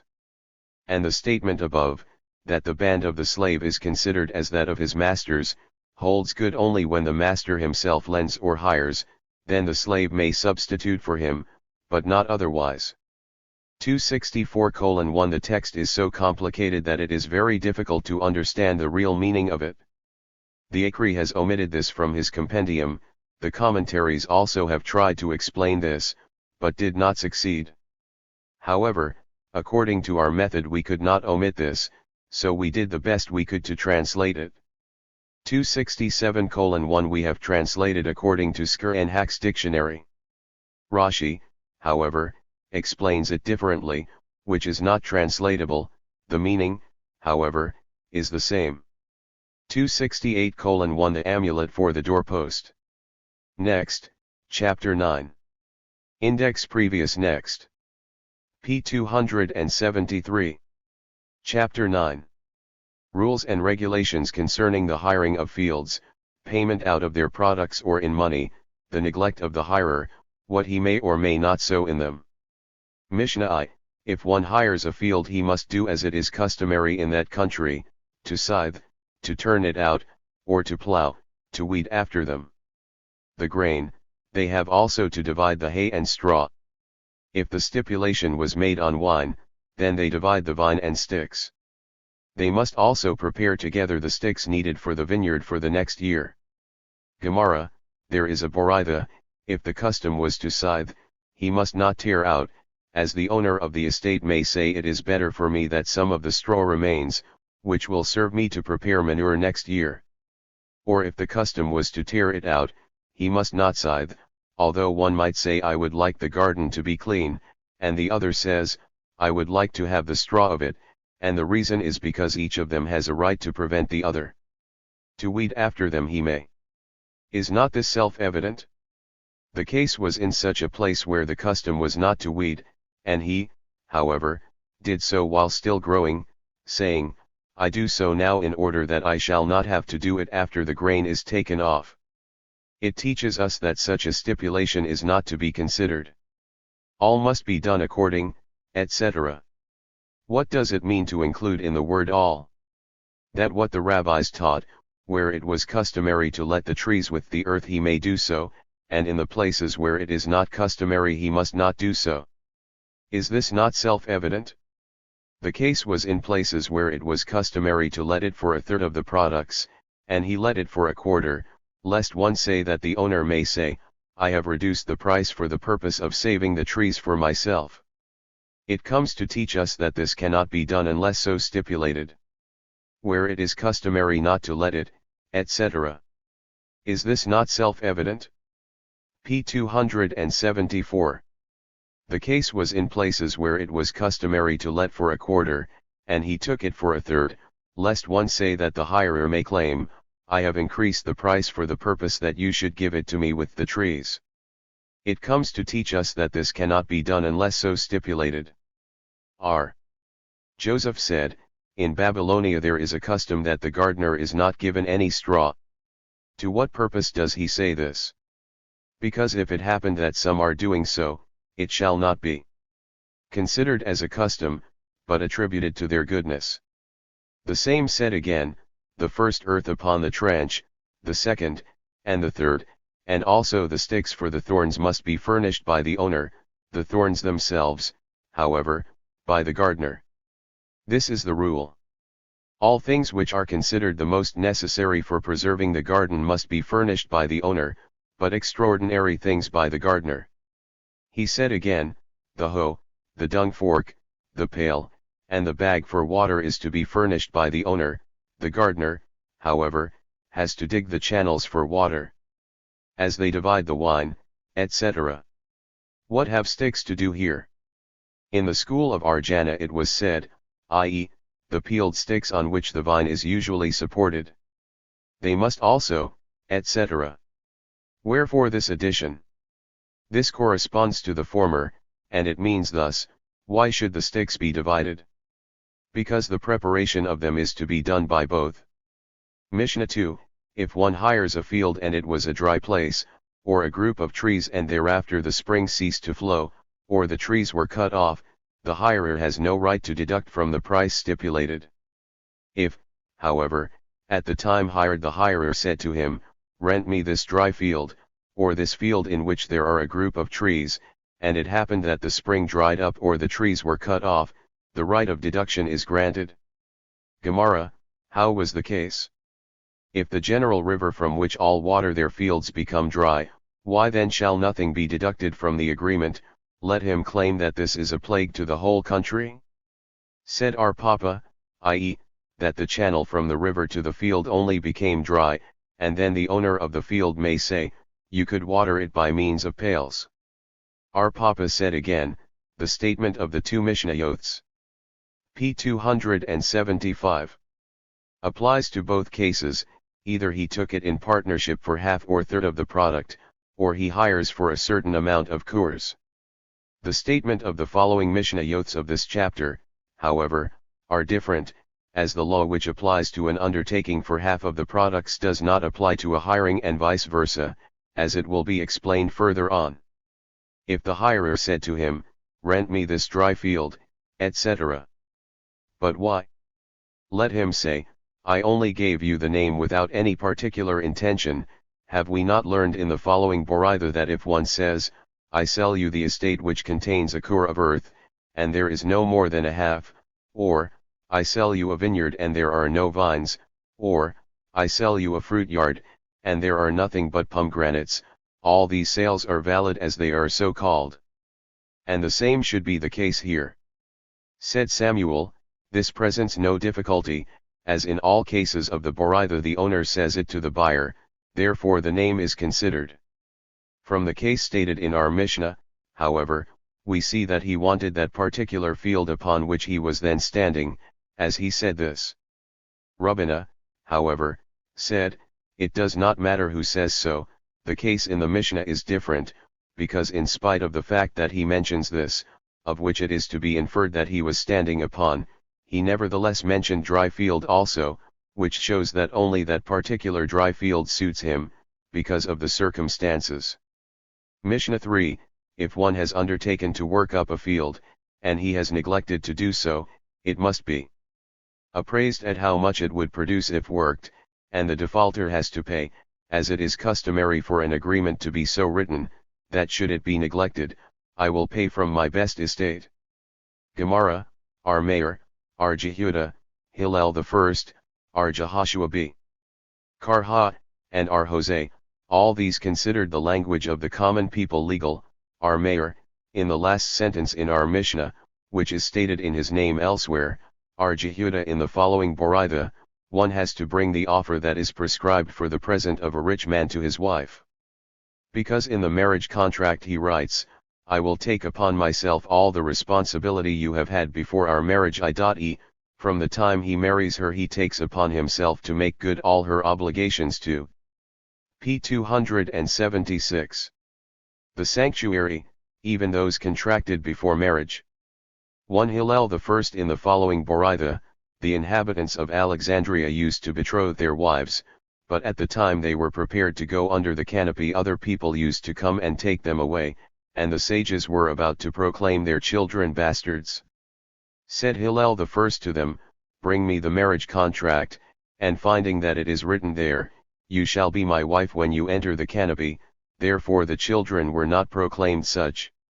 R. Jehoshua b. Karha in the following Boritha, if one lends money to someone, he has no right to pledge him through the court for more than he owes him, as is written in the agreement, you may pledge me for all I owe you.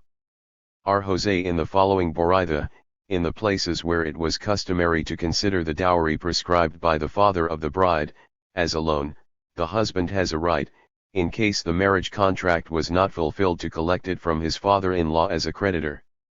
In the places, however, where it was customary to write in the marriage contract to double the amount, the husband collects the half. The inhabitants of Naharde used to collect only the third of the amount written. Marimar, however, used to collect the whole amount. Said Rabbina to him, have you not learned where it is customary to write double he collects the half only? This presents no difficulty, as the cited Boritha treats when it was not made with the ceremony of a sudarium, and Marimar treats when it was.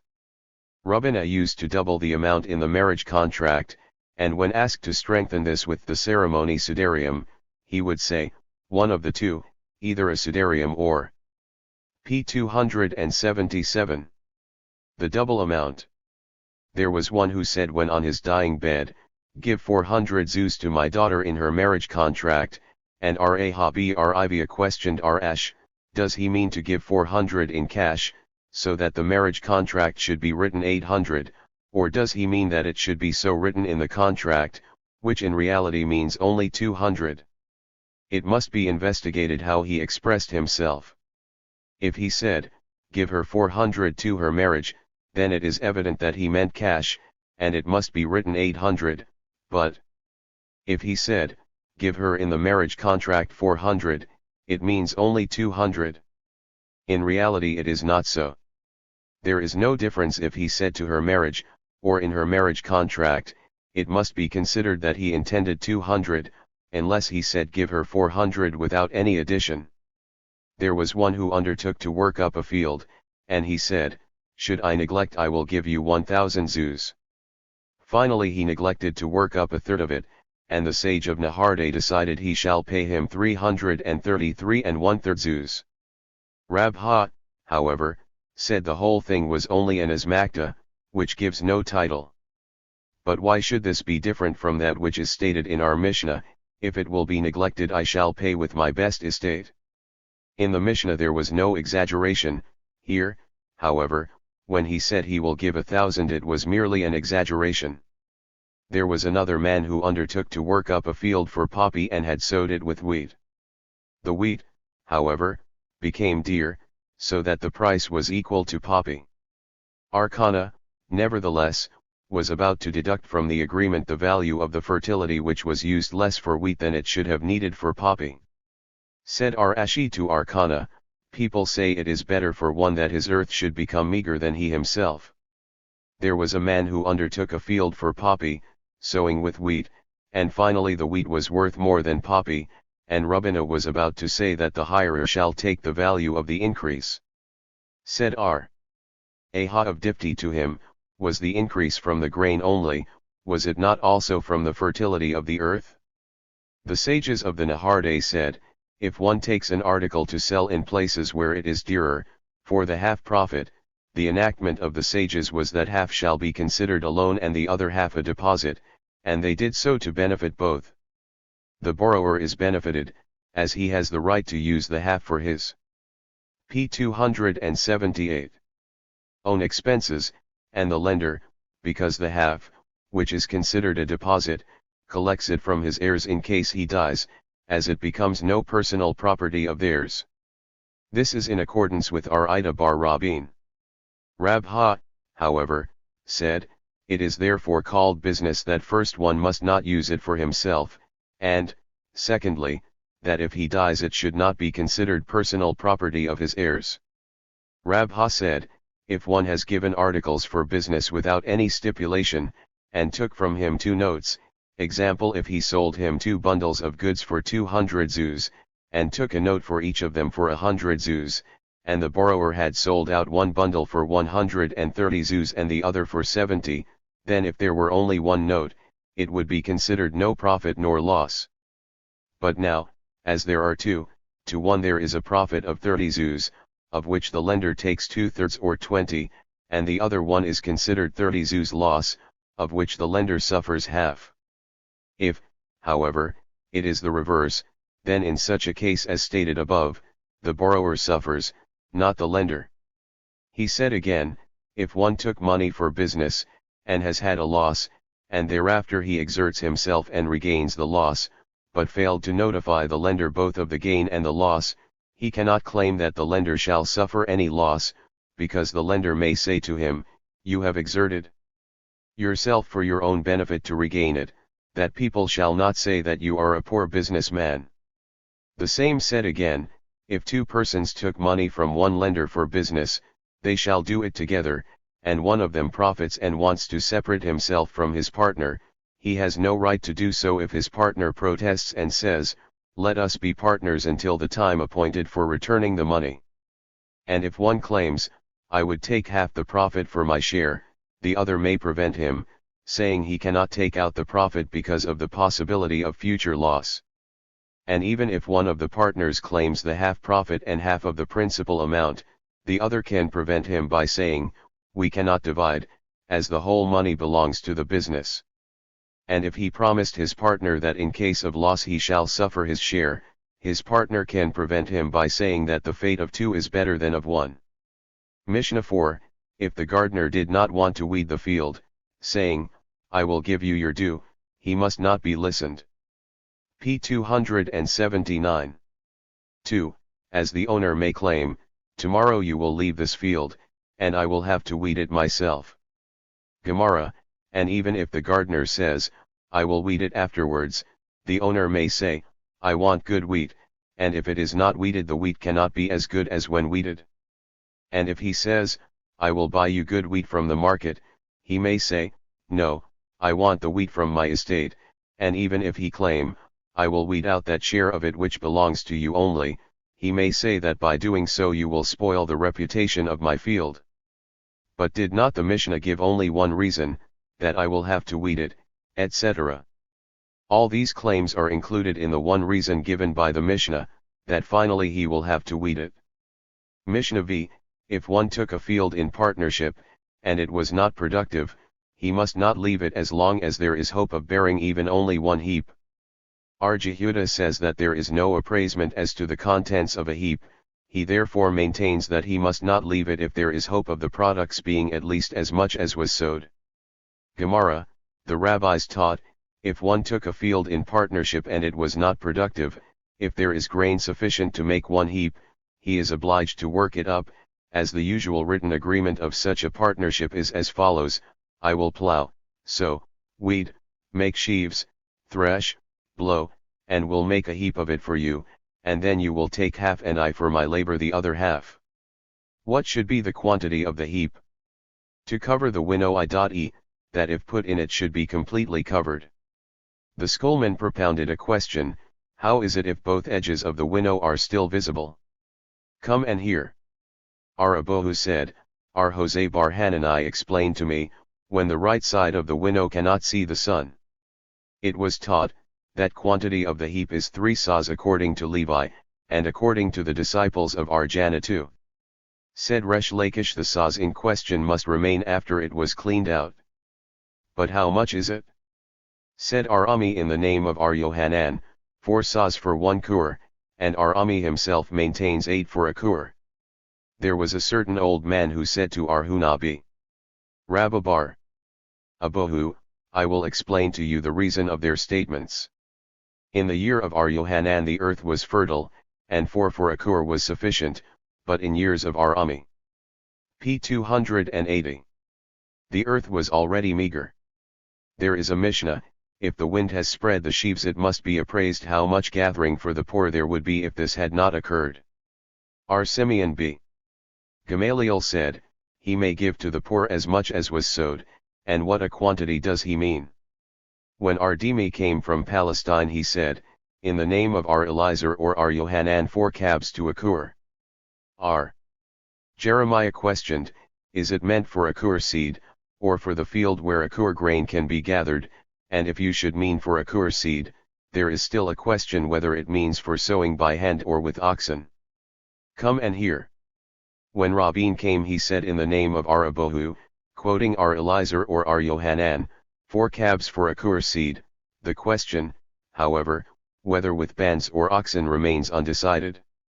Mishnah 6, if one hires a field, and the locusts destroyed it or it was burned, if this was a general plague in the country he may deduct from the agreement, but not otherwise.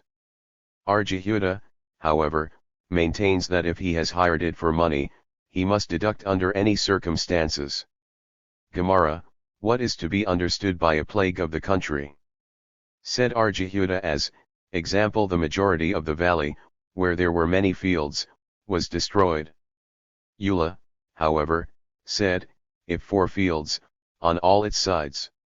If the owner had told him to sow it with wheat, and he had sowed it with barley, and the fields of the majority of the valley were destroyed and also his barley, may the owner of the field claim that if he had sowed it with wheat, according to the agreement, it would not have been destroyed, as I have prayed that I should succeed in wheat, not in barley?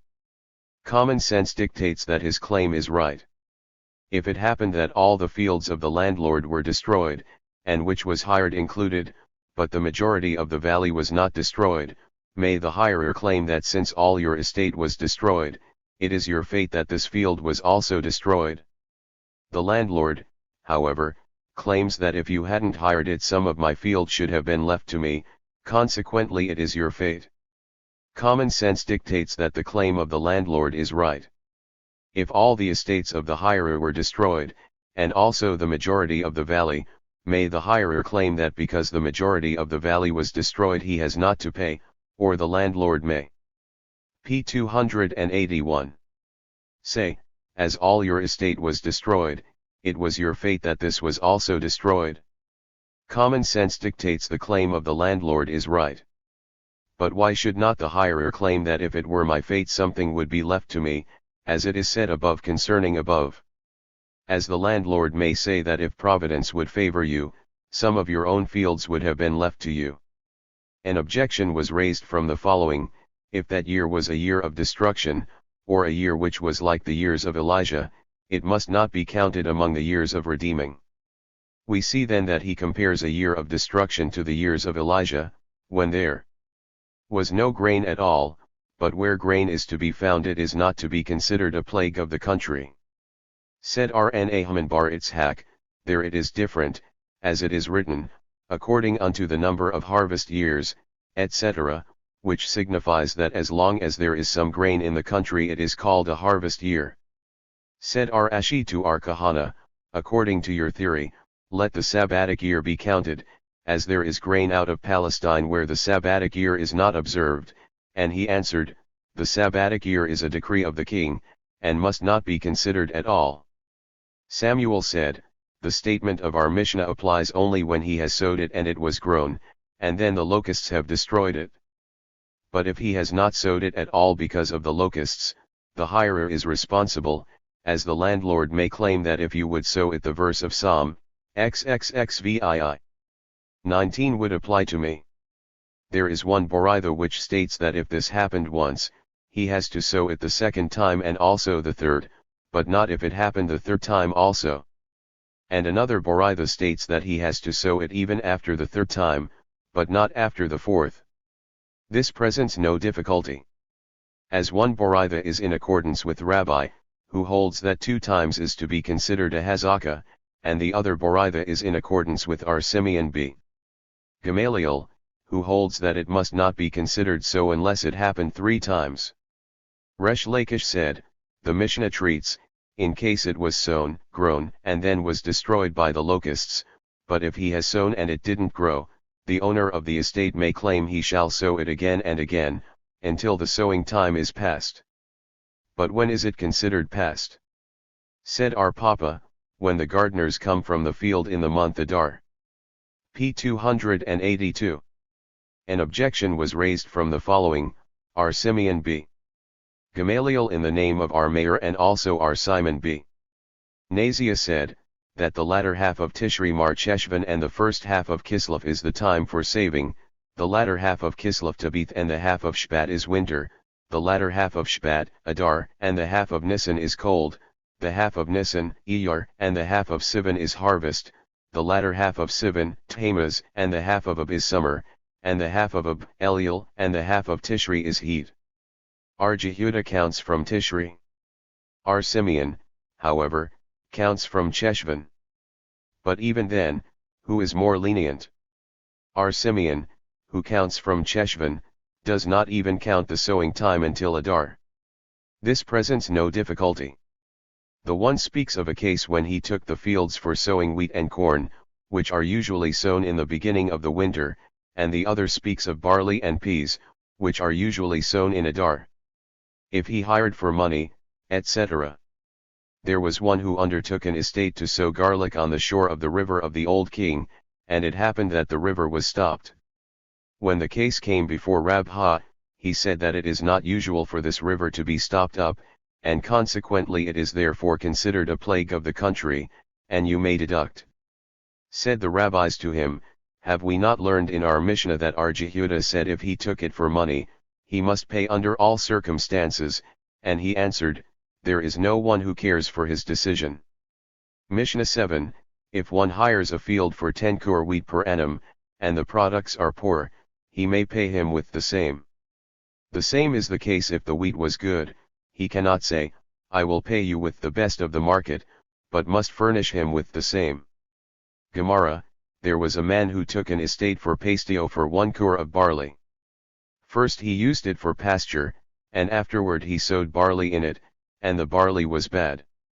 Our Hababa of the city of Surah, on the shores of the Euphrates, then sent a message to Rabbina, asking, how should such a case be decided?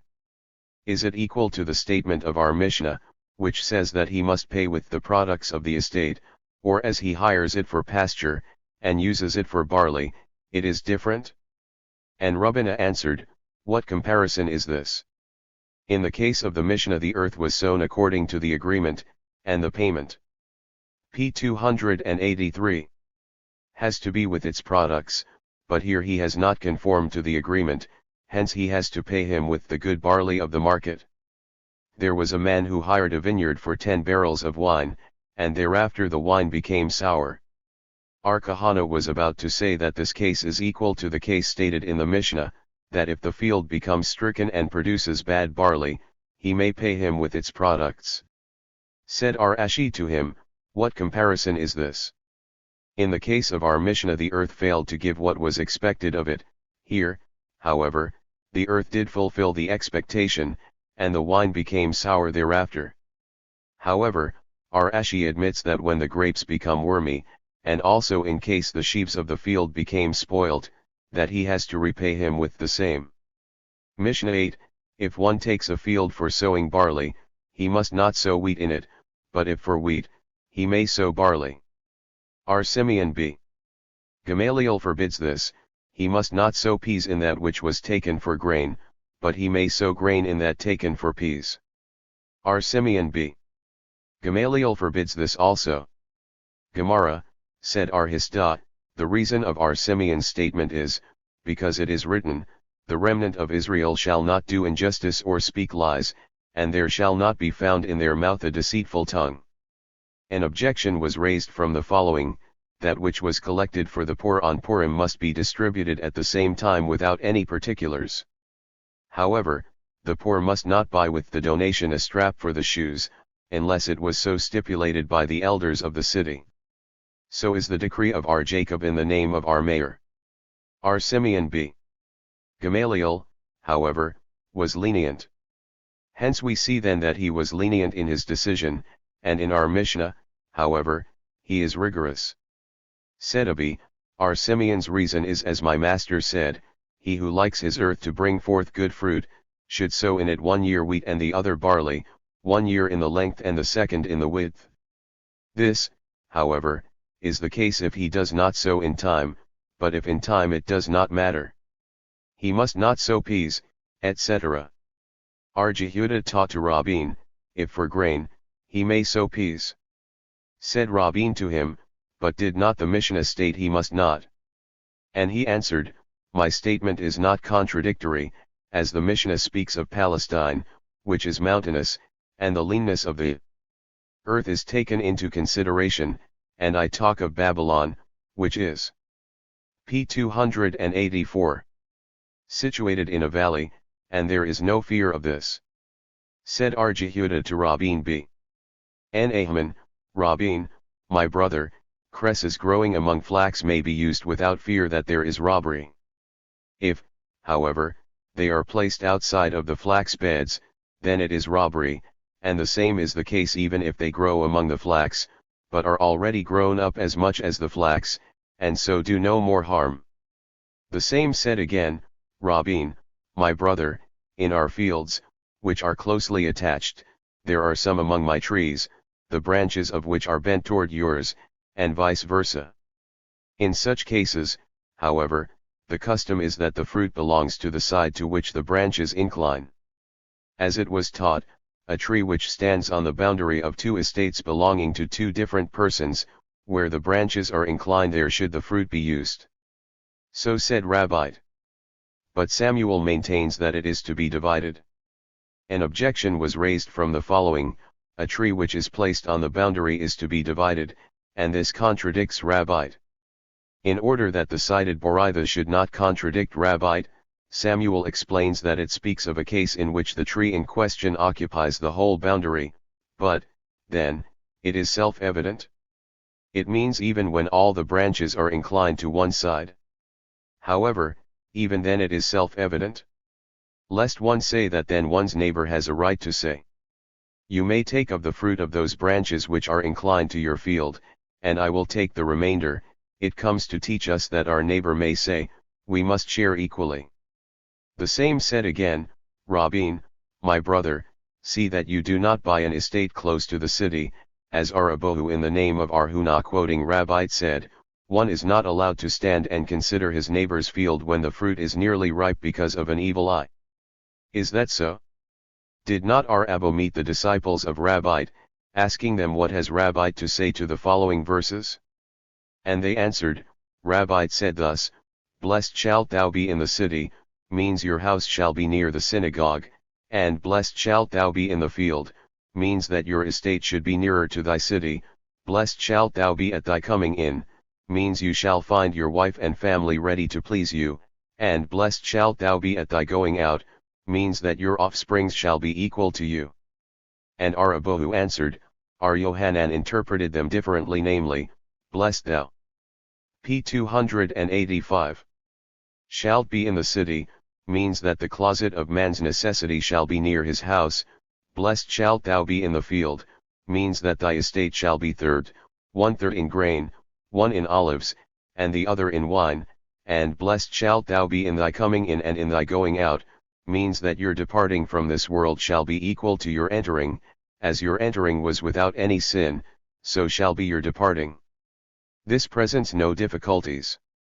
When it is fenced it is a blessing, but not when it is not. It is written, and the Lord will take away from thee all sickness. Said Rabbite, it means an evil eye. And Rabbite is in accordance with his theory, as it happened once that Rabbite was at the cemetery, and he did what he did, and said thereafter, I see that 99 of the dead were killed by an evil eye, and only one died a natural death. But Samuel said, all sickness is from the air, and as he said elsewhere, that every sickness and death came from the air. But are there not some who were killed by the government? Also these, if not the air, a medicine could be prepared that would restore them. Our Hanana, however, says that the verse means cold, as it is written, thorns and snares, etc., one from which we infer that everything is in the hands of heaven but cold. Our Eliezer said, i.e., the gall, and so also have we learned in the following Boraitha, the word mahla too means the gall. And why is it called mahla? Because it makes sick the whole body of the man. According to others it is called mahla, because there are 83 kinds of sicknesses to which the cause is only the gall, and all these sicknesses are abolished by consuming bread with salt and a pitcher of water early in the morning. The rabbis taught, 13 advantages can be gained by taking the early morning meal, namely, prevention from heat, cold, winds, evil spirits, and also the brightening of the fool, the winning of a lawsuit, to learn, to teach, his words are listened to, his. p. 286. Learning is retained, his flesh does not give too much heat, and he does not lust for a strange woman, and the meal also kills the parasites in the intestines, and according to others it removes jealousy and brings love.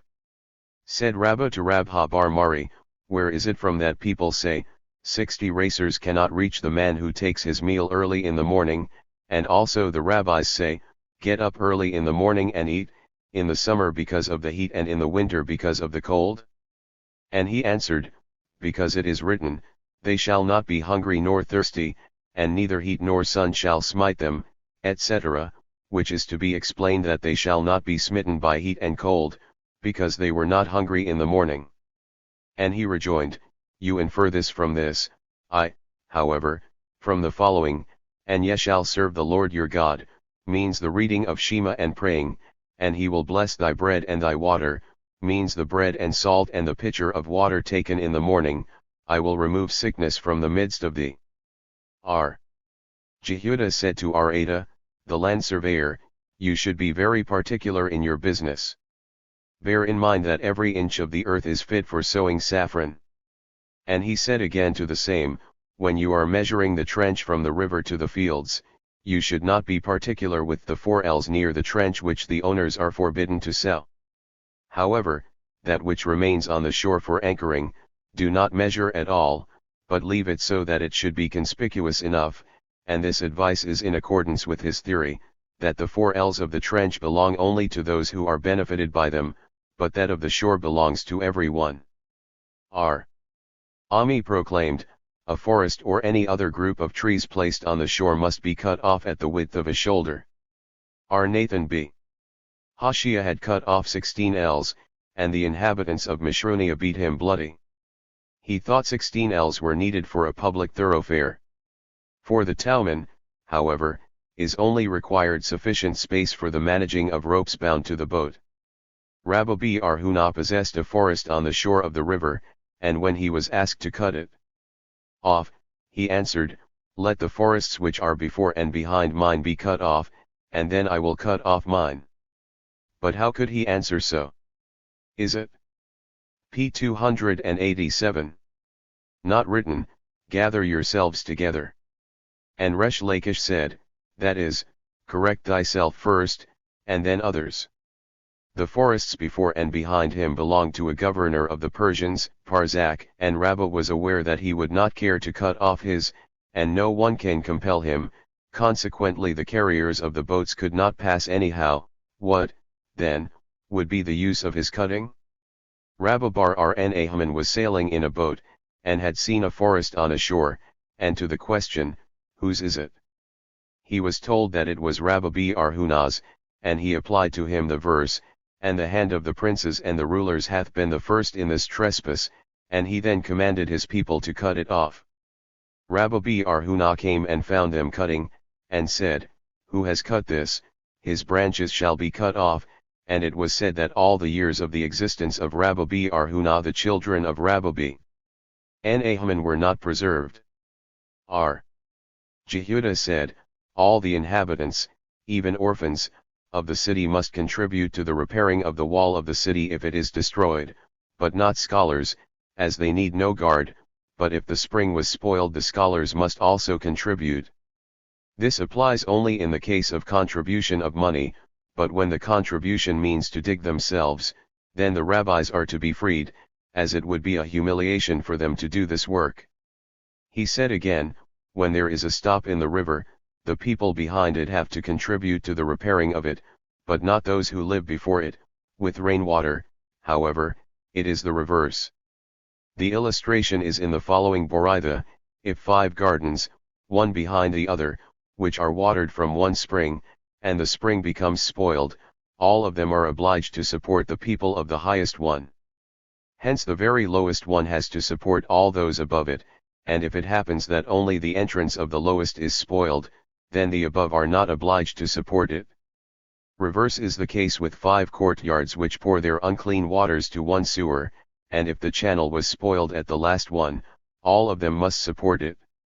Samuel said, if one takes possession of a dock he is a rascal, but he cannot be removed by law. Now, however, as the Persians write in their deed, you may acquire title on this estate as far as the measure of a neck of a horse from the water. If any one takes possession of a dock, he is to be removed. R. Jehudah in the name of Rabbite said, if one takes possession of a field which was placed between 2 brothers or partners, it is considered a piece of assurance, but he cannot be removed by law. Nahman, however, pays that he may be removed also. But if there is no other right than preemption, he is not to be removed. The Enhardas, however, maintain that even for this he is to be removed, as it is written, and thou shalt do that which is right and good in the eyes of the Lord. In case the buyer asked advice from the preemptor, and the latter advised him to buy, is his word sufficient, or must it be done with the ceremony of a sudarium? Rabbinah says the sudarium is not necessary, and the Enhardas say it is, and so the halakha prevails. Now, as it was concluded that the sudarium is necessary, if it was not done, and the land became greater or less in value, it is considered under the control of the preemptor, so that the buyer has to pay the prevailing price. If, example, he bought it for 100 and it was worth 200, it must be investigated. If the owner has lowered the price for everyone, then the preemptor has to pay him only 100, as he could buy it from the owner at the same price. If, however, the price was lowered only for him, then he has to pay the 200. If, however, he had bought for 200, and it was worth only 100, the schoolmen were about to say that the preemptor may say to the buyer, my message to you was for my benefit, not for my loss. One said Mar the elder br his to R Ashi, the Enhardas have declared in the name of R Nahman that there is no cheating concerning estates. If one bought a field which was placed in the center of others. p. 289. It is to be investigated, if this field is distinguished to be the best or the worst of all his other estates, then the sale is valid, and if not, it is to be feared that that was craftiness on his part, as he may have bought it for the purpose of claiming the preemption to all fields around him. To a presented estate the right of preemption does not apply. Amimar, however, maintains that if the donor obliged himself in writing to be responsible for it, this law applies. If one had sold out all his estate to one buyer, preemption cannot be claimed, and the same is the case if he returns his estate to its first owner from whom he bought it. The same is the case with an idolater. If bought, the buyer can say, "Am I worse than your first neighbor? You ought to be grateful to me that I have driven a lion out from your neighborhood." If sold, the law of preemption does not exist, as it applies only to the buyer, and he, the idolater, is not under the obligation of the above-cited verse. To the seller, however, this does not apply, as he may say, "No one can compel me to sell my estate." However, the seller is to be put under ban until he obliges himself to be responsible for any harm done by this buyer to the preemptor. To a pledged estate the law of preemption does not apply, as Rashi declared that he had heard from the elders of the city of Syria that therefore is a pledge called mishkantha, because the one to whom it is pledged is a neighbor. If one wishes to sell out his estate because it is placed at too great a distance, and to buy one near him, preemption cannot be claimed, and the same is the case if he wishes to sell out the estate near him because it is bad and to buy good ones. If it is sold for taxes or for the support of a widow or for burial, this law does not apply. The Enhardas said that in such cases the estate may be sold out without any proclamation. The same is the case if he sold it to a woman, to orphans, or to his partners. If he has neighbors in the city and neighbors in the field which are not considered preemptors, the former have the preference. A scholar has the preference to a neighbor and even to a relative. The schoolman questioned, "How is it if he was both a neighbor and a relative?" Come and hear what is written, "Better is a near neighbor than a distant brother." p. 290. If the buyer is about to pay with current money, and the preemptor wishes to pay with money which is of greater value but is not current, he loses his right. If the preemptor sends money sealed, and the buyer sends it open, he also loses his right. If the preemptor says, "I am going to try to get money," it is not to be taken into consideration. If, however, he says, "I have money, and I am going to bring it," if he is a wealthy man the same may be postponed, but not otherwise. If the lots belong to one and the houses to another, the former has a right to prevent the sale of the latter, but not vice versa. The same is the case if the field belongs to one and the trees thereon to another. If the preemptor wants the lots for sowing, and the buyer wants it for houses, the latter has the preference. If there was a stone or a group of trees separating the two fields, if the preemptor can in spite of this make one bed for sowing, attaching the two estates, preemption may be claimed, but not otherwise. If there were 4 preemptors, one on each side, and one of them hastened and bought it, the sale is valid, but if all 4 appear at the same time, the estate must be divided diagonally. Mishnah 9, if one hires a field for a few years he must not sow flax in it, and he has also no right to cut branches off the sycamore tree for building purposes. If, however, he took it for 7 years, he has a right in the first year to sow flax, and also to cut from the above-mentioned branches. Gemara, Sedabi, he has no right to the branches of the sycamore, but he has a right to the improvement of it. Rabha, however, maintains that he has no right even to this. An objection was raised from the following: when the term of his agreement to this field is at an end, the contents of the field must be appraised. Is it not as, example, the improvement of the sycamore? Nay, it is meant the vegetables and herbs. If so, why then the appraisement? Let him take it out and go. If it happens before the market day arrived, come and hear. If the sabbatical year arrived, when the term of this field was not yet up, it must be appraised. Read then, if the jubilee year arrived while the agreement is not yet up, it must be appraised. Now that the vegetables, p. 291, should be appraised, does not apply here, as in the jubilee year they are ownerless. You must therefore say that, i.e., the improvement of the sycamore. Hence it is contrary to the statement of Rabha. Abi, in order that this shall not contradict Rabha, explains it thus: a jubilee year is different, as it is written, then shall the house that was sold, etc. The house which is sold to be free, which signifies that a sale is to be returned, but not an improvement. Then let this law be inferred as a standard. Nay, there was a right sale, and the jubilee year is a command of the Lord, of which a hired article cannot be inferred. R. Papa hired fields for pasture, and some trees sprouted in them, and when his term ended he demanded the improvement of them. Said Arshi's hate Bred to him, would you also demand for the increase in thickness of a tree if there should be one? And he answered, then it would be altogether different, as it is not usual to hire a field for this purpose, but I have hired this estate with this intention. Is this in accordance with Abi, who said above that he has a right to the improvement of the sycamore? Nay, this may be explained also in accordance with Rabha, as there the hirer suffered no damage from the improvement of the sycamore. Here, however, there is damage, as the place where the tree grows he could not use for pasture. Said Arshi's hate to him, then I have damaged you this little space, here is the value of it and go. And he answered, nay, I would sow saffron in this place. Rejoined Arshi's hate, with your claim that you would sow saffron, you have made clear your intention that you did not wish to improve this estate with plants which should remain forever, but with such as you could take off at will, consequently your claim is for the value of the trees for fuel, then take this value and go. R.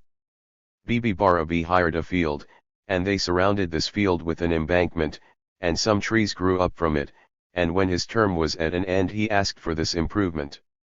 Said our Papa to him, because you are descendants of frail people you speak frail words, even our Papa demands it only because he has had damage, but here, what damage have you had? R. Joseph had a planter who planted all his trees for half product, and he died and left 5 sons-in-law, all planters. Said our Joseph, hitherto I have had only one to rely upon. P. 292. And now I have 5, each of them may rely upon the other, and my gardens may be neglected. Therefore he said to them, if you want to take the improvement of this year and resign, it is all right, if not, I will discharge you without any reward, as our Jehuda according to others Arhunat or Rn Haman said, if a planter dies his heirs may be discharged without reward. In reality it is not so. There was a planter who said, if I do any damage I will be discharged. Finally he did. Said our Jehuda, he may be discharged without any reward.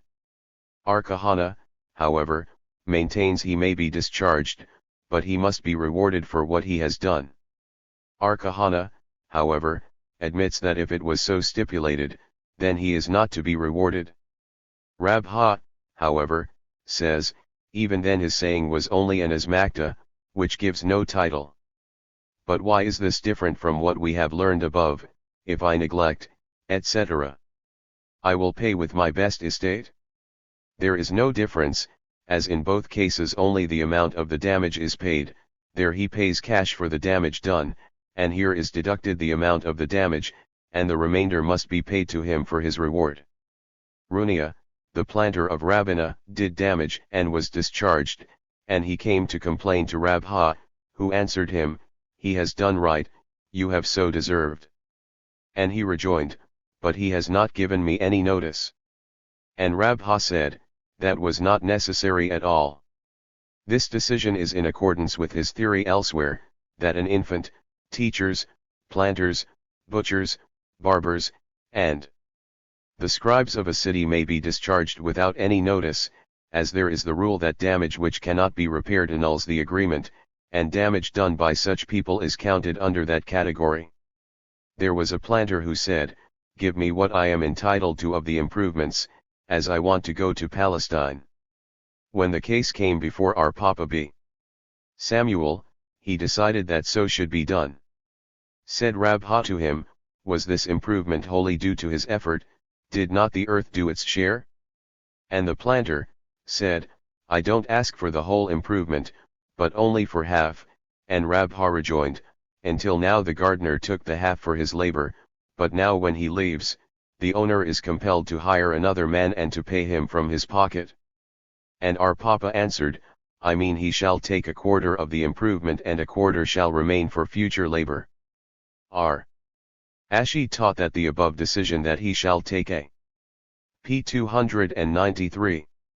Quarter means a quarter from the 2/3 profit that the owner of the vineyard takes for himself, which makes a sixth of the entire improvement. And R. Ashi answered him, leave thy objections for the section holiness, which is so complicated that your objections will best fit there. Said R. Minyumi Br. Nihumi, if an old group of vines, which do not bear fruit, remains in the vineyard, the planter has to receive half of it, as it is considered equal to those branches of the vineyard of which the planter takes half. If, however, a vineyard was flooded, and the vines were taken out or planted in another place, the planter gets only a quarter of it. There was one who pledged his vineyard for 10 years, and it became old in 8 years. Abi said, the old vines are considered improvement, so that it belongs to the lender, and Rabha said, this is to be considered the principal amount which is to be sold, and for the amount to buy another vineyard with improvement, so that the lender shall use the fruit. If a married woman inherits old vines and olives, they are to be sold for fuel and for the value estate is bought, and the husband loses the fruit. This Boraitha treats of a case, that where the woman inherited trees without estate, and if it would be allowed for the husband to consume them all, then nothing would remain from the principal amount, and this is against the law, as the principal amount of the woman must always remain to her benefit, so was it explained in Tract Thibet. There was a note in which was written years without a number. The landlord claims it means 3, and the lender, p. 294, claims it means only 2, meanwhile the lender hastened and took the fruit from the 3rd year also. Now the court has to decide who should be trusted. According to our Jehuda, the estate must be considered under the hazaka of its present possessor, and he should be trusted. According to our Kahana, as the fruit there was already consumed by the lender, they must be considered under his hazaka, so that he must not pay for it, and so the halakha prevails. But is it not decided elsewhere that the halakha prevails in accordance with R.N. Ahman, who holds that the estate must always be considered under the hazaka of its possessor? There was a case which could not be proved which of them was right, but here it can be proved by the witnesses who signed the note, and we do not care to trouble the court twice, i.e., that if the court would now compel the lender to pay, and after he will bring witnesses that he was right, they would have to replace Evan from the borrower. If in case the broker claims for 5 years and the borrower claims 3, and the note was lost, according to our Jehuda the lender is trusted, because should he intend to make a wrong claim, he would say, I bought it, and as there is no note he could do so. Said our Papa to our Ashi, our Zebed and our Avira do not agree with the theory of our Jehuda. Why so? Because this note, which was for collection, was undoubtedly taken good care of, and he has only concealed it, thinking, I will meanwhile use the fruit 2 years more. Said Rabbina to our Ashi, according to this theory the pledges of Surah, to which they usually write as follows, at the elapse of the time for which it is pledged this estate should become free without any payment. Now, if the lender should conceal the document and say, I bought it, should he also be trusted according to our Jehuda as above theory? Is it possible that the rabbis should make such enactments by which the borrower should easily suffer? And he answered, there was the enactment of the sages, where the owner of the land should pay taxes and dig a trench around it. Now if this land was bought without a trench, and the taxes were unpaid, what could the buyer do? And he answered, he has to protest, in order that people shall know that it is a pledge only, and by not doing so he has done harm to himself. If the gardener claims, for the half I worked, and the owner says for a third, who should be trusted? According to our Jehuda, the owner, according to our Ahman, however, the custom, p. 295, of the country must be considered. The schoolmen were about to say that the above do not differ, as R. Jehuda speaks of a place where the gardener takes only a third. Said R. Mari, the son of Samuel's daughter, to them, so said Abi, even at the place where the gardener takes half they differ, as according to R. Jehuda, even then the owner is trusted, as, should he like to make a wrong claim, he could say the gardener was hired for money for a certain time. If orphans claim, we have made the improvements of this estate, and the creditor claims, it was improved by your deceased father, for whom is it to bring evidence? R. Hananiah was about to say that the estate is to be considered under the hazaka of the orphans, consequently the creditor has to bring evidence. Said a certain old man to him, so said R. Yohanan, that the orphans must bring evidence, because an estate which is to be taken away for debt is to be considered as if already done, and therefore they are considered the plaintiffs. Said Abi, we have also learned the same in the third gate concerning a tree which was placed within 50 ells of the city, and it was doubted whether the city was built first or the tree was planted first. It was decided that the tree must be cut off at any rate. Hence, we see that because the tree is to be cut off it is considered as if already cut, and the evidence is only for the money. The same is the case here, the note upon the estate is for collection, and it must be considered as if already collected, and the plaintiffs are the orphans. But how is it if the orphans have brought evidence? Again R. Hananiah was about to say, that we give them estate for their claim. In reality, however, it is not so, as they get money, not estate for their claim, and this is to be inferred from the statement of R. Nahman in the name of Samuel, who declares in the first gate, page 216, that there are three to whom the improvement must be appraised, and they take money not estate for their claim. Mishnah X, if one hires a field for the whole Sabbatic season for 700 zuz, the Sabbatic year is included, but if for 7 years the Sabbatic year is to be excluded. A day laborer has to collect his money the whole night after that day, for a night laborer the whole day after it, if he was hired for a few hours, the night and day after. For a week. P. 296. Month, year, or for the whole Sabbatic season, if his term expired during the day, collects in the same day, and if at night, that night, and the whole day after. Gemara, the rabbis taught, whence do we deduce that a day laborer has to collect the whole night after?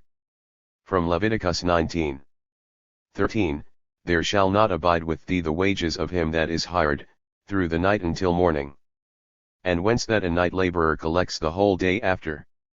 From Deuteronomy XXIV.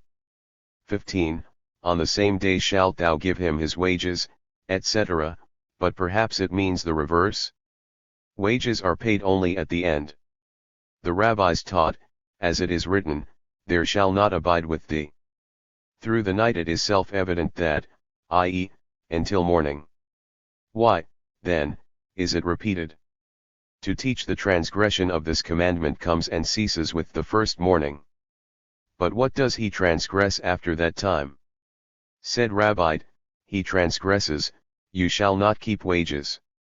Said R. Joseph, where is such a verse to be found, say not unto thy neighbor, when thou hast it by thee, etc. The rabbis taught, if one told his neighbor to hire laborers for him, neither of them transgresses the above cited verses. The owner, because he himself has not hired them, and the hirer, because they have not worked with him. However, this is only in case the hirer told the laborer, you shall get your payment from the owner. But if he told him, I will pay you, the transgression rests upon him. Jehuda b. Merammer told his servant, go and hire laborers for me, and tell them that they will get their payment from the owner. Merammer and Marzutra, when they required laborers, hired one for the other, with the stipulation that they should get the payment from the owner. Said Rabbi Bar Arhuna, the inhabitants of Surah, who usually get their money on the market day, do not transgress if they postpone the wages of their laborer until the market day, as the laborers are aware of this. However, if they have money and do not pay, they transgress that of the proverbs cited above. For a few hours, etc. Said Rabbi, if he was hired for hours of the day, he collects the whole day. and if for the night, he collects the whole night. Samuel, however, maintains that of the day collects at daytime, and that of the night collects at night and the whole day after. But does not our Mishnah state for a few hours, the night and day after, and also further? P 297. On, for a week, month, etc., if his term expires during the day, collects in the same day, etc., which is an objection to Rabbi's statement. Rabbi may say that in this case the Tannim differ, as we have learned in the following Boraitha, a laborer of a few hours of the day collects the whole day, of the night, the whole night. So is the decree of our Jehuda. Our Simeon, however, maintains that of the night collects the whole night and the day after.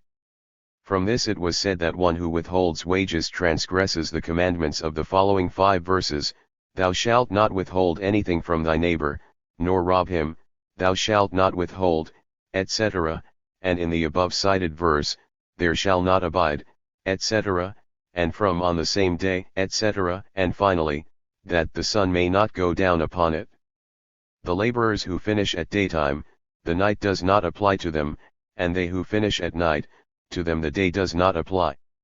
Said Arhisda, the Boraitha does not mean that one transgresses all the 5 negative commandments cited above, but the case of hiring is subject to them, that some of them transgress when the day is past, and some when the night is past. What is considered withholding and what robbery? Said Arhisda, come again, is withholding, but if one says, I have the wages, but do not want to give them to you, that is robbery. R. She's hate opposed from the following, what is considered withholding? That to which the law prescribed an offering, which is equal to that, as, example to him who denies a money deposit. Therefore, says Rabha, withholding and robbery are one and the same. And why is it written separately? That one, by doing this, transgresses 2 negative commandments. Mishnah 11, the commandment, in the same day you shall give his wage, and also the negative, there shall not abide. Until morning, applies to men, cattle, and vessels, however, the transgression is only when the laborer demanded it, but not otherwise. If the owner has transferred him to the storekeeper or money changer there is no transgression. A laborer who claims his wages when his time for collection is not yet elapsed, collects his money with an oath, but not after the lapse of P 298. Time. If, however, there are witnesses that he has demanded his money in due time and did not get it, he may collect it with an oath even thereafter. To a proselyte who promised not to worship any more idols, and not to commit adultery, but not to conform to all other Jewish laws, the commandment, thou shalt pay him the same day, applies. However, not the negative commandment, there shall not abide, etc. Gemara, according to whom is the statement of our Mishnah? Not to the first Tana, nor according to our Jose bar Jehuda of the following Boraitha, it is written, of thy brethren, means to exclude idolaters, or of thy strangers, means a real proselyte, one that are in thy land, means a proselyte who has only promised not to worship idols. This all treats of the wages of man, whence do we know that cattle and vessels are to be included? Therefore it is written, in thy land-i.e, all which is in thy land, and for all of them the transgressions of the 5 cited verses apply. From this it was said that there is no difference between the wages of man, of cattle, and of hired vessels. The verse, in the same day, etc., applies, and also the verse, there shall not abide until morning. Our Jose b. Jehuda, however, said, that to a proselyte of the second kind mentioned above, the first verse, in the same day, applies, but not the other one, to cattle and vessels neither applies, but thou shalt not withhold does apply. Now if the Mishnah would be in accordance with the first Tana, then the proselyte in question would be a difficulty, and if with our Jose, then the cattle and vessels stand in the way. Said Rabha, our Mishnah is in accordance with the Tana of the disciples of our Ishmael, who taught elsewhere the very same as our Mishnah does. What is the reason of the first Tana of the above Boraitha? He takes into consideration the analogy of the expression hired, which is written in Deuteronomy XXIV 14 and Leviticus 19:13. As in the former case the law of robbery applies to a proselyte, cattle, and vessels, the same is the case there with wages. And R. Jose B. Jehuda does not take this analogy into consideration. But even then, why should not the law of in the same day, p. 299, etc., apply to cattle and vessels also? Taught R. Hanana, because it is written, that the sun may not go down upon it, for he is poor. This signifies that this law applies only to those who can become poor or rich, excluding cattle and vessels, to which such conditions cannot apply.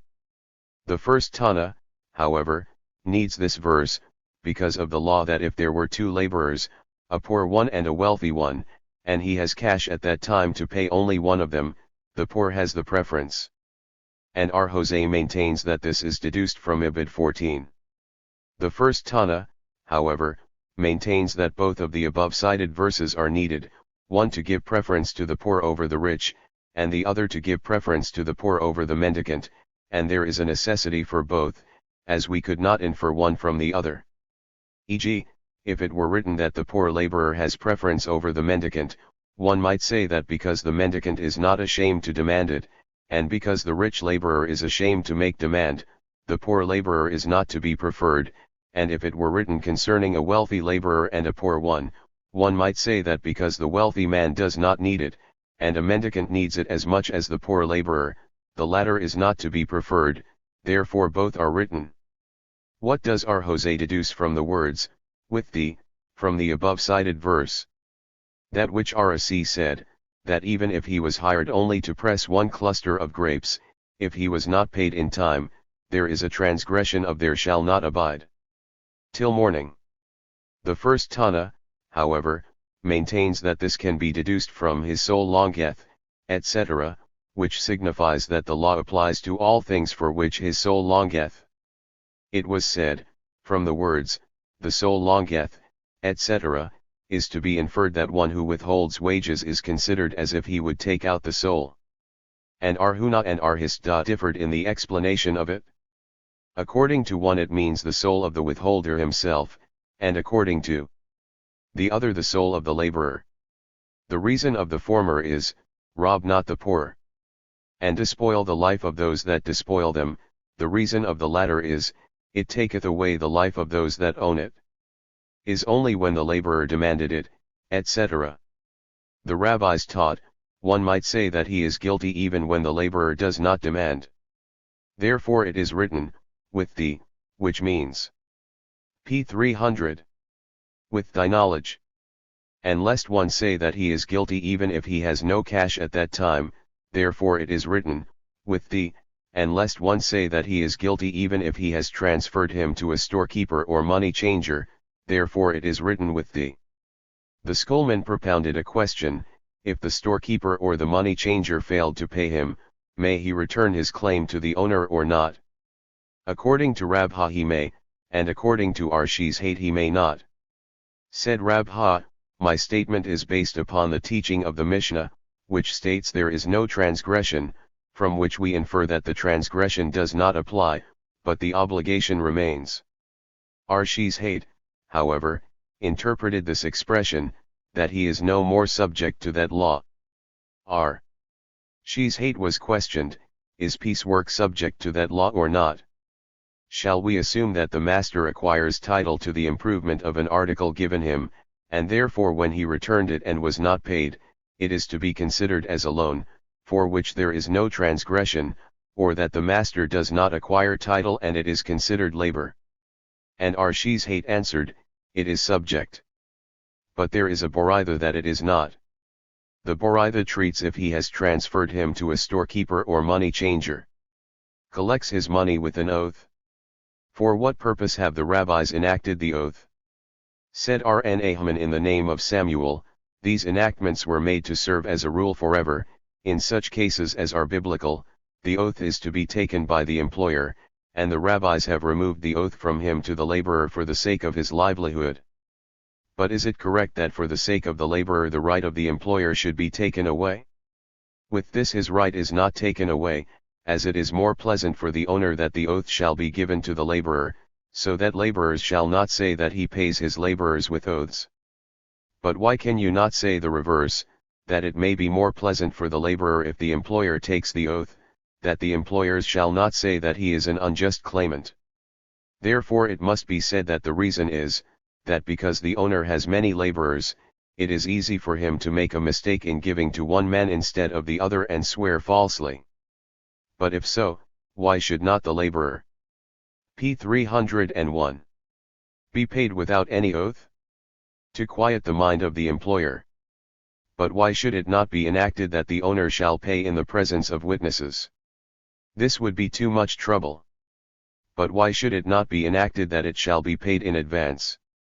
Because it is convenient to both to have the payment after. If so, why should not the law be the same concerning a stipulation? And there is a boritha that if the specialist says, your stipulation was to pay me 2 dinars for this my work, and the employer says only 1, the plaintiff has to bring evidence. Stipulations are different, because they are usually borne in mind. But if the reason is because the owner is liable to make a mistake, why should not the same law apply even if the time has elapsed, and the statement of our Mishnah is not so? It is because usually one would not easily transgress the law, there shall not abide, etc. But was it not said that the owner is liable to make a mistake, as he has many laborers? This is before the time elapsed, but thereafter one is reminded of his duty. But is then the laborer suspicious of robbery? Concerning the owner there are 2 hazakahs, one that it is not likely that he would transgress by not paying, and the other that the laborer would not leave his wages without any claim. The laborer, however, has only one hazakah, that he would not demand robbery, therefore the preference is given to the employer. If there are witnesses, etc. But is he not demanding now? Said Arasi, the witnesses are that he did so in time. But perhaps he has paid him afterwards? Said Abi, the witnesses are to testify that he had demanded in time, and afterwards was not paid. But does this hold good forever? Said Arhuna bar Ukba, it means 1 day after time is elapsed, it was granted that he shall take it with an oath. Mishnah 12, if a creditor has to pledge his debtor, he may do so only by court, and even then he has no right to enter his house, as it is written, in the street shalt thou stand. If he had mortgaged him 2 vessels, he may take only one, he also has to return a pillow for the night and the plough for the day. If the debtor dies, however, he has not to return it to his heirs. R. Simeon b. Gamaliel, however, said that even to the debtor himself he is not obliged to. p. 302. Return only the first 30 days, thereafter he may sell it out in the presence of the court. Gemara, said Samuel, even the messenger of the court has a right only to take away from him in the street, but not to enter his house. But does not our Mishnah state that he shall pledge him in the court, of which it is understood that the court may pledge him even in his house? In this case Tannim differ, as we have learned from the following boritha, the messenger of the court who came to pledge a debtor must not enter the house, but stand on the street, and the debtor has to bring the pledge out to him, as it is written, in the street shalt thou stand, and the man. And another boritha, if the creditor himself comes to pledge him he must stand outside, and the debtor has to bring him the pledge, but if this is to be done by the messenger of the court, he may enter the house, however, he has no right to pledge cooking utensils, and he also must leave 2 beds, and a feather bed for a wealthy man, and a bed and a mat of reeds for the poor one, for him, but not for his wife and children, as the cases of estimation and creditor are equal, concerning the essentials of the debtor, that it must be left to him. The master said, 2 beds, etc. For whom? It is not for his family, as it is stated for him only. Why, then, are 2 beds necessary? 1 for eating and 1 for sleeping? And this is according to Samuel, who said, that to all sicknesses I know a remedy except to the following 3, if one eats unripe dates on an empty stomach, if one wraps himself with a wet ejoyan on the naked body, and if one takes his meal and immediately goes to sleep without walking 4 else. A disciple taught in the presence of Rn. We have to leave for the debtor if he owes to an ordinary creditor. The same essentials which are left by the collector in case of an estimation must be left also in case of a common creditor. Said Rn. to him, according to the law all his goods are sold out for the sake of the creditor, as, according to our Simeon b. Gamaliel, after 30 days even the pillows must be sold out, and you say that here shall be applied the law of estimation. But whence do we know that the halakha prevails in accordance with our Simeon b. Gamaliel? Perhaps it prevails in accordance. p. 303. With the first Tana of our Mishnah. The disciple who taught in the presence of Rn. said that so is the law, even in accordance with our Simeon, and therefore Rn.'s objection. But perhaps even our Simeon b. Gamaliel means to say that only things which are not absolutely necessary are sold, but not that which is. If it were borne in mind that so is the decree of our Simeon, then all the things would be considered absolutely necessary for him, as Abi said that our Simeon b. Gamaliel, and our Simeon, our Ishmael, and our Akiba all of them hold that in this respect all Israel are equal to princes. Our Simeon b. Gamaliel and our Simeon in track Sabbath, and our Ishmael and our Akiba in the following Boraitha, if one owed 1,000 zuz and wears a stilla worth almost the same price, it is to be removed and replaced by another one according with his dignity. However, it was taught in the name of Ishmael and our Akiba that all Israel are fit for such a stilla. But according to that which was borne in mind first, that we sell out only what is not necessary, it is correct with a pillow and a cover that they can be sold out, and cheaper ones bought. But a plough, to what purpose should it be sold, as all the ploughs are alike? Said Rab Habi. Rabba, i.e., in case his plough was a silver one. Arhaga opposed. Let the creditor say, is it my duty to support you? Said Abi to him, yeah, it is so, as it is written, and unto thee shall it be as righteousness before the Lord thy God. The schoolman propounded a question, if things belonging to a debtor are to be sold out, has the court to consider which should be sold and which left to him, or is all sold out? Come and hear. Rabban sent a letter, I have questioned this from all my masters, but there was no reply. The question, however, was as follows, if one vowed a mana for the preparation of a temple, and the treasurer came to collect this money from his property, does he take all that belongs to that man, or are the essentials to be left him? And to this question our Jacob in the name of Arpada and our Jeremiah in the name of Ilpha said that it must not, because an a fortiori conclusion is to be drawn from a creditor who is obliged to return necessary things. Nevertheless, when, selling out, nothing is left, so much the more as in the case of the sanctuary, which has not to return, that nothing should be left. Our Yohanan, however, maintains concerning estimation, it is said, a particular vow, to p. 304. The estimated value, and in case of estimation necessary things are left, the same is the case with the sanctuary. Rabba bar Abohu met Elijah at a cemetery of idolaters, and questioned him about the law in question in regard to a creditor, and he replied, there is an analogy of the expression poor used in both estimation and creditor, from which we infer that the same law is to be applied in both. Rabba then questioned him, is not your master a priest, a descendant of Aaron? Why then do you stand on a cemetery? And he answered, it seems that you have never studied section Tabarot, in which there is a Boraitha, our Simeon b.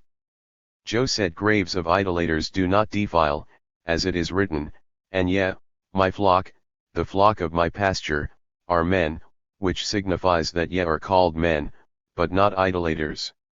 Rejoined Rabbah, my circumstances hardly allow me to study the 4 necessary sections, should I undertake to study the remaining 2, which are not used at the present time. Elijah then asked, what does he mean? And he answered, I cannot make my livelihood. He then took him to paradise, and told him to take from the leaves lying on the floor in the garden, and he did so. While going out he heard someone saying, "Who else has consumed his share in the world to come as Rabbah did?" He then shook his garment, and the leaves fell out. However, his garment retained the smell of them, and be sold it for 3,000 dinars, and be donated them to his sons-in-law. The rabbis taught, it is written, and if he is a poor man, thou shalt not lie down with his pledge, from which it is to infer that if he was rich he may. How is this to be understood? Said Arshishhate, i.e., if he is a poor man you must not lie down while his pledge is in your house, but if he is wealthy it does not matter.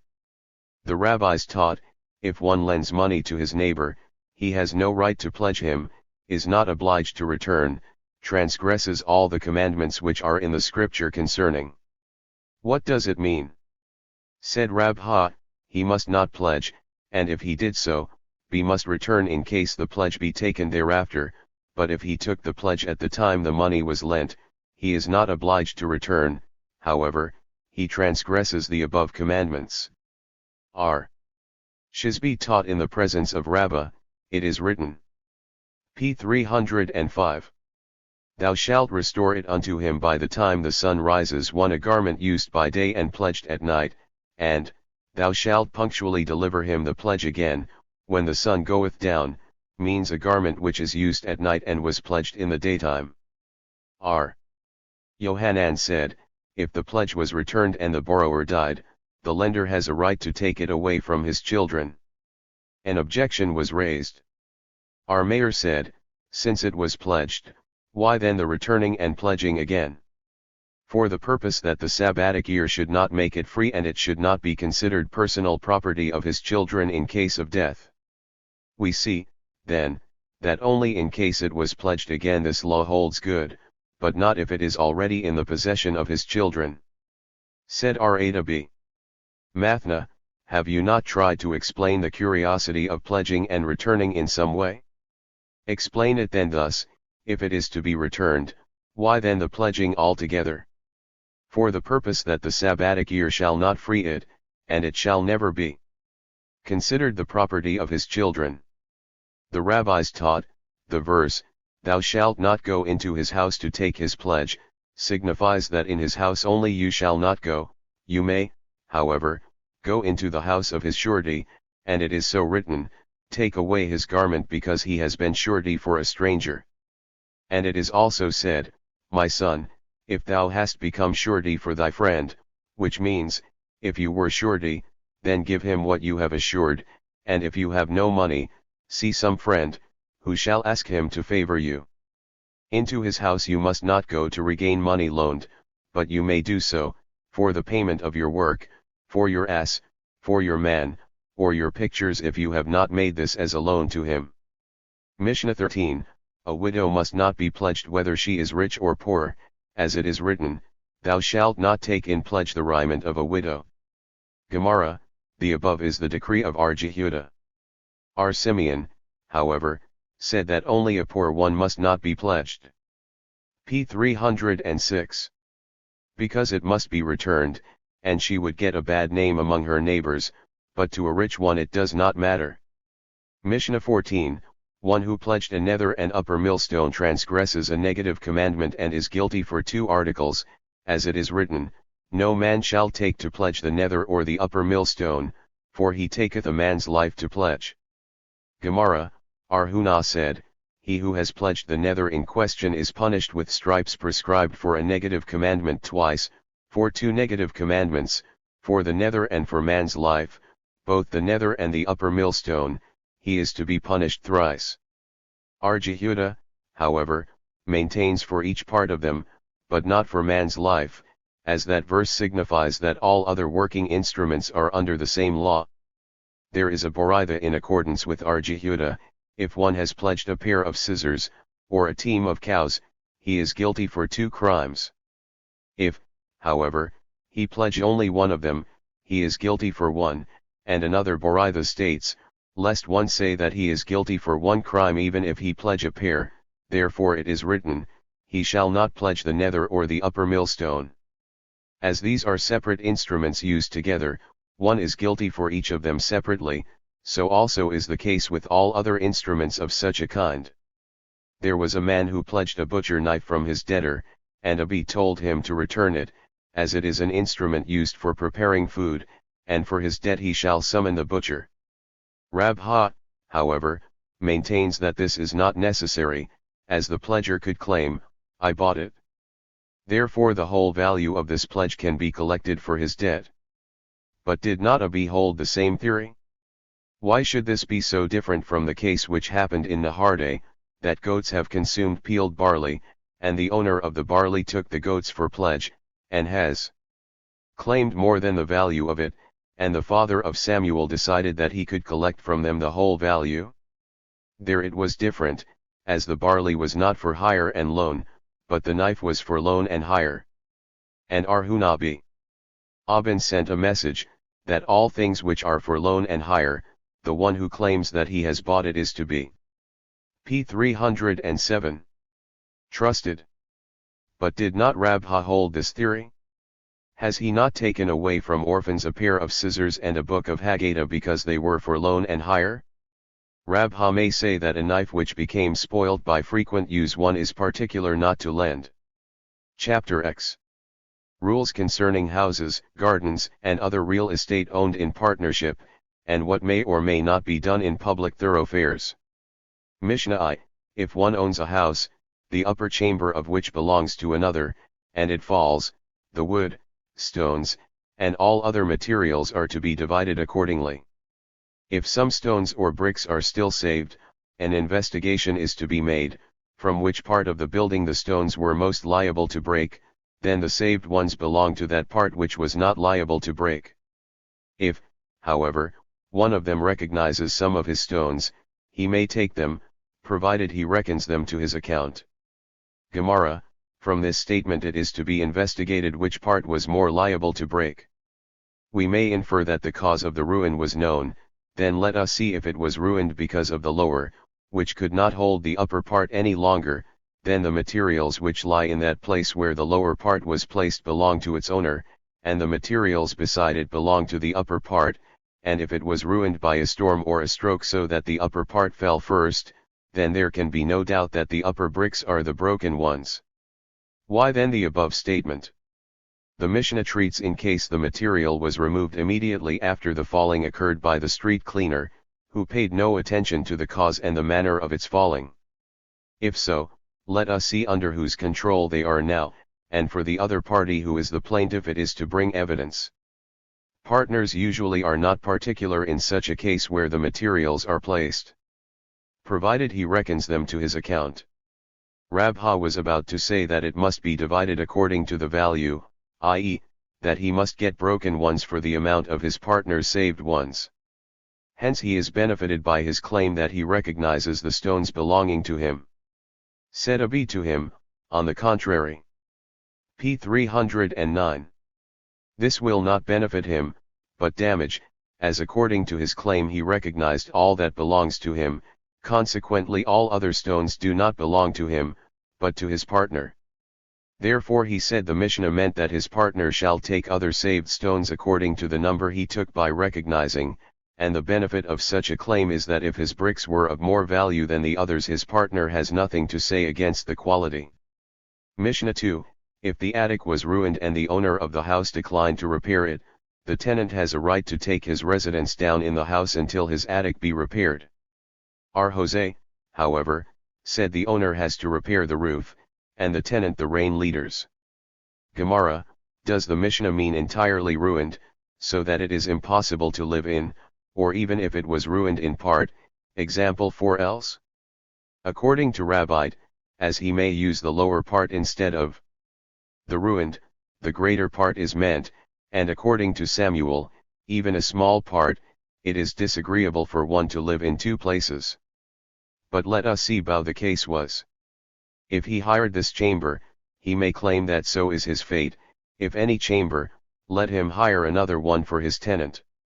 Said Arashi, the case was that the owner said, this upper chamber of this house is rented to you, and with such an expression he subjects the house to the chamber. This is as Rabin Br Ada reported in the name of Ar Itzhak, it happened that one said to his neighbor, I sell you this vine which is placed upon the persicum.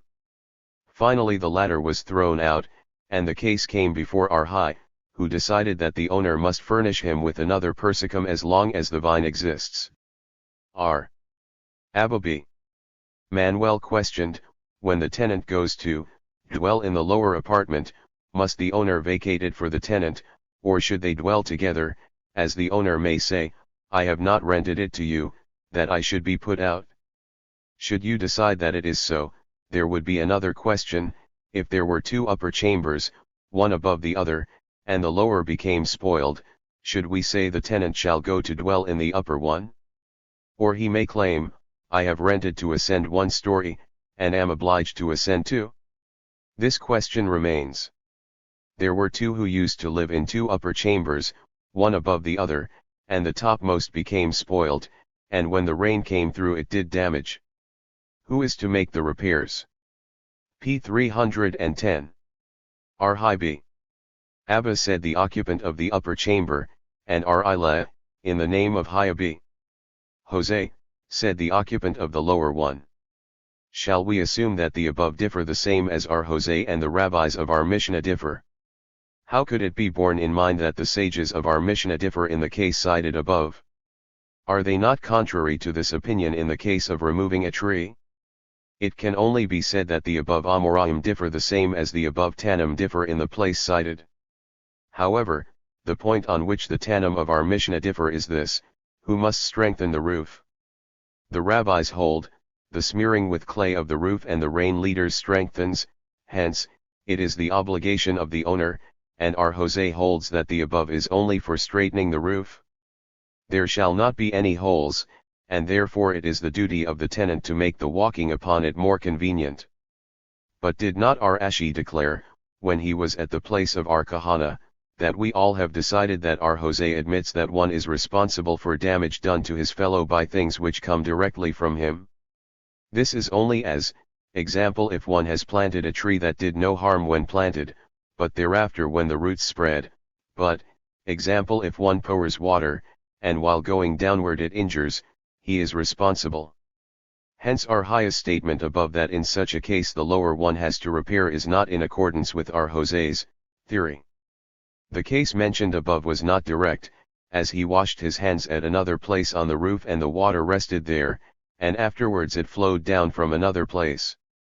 Mishnah 3, a house with an attic belonging to 2 persons which becomes ruined, the owner of the upper one requires the rebuilding and the owner of the house refuses, the former may rebuild the house and dwell in it until the latter returns him the expenses.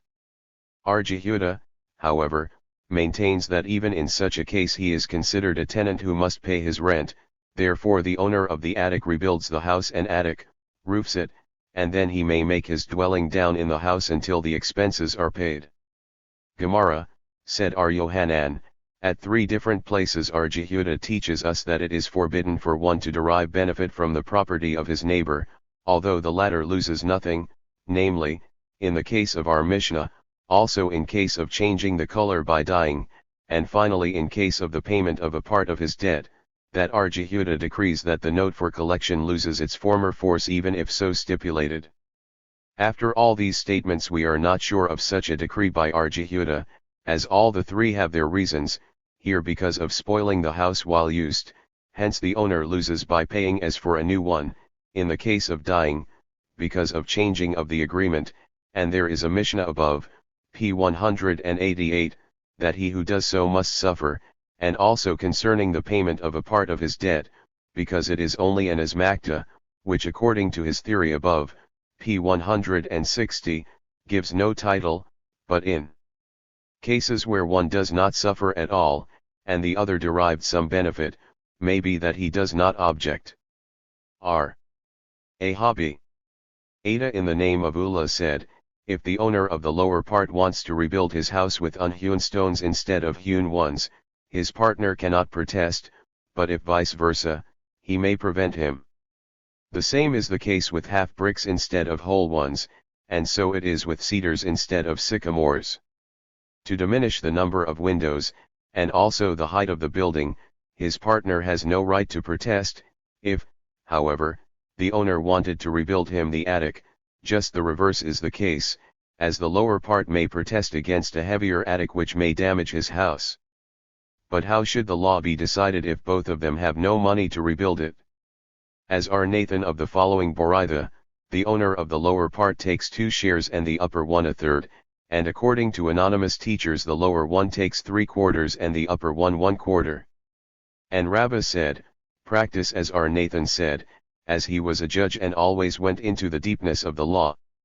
He reasoned that the upper building damages 1/3 of the p. 312. Lower, therefore 1/3 he must take. Mishnah 4, the same is the case with an olive press which was placed under a garden, and the roof of the press house became ruined.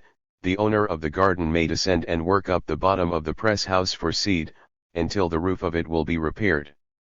A wall or a tree which falls suddenly on a public thoroughfare, and causes damage, the owner is not responsible. If, however, time was given to him for cutting off the tree or the wall, and it fell after the time elapsed, he is responsible. If one's wall is placed at a neighbor's garden, and it falls, and he insists that the stones should be removed, the owner of them, however, says, they are yours, he is not to be listened to. If, however, the owner of the garden accepted his offer, and after a reconsideration he offers him his expenses for the removing, and repairs his stones, he is also not to be listened to. The same is the case with a laborer who was hired to work with straw and hay, and when he demanded his pay, if the employer said to him, take the articles in which you were engaged, for your payment, he must not be listened to. If, however, the laborer accepted, and after reconsideration the employer told him, take cash for your hire and leave the articles to me, he must not be listened to. Gemara, Rabbi said that the Mishnah meant that the greater part of the roof was spoiled, but if only a small part, example 4 ells, he may work up his garden, and for the space spoiled he should use the bottom of the press house.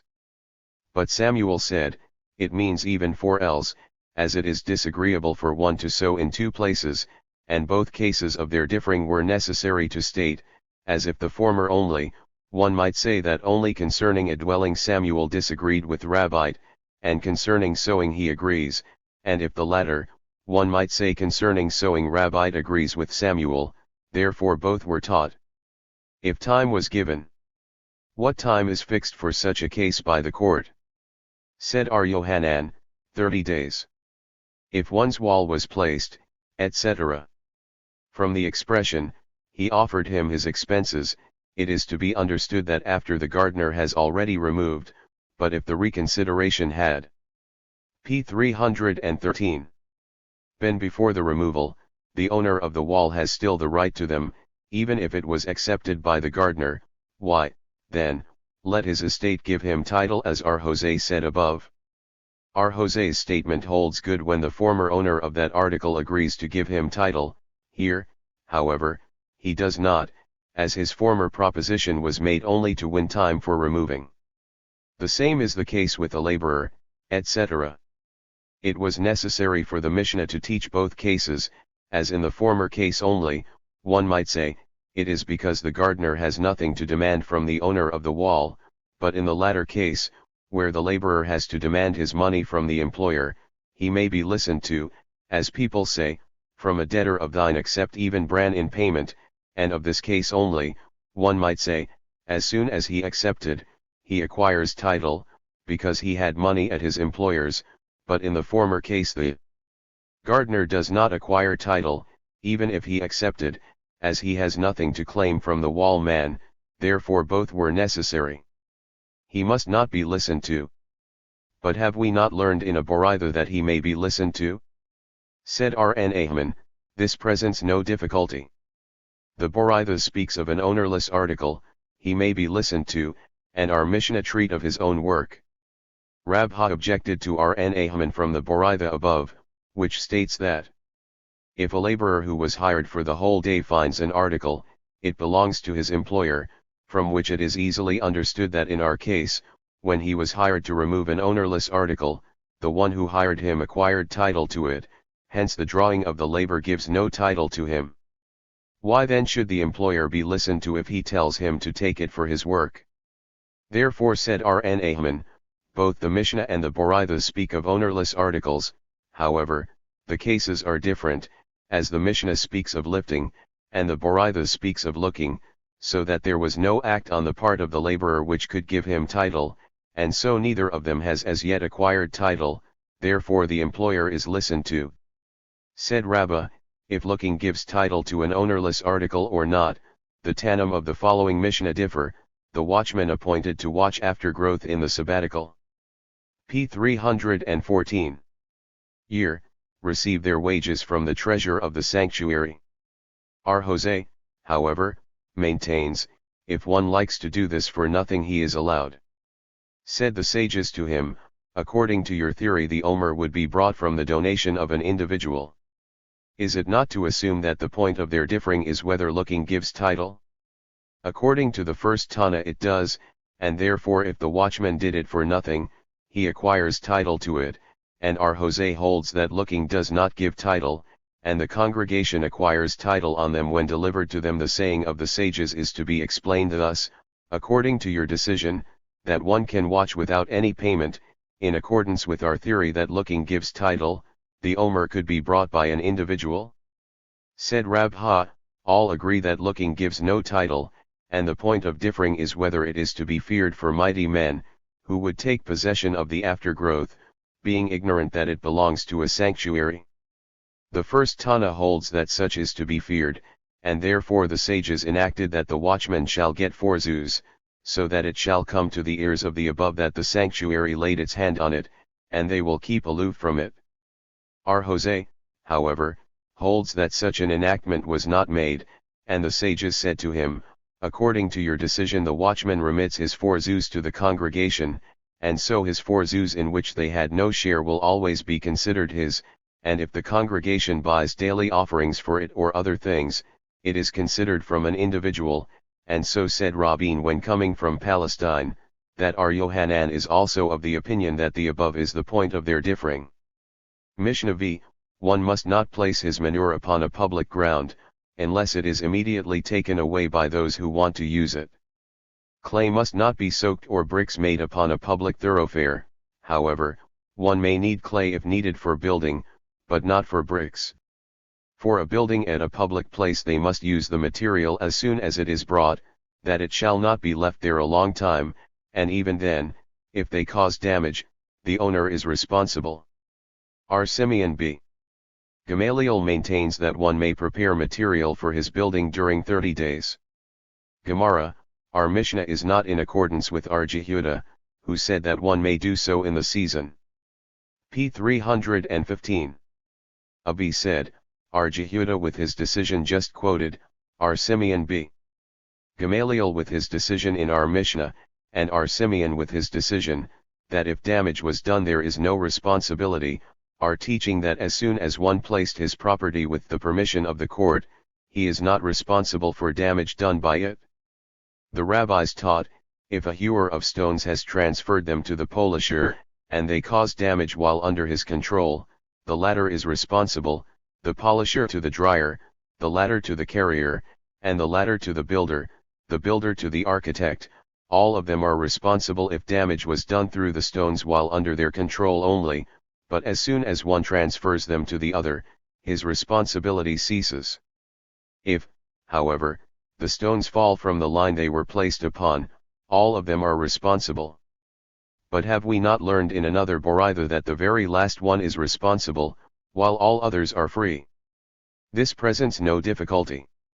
The first one speaks of a case where all of them undertook to build this building in partnership, and the second of a case where they were hired day laborers. Mishnah 6, when 2 gardens were placed one above the other, and some herbs were grown between them, according to our Meir the herbs belong to the higher garden, and according to our Jehuda to the lower one. Said our Meir, if the higher would remove his earth, there would be no herbs. Answered our Jehuda, if the lower one would care to fill up his garden with earth to make it alike with the higher one, the same would be the case. Rejoined our Meir, as either of them can prevent the other, we have to investigate from what sources the herbs exist. R. Simeon, however, maintains that the upper one may use that which he can reach with his hand, and the remainder belongs to the lower one. Gemara, said Rabha, the sages of our Mishnah do not differ concerning the rest of the herbs, that they belong to the upper one, they, however, do differ concerning the branches. Our Mayor holds that the branches must go with the roots, and our Jehuda does not agree with his theory, as we have learned in the following Boraitha, that which comes out of the roots and the branches belongs to the owner of the estate. So is the decree of our Mayor. Our Jehuda, however, says that the branches belong to the owner of the tree. This is concerning business, and the same we have learned concerning Arla, and both cases were necessary to teach, as if only one case, one might say that they differ only concerning business, but not concerning prohibited things, and vice versa. R. Simeon maintains, etc. Said the school of Arjana, provided he does not exert himself to reach them. Ephraim the scribe, the disciple of Resh Lakish, said in the name of his master, that the halakha prevails in accordance with our Simeon. This was reported to the king Sabura, and he said, "We are grateful to our Simeon for his decision." End of Baba Metzia and Volume 12. E. with him. The Babylonian Talmud. Translated by Michael L. Rodkinson. Book 2. 1918. Tracts Arabin, Shek Alim, Rosh Hashanah. Tract Arabin, Tract Shek Alim, Tract Rosh Hashanah. Tract Arabin. Volume 3. Title page. Explanatory remarks. Contents. Introduction to Tract Arabin. Synopsis of Tract Arabin. Chapter I, Size of Arabin. Chapter 2, Use of wells and gardens on the Sabbath. Chapter 3, Location of Arabin and limits on Sabbath travel. Chapter 4, Sabbath travel. Chapter V, Town boundaries and legal limits. Chapter 6, Arabin of courts and partnerships. Chapter 7, Arabin in courts and alleys. Chapter 8, Arabin of limits, food required for Arabin, Arabin of courts. Chapter 9, Combining of roofs on Sabbath. Chapter X, Sundry Sabbath regulations. Tract Shek Alim. Volume 4. Title page. Explanatory remarks. Contents of Tract Shek Alim. Preface to Tract Shek Alim. Tract Shek Alim, Synopsis of subjects. Chapter I. Chapter 2. Chapter 3. Chapter 4. Chapter V. Chapter 6. Chapter 7. Chapter 8. Tract Rosh Hashanah. Tract Rosh Hashanah contents. Introduction to Tract Rosh Hashanah. Synopsis of subjects of Tract Rosh Hashanah. Chapter I. Chapter 2. Chapter 3. Chapter 4. Index. Next. New edition. Of the Babylonian Talmud. Original text, edited, corrected, formulated, and translated into English. By Michael L. Rodkinson. Section MOED. Tract Arabin. Volume 3. Boston. The Talmud Society. Scanned at sacred-texts.com, August 2002. J.B. Hare, Redactor. Next, explanatory remarks. Index. Previous. Next. Explanatory remarks. In our translation we adopted these principles. One tenon of the original we have learned in a Mishnah, Tanya we have learned in a Boraitha, Itmarit was taught. Two questions are indicated by the interrogation point, and are immediately followed by the answers, without being so marked. 3. When in the original there occur two statements separated by the phrase, Lashna Krina, or Webayathema or Ikadi Amri, we translate only the second. 4. As the pages of the original are indicated in our New Hebrew edition, it is not deemed necessary to mark them in the English edition, this being only a translation from the latter. 5 words or passages enclosed in round parentheses denote the explanation rendered by Rashi to the foregoing sentence or word. Square parentheses contained commentaries by authorities of the last period of construction of the Gemara. Copyright, 1903, by Michael L. Rodkinson.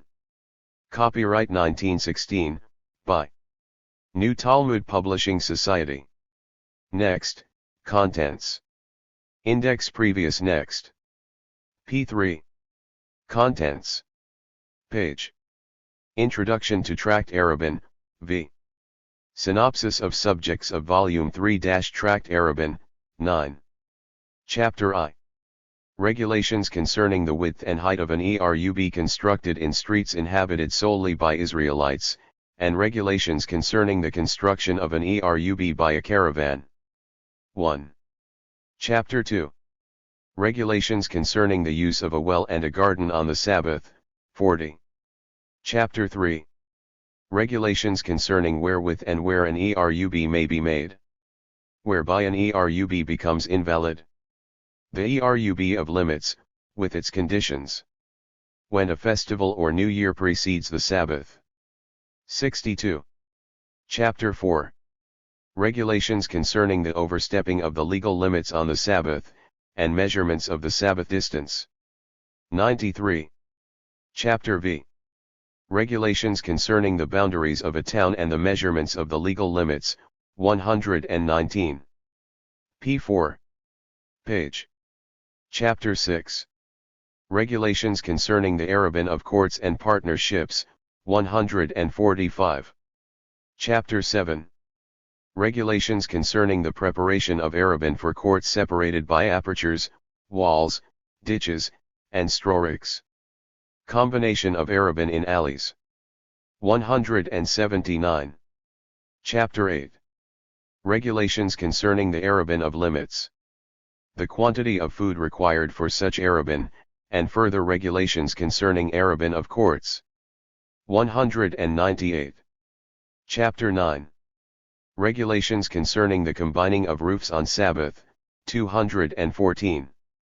Chapter X. Sundry regulations concerning the Sabbath, 227. Next, Introduction to Tract Arabin. Index Previous Next. PV.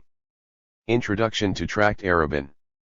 This tract, virtually the third of the Sabbath series, treats of subjects similar to those discussed in the first two.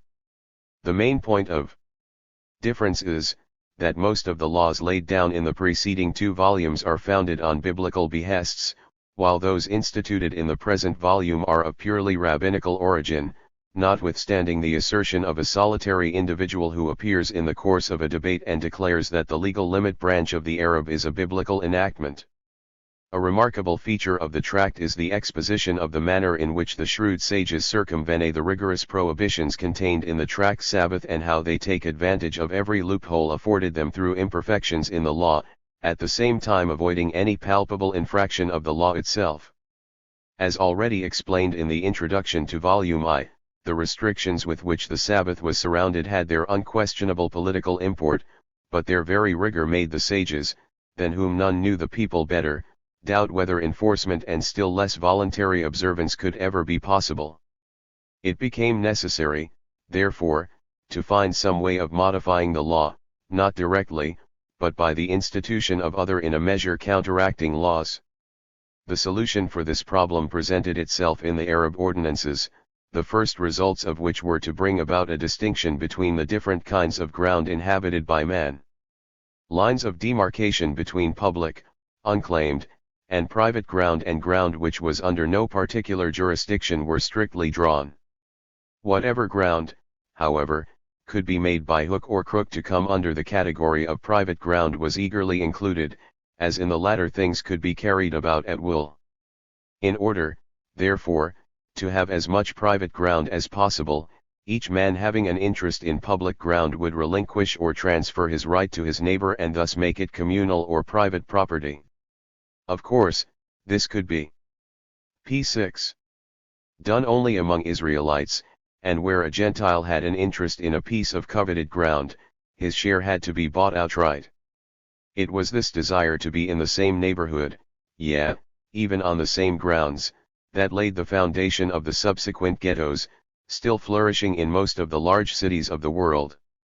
How this communal living was fostered may be readily understood, when it is stated that the sages permitted the execution of a written instrument in Palestine on the Sabbath, under ordinary circumstances a grave offense, where a piece of property had to be purchased from a Gentile for communal purposes. The name of this tract may be said to have a certain significance. The Hebrew word Arab has a variety of meanings, among them commixture, as stated, agreeable, secure, and safeguard. As the discussions in the tract will demonstrate, either one of these meanings may be applied to the appellation of the tract and still express the purpose of the laws ordained. By those laws the observance of the Sabbath was made secure, they proved a safeguard against amalgamation or mingling with other nations, and by virtue of the modification to the laws of Sabbath which was brought about, the observance of the Sabbath was made more agreeable. Several other meanings might be utilized in the same manner, but lest they seem far-fetched they are omitted. Another peculiarity of this tract is that under no circumstances and on no occasion is the derivation of a law enacted in this particular tract inquired into, and unlike other tracts there will not be found a single query as to where the Mishnah derives the law. For want of other sources the institution of the Arab has been attributed to King Solomon, vide page 51. The main subjects of discussion in the following pages will be how this Arab shall be effected, what materials shall be used to bring about a commixture, how entries are to be arranged, and the like. Altogether there are 4 kinds of Arabin, only 3 of which will be discussed in this treatise. They are, the combining of courts, the combining of limits, and the combining of streets, also known as junction. The other commixture is called combining of cookery, which will be treated at length in Tract Yom Tov. p. 7. The combining of courts deals with the regulations by the observance of which various houses standing in one court are joined together into one common ground, thus enabling the householders to carry and convey articles to and from one another. The combining of limits treats of the regulations through which the distance of 2,000 ells, beyond which no Israelite is allowed to travel on the Sabbath, may be legally extended. The combining of streets treats of the rules to be observed in the case of narrow streets and public places which can be turned into private ground under certain conditions. Finally, it may be well to add that, of all the difficult and complicated treatises in the Talmud, the tract Arabin is by far the most difficult, and in a great many places almost incomprehensible to other than the most careful students. The Editor. New York, September, 1897. Next, Synopsis of Tract Arabin. Index previous next. p. 9. Synopsis of subjects. Of. Volume 3 Tract Arabin. 1. Chapter I. Mishnah I treats, if an entry be higher than 20 ells. The size of the height is based upon the door and the porch of the pillars of the temple, or palaces of kings. If the crossbeam was partly above 20 ells, and partly below. The ell used at a booth and an entry measures 5 spans, but the ell used at Kilaim is 6 spans. The several prescribed quantities, the intervention of articles, and the ordinances concerning the walls of entries and booths were given by Moses at the Mount Sinai, and also good, lavud, and crooked walls. About Kal Vachomer, which comes very often in the Talmud. The people there were ignorant, and had to be given a liberal interpretation of the ordinance. How must entries facing public around be combined by an Arab? May the rigorous ordinances of 2 Tannim be applied to one case? What was decided about a village of a shepherd, where was an entry which opened into a vacant yard? May the space underneath the crossbeam be used? The law about an entry which was provided with a number of side beams. The law about a missing portion of the wall, perceptible from the inside or from the outside. Whether an entry measuring 20 ells could be reduced to 13 1/3 if built as illustrated. What Jehudah taught to Arhiah, the son of Rabbite, and how Rabbite corrected. How an apparent door is to be made, 1-22. Mishnah 2.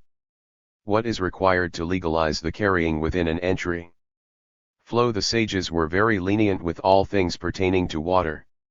Whether water may be taken from an arm of the sea which enters a courtyard. There is a tradition about an entry that can be legalized by a side or crossbeam. Why was Rabbi, or Rabbite, more sagacious than his colleagues? Whyly were the school of Hillel favored? Because modest. 2 years the schools of Shammai and Hillel disputed whether it were better that man had not been created as he was, 22-28. Px. Mishnah 3. The crossbeam must be wide enough to hold a half of a brick. About a crossbeam put up over an entry but not reaching the opposite wall. Anything measuring 3 spans in circumference is 1 hand in width, 28-31. Mishnahs 4, v. 6, and 7. The height and thickness of the side beam. How much is meant by thickness whatever it may? About a side beam standing of itself. There was a pillar about which Abai and Rabha differed all their lives. Side beams may be made out of anything. Every open space 10 spans wide may be used as an entry. The open space must not exceed in extent the fence proper. How can it be that there should be a contradiction and still the halakha should prevail according to it? A fence may also be constructed with 3 ropes, or with cane laths. Any partition not constructed on the principle of warp and shoot, whether it is a partition. I swear by the law of Moses, and by the prophets, and by the hagiographa, that Rabbi said this. It makes absolutely no difference, be it a caravan or an individual, in an inhabited place or in the desert. The 4 privileges granted to warriors in the camp, 31-39. Chapter 2. Mishnah I. How enclosures are to be made around wells. To make an enclosure around a well of rainwater is permitted only to the pilgrims to Jerusalem. Adam, the first man, had a dual face. The Lord was sponsor to him. The fires of hell cannot gain access to the bodies of the sinners of Israel. Abraham the patriarch, seeing that they are circumcised, rescues them. How much in size must the larger part of a cow be reckoned? May things be carried from a courtyard opening into the enclosure around a well, and vice versa? I have heard that ye go to the synagogue of Daniel on the Sabbath. Upon what grounds do ye do this? In the time that Solomon the king ordained the law of Arabin, a heavenly voice was heard. Solomon said 3,000 proverbs for every one of the biblical commandments. The commandments are to be fulfilled today, and the rewards will be in the world to come. If a public thoroughfare passes through an enclosure, the paths by which the mountains of Palestine are ascended do not come under the head of public ground, 40-55. Mishnahs 2 and 3. An enclosure of boards must be made only for a public well. The difference in the opinions of R. Jehuda b. Baba, R. Akaba, R. Eliezer, and R. Jose, about a garden or woodshed over 70 ells square. How can 100 ells in length by 50 by 50 in breadth be understood? If a woodshed of more than 2 saws capacity was fenced in for a dwelling. In a bleaching ground things must not be carried except for a distance of 4 ells. What was done by Arhuna bar Hinana, our Papa, and Arhuna, the son of Ar Joshua in reference to a garden on the estate of the exilarch containing a pavilion, 55-61. Chapter 3. Mishnah I. With what kind of victuals may the Arab be affected? The man who will explain to me the dictum of Ben Bagbag concerning the oxen. P11. I will carry his clothes after him to the bath house. The prescribed quantities of victuals for an Arab. R. Jeremiah went out into the villages and was asked whether an Arab may be made with bean pods. May the Lord forgive Armanashia bar Shegublik. I said this to him in reference to a Mishnah, and he said this in reference to a Boraitha. Abai said, my mother told me that roasted cars are good for the heart, and drive away care, etc. An Arab must not be made with consecrated things. There are sages who hold that the prescribed quantities which are dependent upon the size of man should be measured accordingly, 62-70. Mishnahs 2, 3, 4, and v. Whether an Arab may be made of things consecrated, or from which heave offering, etc., has not been separated. When a man sends his Arab by the hand of a deaf and dumb person, an idiot, or a minor, The difference of opinion between R. Nahman and R. Shishate, whether the established rule that a messenger will perform his errand holds good in rabbinical things only, or also in biblical. If he had put it into a pit, where is the pit supposed to be situated? If the man should put the Arab on top of a cane or pole, into a cupboard which he locked and then lost the key, the Arab is nevertheless valid, providing it was a festival.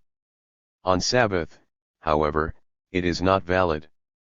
If the Arab rolls out of the limit of the Sabbath distance. If the time when it took place is doubtful. If a clean and unclean loaf were before a man, and he was told to make an Arab with the clean one, but did not know which was which. Said R. Nahman to Rabha, if thou wilt measure a whole cor of salt and present me with it, I shall tell thee the answer. A man may make his Arab conditional. If one of the two sages had been the man's teacher, he must go to meet his teacher. It frequently happens that a man has a greater fondness for his colleague than for his teacher. Why can he not make it conditional upon the arrival of sages from opposite directions? R. Jehuda does not admit of the theory of premeditated choice. Who is the Tana who holds that the sages also discountenance the theory of premeditated choice? 71-82. Mishnah 6, 7, 8. If a festival precedes or succeeds a Sabbath, how must it be done? Have 2 days of the festival each a separate degree of sanctification? The opinion of the 4 old sages is in accordance with or contrary to Eliezer's decision. Is an Arab of the first day valid for the east, and of the second for the west? My Arab shall be valid for the first day, and on the second I am like my townsman. What was said to the men who prepared bald achins for marriages? How is it with the benediction of the time on the days of New Year and the Day of Atonement? How the rabbis sent a man to Arhisda to see his custom about the benediction of time. Must a fast be completed on a Friday? 82-92. Chapter 4. Mishnah I. What Rabban Gamaliel, R. Eliezer b. Azariah, R. Joshua, and R. Akiba discussed when they were on board the ship from Parendazim. 3 persons will never come to Gehenna. 3 classes of human beings die in the possession of their power of speech. If foes or an evil spirit have carried a man into another town. The halakha about which R. Gamaliel, p. 12, and R. Akiba disputed the whole day, on board the ship. The supposition that the 7 halakhas related on the same Sabbath in the morning in Surah, and in the evening in Pumbeditha, were through Elijah the prophet. How a partition with men can be made.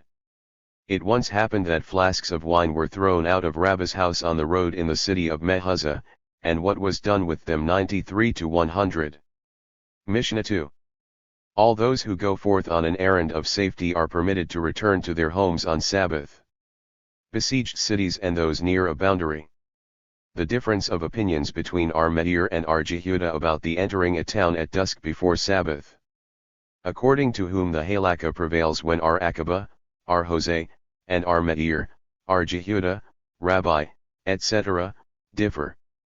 Notes about our omissions in the Talmud, about the abbreviation of undecided questions, and about the rule laid down by our Mesher Shia.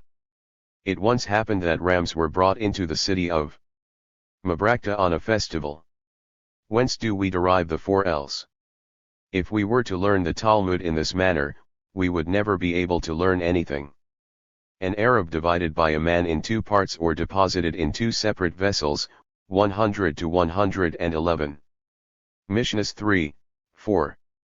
Should a man overtaken by dusk on the road single out a tree or hedge? What is meant by legally he has said nothing. If a man made an error and deposited his Arab in 2 directions. What Rabbah said in the name of R. Jose, that it should he accepted, though he had not said so. What is the principal way to make an Arab, bread, or the feed? One who can prepare an Arab and does not do so, is like one driving an ass and leading a camel. R. Jehuda. Bar Ishtha brought a basket of fruit to R. Nathan Bar Ashi on the eve of Sabbath. If one went beyond the legal limit even a single L. Opinions of R. Simeon and the sages about one overtaken by dusk, 111-118. Chapter V. Mishnah I. How can the boundaries of a town be extended? The difference between the hearts of the previous sages and those of the later. Why the Judeans retained what they had learned, and the Galileans, not. Whence is it known that the Lord forgave Saul for his sin? When Joshua b. Hananiah was disconcerted by a woman, a girl, and a boy. What Brura, the wife of Armetir, told to Arhose, the Galilean, and also to a young scholar. The explanation of Netzach, Selah, and Vod mentioned in the Bible. If the tables had not been broken the first time, the law would not have been forgotten by Israel. How to retain one's knowledge. How the method of teaching the law was in the times of Moses. Our Preta would teach a disciple a thing 400 times, and once twice 400 times, his reward for this from heaven. If a town is in the form of an arch. If one comes to make a town square. The equinoxes. Note about the 7 planets of ancient astronomy, 119 to 131. Mishnahs 2, 3, 4, v. An allowance of 70 and 2/3 ells of space must be made to the town. The difference of opinions whether to each town, or between.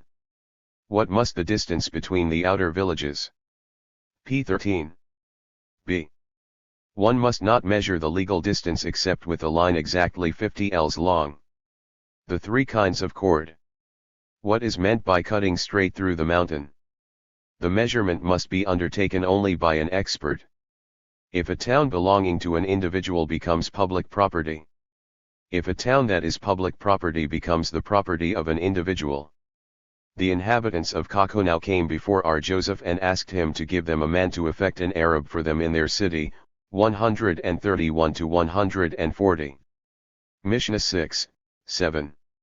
A man who is at the east of his domicile, telling his son to place his Arab towards the west, or vice versa. What is meant by toward the east? If a town stands on the steep banks of a lake. The discussions about the right of the inhabitants of Hampton and Gatter to carry or go. The inhabitants of a large town may traverse the whole of a small town. Mar Jehuda observed that the inhabitants of Mabrakta placed their Arab in the synagogue of the city of Agubar, 140 to 144. Chapter 6. Mishnah I. One who dwells in the same court with a Gentile, or with one who does not acknowledge the laws of Arab. The dwelling of a Gentile, as far as the laws of Arabin are concerned. May a disciple decide a halakha in the place where his master resides? If a slaughtering knife is brought to a young scholar for examination, who sends his gifts to one priest to the exclusion of all others brings famine into the world. If several Israelites rented apartments from a Gentile, and one of them forgot to make an Arab, one who is tipsy should not pray. Prayer of one intoxicated considered as blasphemy. A quarter of a lug of Italian wine inebriates. 3 miles walk required to destroy the effects of wine. The night made only for sleep, according to one. The moon made only to facilitate study at night, according to another. The cases in which our Samuel's father, our Samuel, and our papa would not pray. Wine made only for mourners and to reward for good deeds the wicked in this world. A house where wine flows not like water cannot be classed among those that are blessed. What are Hananah bar Joseph, Arhiah bar Abba, and Arasi discussed in an inn, the proprietor of which was a Gentile. Arhistah's lips would tremble when he met Arshi's hate, because the latter was versed in Mishnah and Boridhath, while the whole body of Arshi's hate trembled when he met Arhistah, because of his sagacity. The discussion about warm water for a newborn child. How is it possible that 2 such great men made no Arab? Whether a Sadducee is considered the same as a Gentile, our Gamaliel and the sages differ. There are 2 kinds of Sadducees, 145 to 162. Mishnahs 2, 3, and 4. If one of the householders of a court forgets, and does not join in the Arab, from what time is the right to be conferred? If 5 men inhabited one court, one must resign his right, if he had forgotten to join in the Arab. May an heir resign his right or not? The reason of the difference between Beth Shammai and Beth Hillel about the meaning of resigning the right to a place. The difference of opinion between the sages and our Simeon about partnership in wine or oil. In courts an Arab must be made with bread, but it is not allowed to do so with wine. Difference. P14. Between Beth Shammai and Beth Hillel about 5 companies occupying during Sabbath one hall. Brothers or associates taking their meals at one table but sleeping in separate houses. One who has a vestibule, a gallery, or balcony in the court of another, without an Arab. It happened that an inhabitant of Nafha, who had 5 courts in Uqba, did not join in the Arab with the inmates of the courts. What about the disciples of the college, eating in the inns of the valley and passing the night at the college? 162 to 169. Mishnahs v. 6 and 7. If 5 courts open into each other and an alley, if they combined both the courts and the alley, or only one of these. How Samuel was asked a question and answered with silence. Does the silence signify acquiescence? If 2 courts were one within the other, and all the inmates or one forgot to make an Arab, if the courts were the property of an individual. If an Arab was placed in the outer court and one of the inmates either of the outer or inner forgot to join in an Arab, carrying is prohibited, and how if it was placed in one of the inner courts? If there was a third court between the two, also belonging to an individual, is it permitted to carry in any of the 3? 170 to 178. Chapter 7. Mishnahs I, 2, 3, and 4. If there be an aperture, 4 spans square, etc., between 2 courts. If in the attic of a house there was a hole for the purpose of fastening a ladder therein, should the house be considered solid? If there be a wall 10 spans high and 4 spans wide between 2 courts. If a man comes to diminish the size of the wall referred to in the Mishnah. An Egyptian ladder does not diminish a wall, but a ladder of Tyre does. If one erected 2 benches, one above the other, at the foot of a wall. What is the law if several pegs be placed on the pillar in question? I have a tradition that a ladder standing straight against a wall also diminishes its size. What is the law if a man used a tree, which grew right at the wall, for a ladder? If 2 courts are separated by a ditch, 10 spans deep and 4 wide. Thou wouldst prove a contradiction from a law pertaining to uncleanness to a Sabbath law. If there be between 2 courts a strawrick, 10 spans high. If a house which was filled with straw stand between 2 courts. 179 to 189. Mishnahs v. 6, 7, and 8. How are alleys to be combined? If alleys or legal limits are combined. Whether a transfer of ownership is necessary in case of arabin of cooked articles. R0 was asked whether it may be rented from the man's wife. Note about a misprint that has existed since the Talmud has been published and reprinted. If the quantity of food required for the combination becomes diminished. How much is this legal quantity? 18 dried figs are sufficient for 2 meals. The Arab of courts or combination of alleys may be effected with all kinds of nutriment except water and salt. Is it permitted to make an Arab with bread made of rice or millet? A man may give money to the wine seller or baker in order to acquire the right to join in the Arab. About a mashika to a sale and its explanation. If additional inhabitants came into the alley, the right of possession must be transferred to them. 189 to 197. P15. Chapter 8. Mishnahs I, 2, and 3. How are the legal limits to be combined? A child that is only 6 years old may go out in the legal limits which have been combined by its mother. How much is the legal quantity of food required to effect the combination of limits?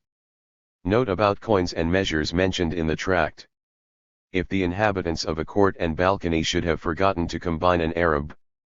If there were 3 ruins between 2 houses, each house may use the adjoining ruin by throwing therein, except the middle one. 198 to 204. Mishnahs 4, v. 6, and 7. If a man deposit his Arab for the combination of courts in a vestibule, gallery, or balcony. If a company was seated at table on the eve of Sabbath, the bread on the table may be depended upon to serve as an Arab. If a man leaves his house and goes to take his Sabbath rest in another town. If there be a well between two courts, it is not lawful to draw water. If a canal runs through a court, it is not lawful to draw water, unless there be a partition. If a canal flows between two walls which contain apertures, 204 to 209. Mishnahs 8 and 9. If there be a balcony above the water. The law concerning robbery is applicable also on Sabbath. If the court be less than 4 ells square, it is not permitted to pour water therein on Sabbath, unless a sewer is made. All these regulations concerning the pouring of water apply only to summer, 209 to 213. Chapter 9. Mishnahs I and 2. All the roofs of a town are considered one private ground, provided there be not one roof 10 hands higher than the rest. If a man erected an attic on top of his house and provided it with a small door 4 spans wide, he may carry things in all the roofs. All roofs are considered as one private ground in their own right. It happened in a time of danger that we brought up the sacred scrolls from a court to a roof. If a large roof adjoins a small one. If there are 3 woodsheds opening into each other, of which the 2 outer are enclosed while the middle one is not, 214 to 223. Mishnahs ITT, 4, and V. If a court is laid open to public ground. In a court that it has been laid open to public ground on 2 sides. If an attic be built over 2 houses, also if bridges are open at both ends, 223 to 226. Chapter X. Mishnahs I, 2, and 3. If a man finds tefillin on the road, he should watch them and bring them into the nearest town or village, likewise his child he should hand to his companion, etc. If one buys tefillin of a man who is not an expert, he must examine 2 tefillin. How came his child on the field or on the road? This refers to a child that was born there.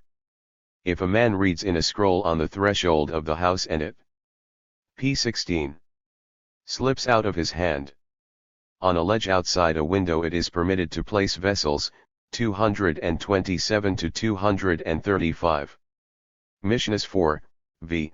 6, 7, 8, and 9. A man may stand in private ground and move things that are in public ground.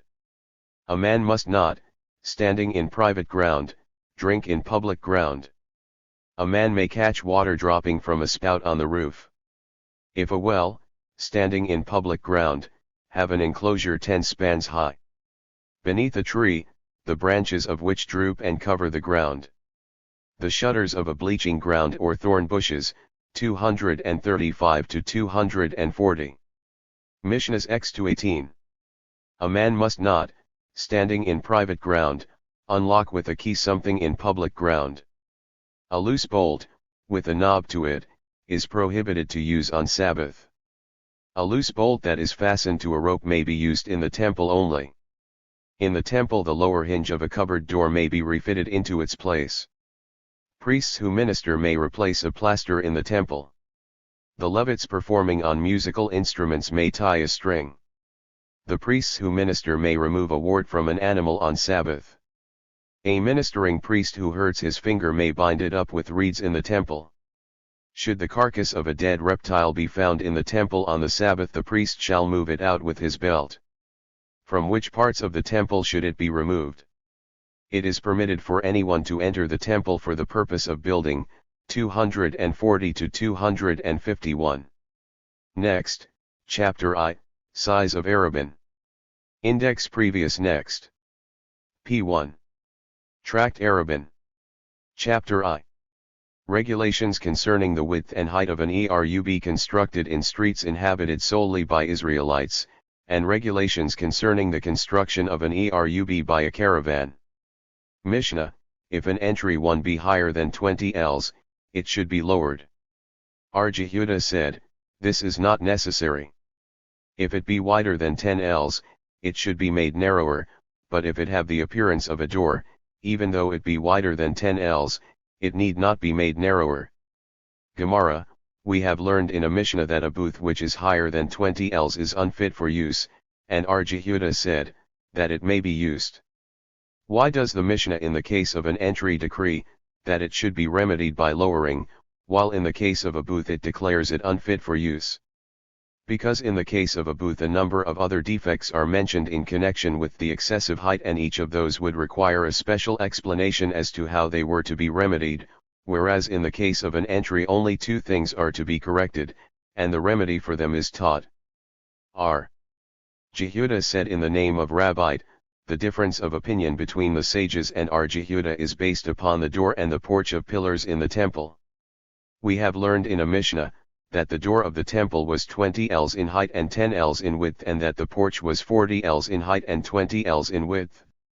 The sages compare the entry with the door, and R. Jehuda compares it with the porch of the temple, which was also more or less a door.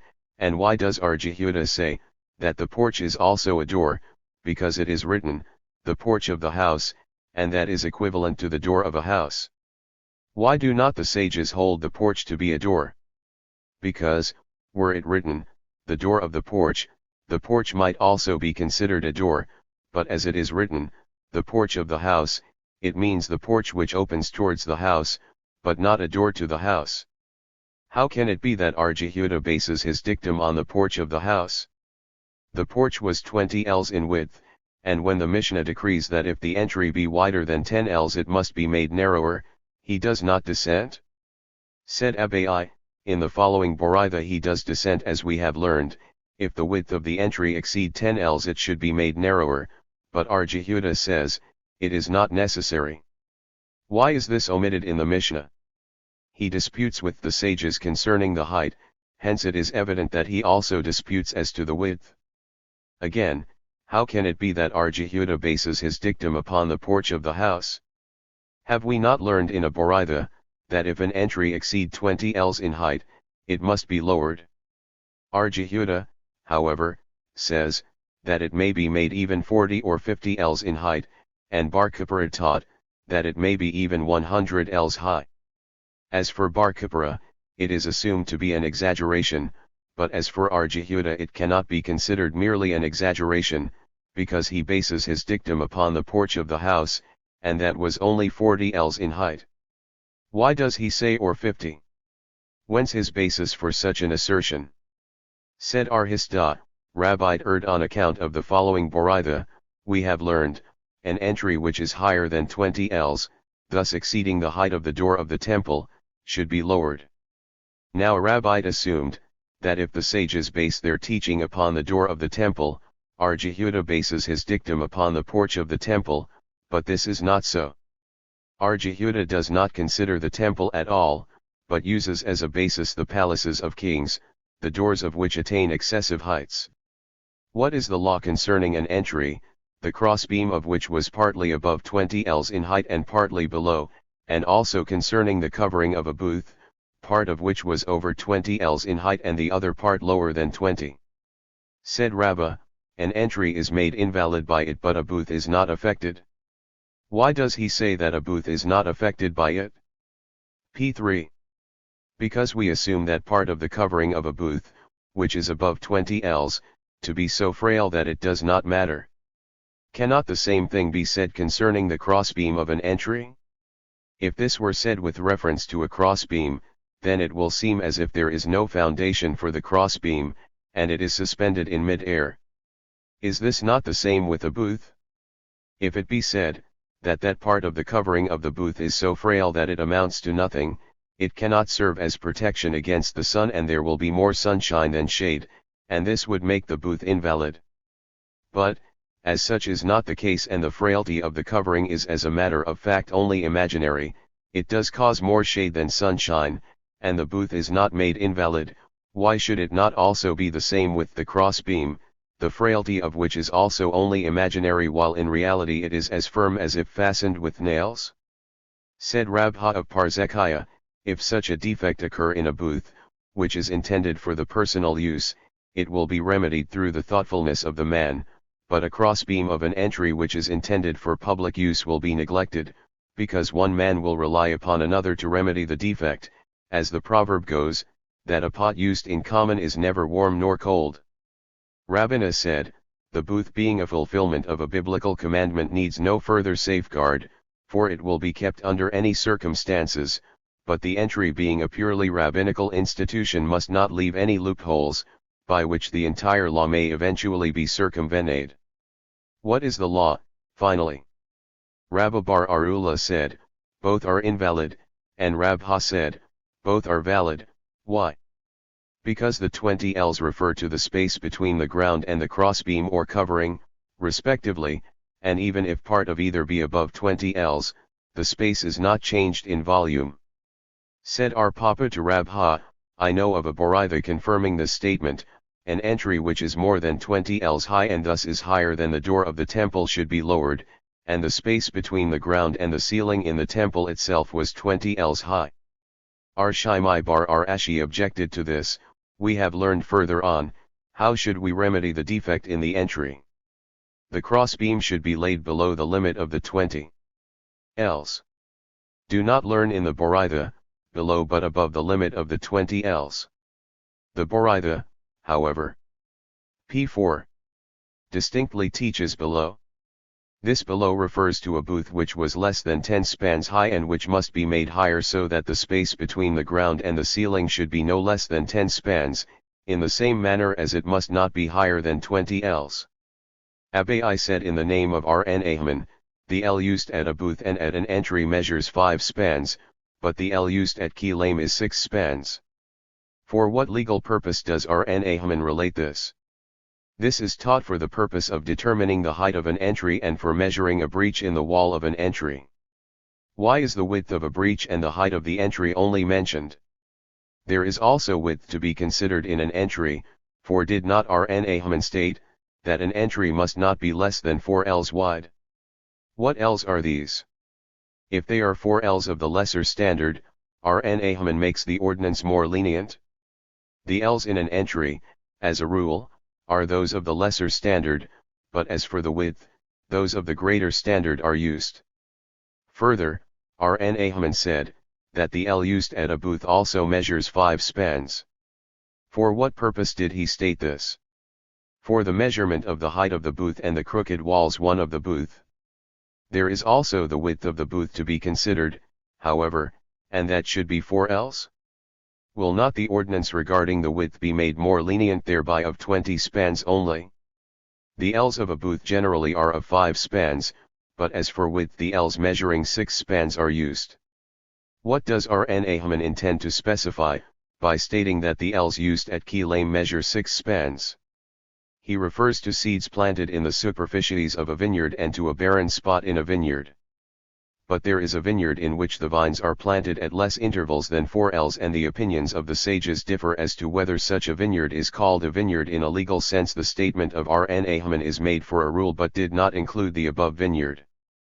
The ells of a vineyard are generally used of 6 spans, but not for the width.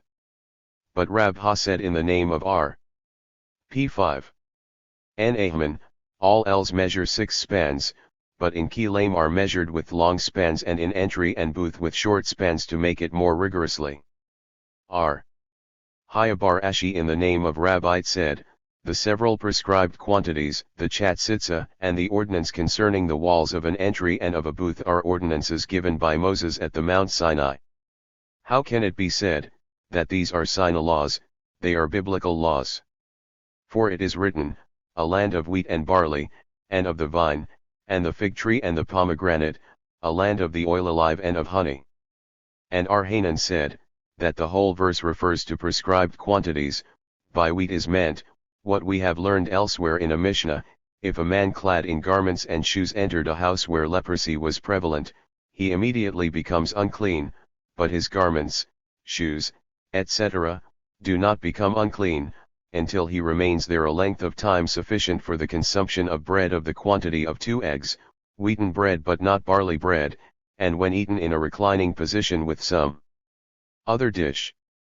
By barley is meant what we have learned elsewhere, if a bone of a corpse is the size of a barley, it makes a body unclean, when touched or carried, but it does not make unclean the contents of a tent, if found therein. By vine is meant, if a Nazirite drink a quarter of a lug of wine, he ceases to be a Nazirite and must bring a sin offering. By fig tree is meant, that one is guilty of carrying on the Sabbath, if he carries anything of the size or quantity of a dried fig. By pomegranate is meant, what we have learned elsewhere, any vessel belonging to a household, if it have a hole as large as a pomegranate, is not subject to defilement any more. By a land of the oil olive is meant a land where all prescribed quantities are of the size of an olive. By honey is meant, that if a man ate anything the size of a fresh date on the Day of Atonement, he is guilty. How can the passage be understood in this manner? No prescribed quantities are mentioned in the passage. We must say, therefore, that those laws are sina, but the passage is merely a mnemotechnical basis for them. And chatsitsa, is that not also biblical law? It is written. p6. Then shall he bathe all his flesh in water. By all his flesh is meant, that nothing should intervene between his flesh and the water. The sina law was necessary in order to stipulate, that there should even be no intervention between the hair and the water. As was said by Rabbi Bar Arhuna, if there was a knot in a single hair, there was certainly an intervention, but if 3 hairs were tied in a knot, there was certainly no intervention, but if 2 were tied together, the matter is doubtful to me. But even the ordinance concerning the hair is also biblical? For we have learned in a Boraitha, that by all his flesh is meant all attached to the flesh, and that includes the hair. The sina law was necessary in order to stipulate the ordinances concerning the greater and lesser part of the hair, one who is particular with his hair and one who is not, as was said by the dictum of R. Itzhak. According to biblical law, chatsitsa is constituted only if the greater part of his hair was encrusted with loam or blood, etc., and the man is particular about his hair, but if he is not, it does not constitute intervention. The rabbinical laws, however, ordained as a precautionary measure, that if the larger part of his hair be encrusted even though he be not particular, it would constitute chatsitsa, lest one who is particular would not consider it so, and they also ordained, that if the smaller part of his hair was encrusted and he is particular about his hair, it would constitute chatsitsa, as a precautionary measure, for the sake of the one who has the larger part of his hair encrusted and is also particular about his hair. The ordinances concerning the walls of a booth and an entry are also biblical. For the Master said, it is written, that the ark was 9 spans high and the cover was 1 span thick, so the ark and cover combined were 10 spans high, and this serves as a prescribed height for all walls. The sina laws are necessary for the stipulation of the ordinances concerning good, 1 lavud, 2 and crooked walls. If the entry was higher than 20 ells and is to be lowered. p7. How much lower should it be made? How much lower? As much as is necessary. The question here is, how much of the space below the crossbeam must be diminished in order to make the space only 20 ells high? R. Joseph said, 1 span underneath the crossbeam is sufficient, but Abai said, 4 spans, and they differ merely as to the precautionary measure involved, the latter claiming, that 1 span may be impaired through stepping upon it, while the former holds that there is no danger of such a thing happening. How is it if the entry was less than 10 spans high and sufficient ground had to be excavated in order to make it the prescribed height? How much ground should be excavated? How much? As much as is necessary? The question, therefore, is not as to how much must be excavated in height, but in the width of the entry. R. Joseph said, for the width of 4 spans, and Abai said, for 4 ells. Said Abai, whence do I know that 4 ells are required? From the statement of Rami Bar Hama in the name of Arhuna, that if a beam protrude from one of the walls of the entry for a distance of less than 4 ells, it may serve as the side beam of such entry and be valid, although it was not intended to serve for that purpose. If such a beam protrude for a distance of 4 ells or more, it is considered as part of the wall and cannot serve as a side beam, but a new side beam must be made in order to make the entry valid. R. Joseph, however, declares, that the decree of Rami Bar Hama does not conflict with his own decision, for it is true that a beam, if it be 4 ells wide is not considered a side beam, because it has not the appearance of a side beam. Still the reason for this is not because the width of the entry itself should be 4 ells, but because the side beam is too large, and, as for the entry itself, it is sufficient, if it be only 4 spans wide. Again, Rami Bar Hama said, that if the beam be 4 ells wide, another side beam is necessary. Where should the latter be put? Should he add the side beam to the original beam, the size will be increased? Said our Papa, it can be put on the other side of the entry. Arhuna Bar Jehoshua, however, said, that the side beam may be added to the original beam, but it should be made either higher or lower than the original beam. The same Arhuna said also, all this is said in a case of where the entry was 8 ells in width, but if the entry was only 7 ells wide and thus the width of the entry is less than the protruding beam, even according to Rami Bar Hama, the entry is valid without the addition of another beam, because the entry being narrower than the beam is considered the same as a door. This ordinance is made lenient from an inference of a rigorous ordinance, one viz., the ordinance concerning a court. If in a court one of the walls is entirely destroyed, nothing may be carried therein on the Sabbath, and neither a crossbeam nor a side beam placed at the remaining walls alters its character.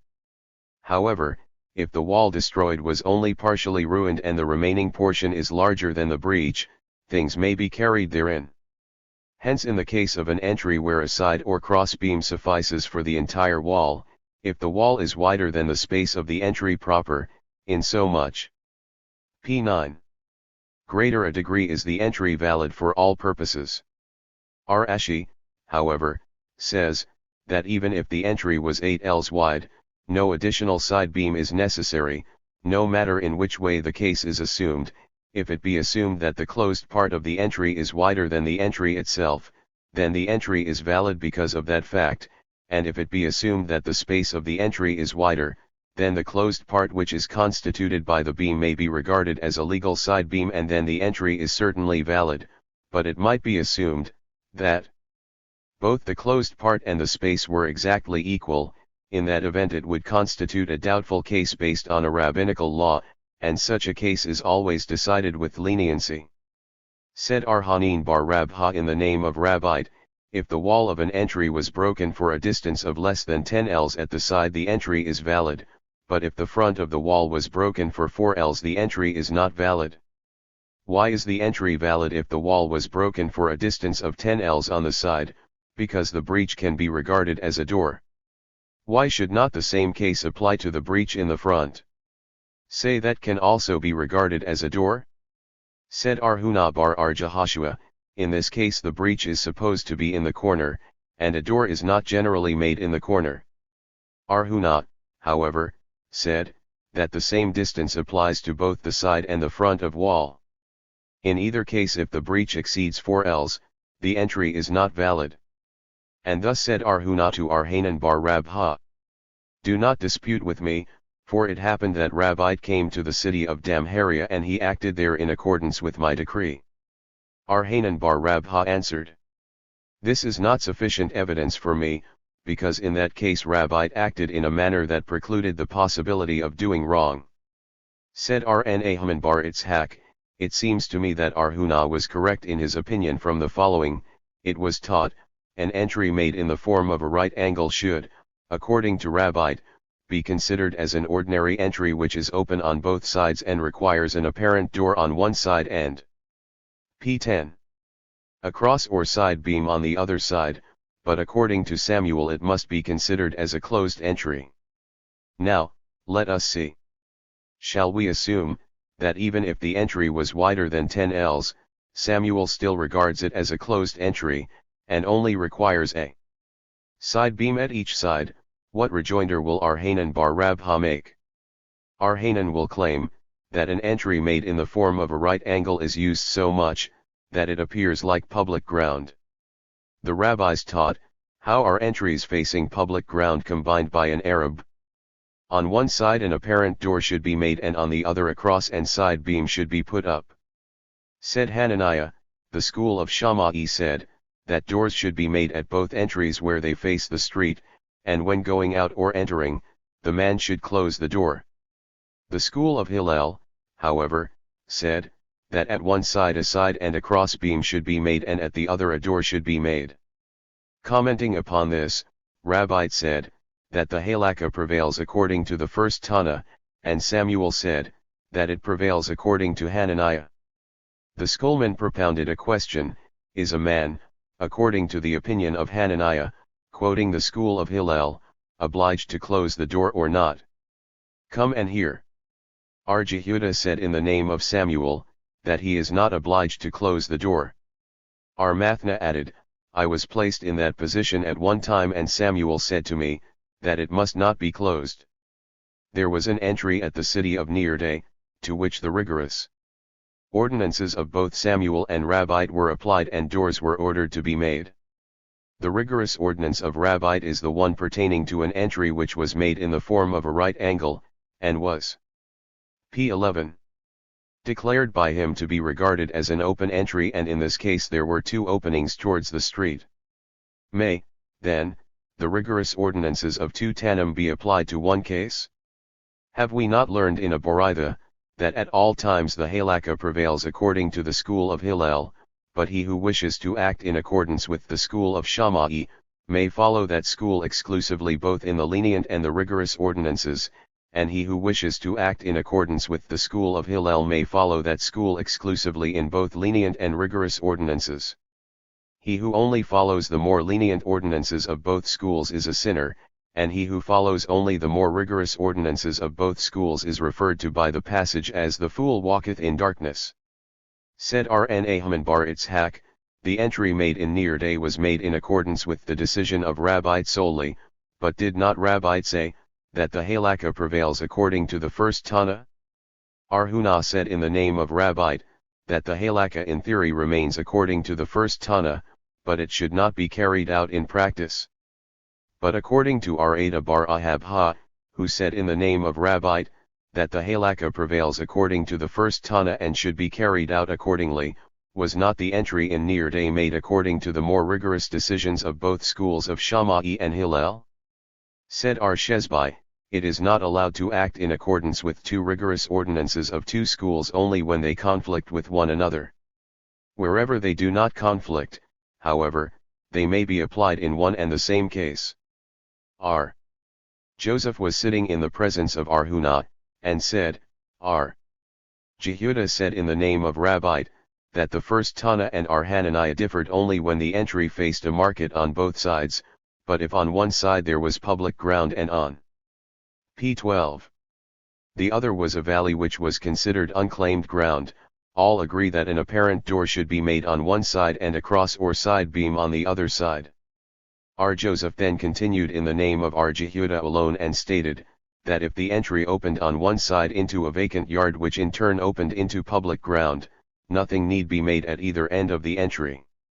Said Abai to Joseph, what Jehudah is supposed to have said himself was in reality a decree of Samuel, because were it a decree of Rabbi, he would contradict himself in either of two instances, for Jeremiah bar Abba said in the name of Rabbi, if the wall of an entry opening into a courtyard be entirely destroyed, and the wall between the courtyard and the street was broken only for a distance of less than 10 ells, the courtyard is not invalidated but the entry is. Why? Say rather that the entry in this case is equal to one that faces a vacant yard, and, according to Jehudah, needs nothing at either end. Said Joseph to Abai, I know not whose decree Jehudah cited, but it happened in the village of a shepherd, that there was an entry which opened into a vacant yard and Jehudah was asked whether it was necessary to provide the entry with an apparent door or beams, and Jehudah answered that it was not. If this is contradictory to the opinion of Rabbi, then let it be attributed not to him but to Samuel, and there will be no contradiction. Now what Shezhat said to Samuel bar Abba or, according to another version, to Joseph bar Abba, namely, I will explain to you, that the decree of p13 Rabbi is not permanent. There are times when Rabbi himself holds that the entry is valid, and this occurs, if the inhabitants of the courtyard and the entry made a joint Arab, but when such was not the case, he holds the entry to be invalidated, which proves to us, that the decree of Ar Jehuda concerning the entry in the village of the shepherd may have also been in conformity with the opinion of Rabbi, because the vacant yard had no inhabitants with whom the inhabitants of the entry could have made an Arab, for the decree of Ar Jeremiah bar Abba in the name of Rabbi does not invalidate the entry because it is made an open entry, but because there were no inhabitants in the vacant place with whom the inhabitants of the entry could combine in an Arab. R. Joseph said, when Ar Jehuda declared, that an entry which opens into a vacant yard is valid even when nothing had been made at either end, he intended to state, that such was the case if the entry opened into the center of the vacant yard, but if it opened into one side of the yard it is not valid. Said Rabbah, even if the entry opened into the center of the vacant yard, it is only then valid, provided it is not exactly opposite the opening of the yard into the street. If it is directly opposite, however, the entry is invalid. Said Ar Meshershia, even if the entry is not opposite the opening of the vacant place into the street, it is valid only if the vacant place was public property, but, if belonging to an individual, it will become equal to an entry which faces the sides of a vacant place and is not valid. Whence do you know, that there is a difference between public property and individual property? This is known from the narrative of Rabban bar Ada concerning an entry which faced the sea. There was another entry made in the form of a right angle and a mat was placed at the angle. Ar Hisda said in reference to this, this is neither in accordance with Rabbi nor with Samuel. According to Rabbi, who considers an entry of this kind as an open entry, an apparent door would be necessary, and according to Samuel, who considers it as an entry closed at one end, a side beam would be necessary, and this mat is neither one nor the other, because it might be blown away by the wind and would leave nothing behind. If, however, the mat was fastened with a nail so that it could not be blown away, it is sufficient. p. 14. It was taught, an entry made in the form of a centipede should, according to Abai, be provided with an apparent door, and the smaller ones should be provided with a side and crossbeam where they face the street. Said Rabha to Abai. According to whose opinion is this? According to Samuel's, who holds, that such an entry is to be regarded as a closed entry, then why is an apparent door necessary? Secondly, we know that in the case of the entry made in the form of a right angle at near day, the decision of Rabbi was also respected. Therefore the decree of Rabha is, that apparent doors should be made at the smaller entries where they face the large entry, and the sides facing the street only need a side or cross beam. 1. Said Ar Kahana bar Taklafa in the name of Ar Kahana bar Minyumi in the name of Ar Kahana bar Malchayu, quoting Ar Kahana the master of Rabbi, an entry, one side of which was wide and the other narrow, should, if the wider side be less than 4 ells, be provided with a crossbeam laid obliquely, but if it measured fully 4 ells, the crossbeam should be laid on the narrow side. Rabha, however, said, that in either case, the crossbeam should be placed on the narrow side. And, he continues, I will state the reason for my opinion, and the reason for the previous opinion. In my opinion a crossbeam is necessary merely to serve as a sign, and if laid obliquely it cannot be seen and thus would not be a sign. According to the opinion of the previous teachers, the crossbeam serves as a wall, and if such is the case, a wall can be a wall even if placed obliquely. Said Ar Kahana, this being a decree by Kahanim, being myself a Kahan I will also venture to say something. The crossbeam must be placed obliquely if the oblique part does not measure more than 10 ells. If it was more than 10 ells, however, all agree that it must be placed on the narrow side only. The schoolman propounded a question, may the space underneath the crossbeam be used? Rabbi, Arhaya, and Ar Yohanan said, that it may be used. Samuel, Ar Simeon ben Rabbi, and Resh Lakish said, that it must not be used. Said. p. 15. Ar Hisda, all agree that if a side beam is used, the space opposite the side beam must on no account be used. Rami bar Hama asked Ar Hisda, if one drove 2 posts on the outside of an entry and placed a crossbeam on top of them, how is the law concerning the entry? He answered, according to those who hold that the space underneath the crossbeam may be used, the entry is invalid, but according to those who hold that the space underneath the crossbeam must not be used, the entry is valid. Rabha, however, said that even according to the opinion of those who hold that the space underneath the crossbeam must not be used, the entry is invalid because the crossbeam must be recumbent upon the entry proper and not upon the outside. R. Zakkai taught in the presence of R. Yohanan, the space underneath the crossbeams and alongside of the side beams is considered unclaimed ground. Said R. Yohanan to him, go and teach such things outside of the college.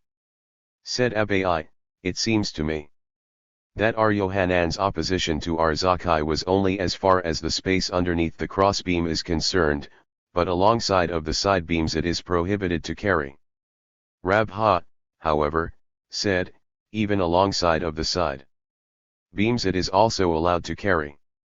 Said Arhuna bar R. Jehoshua to Rabha, thou dost not think that it is prohibited to carry things alongside of the side beams.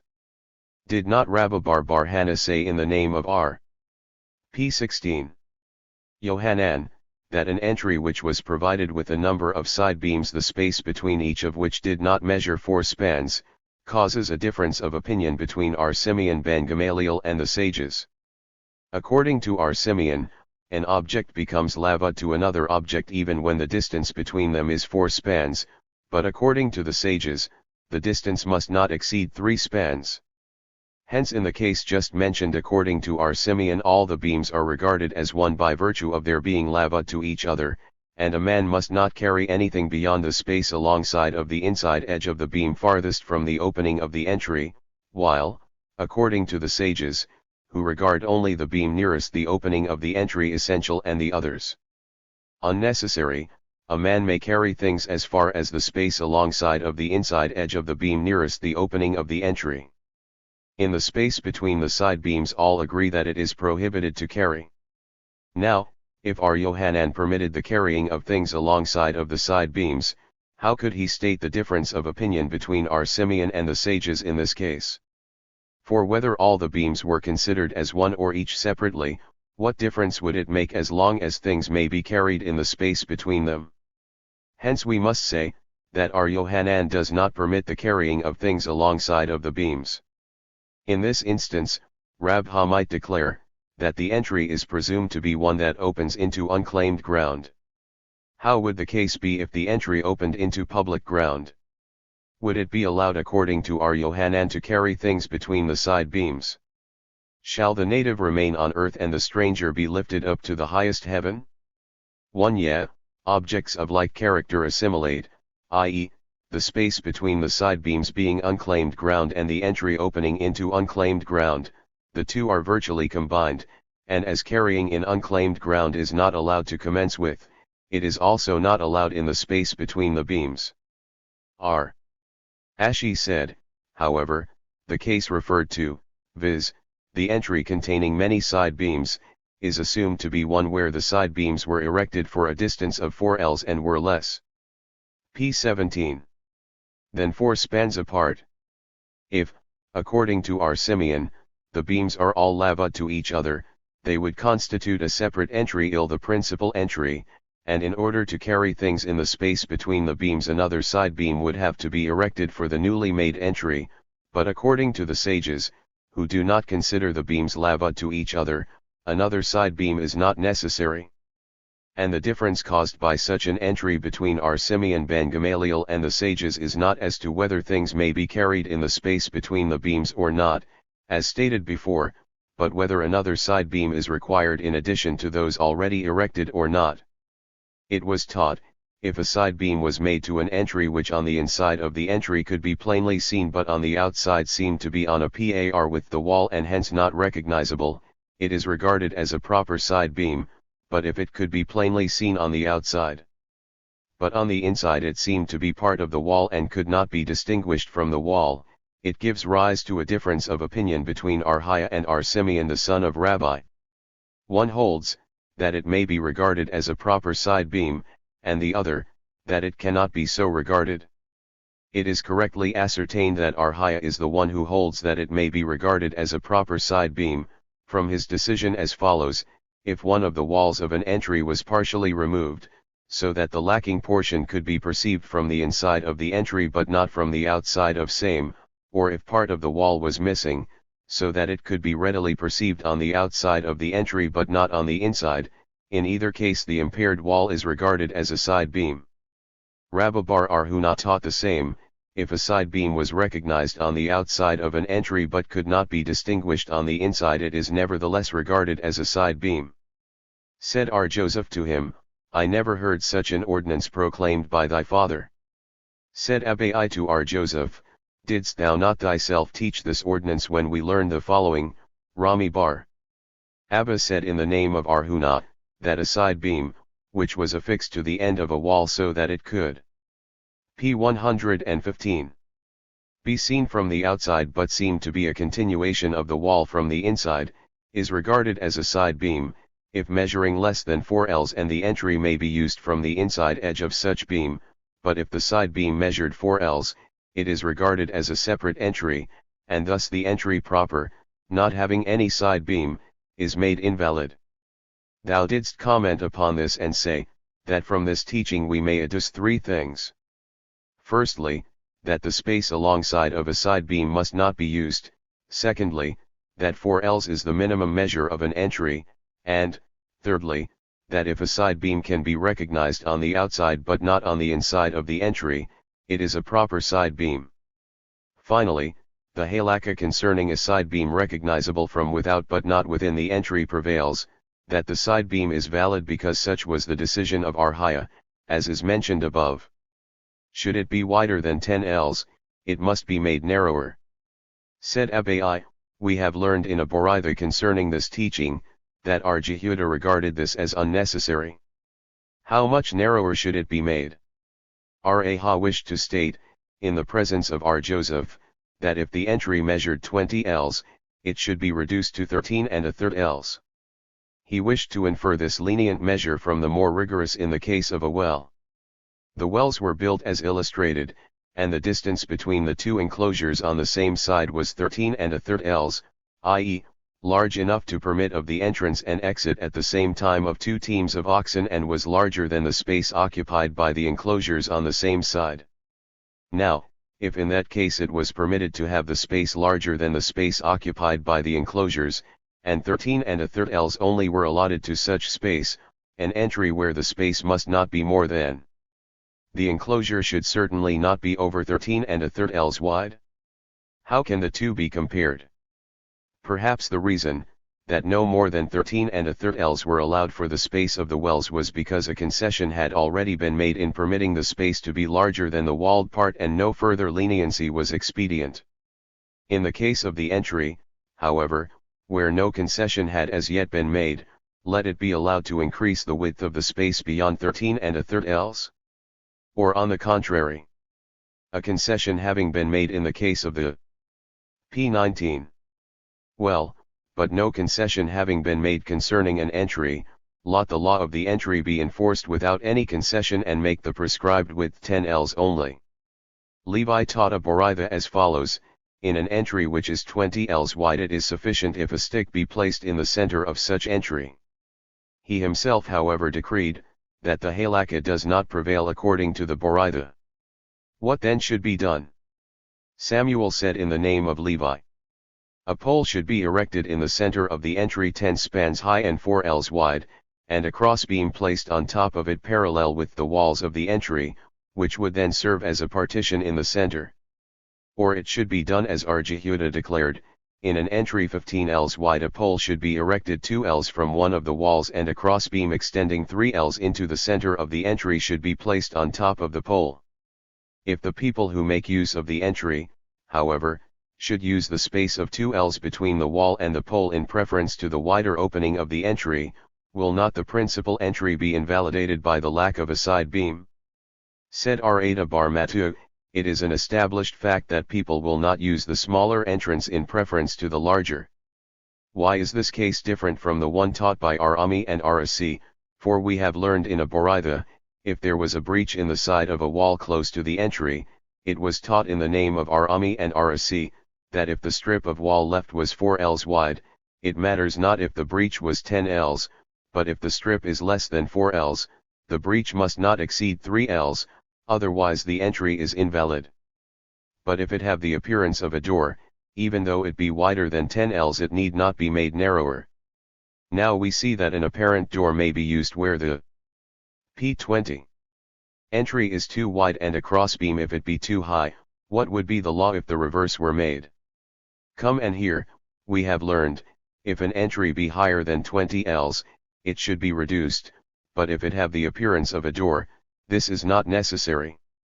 What is the law concerning a crossbeam when the width of the entry was excessive? Come and here, we have learned, if an entry be higher than 20 ells it should be lowered, and if it be wider than 10 ells it should be reduced, but if it have an appearance of a door it is not necessary, and if it have a crossbeam it is also not necessary. Could we not assume, that the crossbeam refers to the latter clause of that teaching? Nay, it refers to the first clause of the teaching. R. Jehuda taught Hiah the son of Rabbite in the presence of Rabbite, it is not necessary to reduce. Said Rabbi to R. Jehuda, teach him, that it should be reduced. Said R. Joseph, from this teaching of our master we can learn, that a courtyard, of which the greater part of the walls consists of doors and windows, and one of the walls contained a breach of over 10 ells, the appearance of a door would not make it valid. Why so? Because we see, that width exceeding 10 ells makes an entry invalid, and space in excess of that occupied by the walls makes a courtyard invalid. Now, we compare an entry which is wider than 10 ells and is held by our master to be invalid even if it have the appearance of a door, to a court which has a breach exceeding 10 ells, and is also not made valid by an apparent door. R. Yohanan also holds in accordance with the teaching of Rabbite, for Rabban bar Arada in the name of R. Itzhak said, it happened that a man of the valley of Beth-Hurtan placed 4 piles in the 4 corners of his field and connected the 4 piles with branches at the top for the purpose of circumventing the law of Kilaim. When this was told to the sages, they allowed him to do so for the purpose intimated, and Resh Lakish said, in the same manner as the sages permitted the man to do this for the purpose of circumventing the law of Kilaim, so also did they allow him to do it for the purpose of the Sabbath law. R. Yohanan, however, said, that this was allowed only for Kilaim purposes but not for Sabbath. R. Hisda said, if a man made a seeming door in the side of a wall, it counts for nothing. And he said again, a seeming door must be firm enough to be able to contain an actual door, even though it be only a door of straw. Resh Lakish said in the name of Arjana, that an apparent door must have a place fit for the attachment of hinges. What is meant by a place fit for the attachment of hinges? Said Arivia, a receptacle for same. R. Aha the son of Arivia found once the disciples of Ashi, and he asked them, did the master say anything about apparent doors? And they answered him, nay, he said nothing. Aborithas stated, by an apparent door is meant simply 2 poles set up perpendicularly, one on each side and a pole across the top of the 2. Must the pole above be attached to the 2 perpendicular poles, or is it sufficient if it is suspended above them? R.N. Ahman said, they need not be attached, but R.Shi's hate said they must be. R.N. Ahman did in accordance with his own decision at the house of the exilarch. Said R. Shi's hate to his servant, Argada, go, take it down and put it away.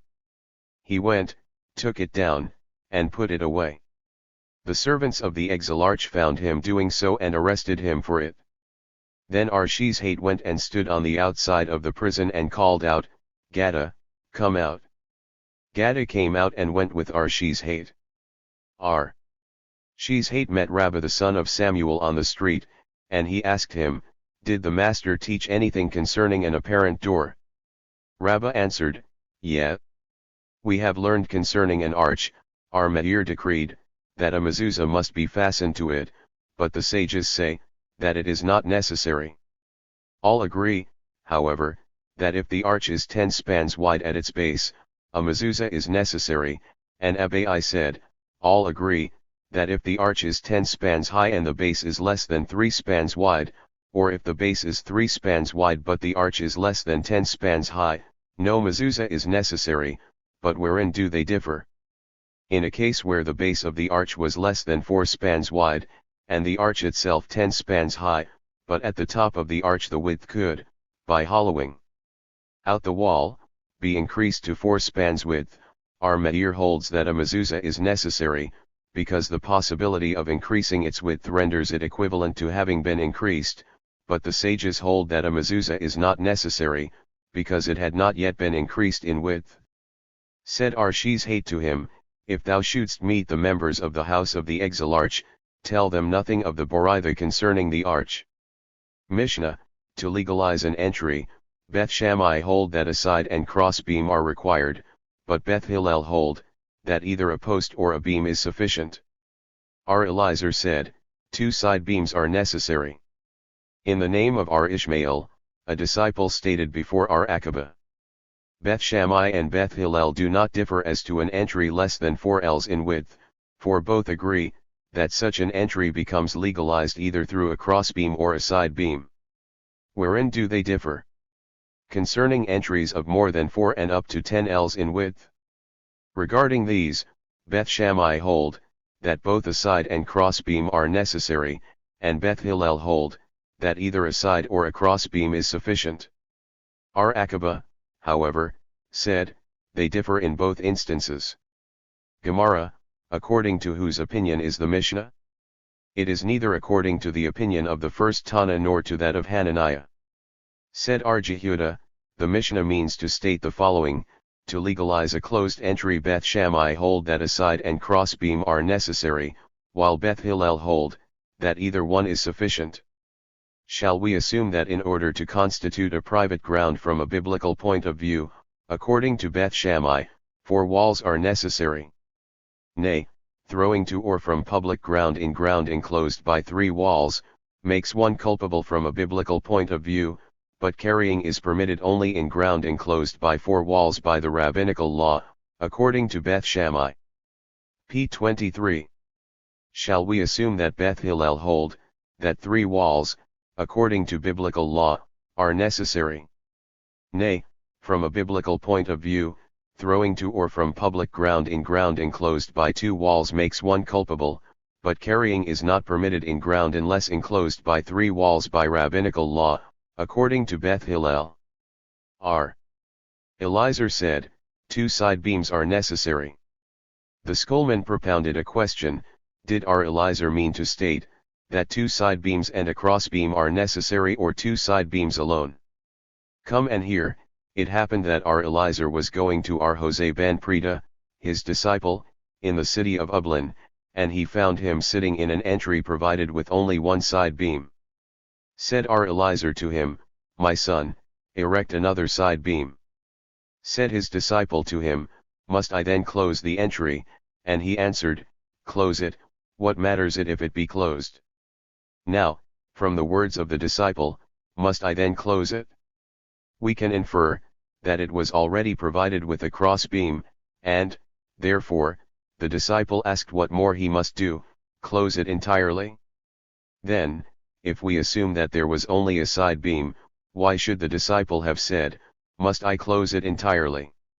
Nay, the disciple may have simply meant to ask, must he close it up entirely with side beams, and it may be, that there was no crossbeam there at all. We are taught so. Our Simeon ben Gamaliel said, Beth Shammai and Beth Hillel do not differ as to an entry that was less than 4 ells in width.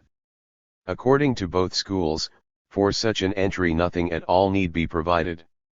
Wherein they do differ is an entry that is more than 4 ells wide and up to 10, Beth Shammai hold, that a side and cross beam both are necessary, and Beth Hillel hold, that either is sufficient.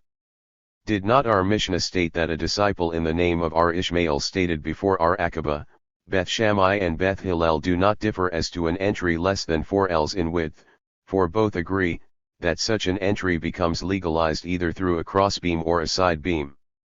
Said our Ashi, R. Simeon ben Gamaliel means to state, that a side and crossbeam are not necessary according to the opinion of Beth Shammai, nor two side beams according to the opinion of our Eliezer, but one of the two, either a side or cross beam according to the opinion of Beth Hillel. p. 24. An entry of how much less than 4 ells in width? Said R.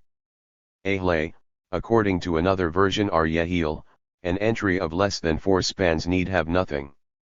Said R.C. in the name of R. Yohanan, a courtyard must have 2 enclosures. Said R. Zered to R.C., did R. Yohanan indeed say so? Didst thou not thyself state in the name of R. Yohanan, that the enclosures of a courtyard must measure at least 4 ells? And if thou wouldst explain R. Yohanan's dictum to signify, that the enclosures would have to be 4 ells on each side of the angle, did not R. Ada bar Abhimi state before R. Hanana or before R. Hanana bar Papa, that a small courtyard need only have enclosures to the extent of 10 ells all around and a large courtyard to the extent of 11 ells? When R. Zera came from his sea voyage he explained this in the following manner: if an enclosure was made straight on one side it must be 4 ells wide, but if made at an angle in the corner it is sufficient if ever so small a part be on each side. As for Ada's bar Abhimi statement above, it is in accordance with the decree of Rabbi, who holds in accordance with R. Jose, as will be seen further on. R. Joseph said in the name of R. Jehuda, quoting Samuel, a courtyard need have but 1 enclosure. Said Abai to him, did Samuel indeed say this? We know that Samuel said to R. Hananiah bar Sheila, thou shalt not perform any work in a courtyard that has not the larger part of a wall or 2 enclosures. Said R. Joseph, I do not know whether Samuel said so or not, but I do know, that it happened in the village of the shepherds, that an arm of the sea flowed into a courtyard, and when R. Jehuda was asked what the law was concerning that courtyard, he replied, only 1 enclosure is necessary.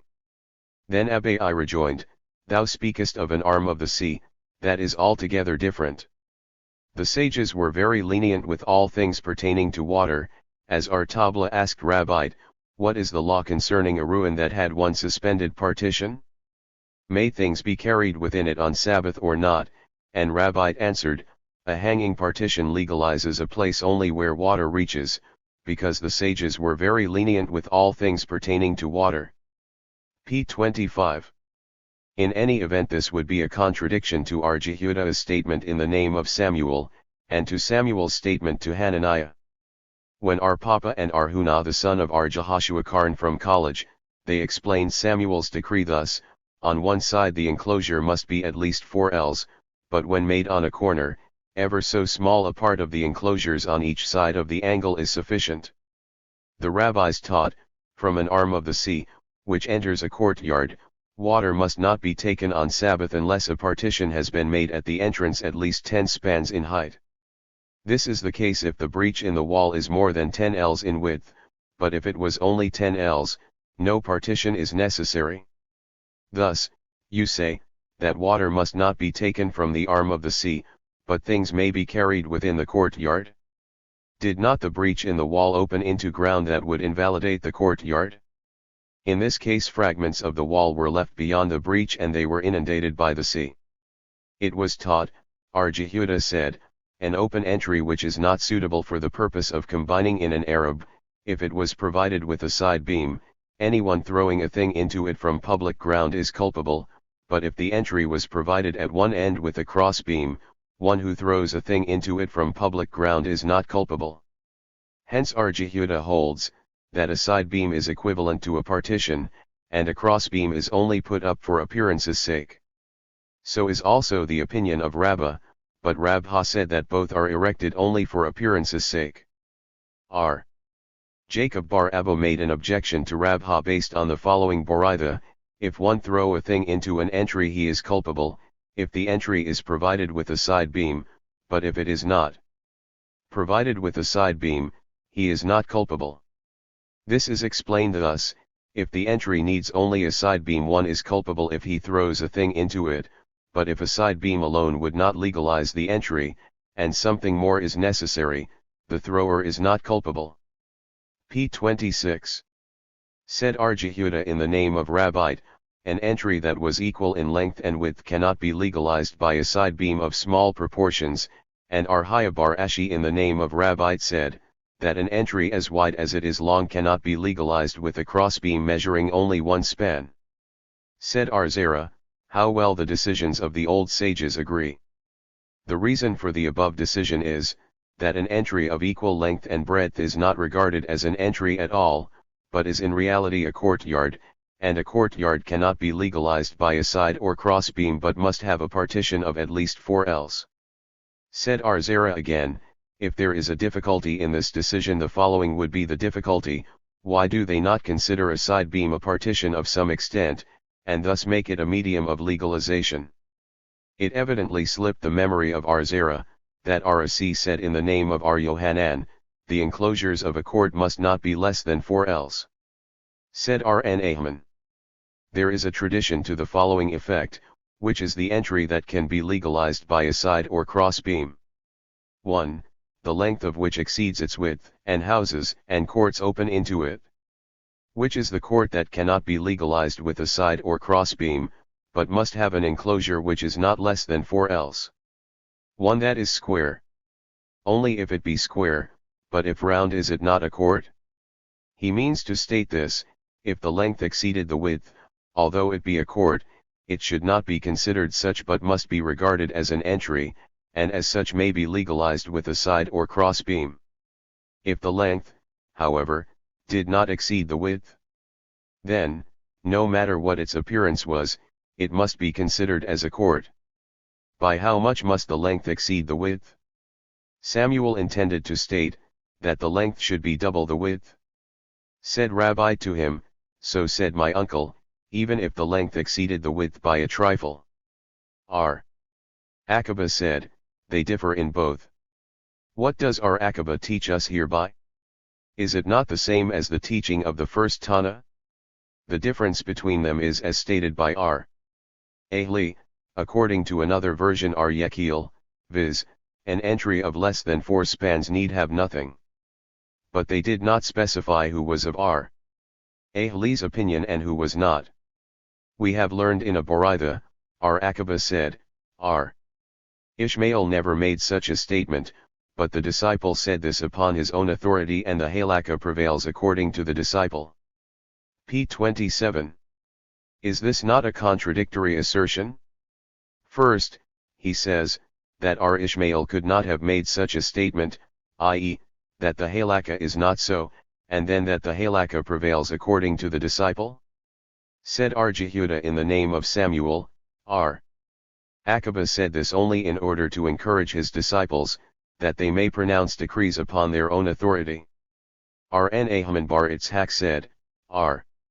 Akiba really said that R. Ishmael made no such statement, but the decree of the disciple was correct and should stand.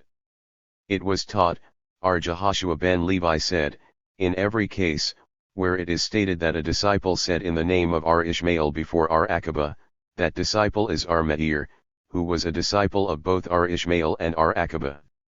R. Aha bar Hananah said, it is known to him, who said one word and the world was created, that in the generation of R. Meir there was not one who was his equal, but why do not the halakhas prevail according to his decisions? Because his colleagues could never arrive at the conclusion of his decrees. If he decided that a thing which was unclean was clean, he proved it to them by a reason, and vice versa. We have learned in a Boraitha, that his name was not Meir but Neri. Why was he called Meir? Because he enlightened the eyes of his colleagues in halakhas. Where the name R. Neri is mentioned, it refers to R. Nehemiah or to R. Eliezer ben Arak. Why do they call them Neri? Because they clarified the vision of their colleagues in the law. Rabbi said, why am I more sagacious than my colleagues? Because I once saw the back of R. Meir, and if I could look upon his face I would be more sagacious still, as it is written, but thy eyes shall see thy teachers. Said R. Abahu in the name of R. Yohanan, R. Meir had one disciple, and his name was Simniakos, who could give 48 reasons for the uncleanness of unclean things and the same number of reasons for the cleanness of clean things. Said R. Abba in the name of Samuel, 3 years the school of Shammai and the school of Hillel disputed. One school said that the halakhas prevail according to their opinion. p. 28. And the other claimed that their decrees should stand. Finally a heavenly voice was heard to the effect that both schools disputed as to the words of the living God, but the halakhas prevail according to the school of Hillel. Now if it be true that both schools dispute as to the words of the living God, why should the school of Hillel be thus favored? Because the members of the school of Hillel were modest and patient, and would always repeat the words of the school of Shammai.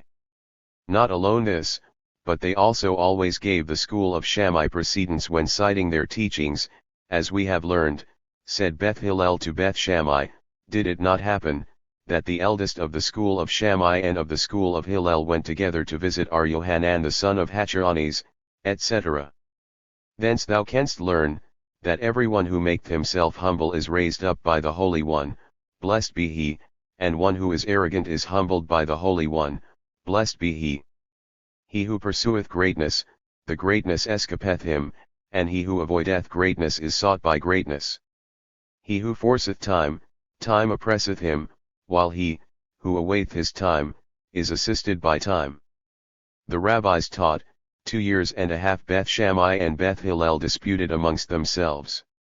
One school declared, it were better that man had not been created as he was, while the other declared it was better that man had been created as he was, than not to be created at all. Finally they came to the conclusion, that it were better had man not been created, but since that had happened, a man should always examine his actions, and according to another version, a man should always consider the deeds he is about to perform. Mishnah, the crossbeam in question must be wide enough to hold a half of a brick, 3 spans in length and in width. It is, however, sufficient, if the crossbeam be only 1 span wide, so as to hold the half of a brick lengthwise. The crossbeam must be wide enough to hold a half of a brick and sound enough to bear it. R. Jehuda saith, it must be wide enough, even if it be not sound enough.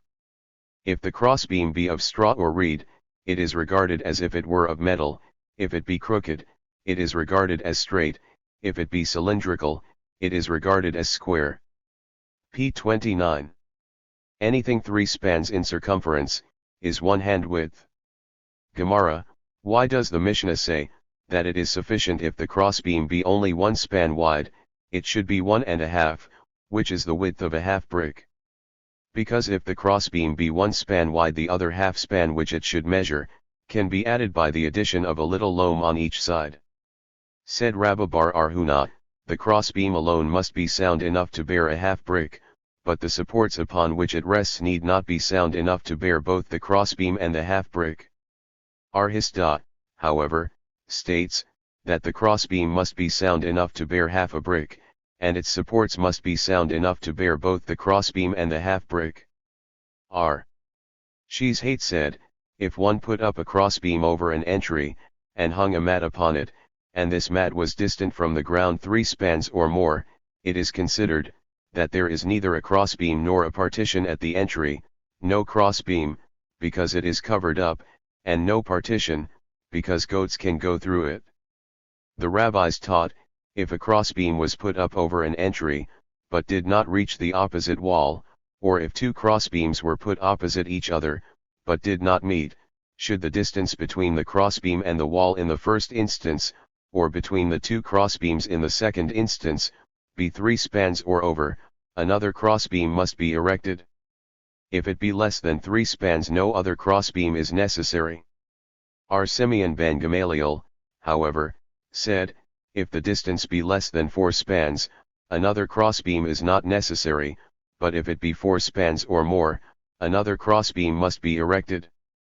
The same is the case with 2 crossbeams that were laid parallel, neither one of which was sound enough to bear a half brick, if both together measured 1 span in width, which is sufficient to bear a half brick, another crossbeam is not necessary, but if the 2 together measured less, another crossbeam must be erected.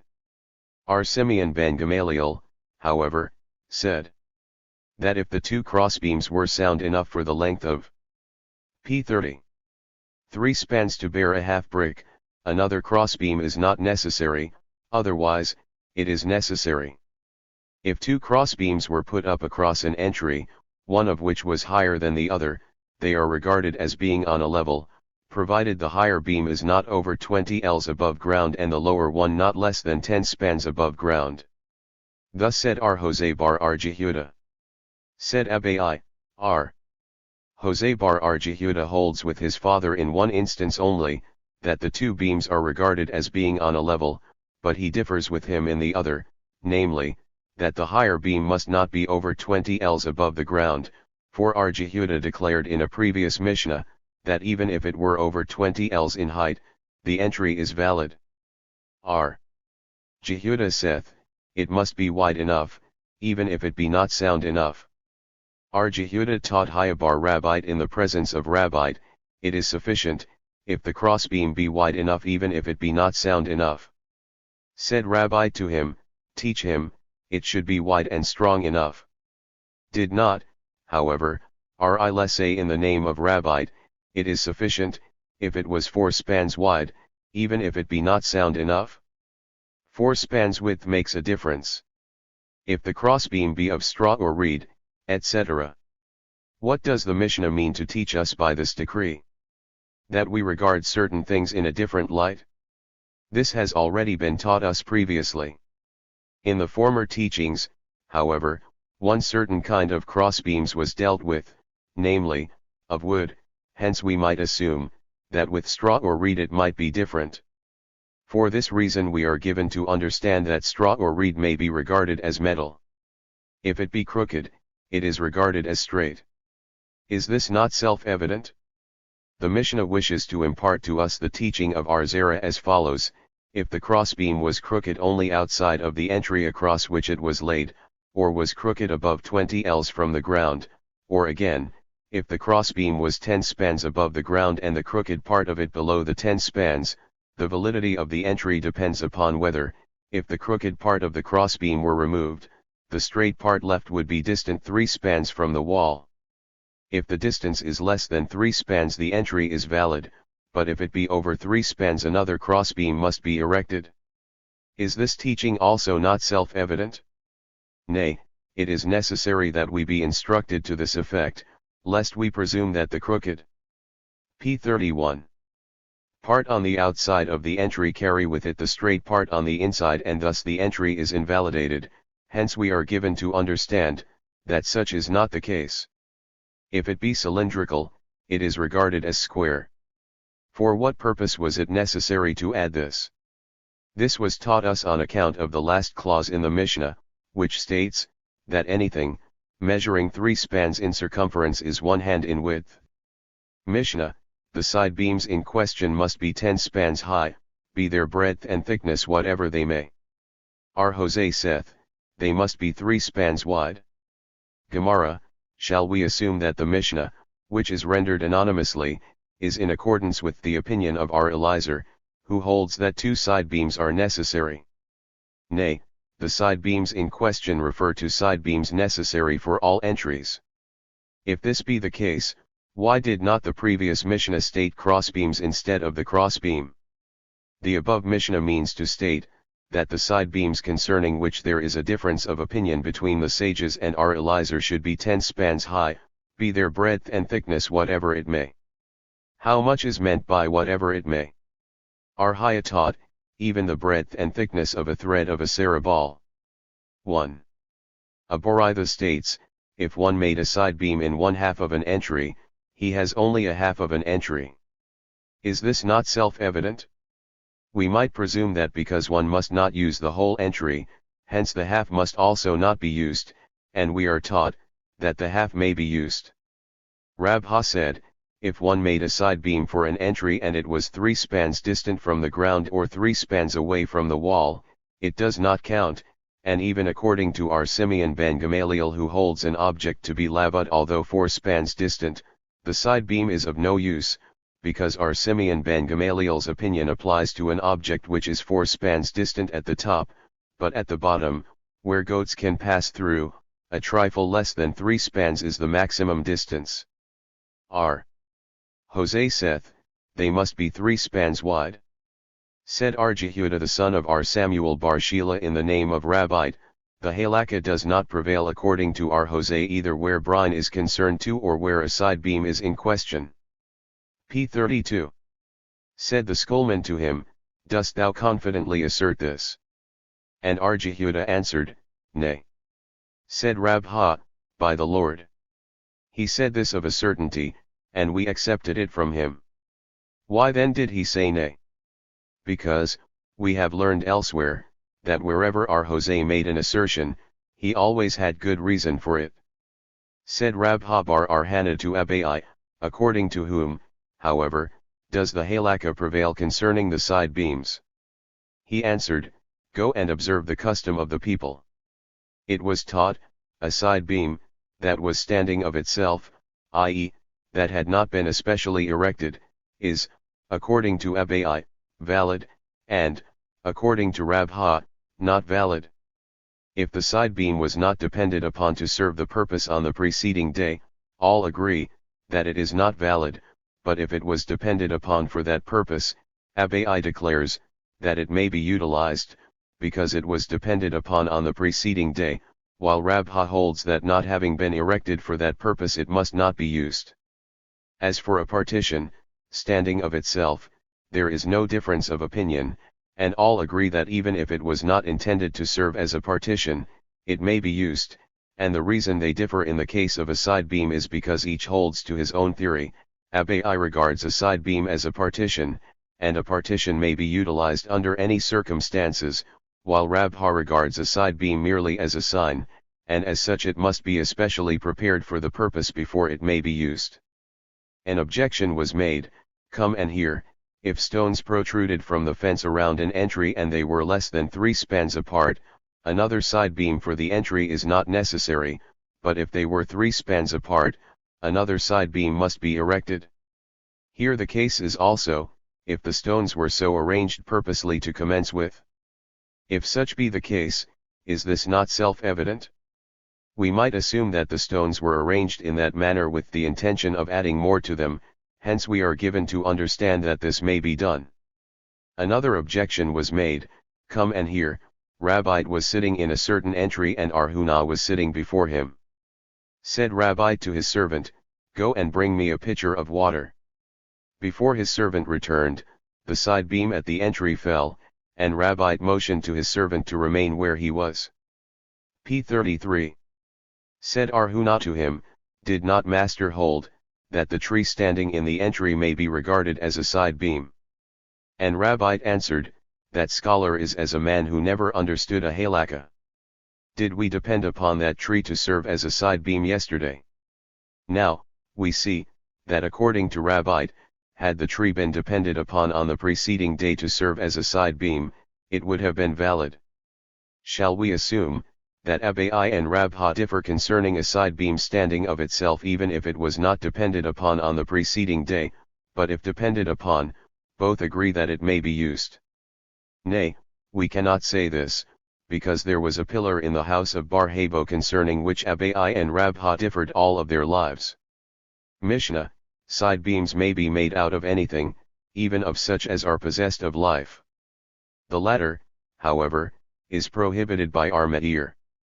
A living animal tied to the mouth of a grave in order to close it up communicates uncleanness. Our Meir, however, declares the animal clean. A letter of divorce for a woman may be written on a living animal, but our Jose, the Galilean, pronounces the letter of divorce null and void. 1. If a caravan encamp in a valley and a fence be made around the camp out of the cattle's gear, it is permitted to carry things inside of the fence, providing the fence be 10 spans high and the open spaces therein do not exceed in extent the fence proper.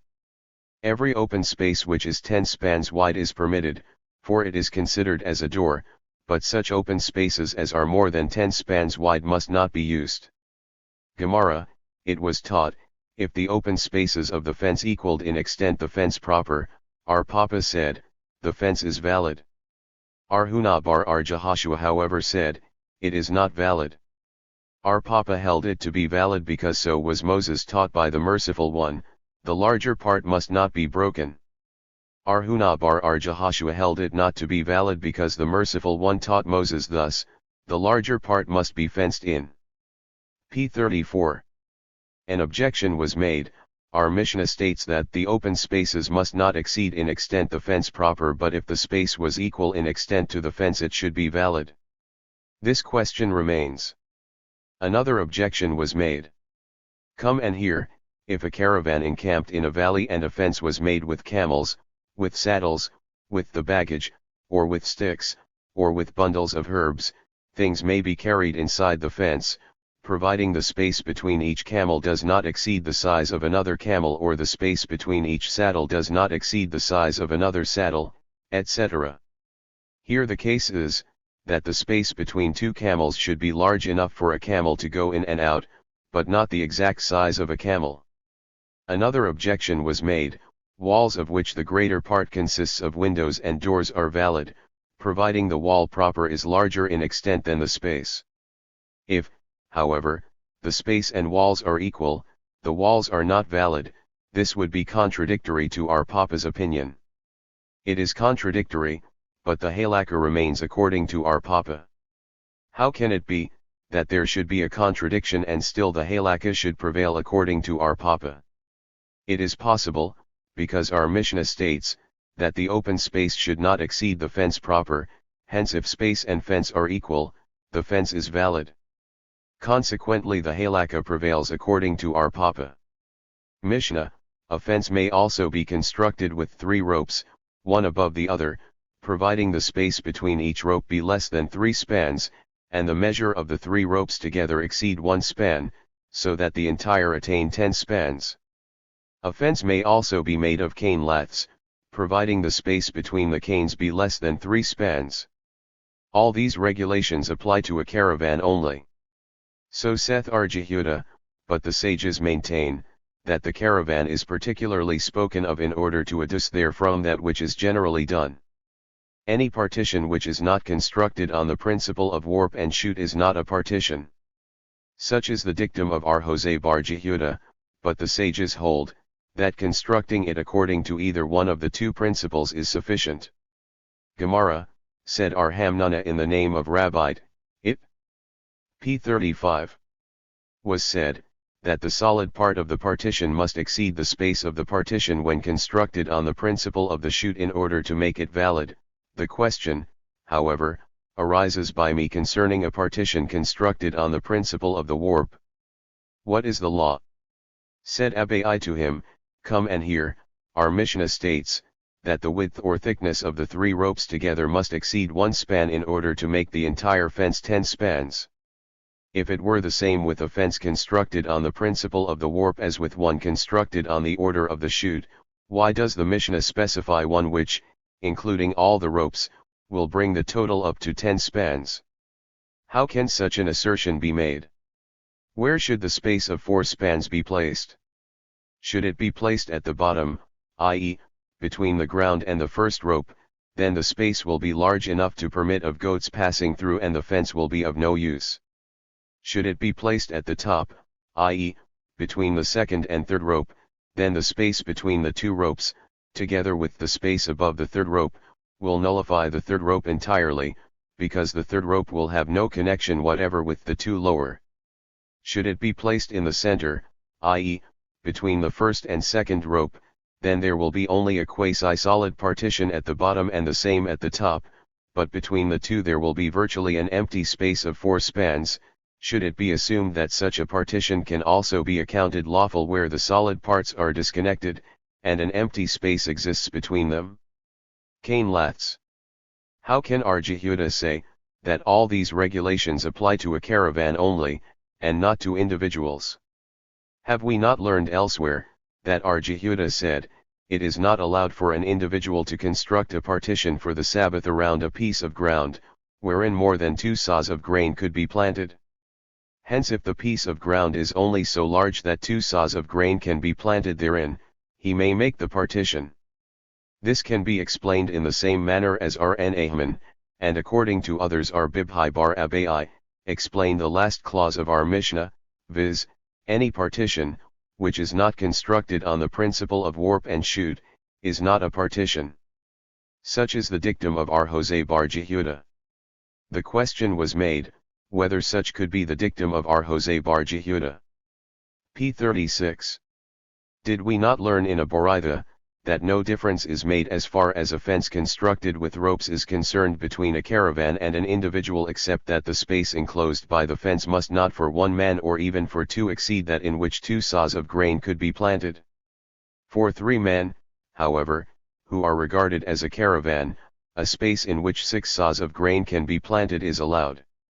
So said R. Jose Bar Jehuda, but the sages maintain, that there is absolutely no difference made between a caravan and an individual, and that they may enclose all the space they require, providing they do not enclose superfluous ground to the extent that 2 saws of grain could be planted in such an empty space. How can R. Jose Bar Jehuda state that a fence must be constructed according to the principles of warp and shoot? Does he not allow a fence made with ropes, which is only on the principle of the warp? And R. N. Ahman, according to others R. Bibhai Bar Abai, answered and said, that R. Jose Bar Jehuda requires a partition to be constructed on both principles only in order to allow even an individual all the space necessary. Now, the same can be said in answer to the question made concerning the contradictory statements of R. Jehuda.